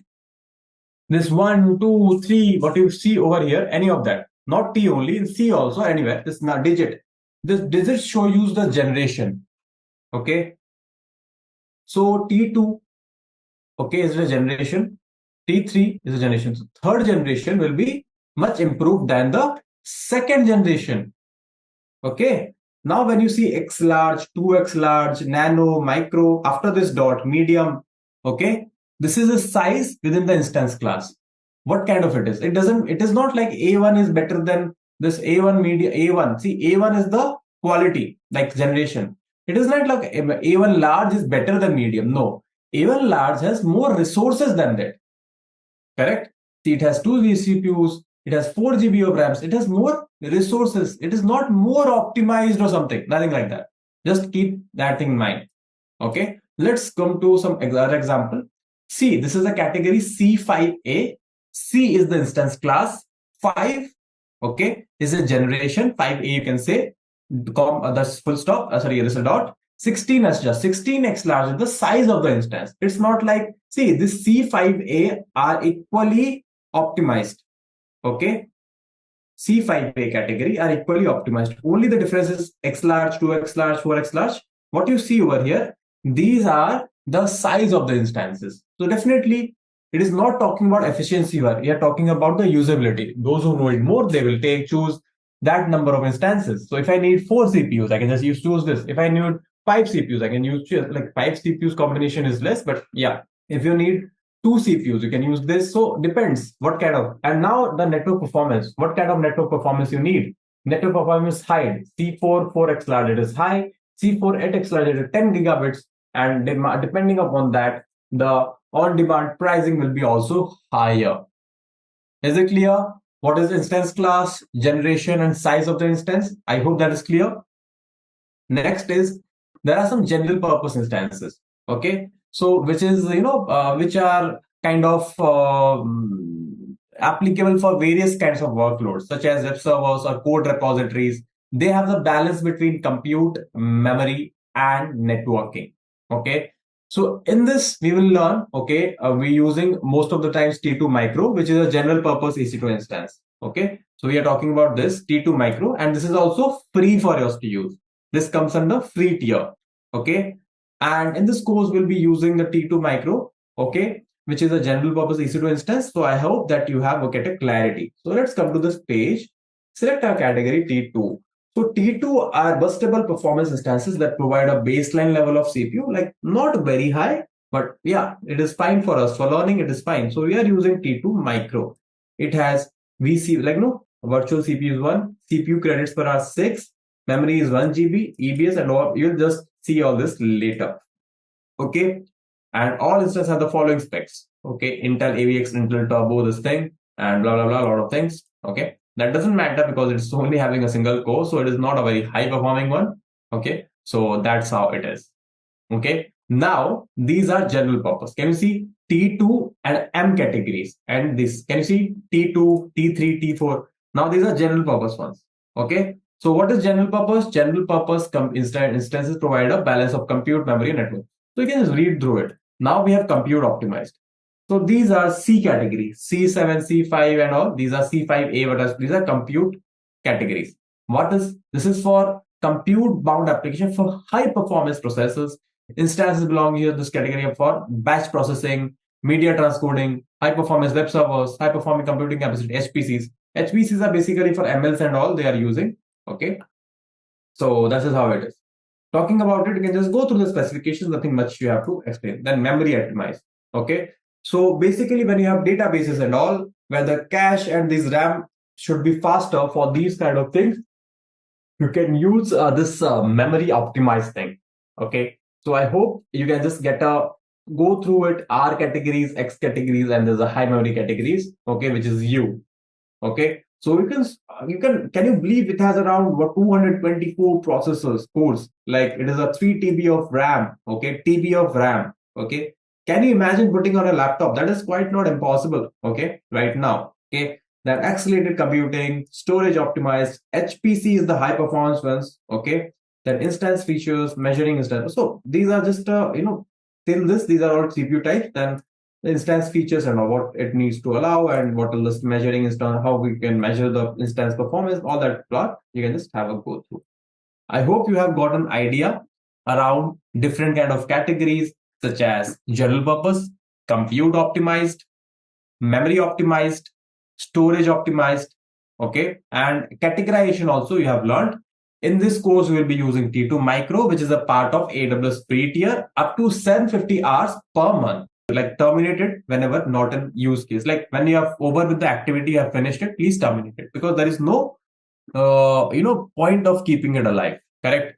I hope I'm audible to all. Am I clear? Yes. Yes. Yes. Okay, Yes. great. Now we are very much sure with the instance types. Now, if you remember, during yesterday, we created some security groups. Okay, and I totally can understand many of you won't recall it even, but if I can just recall, do you remember the SSH thing you created? Okay, that is a kind of firewall thing we were working upon. That is a security group. So let's suppose we are coming here to launch an instance. Let's scroll and just come a bit down, come to network settings, and you can see create security group. This is what I'm talking about. This is just acting as a firewall. Okay, security groups are the fundamental of network security in AWS. They control how traffic is allowed into or out of the EC2 instance. So let's put a heading here. Okay, for security group hands-on, I'll make it understand you better. Just for a brief, I'm talking about. They control how traffic is allowed into or out of your EC2 instances. These security groups only control allow rules. Okay, the security groups rules can reference by IP or by security group. Okay, you can reference them by IP or a security group that you will understand better. Okay, security groups are acting as a firewall in EC2 instance. They regulate access to ports. They authorize, if you want to authorize only a single IP, whether it is IPv4 or IPv6. Okay, you can accordingly mention that. Okay, you can set inbound network and outbound network. That is also you're going to do, so don't worry. Okay. Now, in security groups, it can be attached to multiple. Let's suppose I created a security group here. Same security group, like Launch Wizard 3 will be the name. Okay. Same security group can be attached to multiple instances. Okay. It is locked down to a region and a VPC combination. Okay. So see if you have created a security group North Virginia. So let's have a look how the regions work. Okay. That is quite interesting. So let's go back to our EC2 dashboard and go to security groups. It should be in the security, yeah, network and security. One with the PPK file and one with the PEM file. Okay. Now, for both of them, a separate two different launch wizards have been created. Okay. Now let's get into it and have a look. How do they look? So each security group has its unique ID, which is called security group ID, and the name what you have given or defaultly given. So that we can also name these. It is not like, okay, you have to name these only. You can name these. So we'll see that later. So if you can see, so we have enabled only one. This is defaultly enabled because without SSH, you won't be able to connect to an operating system. So this is what allowed, and this 00 reference, it is open to internet. Okay. Usually we don't keep these things open to internet. We'll see how to close it. This is inbound rules, and here in outbound rules, it is allowed all the traffics to connect to it. Okay. So it is in North Virginia region. If I change it to region to Ohio, you won't believe none of the security groups will be present what you have created in North Virginia. Let's go to security groups, see error. So default will be there. Default is the default security groups, guys. So default will be there in eCivil. This is and you don't need to delete this anyways. Okay. But you don't find launch wizard 1 and launch wizard 2 here. But as soon as I switch back to North Virginia, I'll be able to see all the security groups which I had. So these are region based. One thing we learned. Okay, it's good to maintain one separate security group for SSH access. If your application is not accessible, then it's security group issue. Okay, I told you that thing. If your application gives a connection refused error, then it's an application error and or it's not launched. All inbound traffic is blocked by default. All outbound traffic is authorized by default. So when you are creating a security group, okay, this is C. Can you see? No outbound rules. And here, outbound rules, all are allowed. What I said, all inbound now is blocked. So there is no inbound rule is allowed. If you just create it, it will be just created. But there is no rule as soon as you add it. And here, all traffic is allowed. As soon as you delete it, it won't be removed. So it is defaultly there and it is defaultly not there. Correct? You can reference other security groups here as well. So we'll see that. We're not going to go into that complications. Okay. There are some ports to know. Okay. Like I wish that you should know it, but yeah, not an issue. I'll just tell you otherwise. So wait a second. I'll just share you the ports. 1 second. So theory. Now we have port. Is it clear? Port 22 is with SSH. Log into Linux instance. 21 is FTP, 22 is again SFTP, okay, 443 is HTTPS, and 3389 is RDP. So we are going to enable this. Am I clear? Is it clear, everyone? Yes. So let's understand. Okay. So there are a few things, okay, which you need to understand. Basically, we have used this SSH thing yesterday. Okay. And that should be very much clear. Okay. There are some lot of things which we can again cover. Okay. And I think that is for now. This is good. We are good to go right now. Okay. So let's understand on the practical note how the things are working. Basically, let's come to security groups and let's remove these security groups. You can just select these two like this, launch user 1 and launch user 2. If you have, let's suppose if you have only one, so select one. Don't ever try to remove default one. Let it be there. Don't remove this. Okay. Only you have to don't delete the default one. Actions, close, scroll down, just type delete.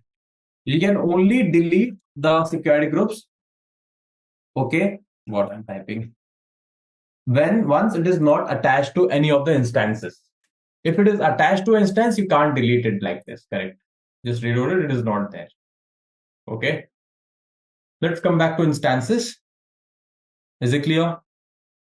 Any doubts, guys? Please ask me. Any doubts, anything you are facing that? Okay. How do we delete it? Please terminate. Thank you. See, I've mentioned it. Okay. Okay. Now, let's do a few things. Okay. First of all, let's understand, okay, like what is our kind of RDP we are going to do, and accordingly, we are going to do the same. Clear? First of all, let's go to our instances. Got it? And then we have to cover a few things, which is very much essentially required. Okay. What are those things? Let's start doing it. Launch instances. Click on that. We'll just name it Windows INS 1. Okay. Now, just come here and I'll select Windows. Okay, select Windows, and it should be defaultly selected Microsoft Windows Server 2022 base. Okay, which is free tier eligible. Scroll a bit down. Your thing should be t2.micro. Clear? Now, this is the instance type. Key pair, it will show you a lot of key pair. Okay, forget about it. Create a new one. Okay. And that should be PEM1 only. So for Windows servers, don't create anyways PPK. It should be PEM only. Any kind of Windows. Now I'll just create a key, which is ILP WinKey 15th OCT. Okay, I'm just calling it like that.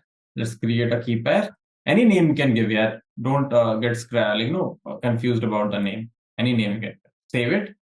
Now, here, let's understand few things over here. As I told, security group in the network settings, and you can also use an existing one. In our case, don't use this. We should create a new one, basically. So let's click on edit. I want to name the security group as Windows SG, Windows Security Group. Okay. So description also I will just keep this. You can keep this like okay, only remove. Don't remove this. This is a time of creation. It shows. Let it Windows SG created this thing. Now RDP. What port range it is? 3389. Have I mentioned 3389 for remote desktop protocol? Login into Windows instance. Okay, 3389. This is done. Sorry, I just minimized it. This is done. Here I can also choose which availability zone I need to choose. What is the availability zone? That's a good question. So how do I choose it? You have to click on subnet. Can you see availability zone? US East 1C, 1E, 1A, 1D, 1B, and 1F. So North Virginia has, in this region, there are 6 availability zones. If I'm not able to choose any, it will randomly connect to any of the availability zones. But if you want to specifically say, okay, I want to connect to 1C or 1E or 1A like that, okay, so I can just connect to 1A. Okay, so I've selected. So after you select it, it won't be visible like this in the small letters. It is visible here. Okay, otherwise it won't be visible on the top in the subnet. You only have to see this, whether it is there or not. Am I clear this far? Okay, after you click on edit, then only you'll get these settings. Nothing else you have to change. Only change we did the name, this description, Windows SG created this description, and nothing else we are going to change now. Let it be 30 and let it be, GP3 you can select. Okay, 3-tier eligible customers can get to 30 EBS general purpose SSD. So GP3 or GP2, any can you can choose. Please choose GP3. It is a bit faster. Nothing else you have to do, guys. Just click on launch instance. And let's wait for it to launch. Initializing request, creating security groups, rules, and launch initialization. And just scroll down, click on view instances. Now, let it start. We don't have to worry about it. Let it start. Moreover, okay, what you can do is just come to security groups on the left-hand side, network and security. Just click on the security groups. You will see, just refresh it once because I think, okay, yeah, Windows SG, we have given a name. I told you we can rename this. Okay, this is your VPC ID and all that stuff. And this is your description, Windows SG created on this time. So if you want to get inside it, just click on, otherwise you can just get the description below as well, but I want to get inside it. See what security group we have assigned it. Okay, in the outbound, it is always all traffic. In the inbound, we have choose RDP, remote desktop protocol, and protocol is by TCP. Okay, and port range is 3389. This is a source, like it is open to internet. Am I clear this far? How many of you have done? Please tell me. Sir, Okay. Yes, sir. Inbound and outbound, I did not got that. Outbound. See, inbound and outbound, let me just explain you. So basically, when we talk about inbound, it is for our operating system to us. Okay, like basically, when it is the protocol for the of the operating system, correct? So if I want to connect to my OS, what kind of protocols I should have? So I need this protocol. Okay, in the inbound I have to set. Okay. Now, if someone wants to connect, like I'm on the internet currently, okay, basically, how he or she will connect to it. So basically, the your OS, okay, ka outside. If you want to get inside the OS, this is this through RDP you can access. But if your OS want to be on the internet, अगर internet पे होगा तभी access करेंगे ना, got it? So ये उसका outbound connection है. For that we are using all traffic. कोई भी traffic इस पे आके connect hit हो सकता है, but only RDP ही ये accept करेगा. RDP के through ही आप access कर सकते हैं. But otherwise this is accessible on the internet. Got it? Usually we don't keep the outbound connection, inbound connections like this in the industry. ये काफी looped and this is very securely it is kept. But this is a very simple example and a hands-on how you need to understand about creation of the whole process of Windows Server. Okay, and this is a security group which is also acting as a firewall. आप अपने firewall को जैसा set करेंगे it will work like that. Okay. मतलब inbound मतलब मेरा क्या requirement है ना, मतलब मुझे आरडीपी चाहिए तो वो मैं set हाँ करूँ. हाँ, correct, very good. That is what I'm talking about. Supposedly, let's understand. You have to reach someone. There is a home somewhere. You have to reach that home. ठीक है? That home is there, and that home is also having a gate. Correct? And that gate is having a lock. Got it? Now, first of all, to reach the home, I need to know the route. Correct? Either by Google Maps or somewhere, I have to know the route. Taki I reach till home. Got it? So this outbound is acting like a path towards you. At least you know it is okay. ये resource है internet, but this is there on the internet. Correct? What does this outbound do? This is the lock. Okay. So what happens? नहीं यही lock है और इसी like this is the only lock and this is the key by which you can access over it. Correct? So this is the RDP. You can't access that OS with a SSH. ये Windows में SSH it doesn't work. SSH is specifically for command line access and that too for Linux instances, not Windows. Okay, but if you want to log into Windows, you have to use RDP. Okay, there is no explanation further on this. Okay, so basically, if you want to log into Windows, this is the protocol which Windows accepts. Even if it is a Linux, it won't accept this RDP kind of a thing, but a SSH one. Is it clear? Okay, CLI level pe we use on the CLI level SSH is accepted. I hope you all understand. Is it clear now? Okay. So I will give a dedicated explanation on this when we'll be doing some hands-on. When you do the hands-on, then only you'll able to understand. Like this, you won't be. So let's not get into it much right now. Okay. So first of all, what did we do? We launched an instance. Okay. So we are using a PM format to create the file this key pair. Then we are using RDP, which is used instead of SSH. Then we have a bigger SSH, this EBS size. How many of you noticed? The size of the EBS was bigger. In the case, I will show you with a good example. So here, okay, end to end, if you just go to storage, it is 30 GB. But in the case of Linux instances, it was 8 GB only. Okay. Now, after all this understanding, it is showing running to us, and let's see the status check. It should be done as well. We'll be using remote desktop app to connect to Windows instance.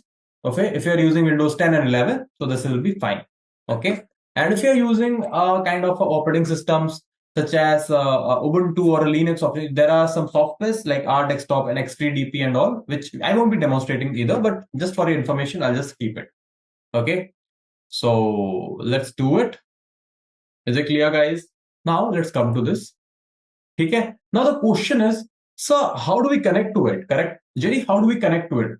Okay, if I just click on connect, and there is, if you remember, in the case of Linux, we are easily able to connect through this. But why not here? Okay, so there is simple setup which you can also do if you want to do it. Okay, but we don't require that either. We will use a RDP client. Okay, so if you follow this setup, this one, Open System Manager, this one, you can access Windows inside this this environment only, but that is not a great choice. Okay, we can use RDP client. So choose RDP client. Okay, and click on download remote desktop file. Just click on download remote desktop file. and save it. That is done. Now we have the username, okay, but we don't have the password. It's showing get password, correct? So I hope you have kept your PEM file safe. So through which will get the password. Just click on get password. It is asking, this is your key pair file, okay? Upload your private key file. The key pair what you have created here, I think this is visible. Win key 15th October. Is it visible, everyone? I'm showing you this what I have created. So what I'll just do, like I'll just drop it over here. Will that work? No, it won't work. Sorry. So I can just click on this, and okay, where is this location? Let me just check once. Okay, I'll just put this location over here. Upload private key file, and this one. See, I've selected, and this is the private key file. Or I have a different method. Usually I don't upload it either. Okay, I don't upload it. What I do is basically I just drag and drop like this. Okay, this is a new page. I'll just copy this thing. I just copy it. Okay, come here. Sorry, this thing. I just paste it here. Okay, this thing I do actually. This is easy for me. Okay, and I hope you understand how I did. Okay, I don't have to go and then select and all that part. So two methods I show how you can just do it. Then click on decrypt password. Now this is the password. Copy it up, open your notepad. Okay, I'll just show. Okay, this is visible, thankfully. So this is a password. And what is the username? Username you don't need. It is automatically feeded, so you don't have to put any of the username. So you can just keep it. Okay, this is a username and this is a password. Username is not needed. This is automatically there because user account is there. Okay, you only need the password to log in. So how to log in? One more thing, guys, I want to tell you. Okay, let's go to instances. Always remember, when you, let's suppose this is running, and when you go to instance state and stop it, and again when you or reboot it, anything, termination means it will remove, it will delete the instance. You can't recover it back. But if you stop or reboot, every time you stop and again start your instance, the IP addresses changes. Accordingly, you have to change the files, which I'll show you in the coming example. So first of all, we have the things ready. Do we? Yes. Now we have the file, this Windows INS RDP. Just click on that. Okay. So one quick thing. Wait a second. Okay. Is this visible? My whole screen. Can you see this file? Okay. Don't ask me again on this computer. Basically, if you allow it also, doesn't matter. Just click on connect. Okay. It will ask you for credentials. Okay. I'm not able to show that page to you, but 1 second. Okay. I think again it is visible. Notepad is visible. Okay, fine. Now I'll just again run it. Okay. I'll just share you the screens also. Can you see this?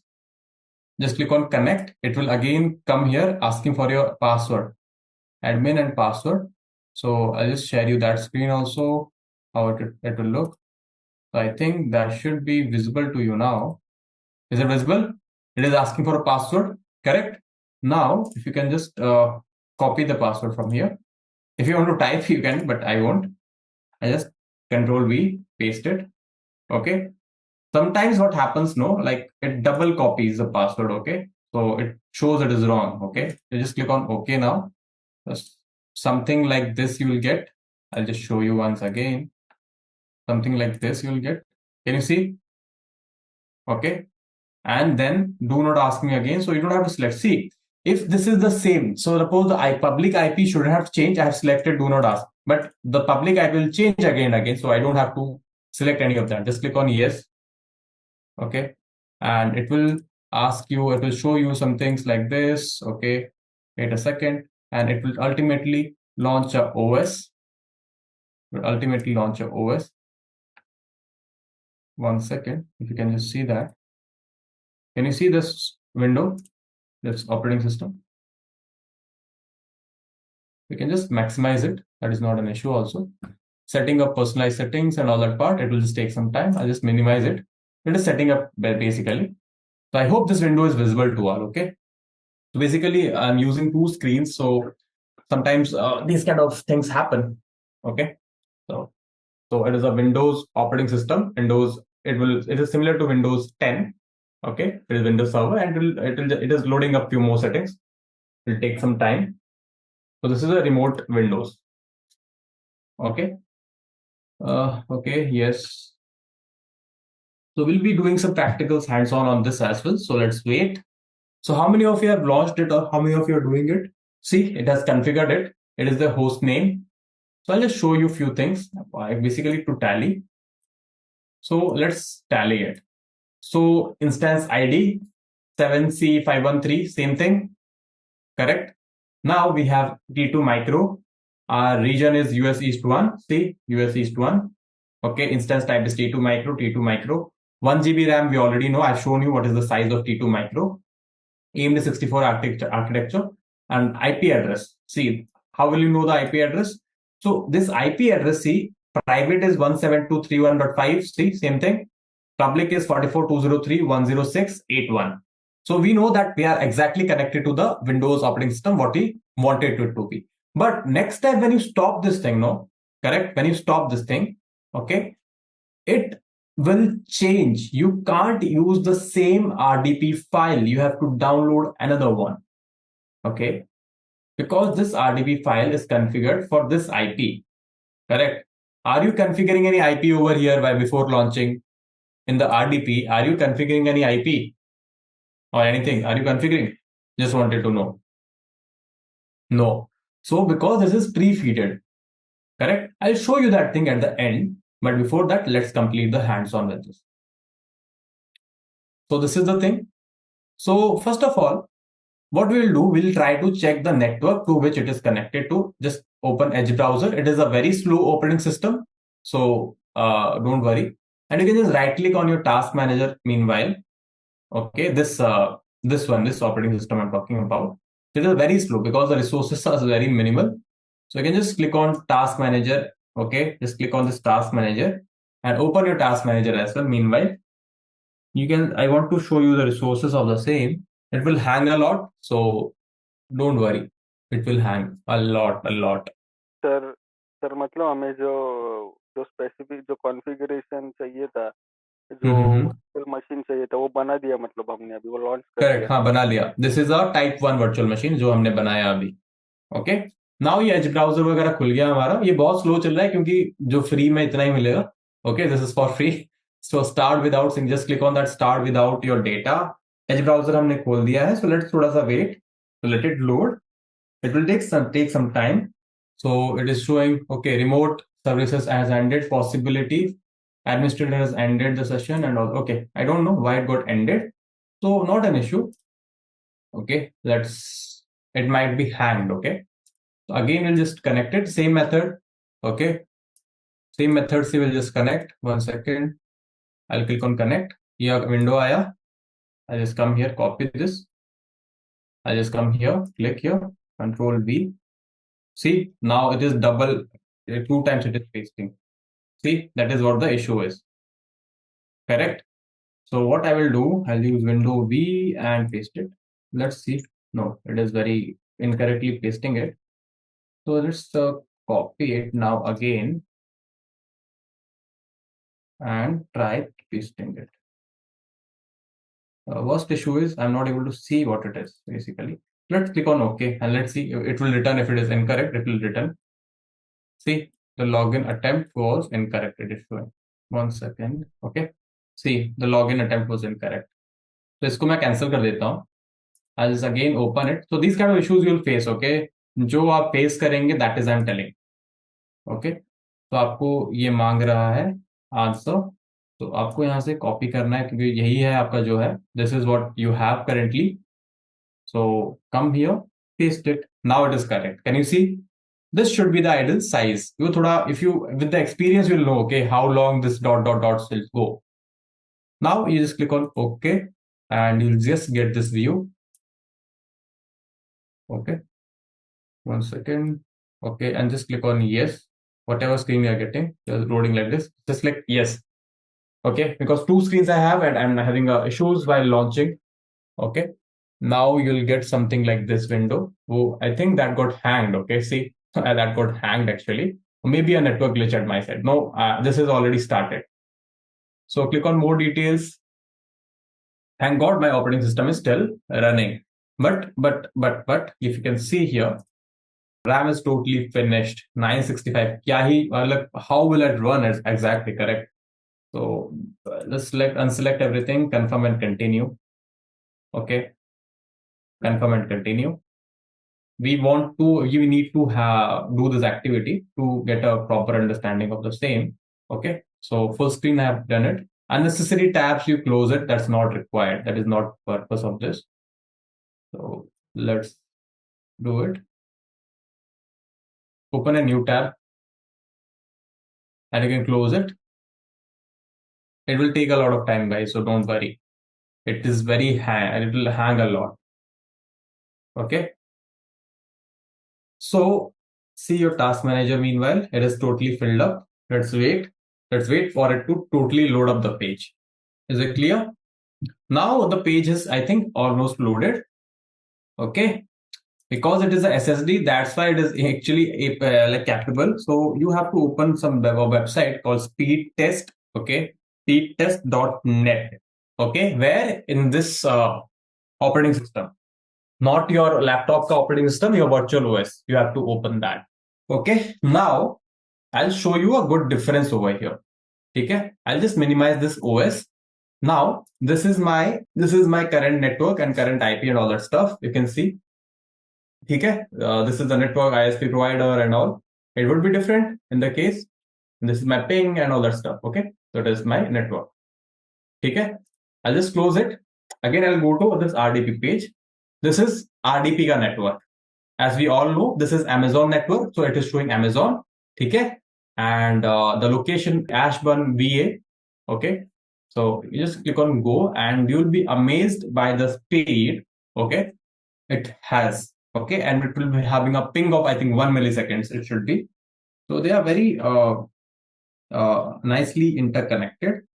Okay, see, it is increased because our OS is very much slow, guys. That's why what the reason is. So I'll just allow it. But we are going to do the same practical on our Linux machines also. So you'll get an understanding. So download is not correct, basically. It should be more than that. It should be, see, the upload is 500 something is showing. 548 or something it is showing. Okay. Did everyone understood the activity? So it is showing your remote desktop session has ended, possibly for one of the regions. The administrator has ended. For help solving this, see remote desktop in help and support. So it is fine. Okay. Usually I don't face this issue on my Mac, but in Windows systems, I don't know what is the issue. And I'm also a bit of worried about my current network also, whether it is disconnecting in retail. That is also my concern. So I'll just connect to the RDP again. Basically, that system is still running. It is not off. Okay. If you have a single slight failure in your network also, no, it will just disconnect. Okay. And I think that is what is happening with my.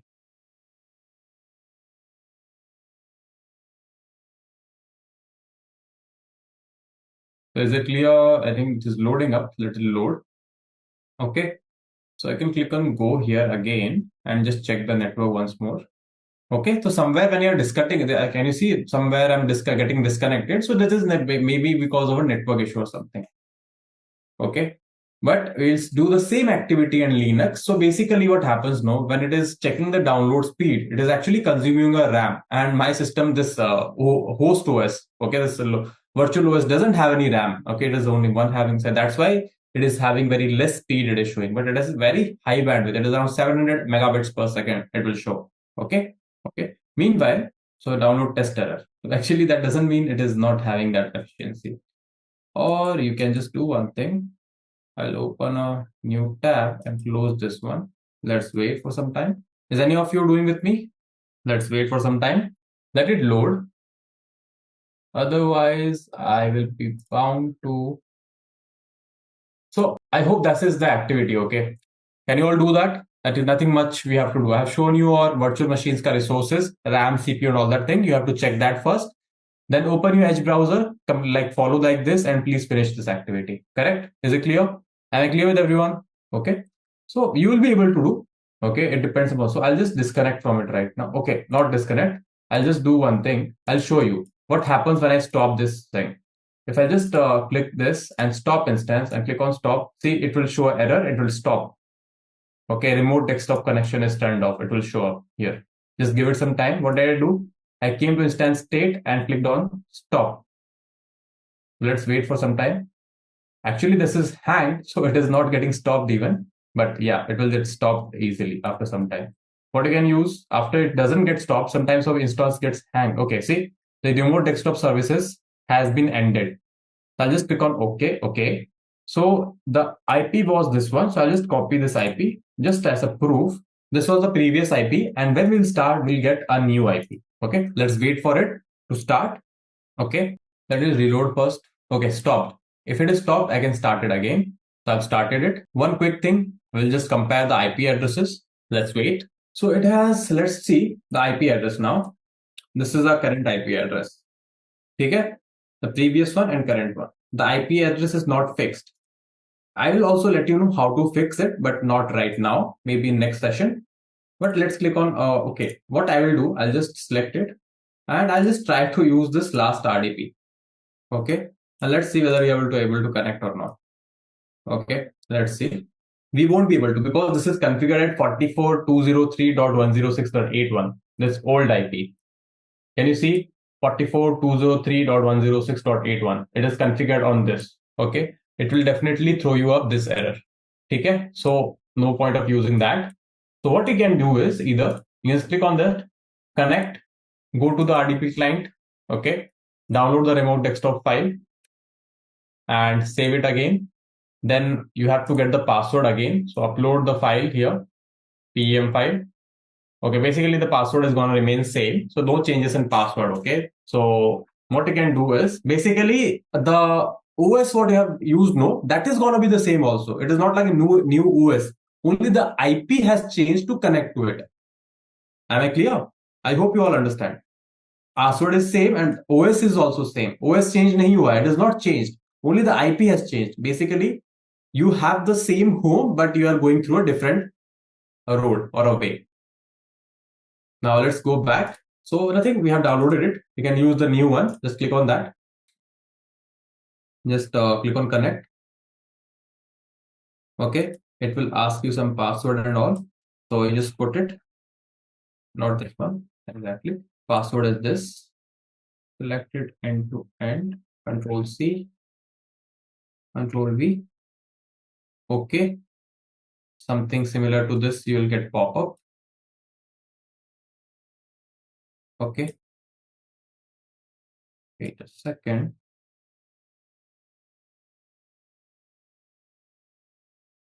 I'll show you that pop-up. Just select that yes on that pop-up, and this will something like this will show configuring remote session. So your IP will also get changed here. See 100.27.44. Can you see in the top? So we have shut it down that system. Okay, that is what the thing is. We'll just close this one. Let it launch. This is loading up. So let's wait. It will set up according to your screen. See, this is cutting from the screen. So it will set up according to your screen. Refresh it, refresh it, refresh it. So you're able to access all the things. All the resources you are able to access. What did we do here? Okay, we are trying to access all the resources as we needed to. Okay, and all the things want to do it. So it will just, it has got blank or something, that it doesn't matter. So this is all with the practical guys. You can just check the task manager, how it looks, what kind of resources does it have, performance. This is a CPU, Intel CPU. Usually they use Intel CPU, Intel Xeon CPU, E52676. This is a server grade CPU. It is 1 GB of RAM. This 1 GB is enough for a Linux instance to run nicely, but not for a Windows instance. Okay. And Ethernet. So Ethernet is also good. Okay. So you can again use this Edge browser, which consumes actually very less memory, but this system doesn't have any kind of memory actually. Like 1 GB is very less for this Windows to run. But for our learnings, that is more than enough. Okay. So you can just close this old tabs. Okay. So that will be helpful. Okay. We can use a website called fast.com. Next session, we'll be doing some deployments on a Linux. Okay. And check over that, how the things are running. So see the download speed now. Okay, so because that website was a bit heavier site, that's why like it was hanging over the whole page. 860 megabits, 800 megabits. This is very high speed connection. Okay, and this is the internet connection on that server. This is the level of internet connection they have on the Amazon servers there. Okay, more or less, this is a 1 Gbps connection. And if you can see, the download speed is of 870 megabits and the upload speed is here. Okay, it is also going a bit wrong over here, but it is 1 Gbps kind of a connection at least. Okay, and if you can see unloaded, loaded, so latency is quite good. So this is all done. Let's close this session. We don't need it anymore. Okay, so this is a virtual machine. I hope you all get it. So I'll just click on OK, and this is done. Let's come back here to our instances page. So we are done with this activity. So you can just come to instance state and terminate this instance, so it will be deleted. Okay, moving towards and the notes, I have sent you this thing, and if you just do it, one second, I just add a line over here. Please terminate all the instances when you are done with the hands-on practice. Okay, please follow these instructions every time when I put it. Sometimes I may not even put it, I forget sometimes, but you have to keep in mind when the instances. So let's start. There's the INS1. Okay, so what we'll be doing, we'll be installing a software on the top of package. We'll be installing on a Linux EC2 instance and see the network bandwidth of our EC2 instance. Okay, so for us, we can just go with Amazon Linux. Okay, and now we'll start stating the instance type as free tier eligible T2 micro. Okay, so you can select it like this. Okay, it will be auto selected, so you don't have to, but yeah, that is how you select your instances. I hope you all know that. Now we have to have a key pair. So let's see, we have a key pair or not. So I don't know which key pair it is exactly. Okay, but I'll just create a new key pair. Like and always try to remember for which instance you are creating. So I'll just give the instance name to my key pair. Okay, test INS-1. Okay, and it could be a PEM key, so it doesn't matter. Let's create it and I'll save it somewhere. Now, 1 second. Okay, well, let me just save it. So that's done. You save your PA key pair. Now, select existing security groups. So if you remember, we created some security groups. So we have a Windows SG. So basically, so we can create a new key pair. And how many of you have what key pairs you have? You should have a default and Windows SG. Another one you should have. Okay, which I'm not sure what it be named. I think it should be a launch wizard one, correct? Can you confirm? It should, when you're select existing security group, it should be a launch wizard one. It should be showing over here. Okay, so basically I'll just this is the default name which is given to a security group. Security group is a kind of a firewall, which I have already explained what it is about. Okay, so I'll just give a name to us as test SG. Okay, like test security group. So these are just variables, guys. Any name you can give, doesn't matter whatever you're naming. Okay, it doesn't have to do anything with this. Okay, you can just give a name, anything which is a security group, like test SG I'm giving, and same thing I'll just give as like test SG. So I just keep the timing when it gets created so that it's easy to figure it out later. And you can leave it SSH and anywhere. Okay, but if you restrictedly want to keep it to your network only, like you should be only, this instance should be accessible by your IP only. So you should select my IP. But what is the issue with the my IP is that it changes over time. Whenever your ISP or the router's IP will change, this will also change. Okay. So what is the router? Your Wi-Fi connection IP will change, or your mobile hotspot, if you are taking that IP will change. This will also get changed. So for a safer side, we'll just use anywhere. Okay, so it is fine. Okay, now moving forward, configure storage. 8 GB is fine for us and GP3 is fine for us. Okay, then you can launch this instance. Am I clear with everyone? Please launch this instance. How many of you are doing with me? Yes. Yes. Hello. Yes, sir. Okay, Yeah. okay. Okay, so how many of you are doing with me? Delete now. Yes, please ask. Shiva? Yes, how to create new security group. Can I go to back? Okay. I'll just redo it. Okay, don't worry. Can you show that security group on a part? Okay, not an issue. I'll show you. Okay, don't worry. I'll just repeat it. For now, you just understand what I'm saying. Then I'll just repeat the action. Okay. So basically, we have launched this instance. Everyone, please focus here. So this is a EC2 instance. What kind of EC2 instance? This is a Amazon Linux based instance. Okay.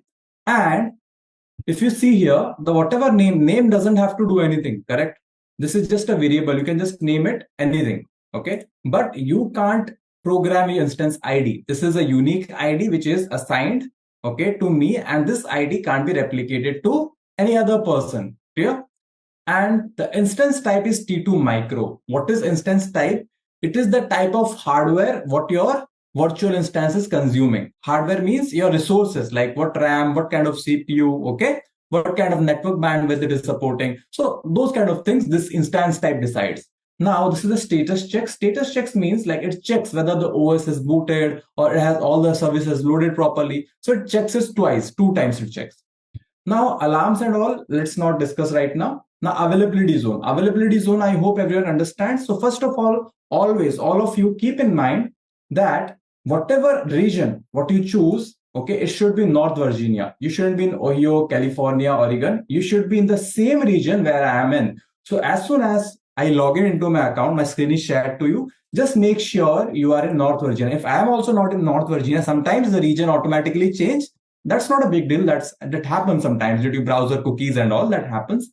So you can switch back to North Virginia. Now, some of you might think, okay, sir, okay, Jerry, like, why should be in the North Virginia session, correct? North Virginia mein kyun jaye? Like, but the reason is, see, every region has some specific, services which runs on top of it, correct? So it's not like something is there in North Virginia, it's mandatorily should be then or you. In most of the cases, it is there. Like if something is available in North Virginia, it will be available in all regions. But there are places it doesn't work like that, correct?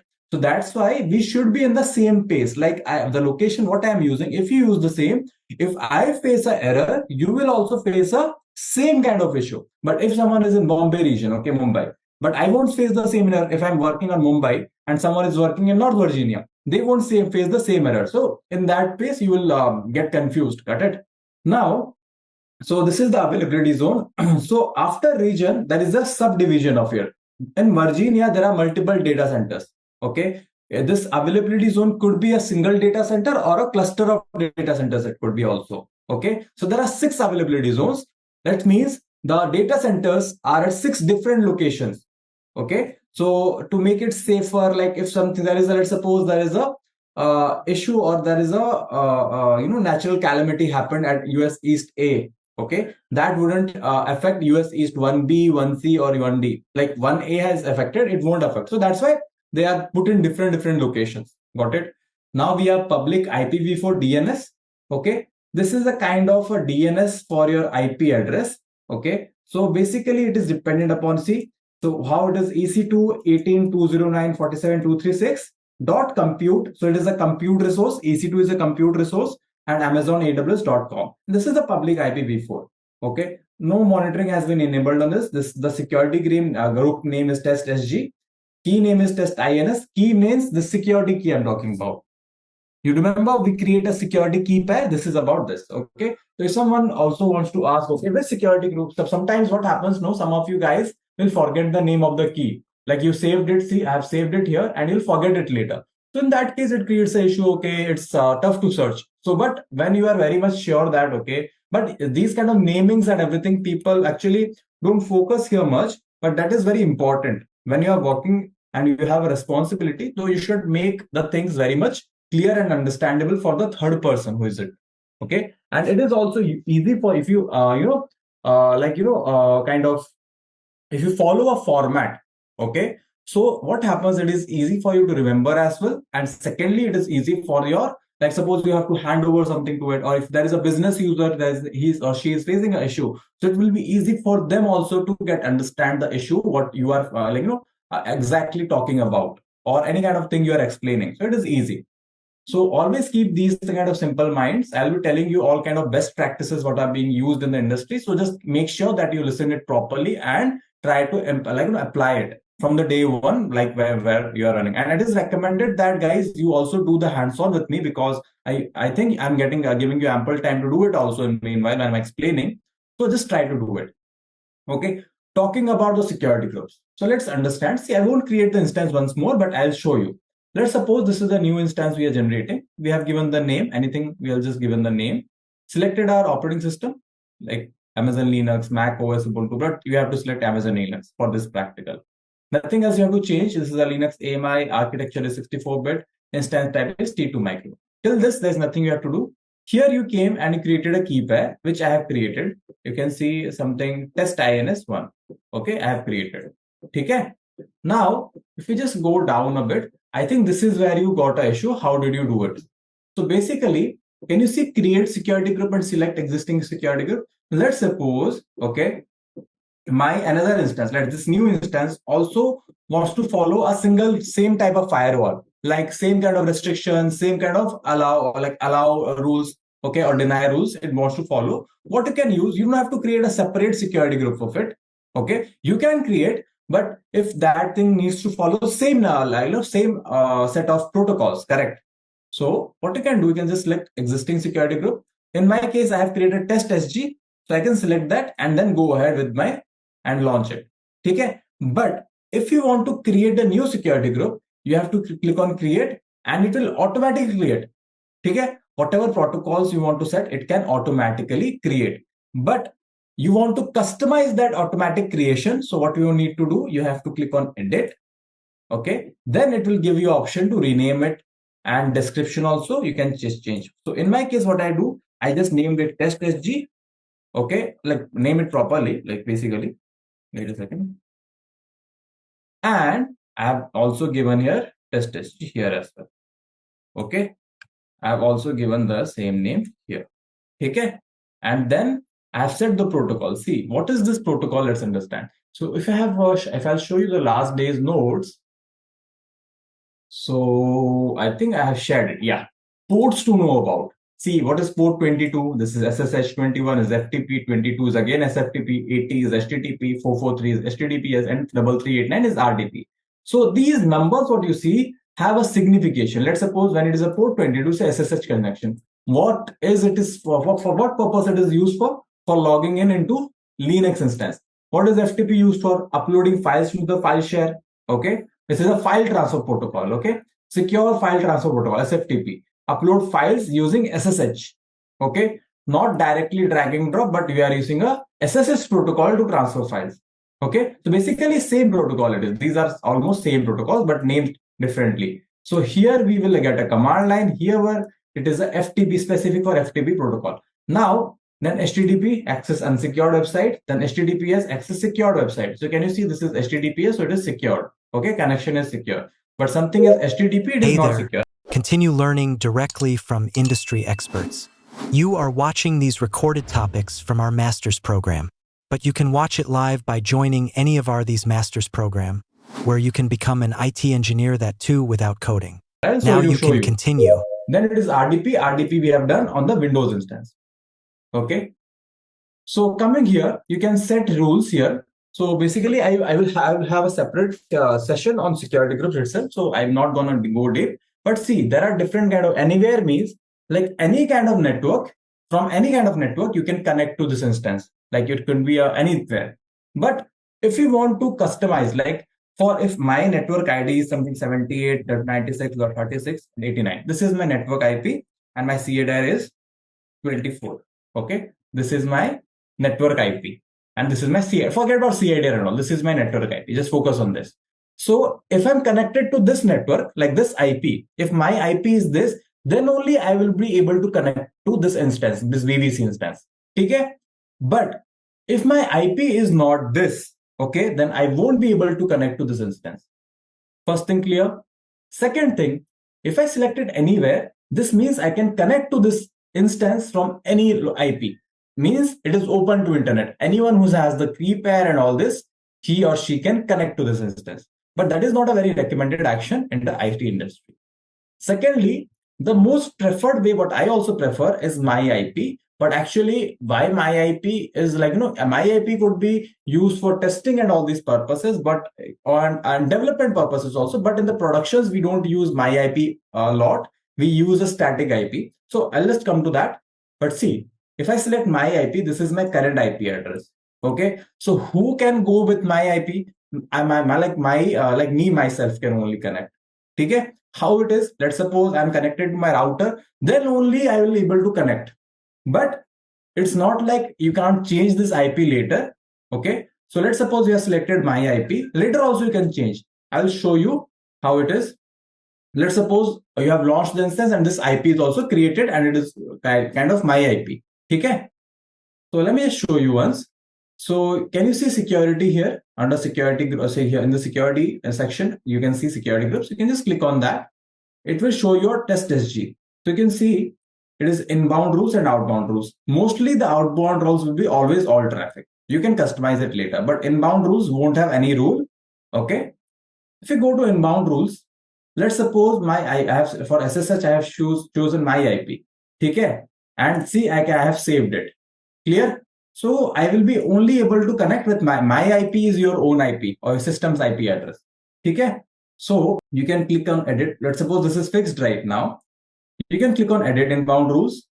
Again, change it to anywhere IP v4, not IPv6. V6 IP I don't have.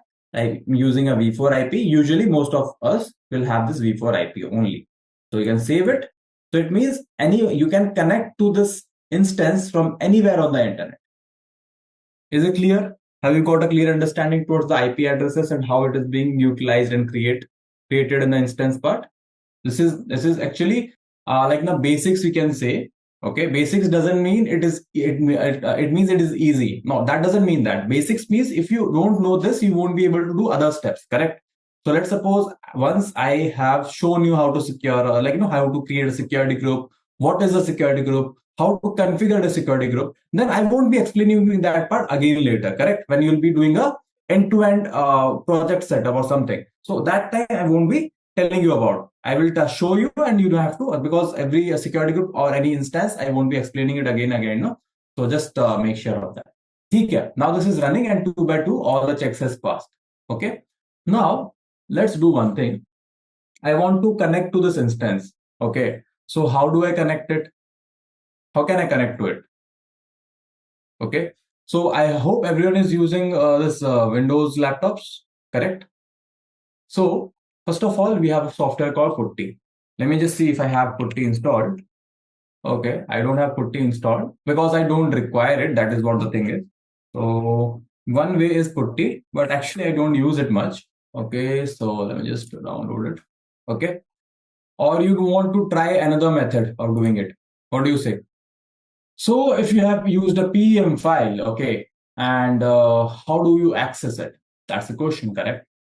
So basically what you can do is, so let's for this activity, I'll show you two things. First of all, let's connect through this. So how do I connect? So in the instances, come to instances. In the instances page, just select the instance what you want to connect with. Okay, just select, don't select here, it will be start renaming, just select anywhere else, or you can just select this check mark. Okay, click on connect, instance easy to instance connect, and just again click on connect. Okay, new page will open and it will start loading your operating system. Okay, so I have downloaded PEM file, so I can't connect with Putty.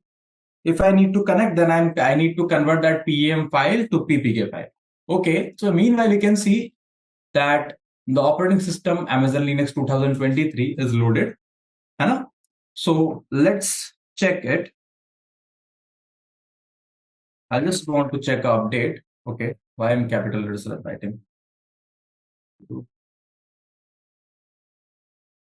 So no dependencies to resolve. So it's fine. We are able to we are up and running. Okay. So basically we have to check the network speed and bandwidth. Okay. So first of all, let's try to make a installation. So we'll just go to speedtest.net. Launch your Yeah, there is a when I was connecting to the instance, I got an error actually. What error it is? You see, to instance connect is unable to connect to your instance. Ensure your instance network configured correctly to EC2 instance connect. Network settings are incorrect, okay? I think your security groups aren't being set up properly. That is what the issue. So if you have seen, I have set the security group in a way like, what is this? So what you can do, just check one thing. Okay. Security. Select your instance security. Just go inside the security group. You will see inbound rules. Just click, if you can see, just click on edit and check. It should be SSH and it should be, you can select it anywhere. Custom is fine. Custom 00. I selected my IP, I guess. And then you might have got the issue called your IP might have changed later. Okay. And that is the issue. I think you are also using a mobile hotspot, maybe I'm not sure. So here in that case, the IP changes very frequently. No, Okay, actually, I'm Zahid? using home Wi-Fi. Home Wi-Fi, okay. So is Yes. there an electricity issue or something? Okay, Zahid. Yes, sir. Same here. You can use anywhere IPv4, how I showed, okay? Okay. And select, have you understood, Zahid? If if you are getting an issue, try it. Okay, this is a new topic. Like, it's not a new topic, but what we are doing, it is not connected with anything else. So from the scratch only we are setting up. Okay, sir. Okay. Yeah. So here in the security groups, just check it should be anywhere IPv4 for everyone. That's why I told everyone not to select my IP because you are not knowing very much about it. So that's why it will be complicated. So select IPv4 and it should be 00. If it is custom also, no, just put it, just select 0000 and save it. Okay, that is what we need to do. And if you try to connect after that, it will be connected. Okay? Okay, sir. Yeah, sure. So let's come here. So we need to visit this speed test by Okla, whatever it is. So first of all, just a network check. You can just do simply about your network, how it is running and all that stuff. Okay. Yeah, good to go. Moreover, what we can see is, okay. Okay, that is fine. Moreover, have you all gone to this website? So what I will do is I'll just close it, not required. So I'll just put it in notes. Launch an EC2 instance with Amazon Linux 2023. Okay. Follow the steps now. Launch your EC2 instance. Now, if I show you one thing, this is what I'm talking about. Okay.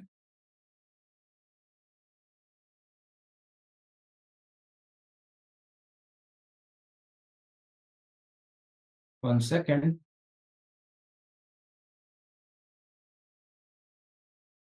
I'll just highlight that for you so that you won't have any issues.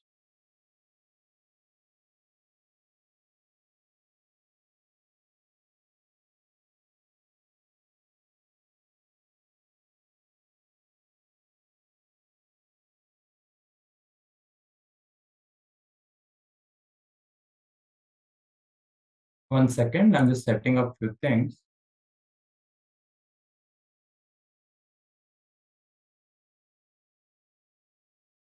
Can you see I've highlighted here connect? Okay. Now, what you have to do next? Here, after clicking on connect, you have this page. I'm trying my best to now another fine. Again, click on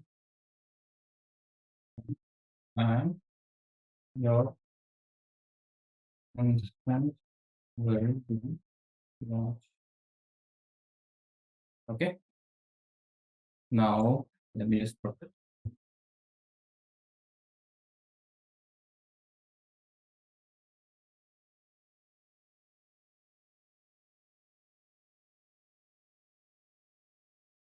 So just have a look.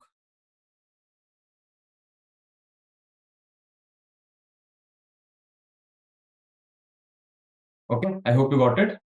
Now something similar, this page will open up.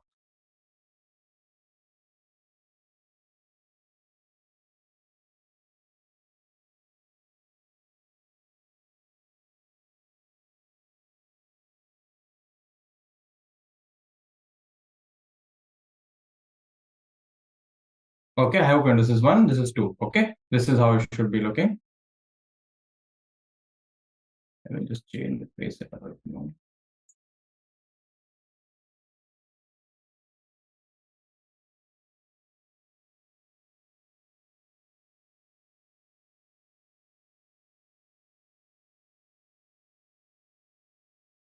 Okay, fine. So let's move forward.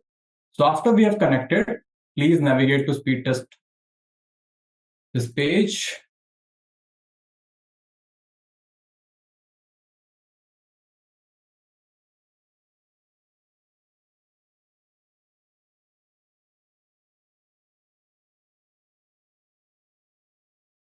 Okay. After opening speed paste,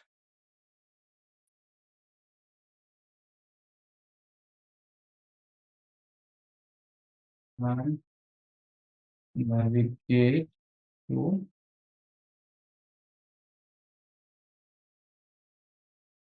okay. So I have given the link. So we'll just navigate to this page. Okay. After opening speed test, how will you navigate? So basically you have to scroll down. Okay. And applications. Can you see CLI over here? CLI. Just click on that. So this page will open up and there are various install options. So what is our OS? Ubuntu Debian, Fedora or CentOS or FreeBSD. R is Fedora, CentOS and Red Hat. This base because we are using a Yum installation. Can you see? I have shown you here the Yum. This follows Yum package manager, Amazon Linux. So other like CentOS, Red Hat and Fedora also follow Yum. Okay? So if you can see, first command what we have to use is this. Just copy it and always remember, don't copy it randomly like this. Okay, just copy it like this, end to end, not a single space should be there. Copy it, then just move to your instance. Okay, so I have cleared the screen, then click on paste. Okay, and hit enter. Let's wait. So what our repository setup is done. Okay, so basically there is a resource in Linux operating system called repositories. Okay, now tell me, what is a repository? In an easy language, I want to explain. So we all live at our homes, correct? Now, if I want to reach to Dhruvesh's home, what will I need? And if I want to go through Google Maps, what do I need? What is the first thing? Guys, answers please. What is the first thing I'll need if I want to reach someone's home? Can I just call and go home, or will I also need an address? Address. Correct. Address we'll all need. So there is someone, some program might have feeded that address in the Google Maps. It should be mapped on the Google Maps, correct? It is not automatically there. Huh? Yes. So that is that map, what you have put and by which you are navigating to it. Let's suppose that map, which we are seeing the map, but the backend is having the data, correct? So that backend is a repository. Okay. Now I want to visit to Dhruvesh place. I'll just search his location and then navigate. So searching his location and navigate is the installation part. Now we have added the repository. The data is there in my operating system where this installation, the speed test installation is existing. But now I have to install, because if I would have not configured this, okay, the address part, then I would have also not done, haven't reached the location itself. So I'll just copy it. Usually I type, but for your convenience, I'm doing it, copy paste. Paste it, sudo yum install speed test. So how will the operating system know what is speed test? Because we have added a repository, correct? Then only it will recognize, okay, speed test is the application which needs to be installed. Just hit enter. Let's wait. Okay, unable to find a match speed test. So let's wait. Okay, now what you can do, sudo yum update. Wait, let's wait a second. Okay, wait a second. Speed test command not found. Okay, this is something. This means even Oh, okay. Wait a second. Downloading packages, DNF utils, preparing. Okay, wait a second.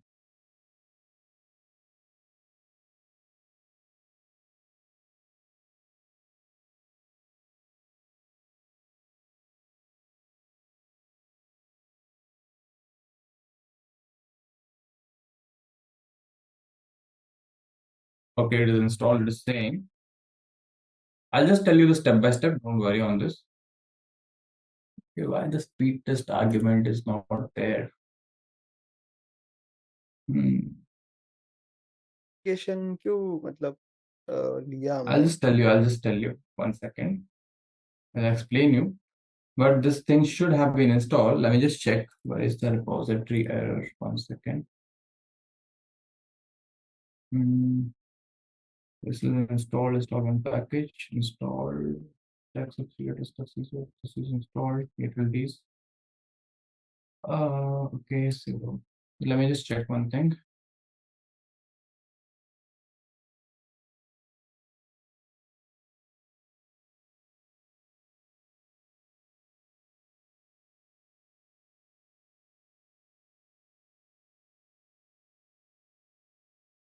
I think this repository is not there. Let me just check another repository.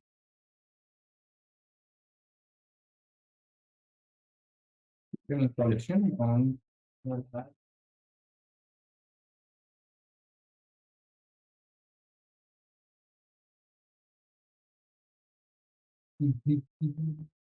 okay, CPM. The Debian is not required. Okay, we have that Hotstar imam. Let me just check this if it's applicable. There are many repositories what we can try, but I just thought of doing an easy one. So basically, Sanket, we are trying to test the network bandwidth of our operating system. Got it? So that is what the thing what we are trying. Is it clear? But in the case of Amazon Linux, I think the repositories have been changed a bit. But what we can do is, let's try another one, not an issue. So basically, instead of this Amazon EC2, okay, we can use another instance. Let's for now, I'll just do it. You can just terminate if you have created. Okay, let it be there. We can just another instance we can do, not an issue. So we can use Ubuntu. Okay, test INS. I think the repositories are better there. Test INS2. Select Ubuntu. Okay, let's quickly do it. Other things you don't have to touch, nothing, instance type, same everything. Key pair, you can select the same key pair. Test INS1 only, you can select, that is not an issue. Existing, we can use test SG only, okay? Same, nothing requires or you have to change. Okay, and this GPT changes to 2, let it be 3. Okay, and launch the instance. I have chosen a existing security group. Just keep that in mind. I didn't create a new security group. Okay, so let it launch quickly. Okay, I'll just meanwhile change the instead of Amazon Linux, if that works, I'll just change it to Ubuntu. Okay, everywhere. That won't be an issue. And this image example also I'll just change. But I need to check why the repositories have changed. That is what the thing is.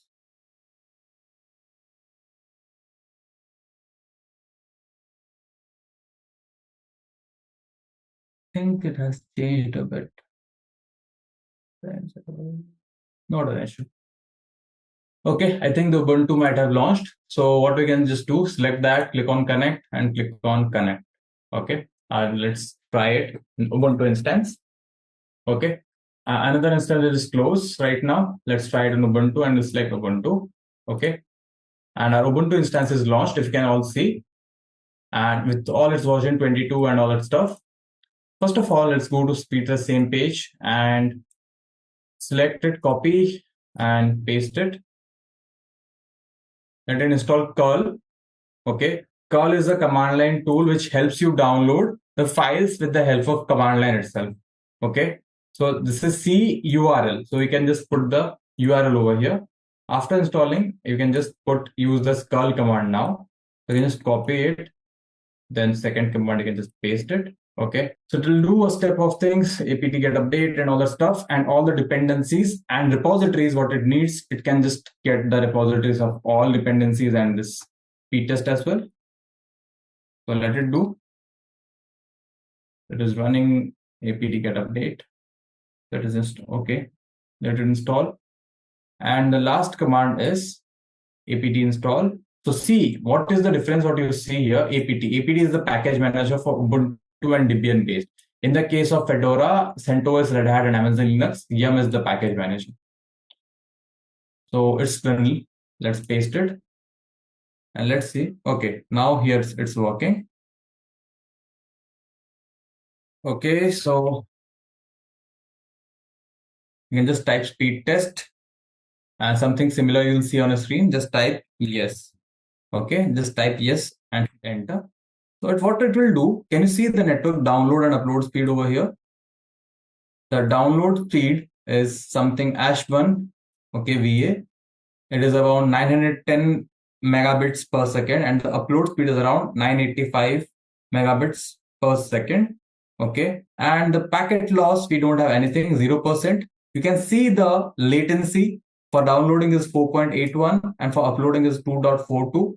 Okay, you can, if you would try someday, okay, doing on this Mumbai region, you will not see the servers at justystore.com. Okay, so it will be, and the ISP wouldn't be even Amazon.com. It could be it would be Tata Play. If I'm not very sure. It could change also, but usually it is Tata Play. You'll see in the Indian regions, in Mumbai region, what I have used, it is Tata Play. So you can just check the network bandwidth and also speed what you're having. So like, that day, if you remember, those who were there on the session, a lot of our Windows instance was hanging a lot. Okay, so why, if you're seeing that, so remember the download and upload speed was very low. It was showing on Windows instance. How many of you remember, if you can recall, the Windows instance when you're trying to do a speed test, like this speed test when you're trying to do, okay? So it was very low. Did you remember?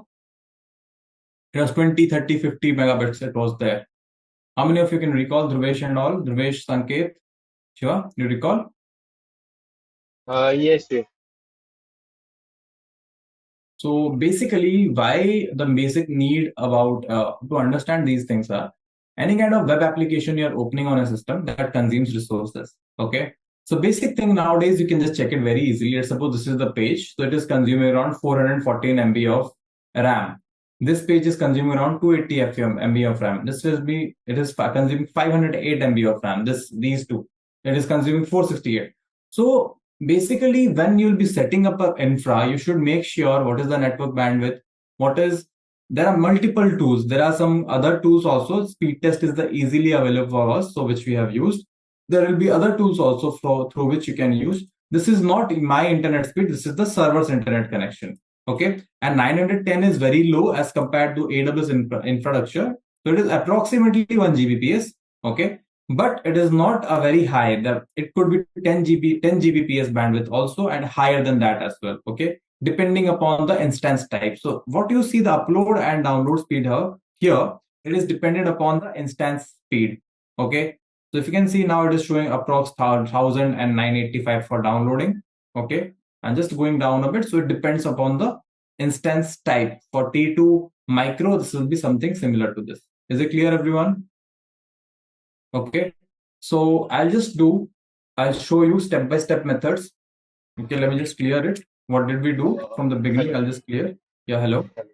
Yeah, so sir, if we like, let's say if we want our instance to have a like higher speed, then we need to change our instance type, is it? Yes. So I'll just show you quickly. I'll just show you. You don't have to do it because this will be a chargeable instance. So I'll just show you quickly. Okay. So instance types. Okay. So if you can see, there are multiple instance types here. And if you can see network performance, For T2 micro, this is what? Low to moderate. Okay, this is the network performance. But let's suppose I want to use T3 micro up to 5 gigabits. Okay, T3 small up to 5 gigabits. If I want to T3 medium up to 5 gigabits. Okay, so what we can use is T3 nano, which is having around 0.5 GB of RAM. In T2 micro, it is 1 GB of RAM. And T3 nano is having 0.5. So I will launch this T3 micro. Using this T3 micro, I'll launch an instance and let's see what network bandwidth we are having a look. So let's have a look now. I'll just go to instances. This one you don't have to do. And from the beginning also, please recall, I'll just, first of all, I'll just remove these two instances also. Okay, let it be there. Instance, this instance one, I'm going to remove this Amazon instance. Okay. So terminate, I'm just going to terminate this and I'm going to update the nodes as well. So you can use Ubuntu Linux. Just replace Ubuntu Linux. Okay. First one, this Amazon Linux, please don't do because there are some issues with the installation. Maybe some report, this Amazon is not supporting it right now. Earlier it used to support. Okay, so this is what it is. And wait a second. I'll just show you and add a screenshot there. So let's launch an instance. I'll just make it as, wait a second, test INS3. Okay. So I don't need to change any Ubuntu, I'll just select. Okay. And I don't have to change any architecture, only the instance type I'll change. So it would be, I'll just type T3 and not X large, not medium, T3 micro. Okay. T3 micro. I'll select it. So this is a paid instance. As you can see, it is not showing free tier eligible. Okay. Select key pair. T3 micro, I think in European regions it is free. Let me just check once. If in Northeast Europe, Frankfurt, Stockholm. Let me just check once. 1 second. Let's check T3 micro and Frankfurt if it is free or something. I'll just make sure. Let the page load. Okay, T2 micro is only. Okay, maybe some region it is. I'm not sure. Ireland, Paris, Stockholm. Okay, let me just search it. So how do you search free tier regions and what all free tier is eligible? So if you see free tier Amazon, okay, AWS will type, it will show a page like this and see Amazon EC2. Okay, the first thing, Amazon EC2 free tier. So here it will show 750 per month of T4G small instance dependent upon the regions. Okay, and 750 per month for T2 micro or T3 micro instance dependent upon region. Okay, or you can see 750 hours per month of T4G small instance dependent upon region, 750 hours per month of Linux, RHEL or SLIS T2 micro T3 micro instance dependent upon the region, and 750 per month of Windows, okay, T2 micro or T3 micro instance depend upon the region. So basically, in which region T3 micro is free, I don't exactly recall, but I can just let you know when I find, okay, when I recall it back.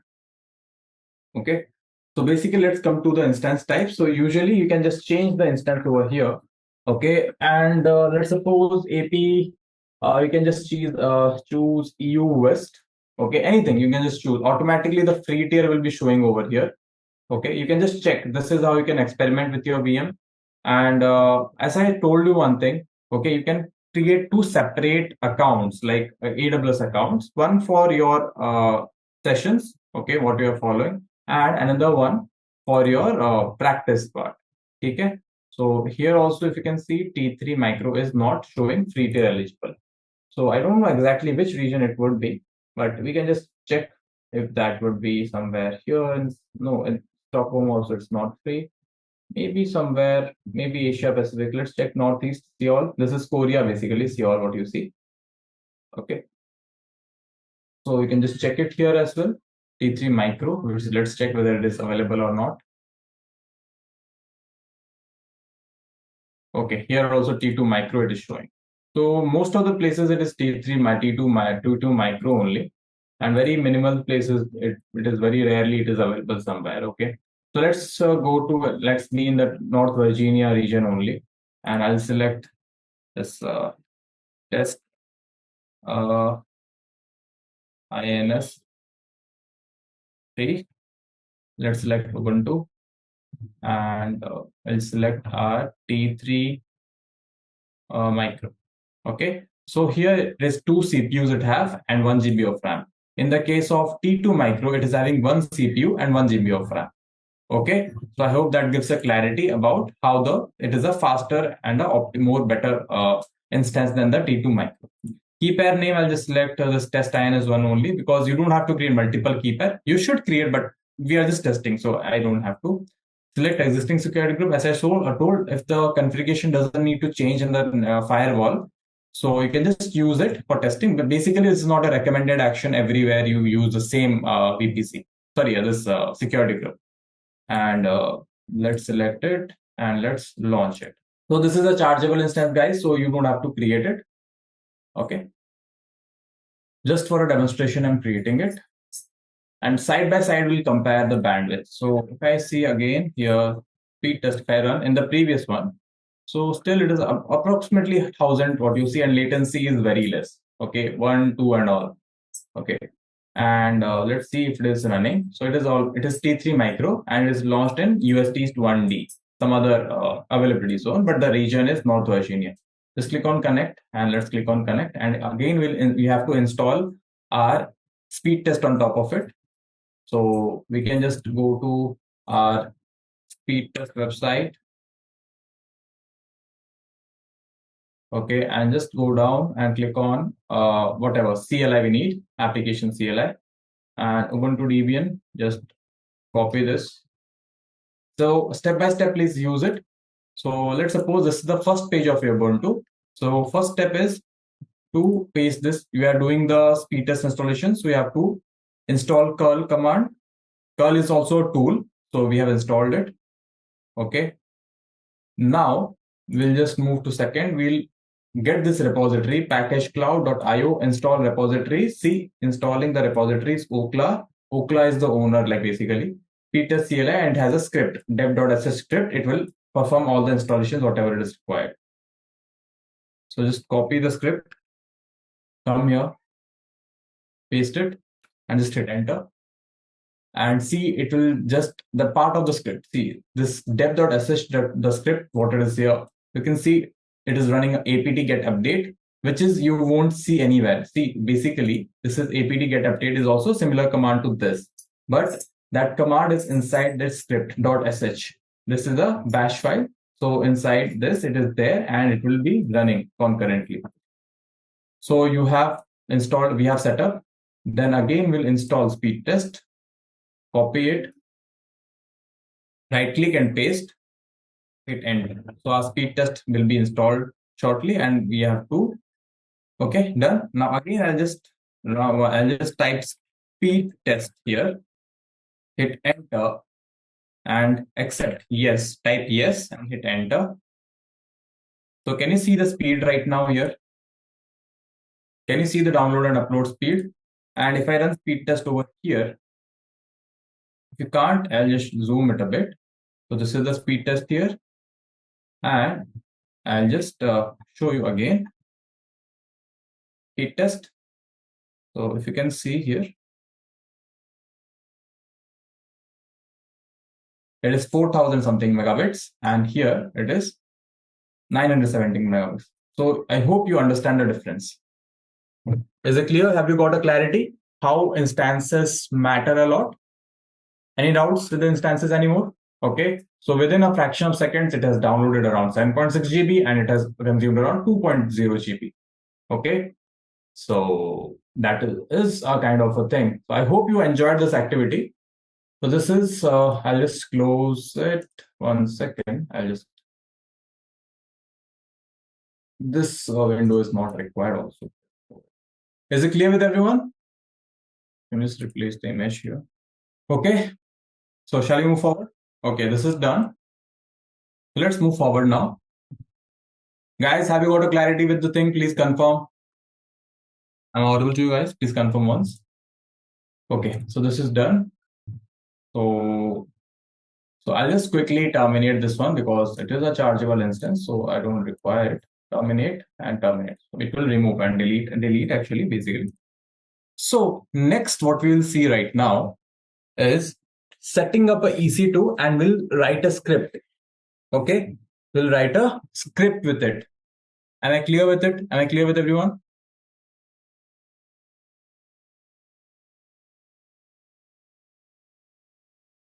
So I think we discussed today with the hands-on part of EBS, correct? So let's start with that. And a case study, correct? Yes.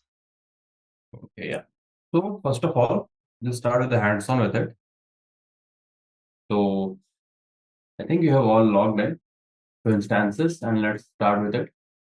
First of all, let's come to our EC2 instances page. Shall I wait? Anyone doing or shall I move ahead? Any of you doing with me? Yeah, you can move on. Okay. So first of all, we have to launch a EC2 instance and then I'll explain you why we launched it. So let's launch it quickly. Let it be Amazon Linux. We don't have to do anything with the OS, just we are learning. Okay, we can use like, we don't need a key because we are not gonna connect or something, but yeah, we can use it because we have the key. And any of the key you can use like Hyper instance or test instance where SSH is configured, like SSH protocol. Server INS also you can use where HTTP also configured, because none of it matters for this practical because we are not gonna configure anything inside the OS, correct? We are just launching for a purpose. If that is fine, that we are fine. Let's any of it we can just select test SG or anything. Then nothing you have to configure over here. So you can simply launch, just check the configuration. We are using Amazon Linux, T2 micro is the instance type, firewall is test SG, and the storage is of 8 GB, which is the default. We don't make any changes, so we just can launch. Okay, let's wait for it to get launched. We'll understand the properties of it first, and then we'll move ahead. Let's reload the page. It has launched. Reload. Okay, it is in pending state. Okay, so if you can see, let's suppose details. So everyone now knows host name and private IP address and all this public IPv4 DNS. Everyone understands this, these terms basically. Actually, I explained this during the server Apache server thing when I explained yesterday. So I explained what is the host name and all this part. Okay, this is nothing but your IP address itself, the private IP address you can see is the name of your your machine name basically. So there are usually two IPs. One, the IP address of your system, like machine, and one, the IP address which is you are getting for connecting to the internet, basically. This is public IP4 address. Okay, so it's running right now. Status checks are getting initialized. Meanwhile, we can just go to storage. So can you see everyone? So I just want any of you have launched it because it will be helpful if you are doing it with me. Okay. So it will be easy for you to understand because again you have to go through the video and then understand. It will be kind of tough. Okay. So basically in the storage, can you see block devices and root device type is EBS? Can you all see that? It is properly defined. What architecture of the storage medium, what kind of storage medium you are using, which is EBS. Okay. And this is a name or location where your root device is configured. Dev XVD size is 8 GB. We all know that because while launching also it is default 8 GB and it is dashed. So can I say my OS is installed on this volume? My operating system, which is Amazon Linux, it is installed on this volume. Can I say that? Yes or no? Quick, please. Can I say that my operating system is on this disk? Yes, yes. Yes. Okay. So basically, what all operating systems we have till now configured on our disk? First is Amazon Linux we have already used. Ubuntu also we have used and Windows also we have used, correct? Windows. 3 operating systems we have used. But what is the difference between them? Very easy differences those are. Anything what you understand you can share. What is the difference between all these? Have you thought about it? So basically, there are very crucial differences between the types of operating systems. First of all, when we are using this Amazon Linux, it is using a Yum package manager, correct? If you can recall, this is similar to your Red Hat CentOS, correct? Then we have Debian based, okay? They are different distros or distributions of Linux, correct? You have Ubuntu, okay, which is a Debian based. And then we have totally different thing, which is not Linux, which is Windows. And what type of Windows you have used? Server grade, correct?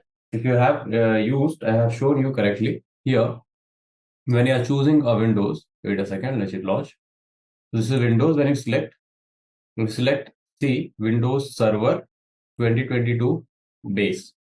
Okay, this is server grade. And there are many free tier eligible Windows till Pro 16 we have, but slowly systems are getting upgraded in 2022. Okay, in the industry also, we are working in 2019, but as per my understanding, they are now transitioning to 2022. Okay, because as you understand, industries don't upgrade very quickly. Okay, they take some time, maybe a year or two, so that the OS gets fixed totally with all bugs and everything. But in the case where users, like end users like you and me, customers, they don't wait for the upgrades to get fixed, they just install it. So that's why Microsoft is a kind of a thing which is not only for end users, like only for businesses, it is for end users also. So everyone has an option, okay? That's not like, but we have to follow industry practices when we are in the business, okay? So don't recommend anyone to upgrade to any OS which is very recent, even it is the final version of it. Till there are many bug fixes which comes to Windows. If you have ever noticed in the Windows update, there are always one or the other updates. Okay, so those are basically many of the security patches and bug patches.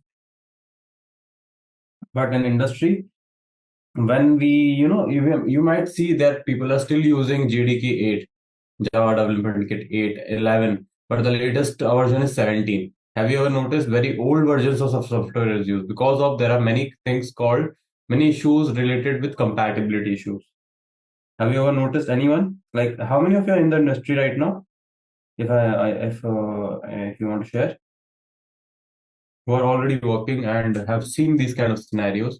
Okay, no one? Yeah, I've seen this. Okay, Dhruvesh, good.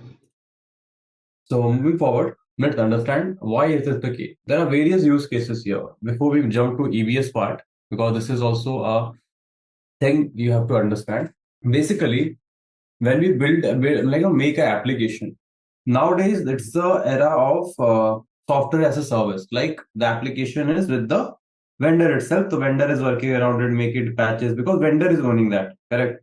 But let's suppose there are some offline applications.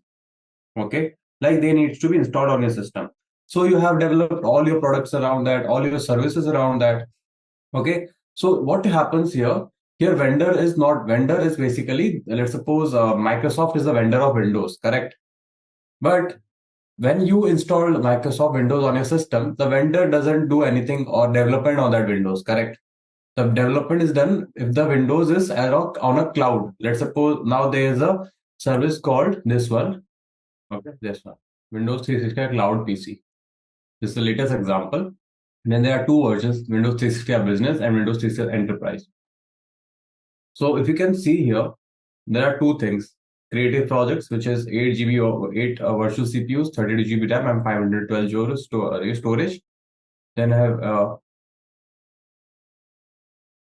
then you have Atom Everyday, okay, where you have Windows 11, 4 CPU, 16 GB RAM, which is this one is enough for us basically, like for daily use cases. And this is not enough. 4 GB RAM and 64 GB storage. I don't know who is gonna use, and it is also Windows 10. Okay, so basically they are providing this operating system on the cloud. Okay, so if you can just go through that page, you'll get more knowledge around it. Okay, so for small and medium businesses, like if there is a startup and a lot of things are not going on, so you can just check out here.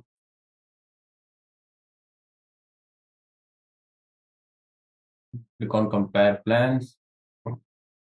Okay, so if you can see, it is 2630 per user. It's like 3 modes. 2 virtual CPUs, 4 GB. Okay, this is of no use basically. So people will usually can go for this and this. Okay, this will have a minimum use case. Okay, so this and this will be more. So you can also try this. Okay, there is a possibility of trying this, and enterprise prices are a bit different. They are actually basically ported, like quoted. Okay, and you can configure your own cloud PC as well. So minimum 8 CPUs, RAM is 30 GB. This is what they configure, like they are calling it. But so that is how it is. And storage you can customize. Okay, usually this much of storage is not required. 128 to 256 GB is enough when you are in the industry. 512 GB is not required because, like, any business has their own SharePoint or OneDrive or any kind of shared storage where you can store your data over there, and they don't let you store a lot of data locally. So basically, well, if it is on cloud also, still on the cloud storage, it will be get stored locally. So that much of storage is not required. But just for industry best practice, when you get offline devices, you get around 512 GB of SSD wala laptop. Okay, so this is how it is. But when you are gonna pay 8,565 or something, definitely the industry requirements will change to either this or this. Okay, because this is too high. If you want to try this, I think you can try with a trial account. I can show you that 1 second. I think there was a trial mode somewhere. I didn't recognize that was it, but it was there, I think. Yeah, contact sales for a free trial and all. So you can just check what all company size and all that part. So they can request you. You can check a trial with that. Okay. So I hope you got my point at the end of the day. So let's move forward. So this is a managed system. This 365. Okay, the bug patches and everything will be managed by Microsoft. But the laptops, what you are using, okay, like the end user laptops where the operating system is offline installed. So here in this case of the freedom is with you. If you want to update your OS, you can. If you don't want to, you don't have to also. So it can also put your systems in multiple vulnerabilities, but it gives you a full access of your system, what you want to do and what you don't want to do with that app. Okay. Moving towards this EBS part now, let's go into it. So you can just check EBS on the left-hand side, Elastic Block Store. Right click and open this volumes part. Okay. So can you see this drive? And if you compare it, this volume what you see and this is same. Okay. And as soon as you delete this or terminate this operating system, okay, this VM virtual machine, you terminate it, it will also get removed. Why? Okay, it is not showing here. Why? Because you can see delete on termination is enabled. Okay, can you see this? But you can disable this feature. I'll just show you once quickly. First of all, if I just terminate it, after some time you'll see this will also get terminated. Okay, so I have terminated this. Meanwhile, I launch another instance, okay, for which I'll just give a name, EABS INS 2. Let it be Amazon Linux, everything. Okay, here you can click on advanced. Okay, and delete on termination, no. Okay, and nothing else you have to change. Only have selected no over here, which is default selected yes, and then launch the operating system. I just refresh this page. Okay, so if you can see, there is no volumes right now. Okay, but now there is one. Okay, and insufficient data means it is a new volume which has got counted because previous one I have actually terminated. This is a new one. Okay, and 733 is the volume name ID of it, and if you can see 733 is the volume ID of it. Okay, but I will make you understand what do you mean by delete or termination and what how does it actually work. Is everyone able to understand this part? Okay, attaching status. Let's reload it first. It was showing insufficient data. Now it is showing in use. Let's wait for a few more minutes. Okay, now it is attached. Can you all see? Okay, now we'll start with the first activity and then we'll be moving forward. So what is our first activity? Let's mark it down. Attaching, detaching, and deletion. Okay. First of all, automatic attaching it is done. So we don't have to do any of it when we are launching operating system, like or launching a VM basically. But it'll create a new volume. Okay. First of all, let's check where our instances launched, in which availability zone. So let's create a volume. GB3 is fine, 8 GB is fine for us. Okay. And let's create it in 1A, create a volume, and I'll just create another volume and 8 GB. Let it be, I'll create a C. Okay. Let's create the volume. Can you see? 1A is also available, it is not in use, and 1C is also available. Two EBS volumes we have created. Okay. And quickly we'll just understand it one by one. Am I clear with everyone? Okay. So let's understand. So if you see here, it is in 1C and 1A. So let's try with 1A first. Actions, attach volume. Can you see? We are following the first activity, attaching. So can you see any instances over here? No matching, running, or stopped instances in US East 1A. So do we have any instance in US East 1A? Do we have any running instances in 1A? I think you're able to understand, or you're having an issue to understand. Okay. So if you can see here, US East 1C only we have as a availability zone for these instance, for this instance. Okay. So if you see here, okay, there is no instance which is in any other zone, availability zone rather than 1C. That's why we are not able to check this here. Okay, because this instance we have logged in 1A. Okay, this a volume. Now, if we just go over here, the volume which have logged in 1C, and again come here, actions, attach volume, coming here and see, now it is visible because this instance is also running in 1C. See, F3E8 and F3E8 selected. The device name and all we don't have to change, just attach volume. Now it is in use. This one you can remove. Okay. So first of all, it is in use. Now we'll just come to instance. So how many volumes do you see here right now? Only one. But let me just refresh it once. Can you see it? Another one, two volumes are there. So this is the main storage where the OS is installed, and this is the storage which we have added externally. Okay. Any questions, Hanifa? Oh, sir. Okay. Okay.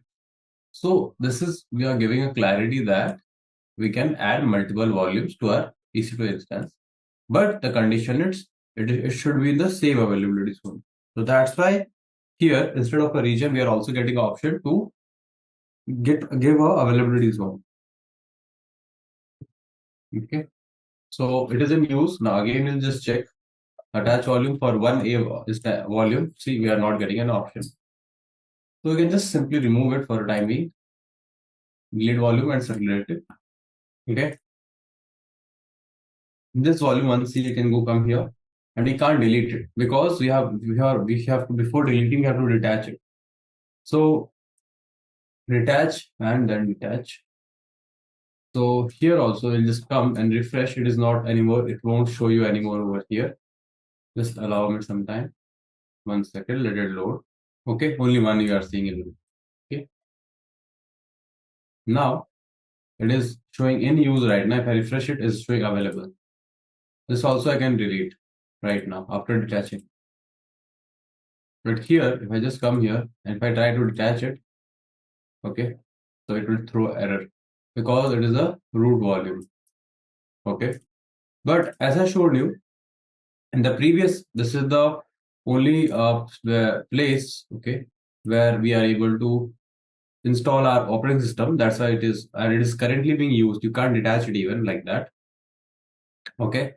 So you can just go to actions, and when I try to, terminate the instance, so if you can remember, like in the previous section, okay, it will also delete the EBS volumes as associated where the OS is installed. But we have disabled, not termination protection. We have that disabled that option that to terminate when the OS is this VM is terminated, the EBS will also get deleted automatically. If I just try to terminate it, let's wait for it to get terminated and let's see whether this volumes get deleted or not.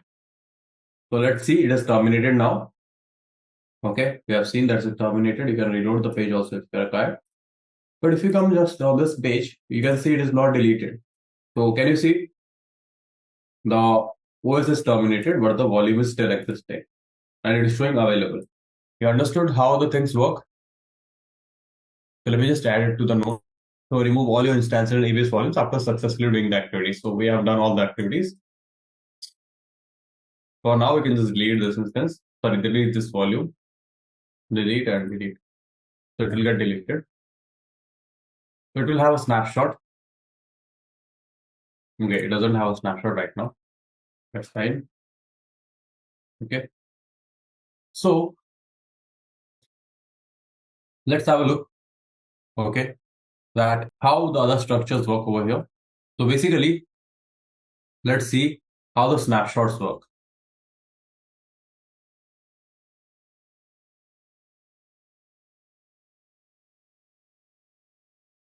I've added a hyperlink over here. If you want to go to this page, you can just have a look.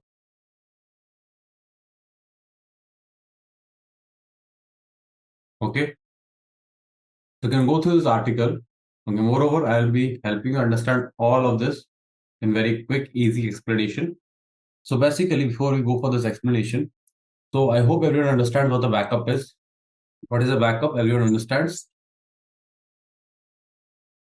And why a backup is needed. Okay. So let's understand why we need it and what are the real causes. Let's go to the page and let's go to instances here. Okay, we have removed our both instances. Okay, so we can go to volumes page once. So let's understand quickly. 1 second, please.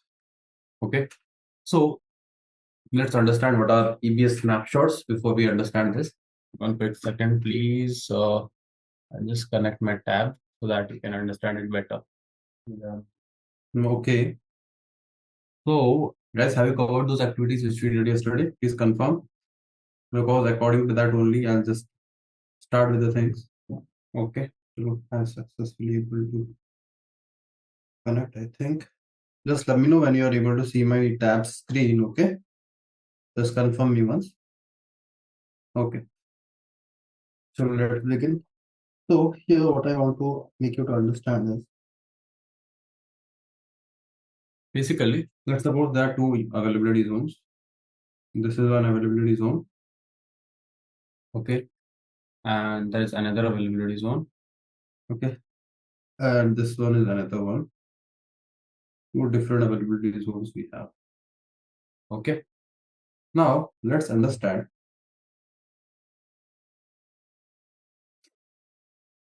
Now tell me. Okay, I'm just erasing this one. Now tell me. Let's suppose you have a data. Okay. You have some data here. And as we know, EBS can be used in one AZ availability zone. Correct? If your instance is in, 1 second, your INS instance is in 1A. Can you attach to a, can you attach a EBS of 1B here? Can you attach EBS of 1B here? No. Not possible. So this connection will be incorrect. Okay? But if there is a EBS of 1A, can it be done? Can it be done? Yes, Yes. it could be. Correct? Yes, sir. Similarly, but what is the use case? Let's suppose you have an instance. Let me just remove this. Let's suppose you have an instance. Okay. And let's take it in 1A. You have an instance in 1A. Okay. And there is a EBS in 1B. Okay. This is a EBS which is in 1B. This is the instance. Okay. Definitely this instance will have its own EBS. That's why it is we are able to install. No, definitely this instance will have its own EBS. Correct. So in that case, what will happen? Any idea? Okay. So in that case, what will happen here?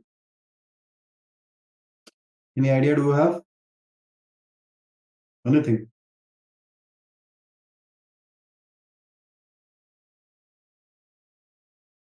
Do you have any idea? Tell me. The blank space. How can I transfer this 1B's data to and at 1B Alex EBS to 1A? How can that be done? Okay. The answer is, let's understand. Just try to think out of the box. You'll get the answers. Let me just delete everything. Okay. So what did I say? EBS, which is launched in 1B. Okay, 1B. What I'll take, I'll do a snapshot of it. I'll take a snapshot of this EBS. Okay. Then what I'll do, I'll just convert this snapshot. Okay. And convert this EBS into 1A. This is what is snapshot? It's a backup. I took a backup of this. Okay. And from that backup, I created a EBS 1A. So this is in one way. So I'll attach this instance EBS to this. Is it clear? So what is happening? We are doing a backup, correct? Here we are doing a backup. Okay. Then we are attaching it, where basically we are restoring it here. Is it clear, everyone? Is it clear? And this will be very important when you are doing the industry, because there are so many instances, so many things running. Okay. And suppose the instance gets corrupted or something, but we have the data is important. So you have to convert it to a snapshot and convert it. Okay. And add it to it. Is it clear? And you can take the full snapshot. Let's suppose the instance EBS size is of 100 GB. You can take a backup of it, then make another EBS of 100 GB out of it with the help of a snapshot, and we can do that. Am I clear? So let's understand. I'll just stop it. Hello. Yeah. Yeah, just to know, like if we are going to create the backup of EBS 1B, okay, so how will we be converting it into EBS 1A? Like, what? That is properly mentioned with the help of a snapshot throw. That is very properly mentioned. Oh, yeah. But is there any process or something like that? Yeah, that's what we are going to do the hands-on to see the process. Okay. Okay. But this is the diagram how it happens. First, it is in 1B. EBS is in 1B. Okay. Then we create a snapshot, or we can call it a backup. Okay. We then convert that backup to a EBS of 1A, and then we restore it to or attach it to 1S. This process is called restoring. We took a backup and we restored, okay, to instance 1A by taking converting that backup to 1A. Okay. And then attaching it here. Okay. Then we are attaching it here. Okay. Let's see it, how that works actually. So let's come back to our instances. Okay, volumes. Let's launch an instance first. Then take Amazon Linux. And then launch it. I'm not creating any kind of new security groups, using the earlier ones. And that's how it is. Let's launch it. Let's click on view instances, and this is all done. So let's take its time and get it generated. Let's go to the storage and have a look. It is attached, and we'll always able to see this here. Okay. So just connect to this. Okay. Just click on connect. So let's check.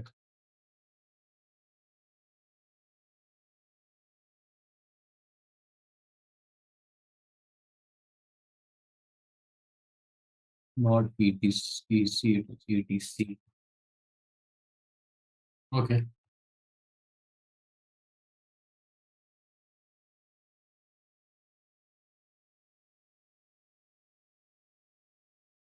Okay, so this thing is functioning. I'll just clear the screen so that you don't get confused. Okay, first of all, I'll create a file here. Search backup one. txt.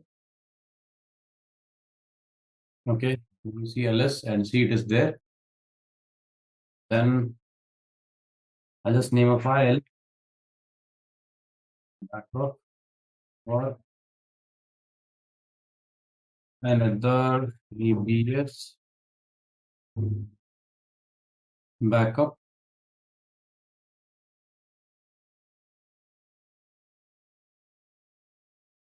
So there are two files, backup one and backup another ebs.txt, and which is stored in our what EBS drive. Okay, and our operating system is also on to this EBS.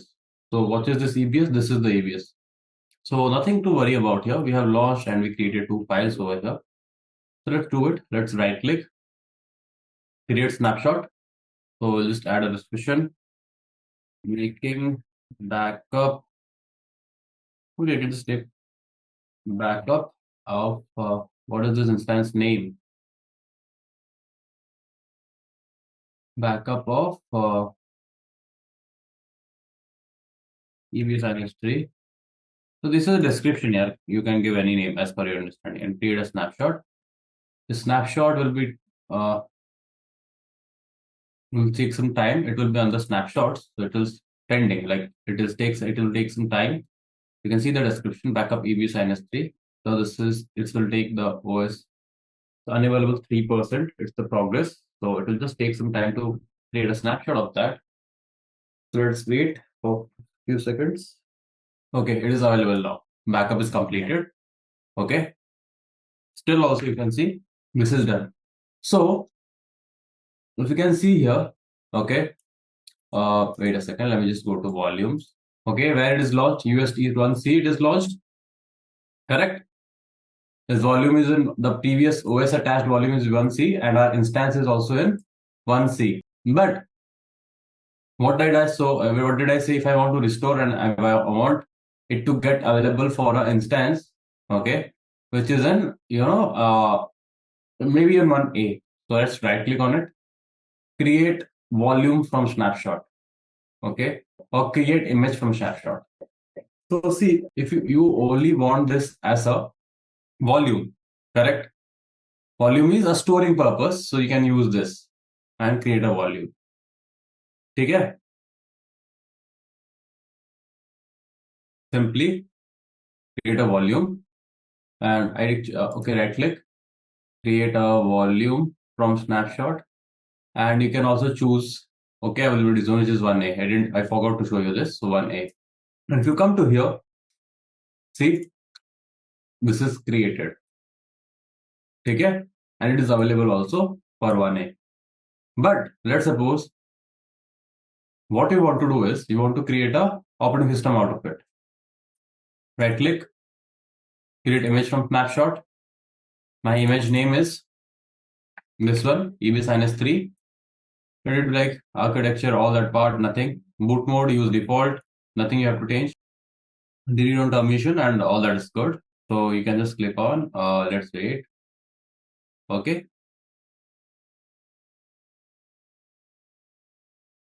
You can just make it a GP3. Let's create an image. And from that image, you just go to this image and let it see. It will take some time. It's available right now. So I'll just create a launch instance out of it. Okay. Launch instance from AMI. Let it load. And I want to launch this OS. Okay, I'll just show you magic in a second. Just wait. And yeah, I want this thing to launch in 1A. So I'll just edit this network setting. I clicked on edit over here and all these options I got. Subnet. In subnet, I will choose this one, which is showing US East 1A. Just select it. And then launch it. I actually didn't give any name to it. So I'll just give it name copy like this. So because this is a copy of INS3, correct? Okay. This is pending right now. Just wait for a second. Now let's connect to this OS. And again, okay.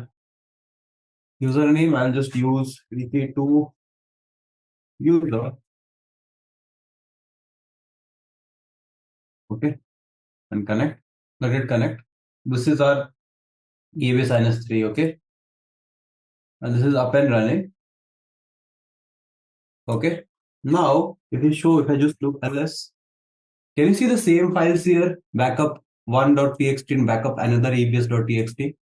This is EBS-3 copy. And where it is located? And where is it located? 1 second. Please reload it.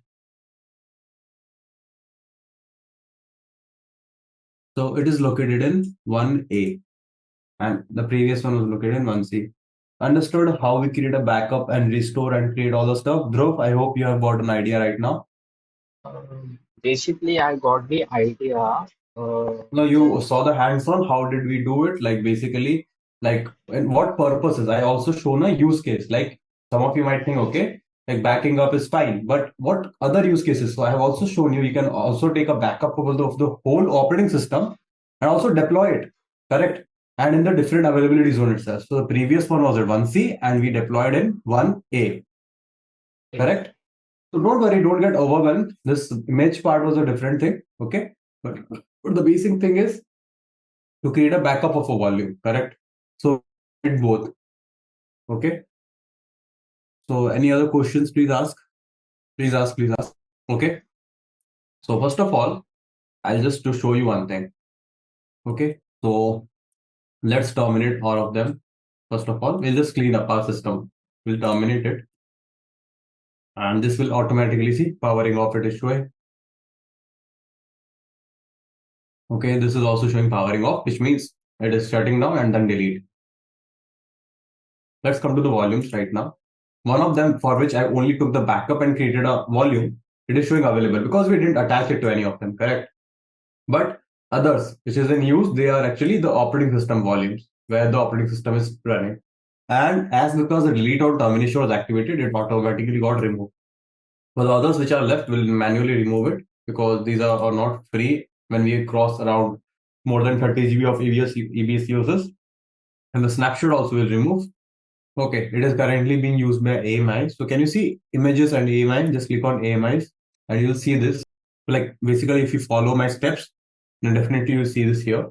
So first of all, we will deregister AMI. This AMI part you don't have to focus. We have a dedicated session for this. Don't worry. And now I will able to delete the snapshot as well. Okay, the snapshot is also deleted. Is it clear with everyone? So what all steps we have did? We have done completed the ABS hands-on completely.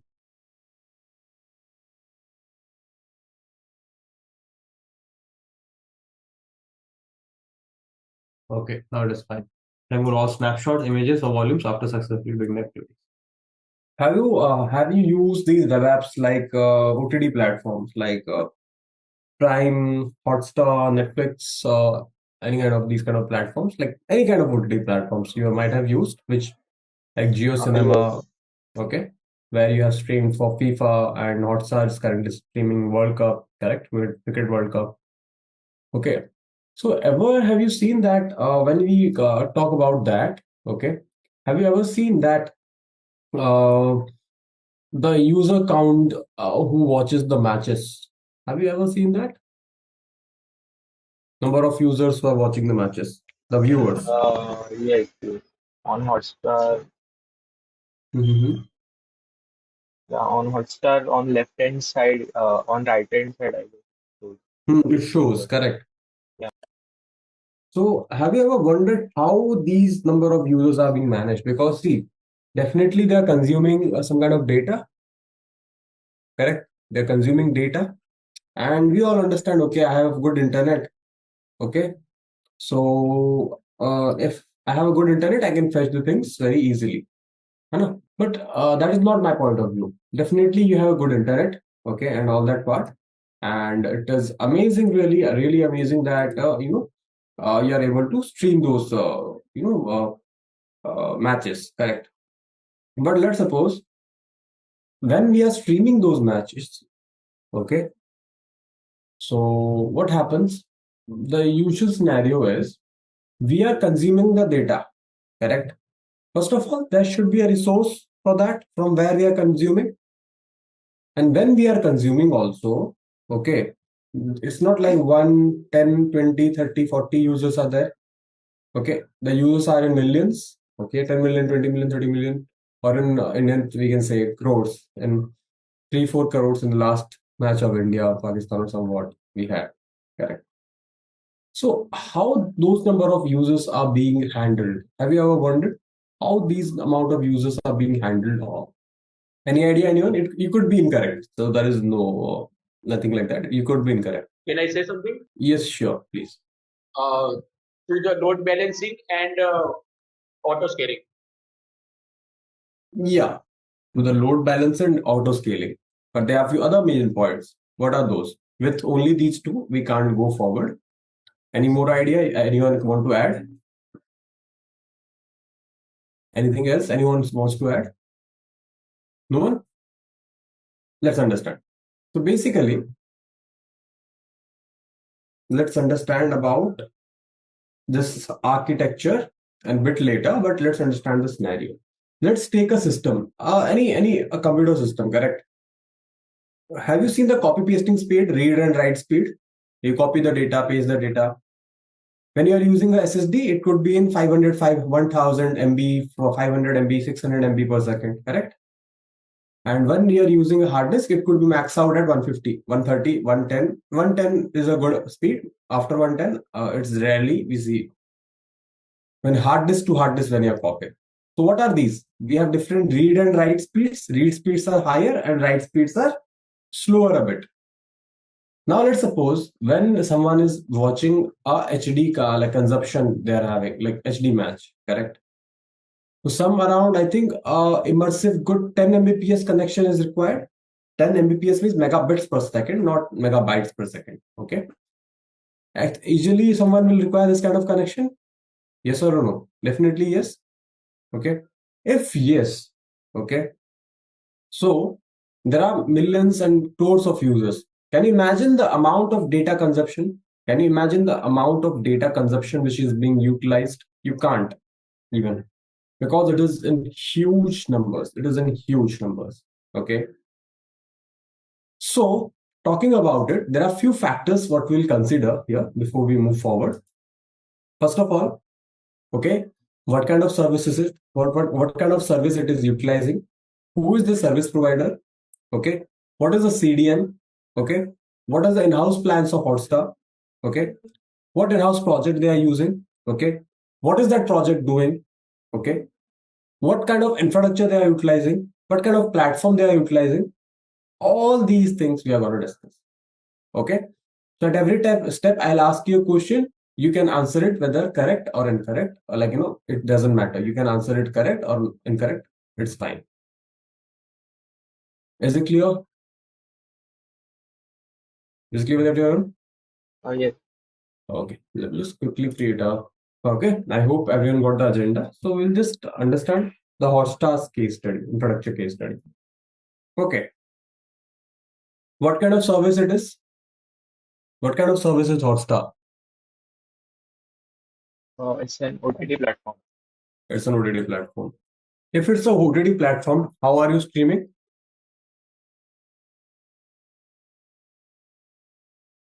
How are you streaming it?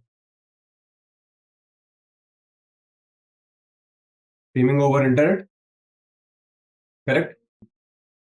So usually what kind of streams is a video streams? We don't do audio streams on here. Basically, it is maximum video stream, correct? Okay? Yes. So what kind of streaming they have? There are two kind of streams over here. Can anyone say what kind of these two streaming apps? I've given a hint already. What kind of streamings are done over there? On the sports streaming, they like the matches which have been conducted for football or cricket. Okay, let's understand. The matches and everything, what kind of events these are? These are live events, correct? And there is a lot of content which is already there, where you can, like Marvel content. There are so many shows running over there. Are those live, or they are just you can just watch it? Okay, so that kind of content is called on-demand content. Okay, but it is different than live. When the live content is streamed, a lot of things are associated. Okay, because the production, processing, okay, all the editing and all the things are happening in one go. It's not like, okay, it's a stored thing which I'll edit and put it on the servers. So now tell me where the major effort is required, on live streaming or on a demand show, on demand streaming.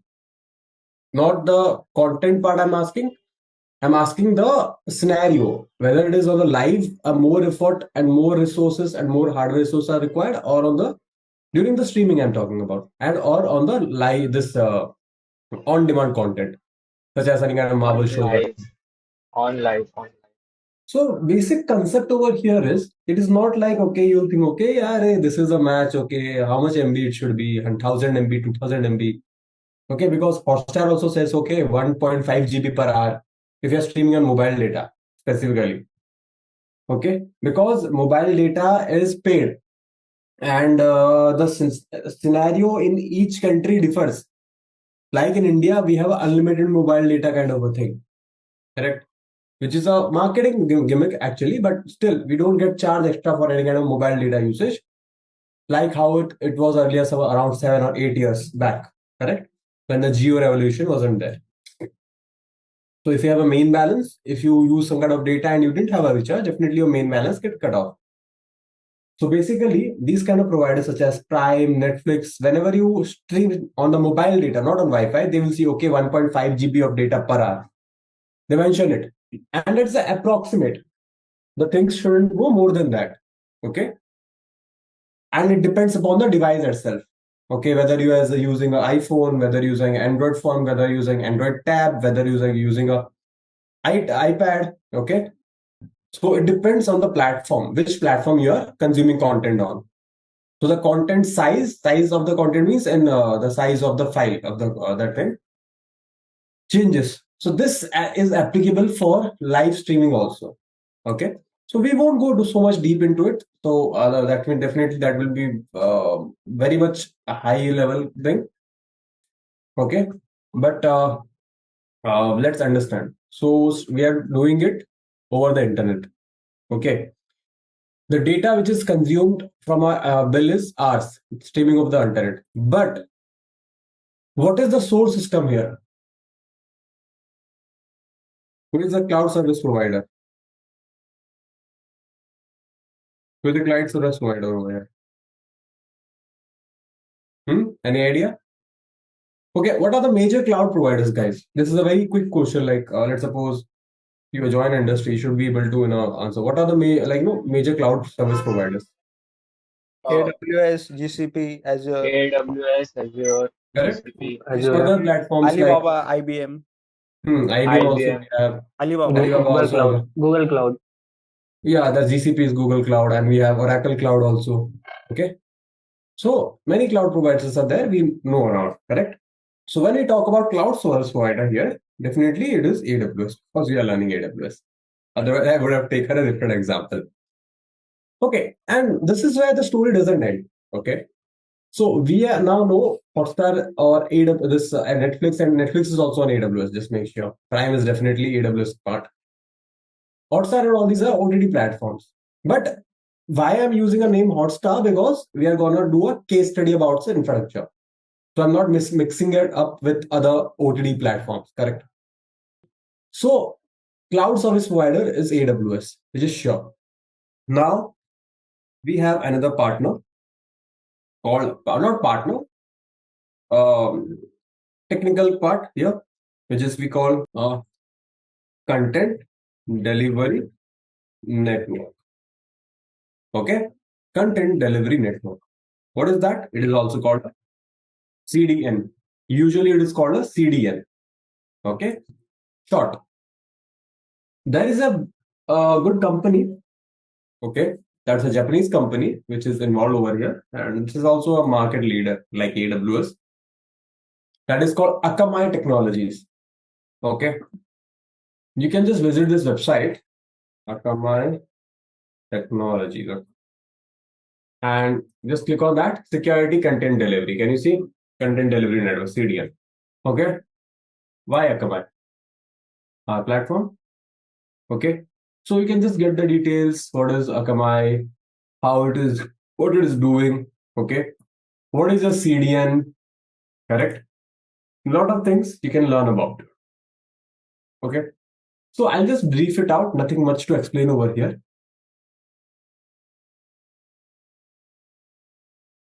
So basically, when we talk about Akamai technologies or any kind of CDN, in our case in Hotstar, as per last update, I knew that it was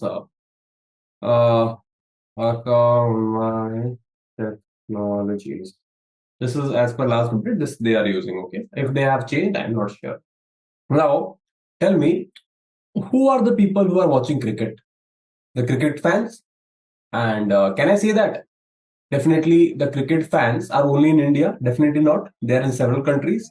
Let's suppose India, Pakistan, Afghanistan, okay, UAE, Sri Lanka, okay. Even people in US are watching, UK are watching, Netherlands, like European regions are also there.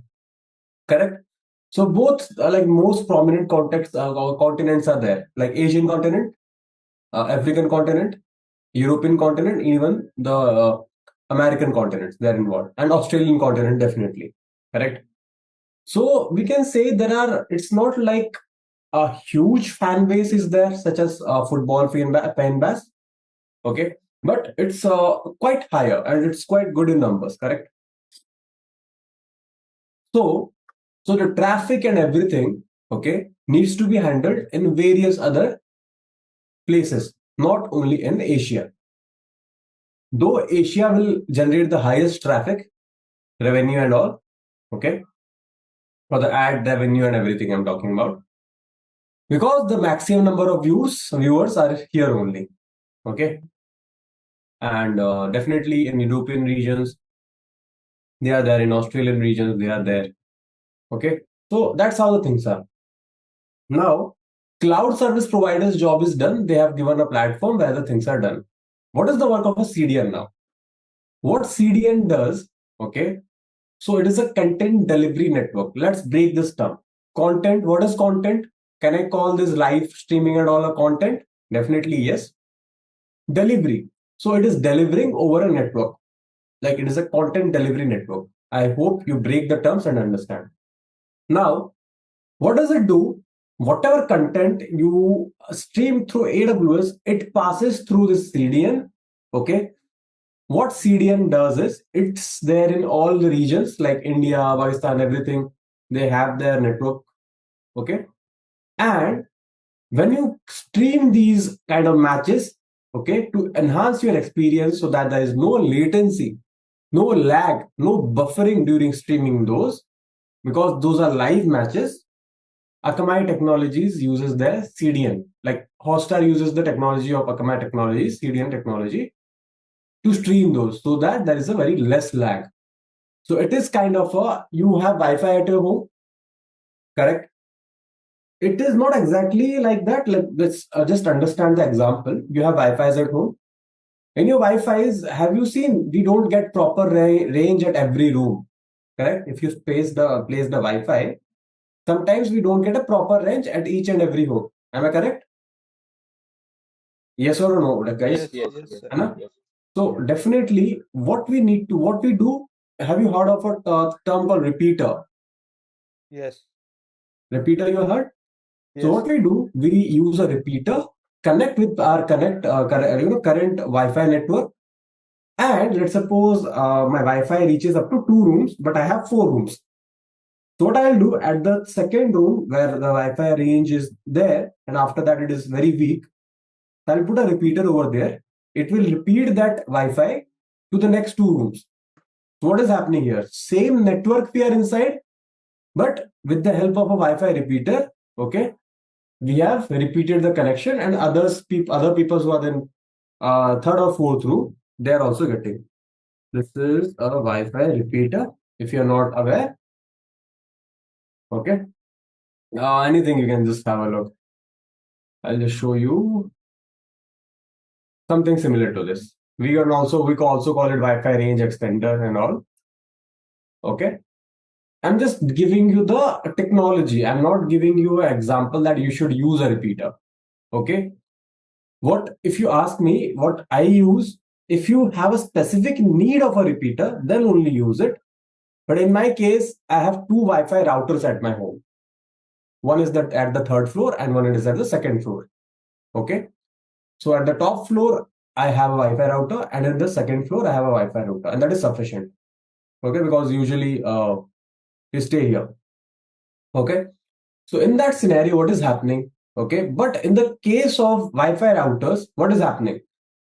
I take the connection from my main router, okay, through a LAN, okay, and it should be a good wire like Cat6 or Cat6A, which is having a good network bandwidth, okay, a good fiber one.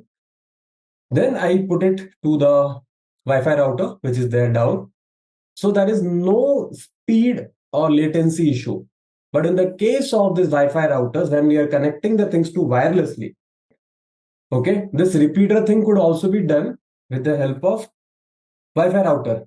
Like wirelessly you can connect. No cable is required, but I use a cable because I want the same speed down also. But in the case of repeaters, the speed may reduce, but you get the connection. So exactly don't try to relate with the CDN. Just try to understand. It is just acting as a repeater to our AWS content. Okay? Now, let's understand. We see a lot of load. Okay? Like 3 crore viewers, 4 crore viewers and all. We see a lot of load. But have you ever seen, like, I don't remember when you exactly see any kind of crashes on Hotstar app. Okay. Hey there. You might continue learning directly from industry experts. You are watching these recorded topics from our master's program, but you can watch it live by joining any of these master's program, where you can become an IT engineer that too without coding. Now you can continue. We are watching on mobile and everything is same or something. So, secondly, if you see, when we talk about, okay, there is any kind of viewership. So basically, you should also understand the viewership could differ. Okay, Hotstar is available on TV platforms, correct? And Hotstar is also available on mobile platforms. And Hotstar is available, I think, is it available on web browsers? Can you watch on direct web browsers? I have never done it, but it might be very long. Okay, yeah, I think we can do that, correct? So there are 3 different platforms here. You might be thinking, okay, sir, the same application, how different platforms? See, how different platforms. So see, now today there's Australia versus amazing match. Okay, and that's live and we are learning right now. So we are fortunate enough that we are learning, but I wanted to watch this match. And tomorrow is a clash with India and Pakistan. That is also a wonderful. No, it's not India and Pakistan. I think some India and something. Yeah, I don't recall it exactly. England. I don't know what will happen, but it will be a good match. So whatever it is, okay, this thing is live stream. What you see, these are on the demand content. On the demand. Or on demand, you can say. Now, secondly, in the case of this, here server utilization of servers, okay, will be different on live matches. Okay? But the utilization of on-demand content will be different. Now I will give you a very good example and everyone will be able to relate. You are using Zoom platform, correct? Zoom, do you know, like it? You might be thinking it is an end-to-end, like I'm showing you the video and you are watching it. But have you ever wondered? It's not like that. Okay, there is a server involved in between who is handling all your requests, because Abhinav, Dhruvesh, Deepak, Kabirao, Pitambar, Ramkumar, Sanket, and Shivaman. Again, me, myself, and the network Kings team. Are you all connected from a same place or a same network or a same region? No. Definitely not. You are all connected from different regions. So if we dig into it, lot of things we will see. The demographics, okay? Maybe Deepak's internet connection is not good. Maybe Pitambar's internet connection is not good. Okay, let's suppose I'm just talking. So what will happen? You will see in YouTube and these platforms, they downgrade the quality. Why are they downgrading the quality but the connection is not cutting off? Have you ever wondered? There are 2 reasons. First of all, even if they downgrade the quality, how are their systems running? On the ad revenues? Am I correct? Even if they're downgrading the quality of the content, are they stop showing you the ads? Are they stopping to show you ads? No. Definitely not. The main reason is the viewership shouldn't go. And the whole mumbo jumbo around it is around the viewership. If the viewership is hampered, then there is no plan, nothing. Correct? So how are they protecting the viewership? Okay. Now we know, okay, they are streaming over internet, they are using AWS, they are using CDN. But how are they making their needs clear? What do they need? Any idea? Let's suppose you are doing an analysis. How are you analyzing something? You are creating reports, you are taking census, you are taking various other factors in mind before you are launching a report or creating a report or presenting a report. Okay. So many of you are working, correct? Or maybe many of your students. So basically, before you go to a report, okay, or a report means, I'm not talking creating a report, like reporting means to share the details or give the details. Okay. Is it clear? So what are the steps you keep in mind? Anyone who wants to share any kind of analysis you have done in your college project or anything? Okay. So have you looked into it? Any idea? Someone should have done in school, college, anything. You don't, because see, if I give you the answer for every question, definitely I won't be facing the interviews for you. Correct? So definitely these kind of things, how you're usually like handling the user and all, because this should come from you, not from me. Correct? So any answers are welcome. Definitely I'm here to correct you if you are incorrect somewhere, and we are going to learn. Quick answers. What are the major steps? Like you are doing a presentation, like PPT presentation you're doing, or you are showing an annual report of your college, of your organization, of any kind of user activities, anything. You are sharing you have done any kind of work on reports or something, anyone can answer. It could be as easy as possible. That's required. How it is happening? No one, seriously. Basically, like where I work now, where I get one Excel sheet. In that there are list of associates. Okay, I need to check their compliance parameter whether the asset is compliant or not. So I basically try to find out a pattern or something in the Excel, and I try to work on it. Basically, yeah. So just finding something if it is repeating or not, or and trying to means, let's say there are 50 around cases. Okay, in 50 around cases in which there I found out at least 20 or 30 are like they're the similar ones, like they are facing the same issue. So I try to work on that, and the others which are there like having a different cause, I work on it later, like that. So yeah, it was quite fine. I understood. So you are analyzing the things at the end of the story. We are like, when we are creating a report, we are analyzing things. Similarly, on a bigger scale, when we talk about this, we called it planning. Wait a second. Planning or in-house preparation. Correct? In-house preparation. Okay. Who are those guys who are doing? Hotstar analysts. Okay. So what they are doing is, okay, let's suppose there are 4 crore viewers or 3 crore viewers or maybe 50 lakh viewers. Okay. The load on the servers and all that part, okay, who is calculating that? You can't put everything to a cloud guy, no? Okay, cloud guy, please manage it. The cloud person should receive the details. Okay. See, in industry that these tasks are distributed. If the load is very less and less number, so even the solutions architect can go to it and do it. Correct. What analysts do is they predict, okay, there could be a chance of around 5 crore viewers. Okay, they take at the upper end, like the users maybe 4 crore. They will keep some users count in hand.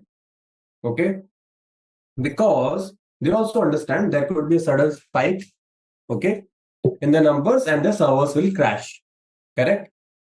So the analyst, okay, use different methodologies called from much like methodologies like such as machine learning models and your data science models, okay, and their analysis visualization to create whatever reports they want to share with the backend team or the cloud team. Okay. Now, after analyst part is done, okay, if it is a small industry or something where we know, okay, this is the load and it will be handled. But when you are running a whole business around it, do you want to take a chance? Like, okay, let's crash, let's see. Do you want to take a chance? Yes or no? No. Definitely not. Correct? So you might have seen that any industry you go into, okay, I'm not talking about small startups.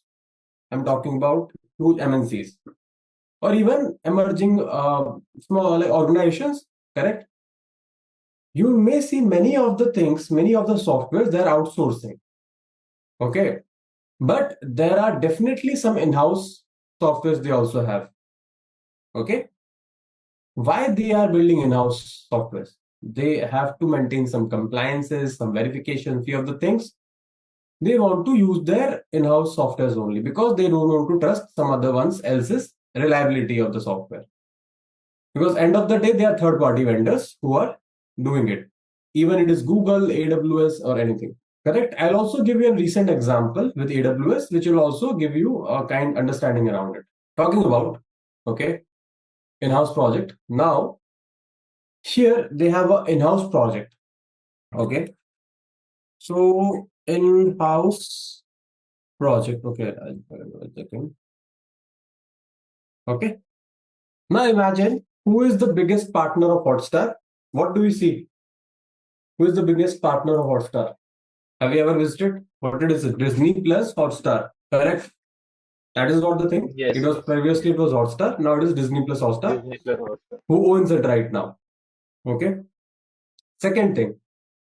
Now tell me who owns Marvel Studios? Marvel Studios. If you have heard about, I know about it. Okay. Disney owns it. Okay. So who is the biggest from which studios they get the biggest traffic is basically I'm talking about studio, that is Marvel Studios itself. So many animated movies, this blockbuster movies such as Iron Man series, Captain America series, and Avengers series, they are the blockbuster hits. Okay. So basically, when we talk about this, the major vendor around it for the studios are Marvel Studios. So what other you can expect from them? They have made their in-house project called Project Hulk. Okay, this is their in-house project. Okay. And if some of you know about Hulk, okay, what the basic thing of Hulk, okay, how much you beat Hulk, he's fine. Okay, he keeps his pace and keeps up. Okay, if he falls from the Mars also, he'll be sure he's he's not dead. Correct. So Hulk is resilient to all these points. Correct. He's resilient to punches. He's really resilient to falls. He's resilient to bullets. He's resilient to any kind of illnesses. Correct. So what is Hulk is all about? Resilience. Okay. So what is the expectation of this Project Hulk? It helps to check resilience. Okay. And finds out the breaking point. Okay. It helps to check system resilience and finds out the breaking points. Is it clear? Second thing is, let's understand how does it work? How does this Project Hulk work? Any idea, anyone? I have told you, you can put your ideas around it. It checks the system resilience. But what kind of scenario it would be? How would it be checking system resilience? Okay. Now, second, I'll make this question in a different way. Now tell me, there are 50 lakh users. Okay. So how is Hotstar ensuring that these 50 lakh, or even if 50 lakh comes 5 crore, the system or the servers won't crash? How are they sure about it? Any idea? How are they sure about it? Any idea? Anyone? Please quickly say. Now, let's tell me. Okay, like everyone is going, it might have visited, or if you are health speak, you might have done the push-ups and all, correct? And everyone has a capacity, like 10 push-ups, 5 push-ups, 15, 20, 30, 40, 50, 100. Okay. Yes. So how are you getting out that capacity? Like, how do you know, okay, this is my capacity? There should be a way, no? How are you getting that? Simple answer, you are doing the push-ups and Or you're trying your best and you're checking, okay, this is the best I can do. Correct? yes. Or any other way anyone else is, this is the way I do. Okay? To check out your resilience, how many push-ups or pull-ups, anything we can do. Or even how many hours you can sit on a place. This is all part of resilience, okay? How your body can sustain. Correct? Similarly, okay, these analysts share the reports. So they have in-house software or a project or Project Hulk.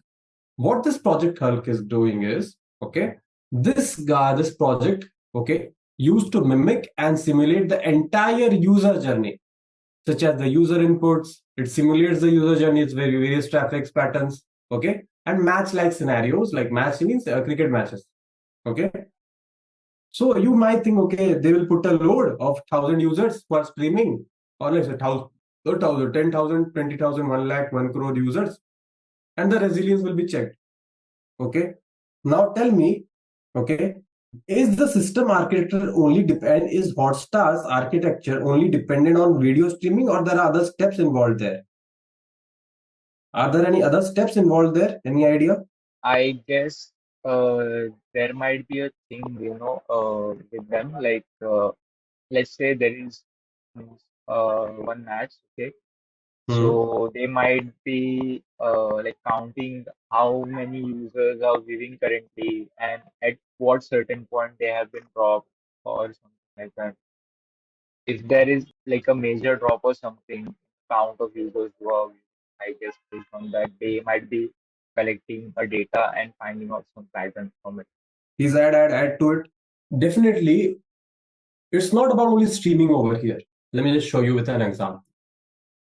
I went to Hotstar, okay, .com.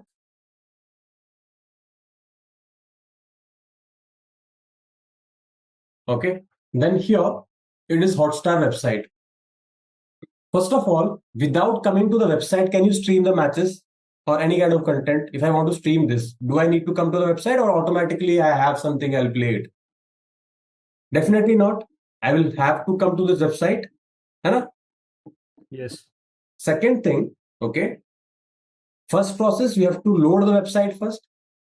Are these loading on Google servers? Definitely not. On AWS also, this load is also there.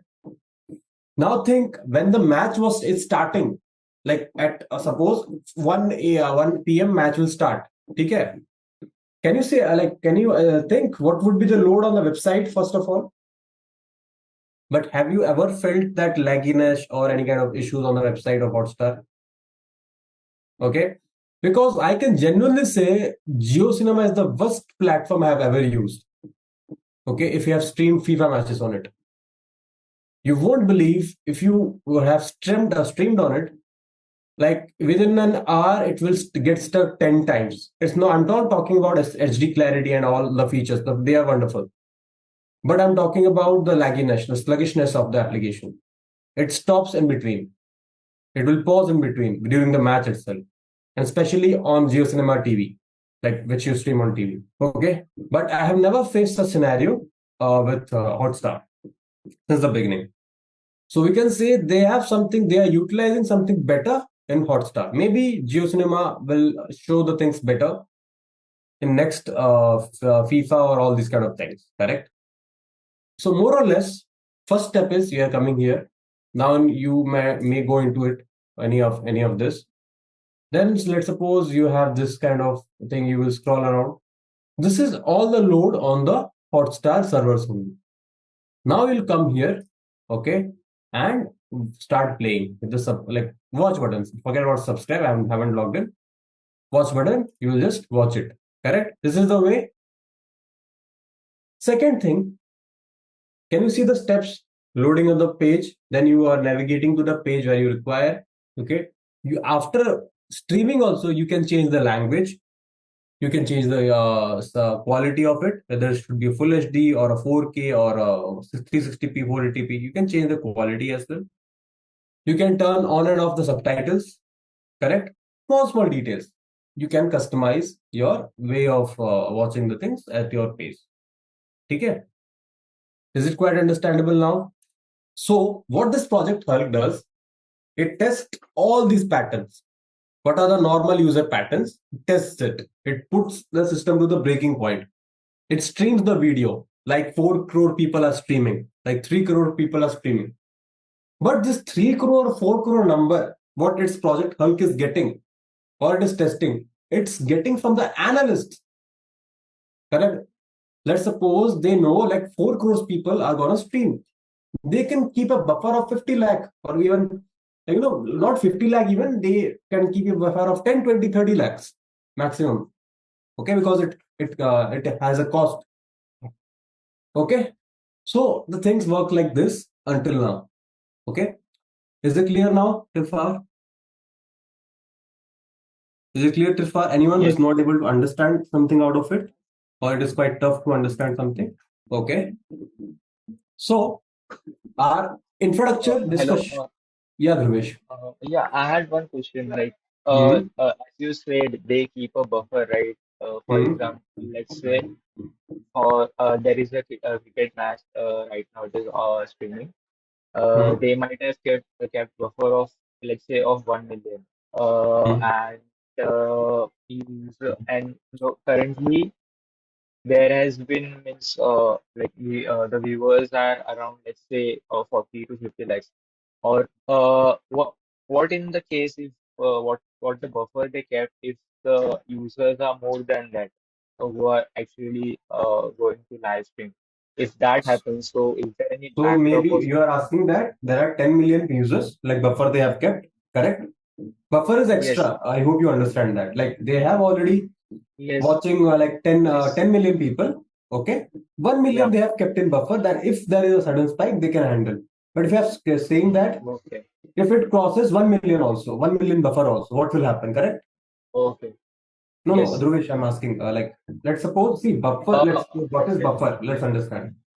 Buffer is Yeah. something we are keeping it as a backup. Buffer, I'm talking about. A buffer is not the whole Yes. amount. Let's suppose 10 million users, I know they will come, Okay. correct? So I know 10 Okay. million users will be there or viewers will be there. So I have definitely the infrastructure Yes. for it, correct? But Okay. maybe some Yes. more people maybe join, 500,000 people will join sometimes, or maybe there is sudden spike or anything can happen. So they have kept a buffer of 1 million. I'm not saying they have kept, but I'm saying this is how the things are done. Okay. Here, things are not over provisioned. Like it's not, I will explain that thing, you'll understand.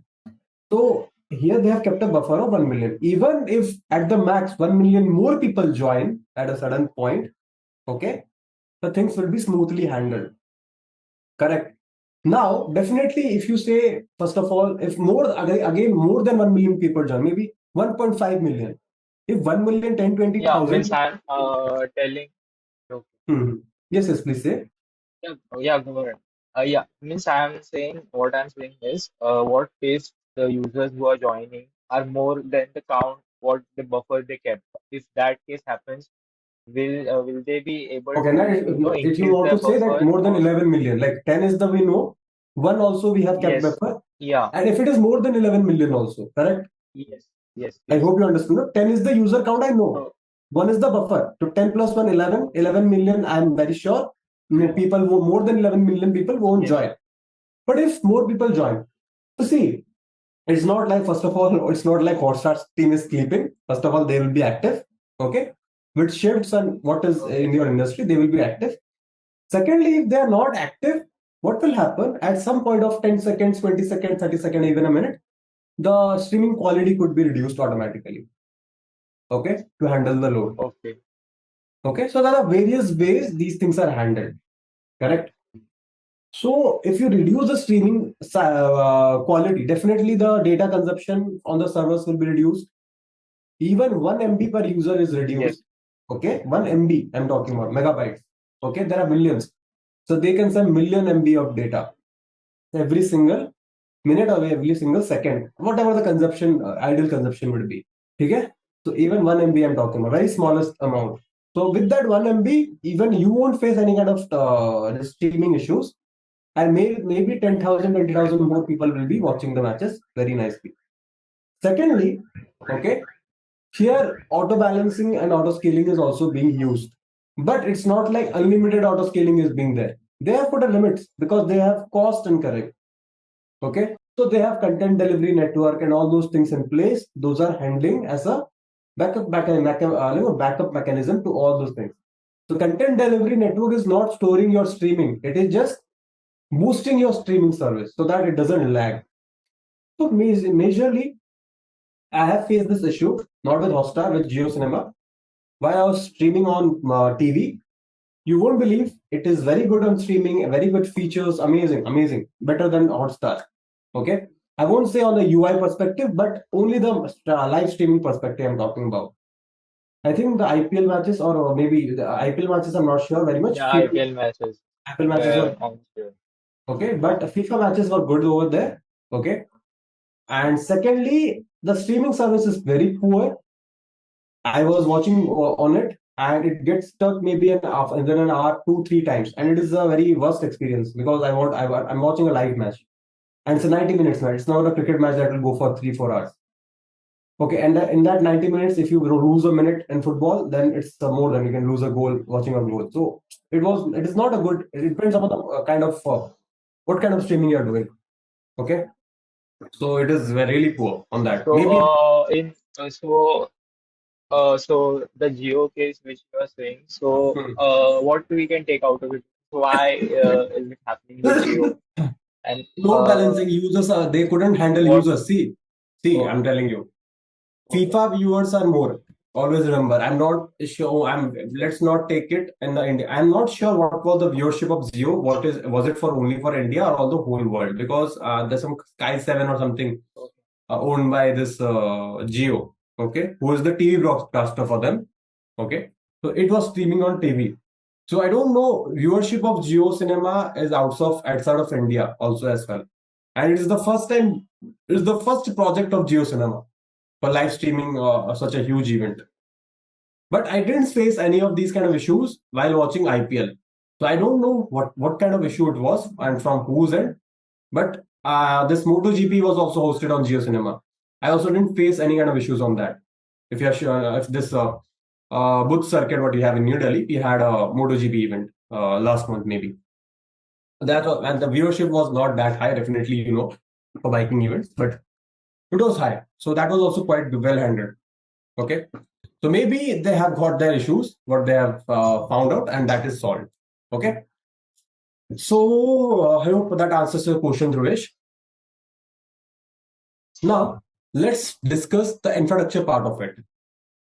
Okay. Why and what kind of infrastructure is used here? So let's put a thing over here. What the major issue is, the keyboard keeps changing. I have 5 keyboards for kind of systems. And the hand practice changes for him. What infrastructure is used here? Okay. And you might have noticed in the last 1-2 matches, the viewership went to 4 crore on Hotstar. This Virat Kohli is batting. Yes. So that is also a huge achievement for Hotstar as a technology firm. That is also achievement, and definitely that is a benchmark also for them how they're handling and without any kind of issues. If I might have noticed, I watched it around 3.7. Some have watched it around 4.2, but yeah, this was around it.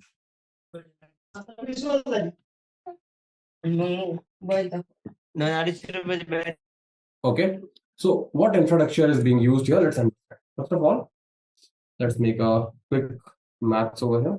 What things we'll notice? What kind of instances they are using? Correct? What instances? Instances all you know, correct? Second, the specification of it, what CPUs or vCPUs, okay? What RAM, okay? Total sizing, like how many numbers of instances they are using, okay? So let's break it one by one. See, this is not a kind of a direct one-to-one thing I'm talking about. Like, okay, this is the only instance they are using. No, it's not. They might have been using some different instance right now. But as per my last research, this is what they're using for these kind of matches. They were not exactly they're using right now. C5 9x large. Okay. So what is that? Let's have a look. I'll just go to console EC2 to show you what kind of instances are those. So you can also go yourself and have a look. So instead, I will come to instance types. I put it here, paste it, C5 9x large. Let it search. This is one C5 9x large. How many CPUs does it have? 36. What is the size of one instance? Memory size? 72 GB, correct? So let's put it here. They're using machines, okay? And each instance has 36 CPUs, vCPUs, whatever you call, okay? CPUs, okay? Don't get confused in that. Same thing, almost. Not exactly same thing, but it's almost. Each instance has how much GB of RAM? 72. 72 GB of 72 GB of RAM. Is it clear with everyone? Okay, so itself we can see it is a very capable machine, correct? So can you imagine how many instances they are using? Any idea? Any random number? Anyone? How many instances they would have been using? 50, 100, 20, More 30? than 100. Yeah, definitely more than 100, more than 200 also. Any idea? Any idea? You can just put a random number. What kind of a count of instances they might be using as per your idea? Okay, Pitambar. See, can you move my cursor? Can you see my cursor, everyone? So I was showing you this, guys. Okay. C5 9x large. You should tell me. I was showing the instances. So can you see the number of CPUs? CPUs, virtual CPUs, basically 36. See, architecture and the memory 72. Can you all see that? Yeah. Yes. So this is what the instance we are using for the infra part. Okay. Now, if you see here, each instance has 72 GB of RAM and 36. So, okay, that screen was shared. So how many instances you might have also seen? How many instances are we using currently? Like they have been using? 36. 36 is CPUs, guys. Instance. Yeah. Each instance has 36 CPU. A single instance has 36 CPU and 72 GB of RAM. So, can you give a number? How many instances they were using? Hotstar uses around 3,000 instances. 3,000. Not 100, 200, 300, 1,000. It's 3,000. Okay. Yes. Now, second thing, if it is 3,000, we should also have a number of CPUs, RAM, and all. So let's calculate which equals, okay, 1,08,000, 8,000 CPUs and 216 TB of RAM.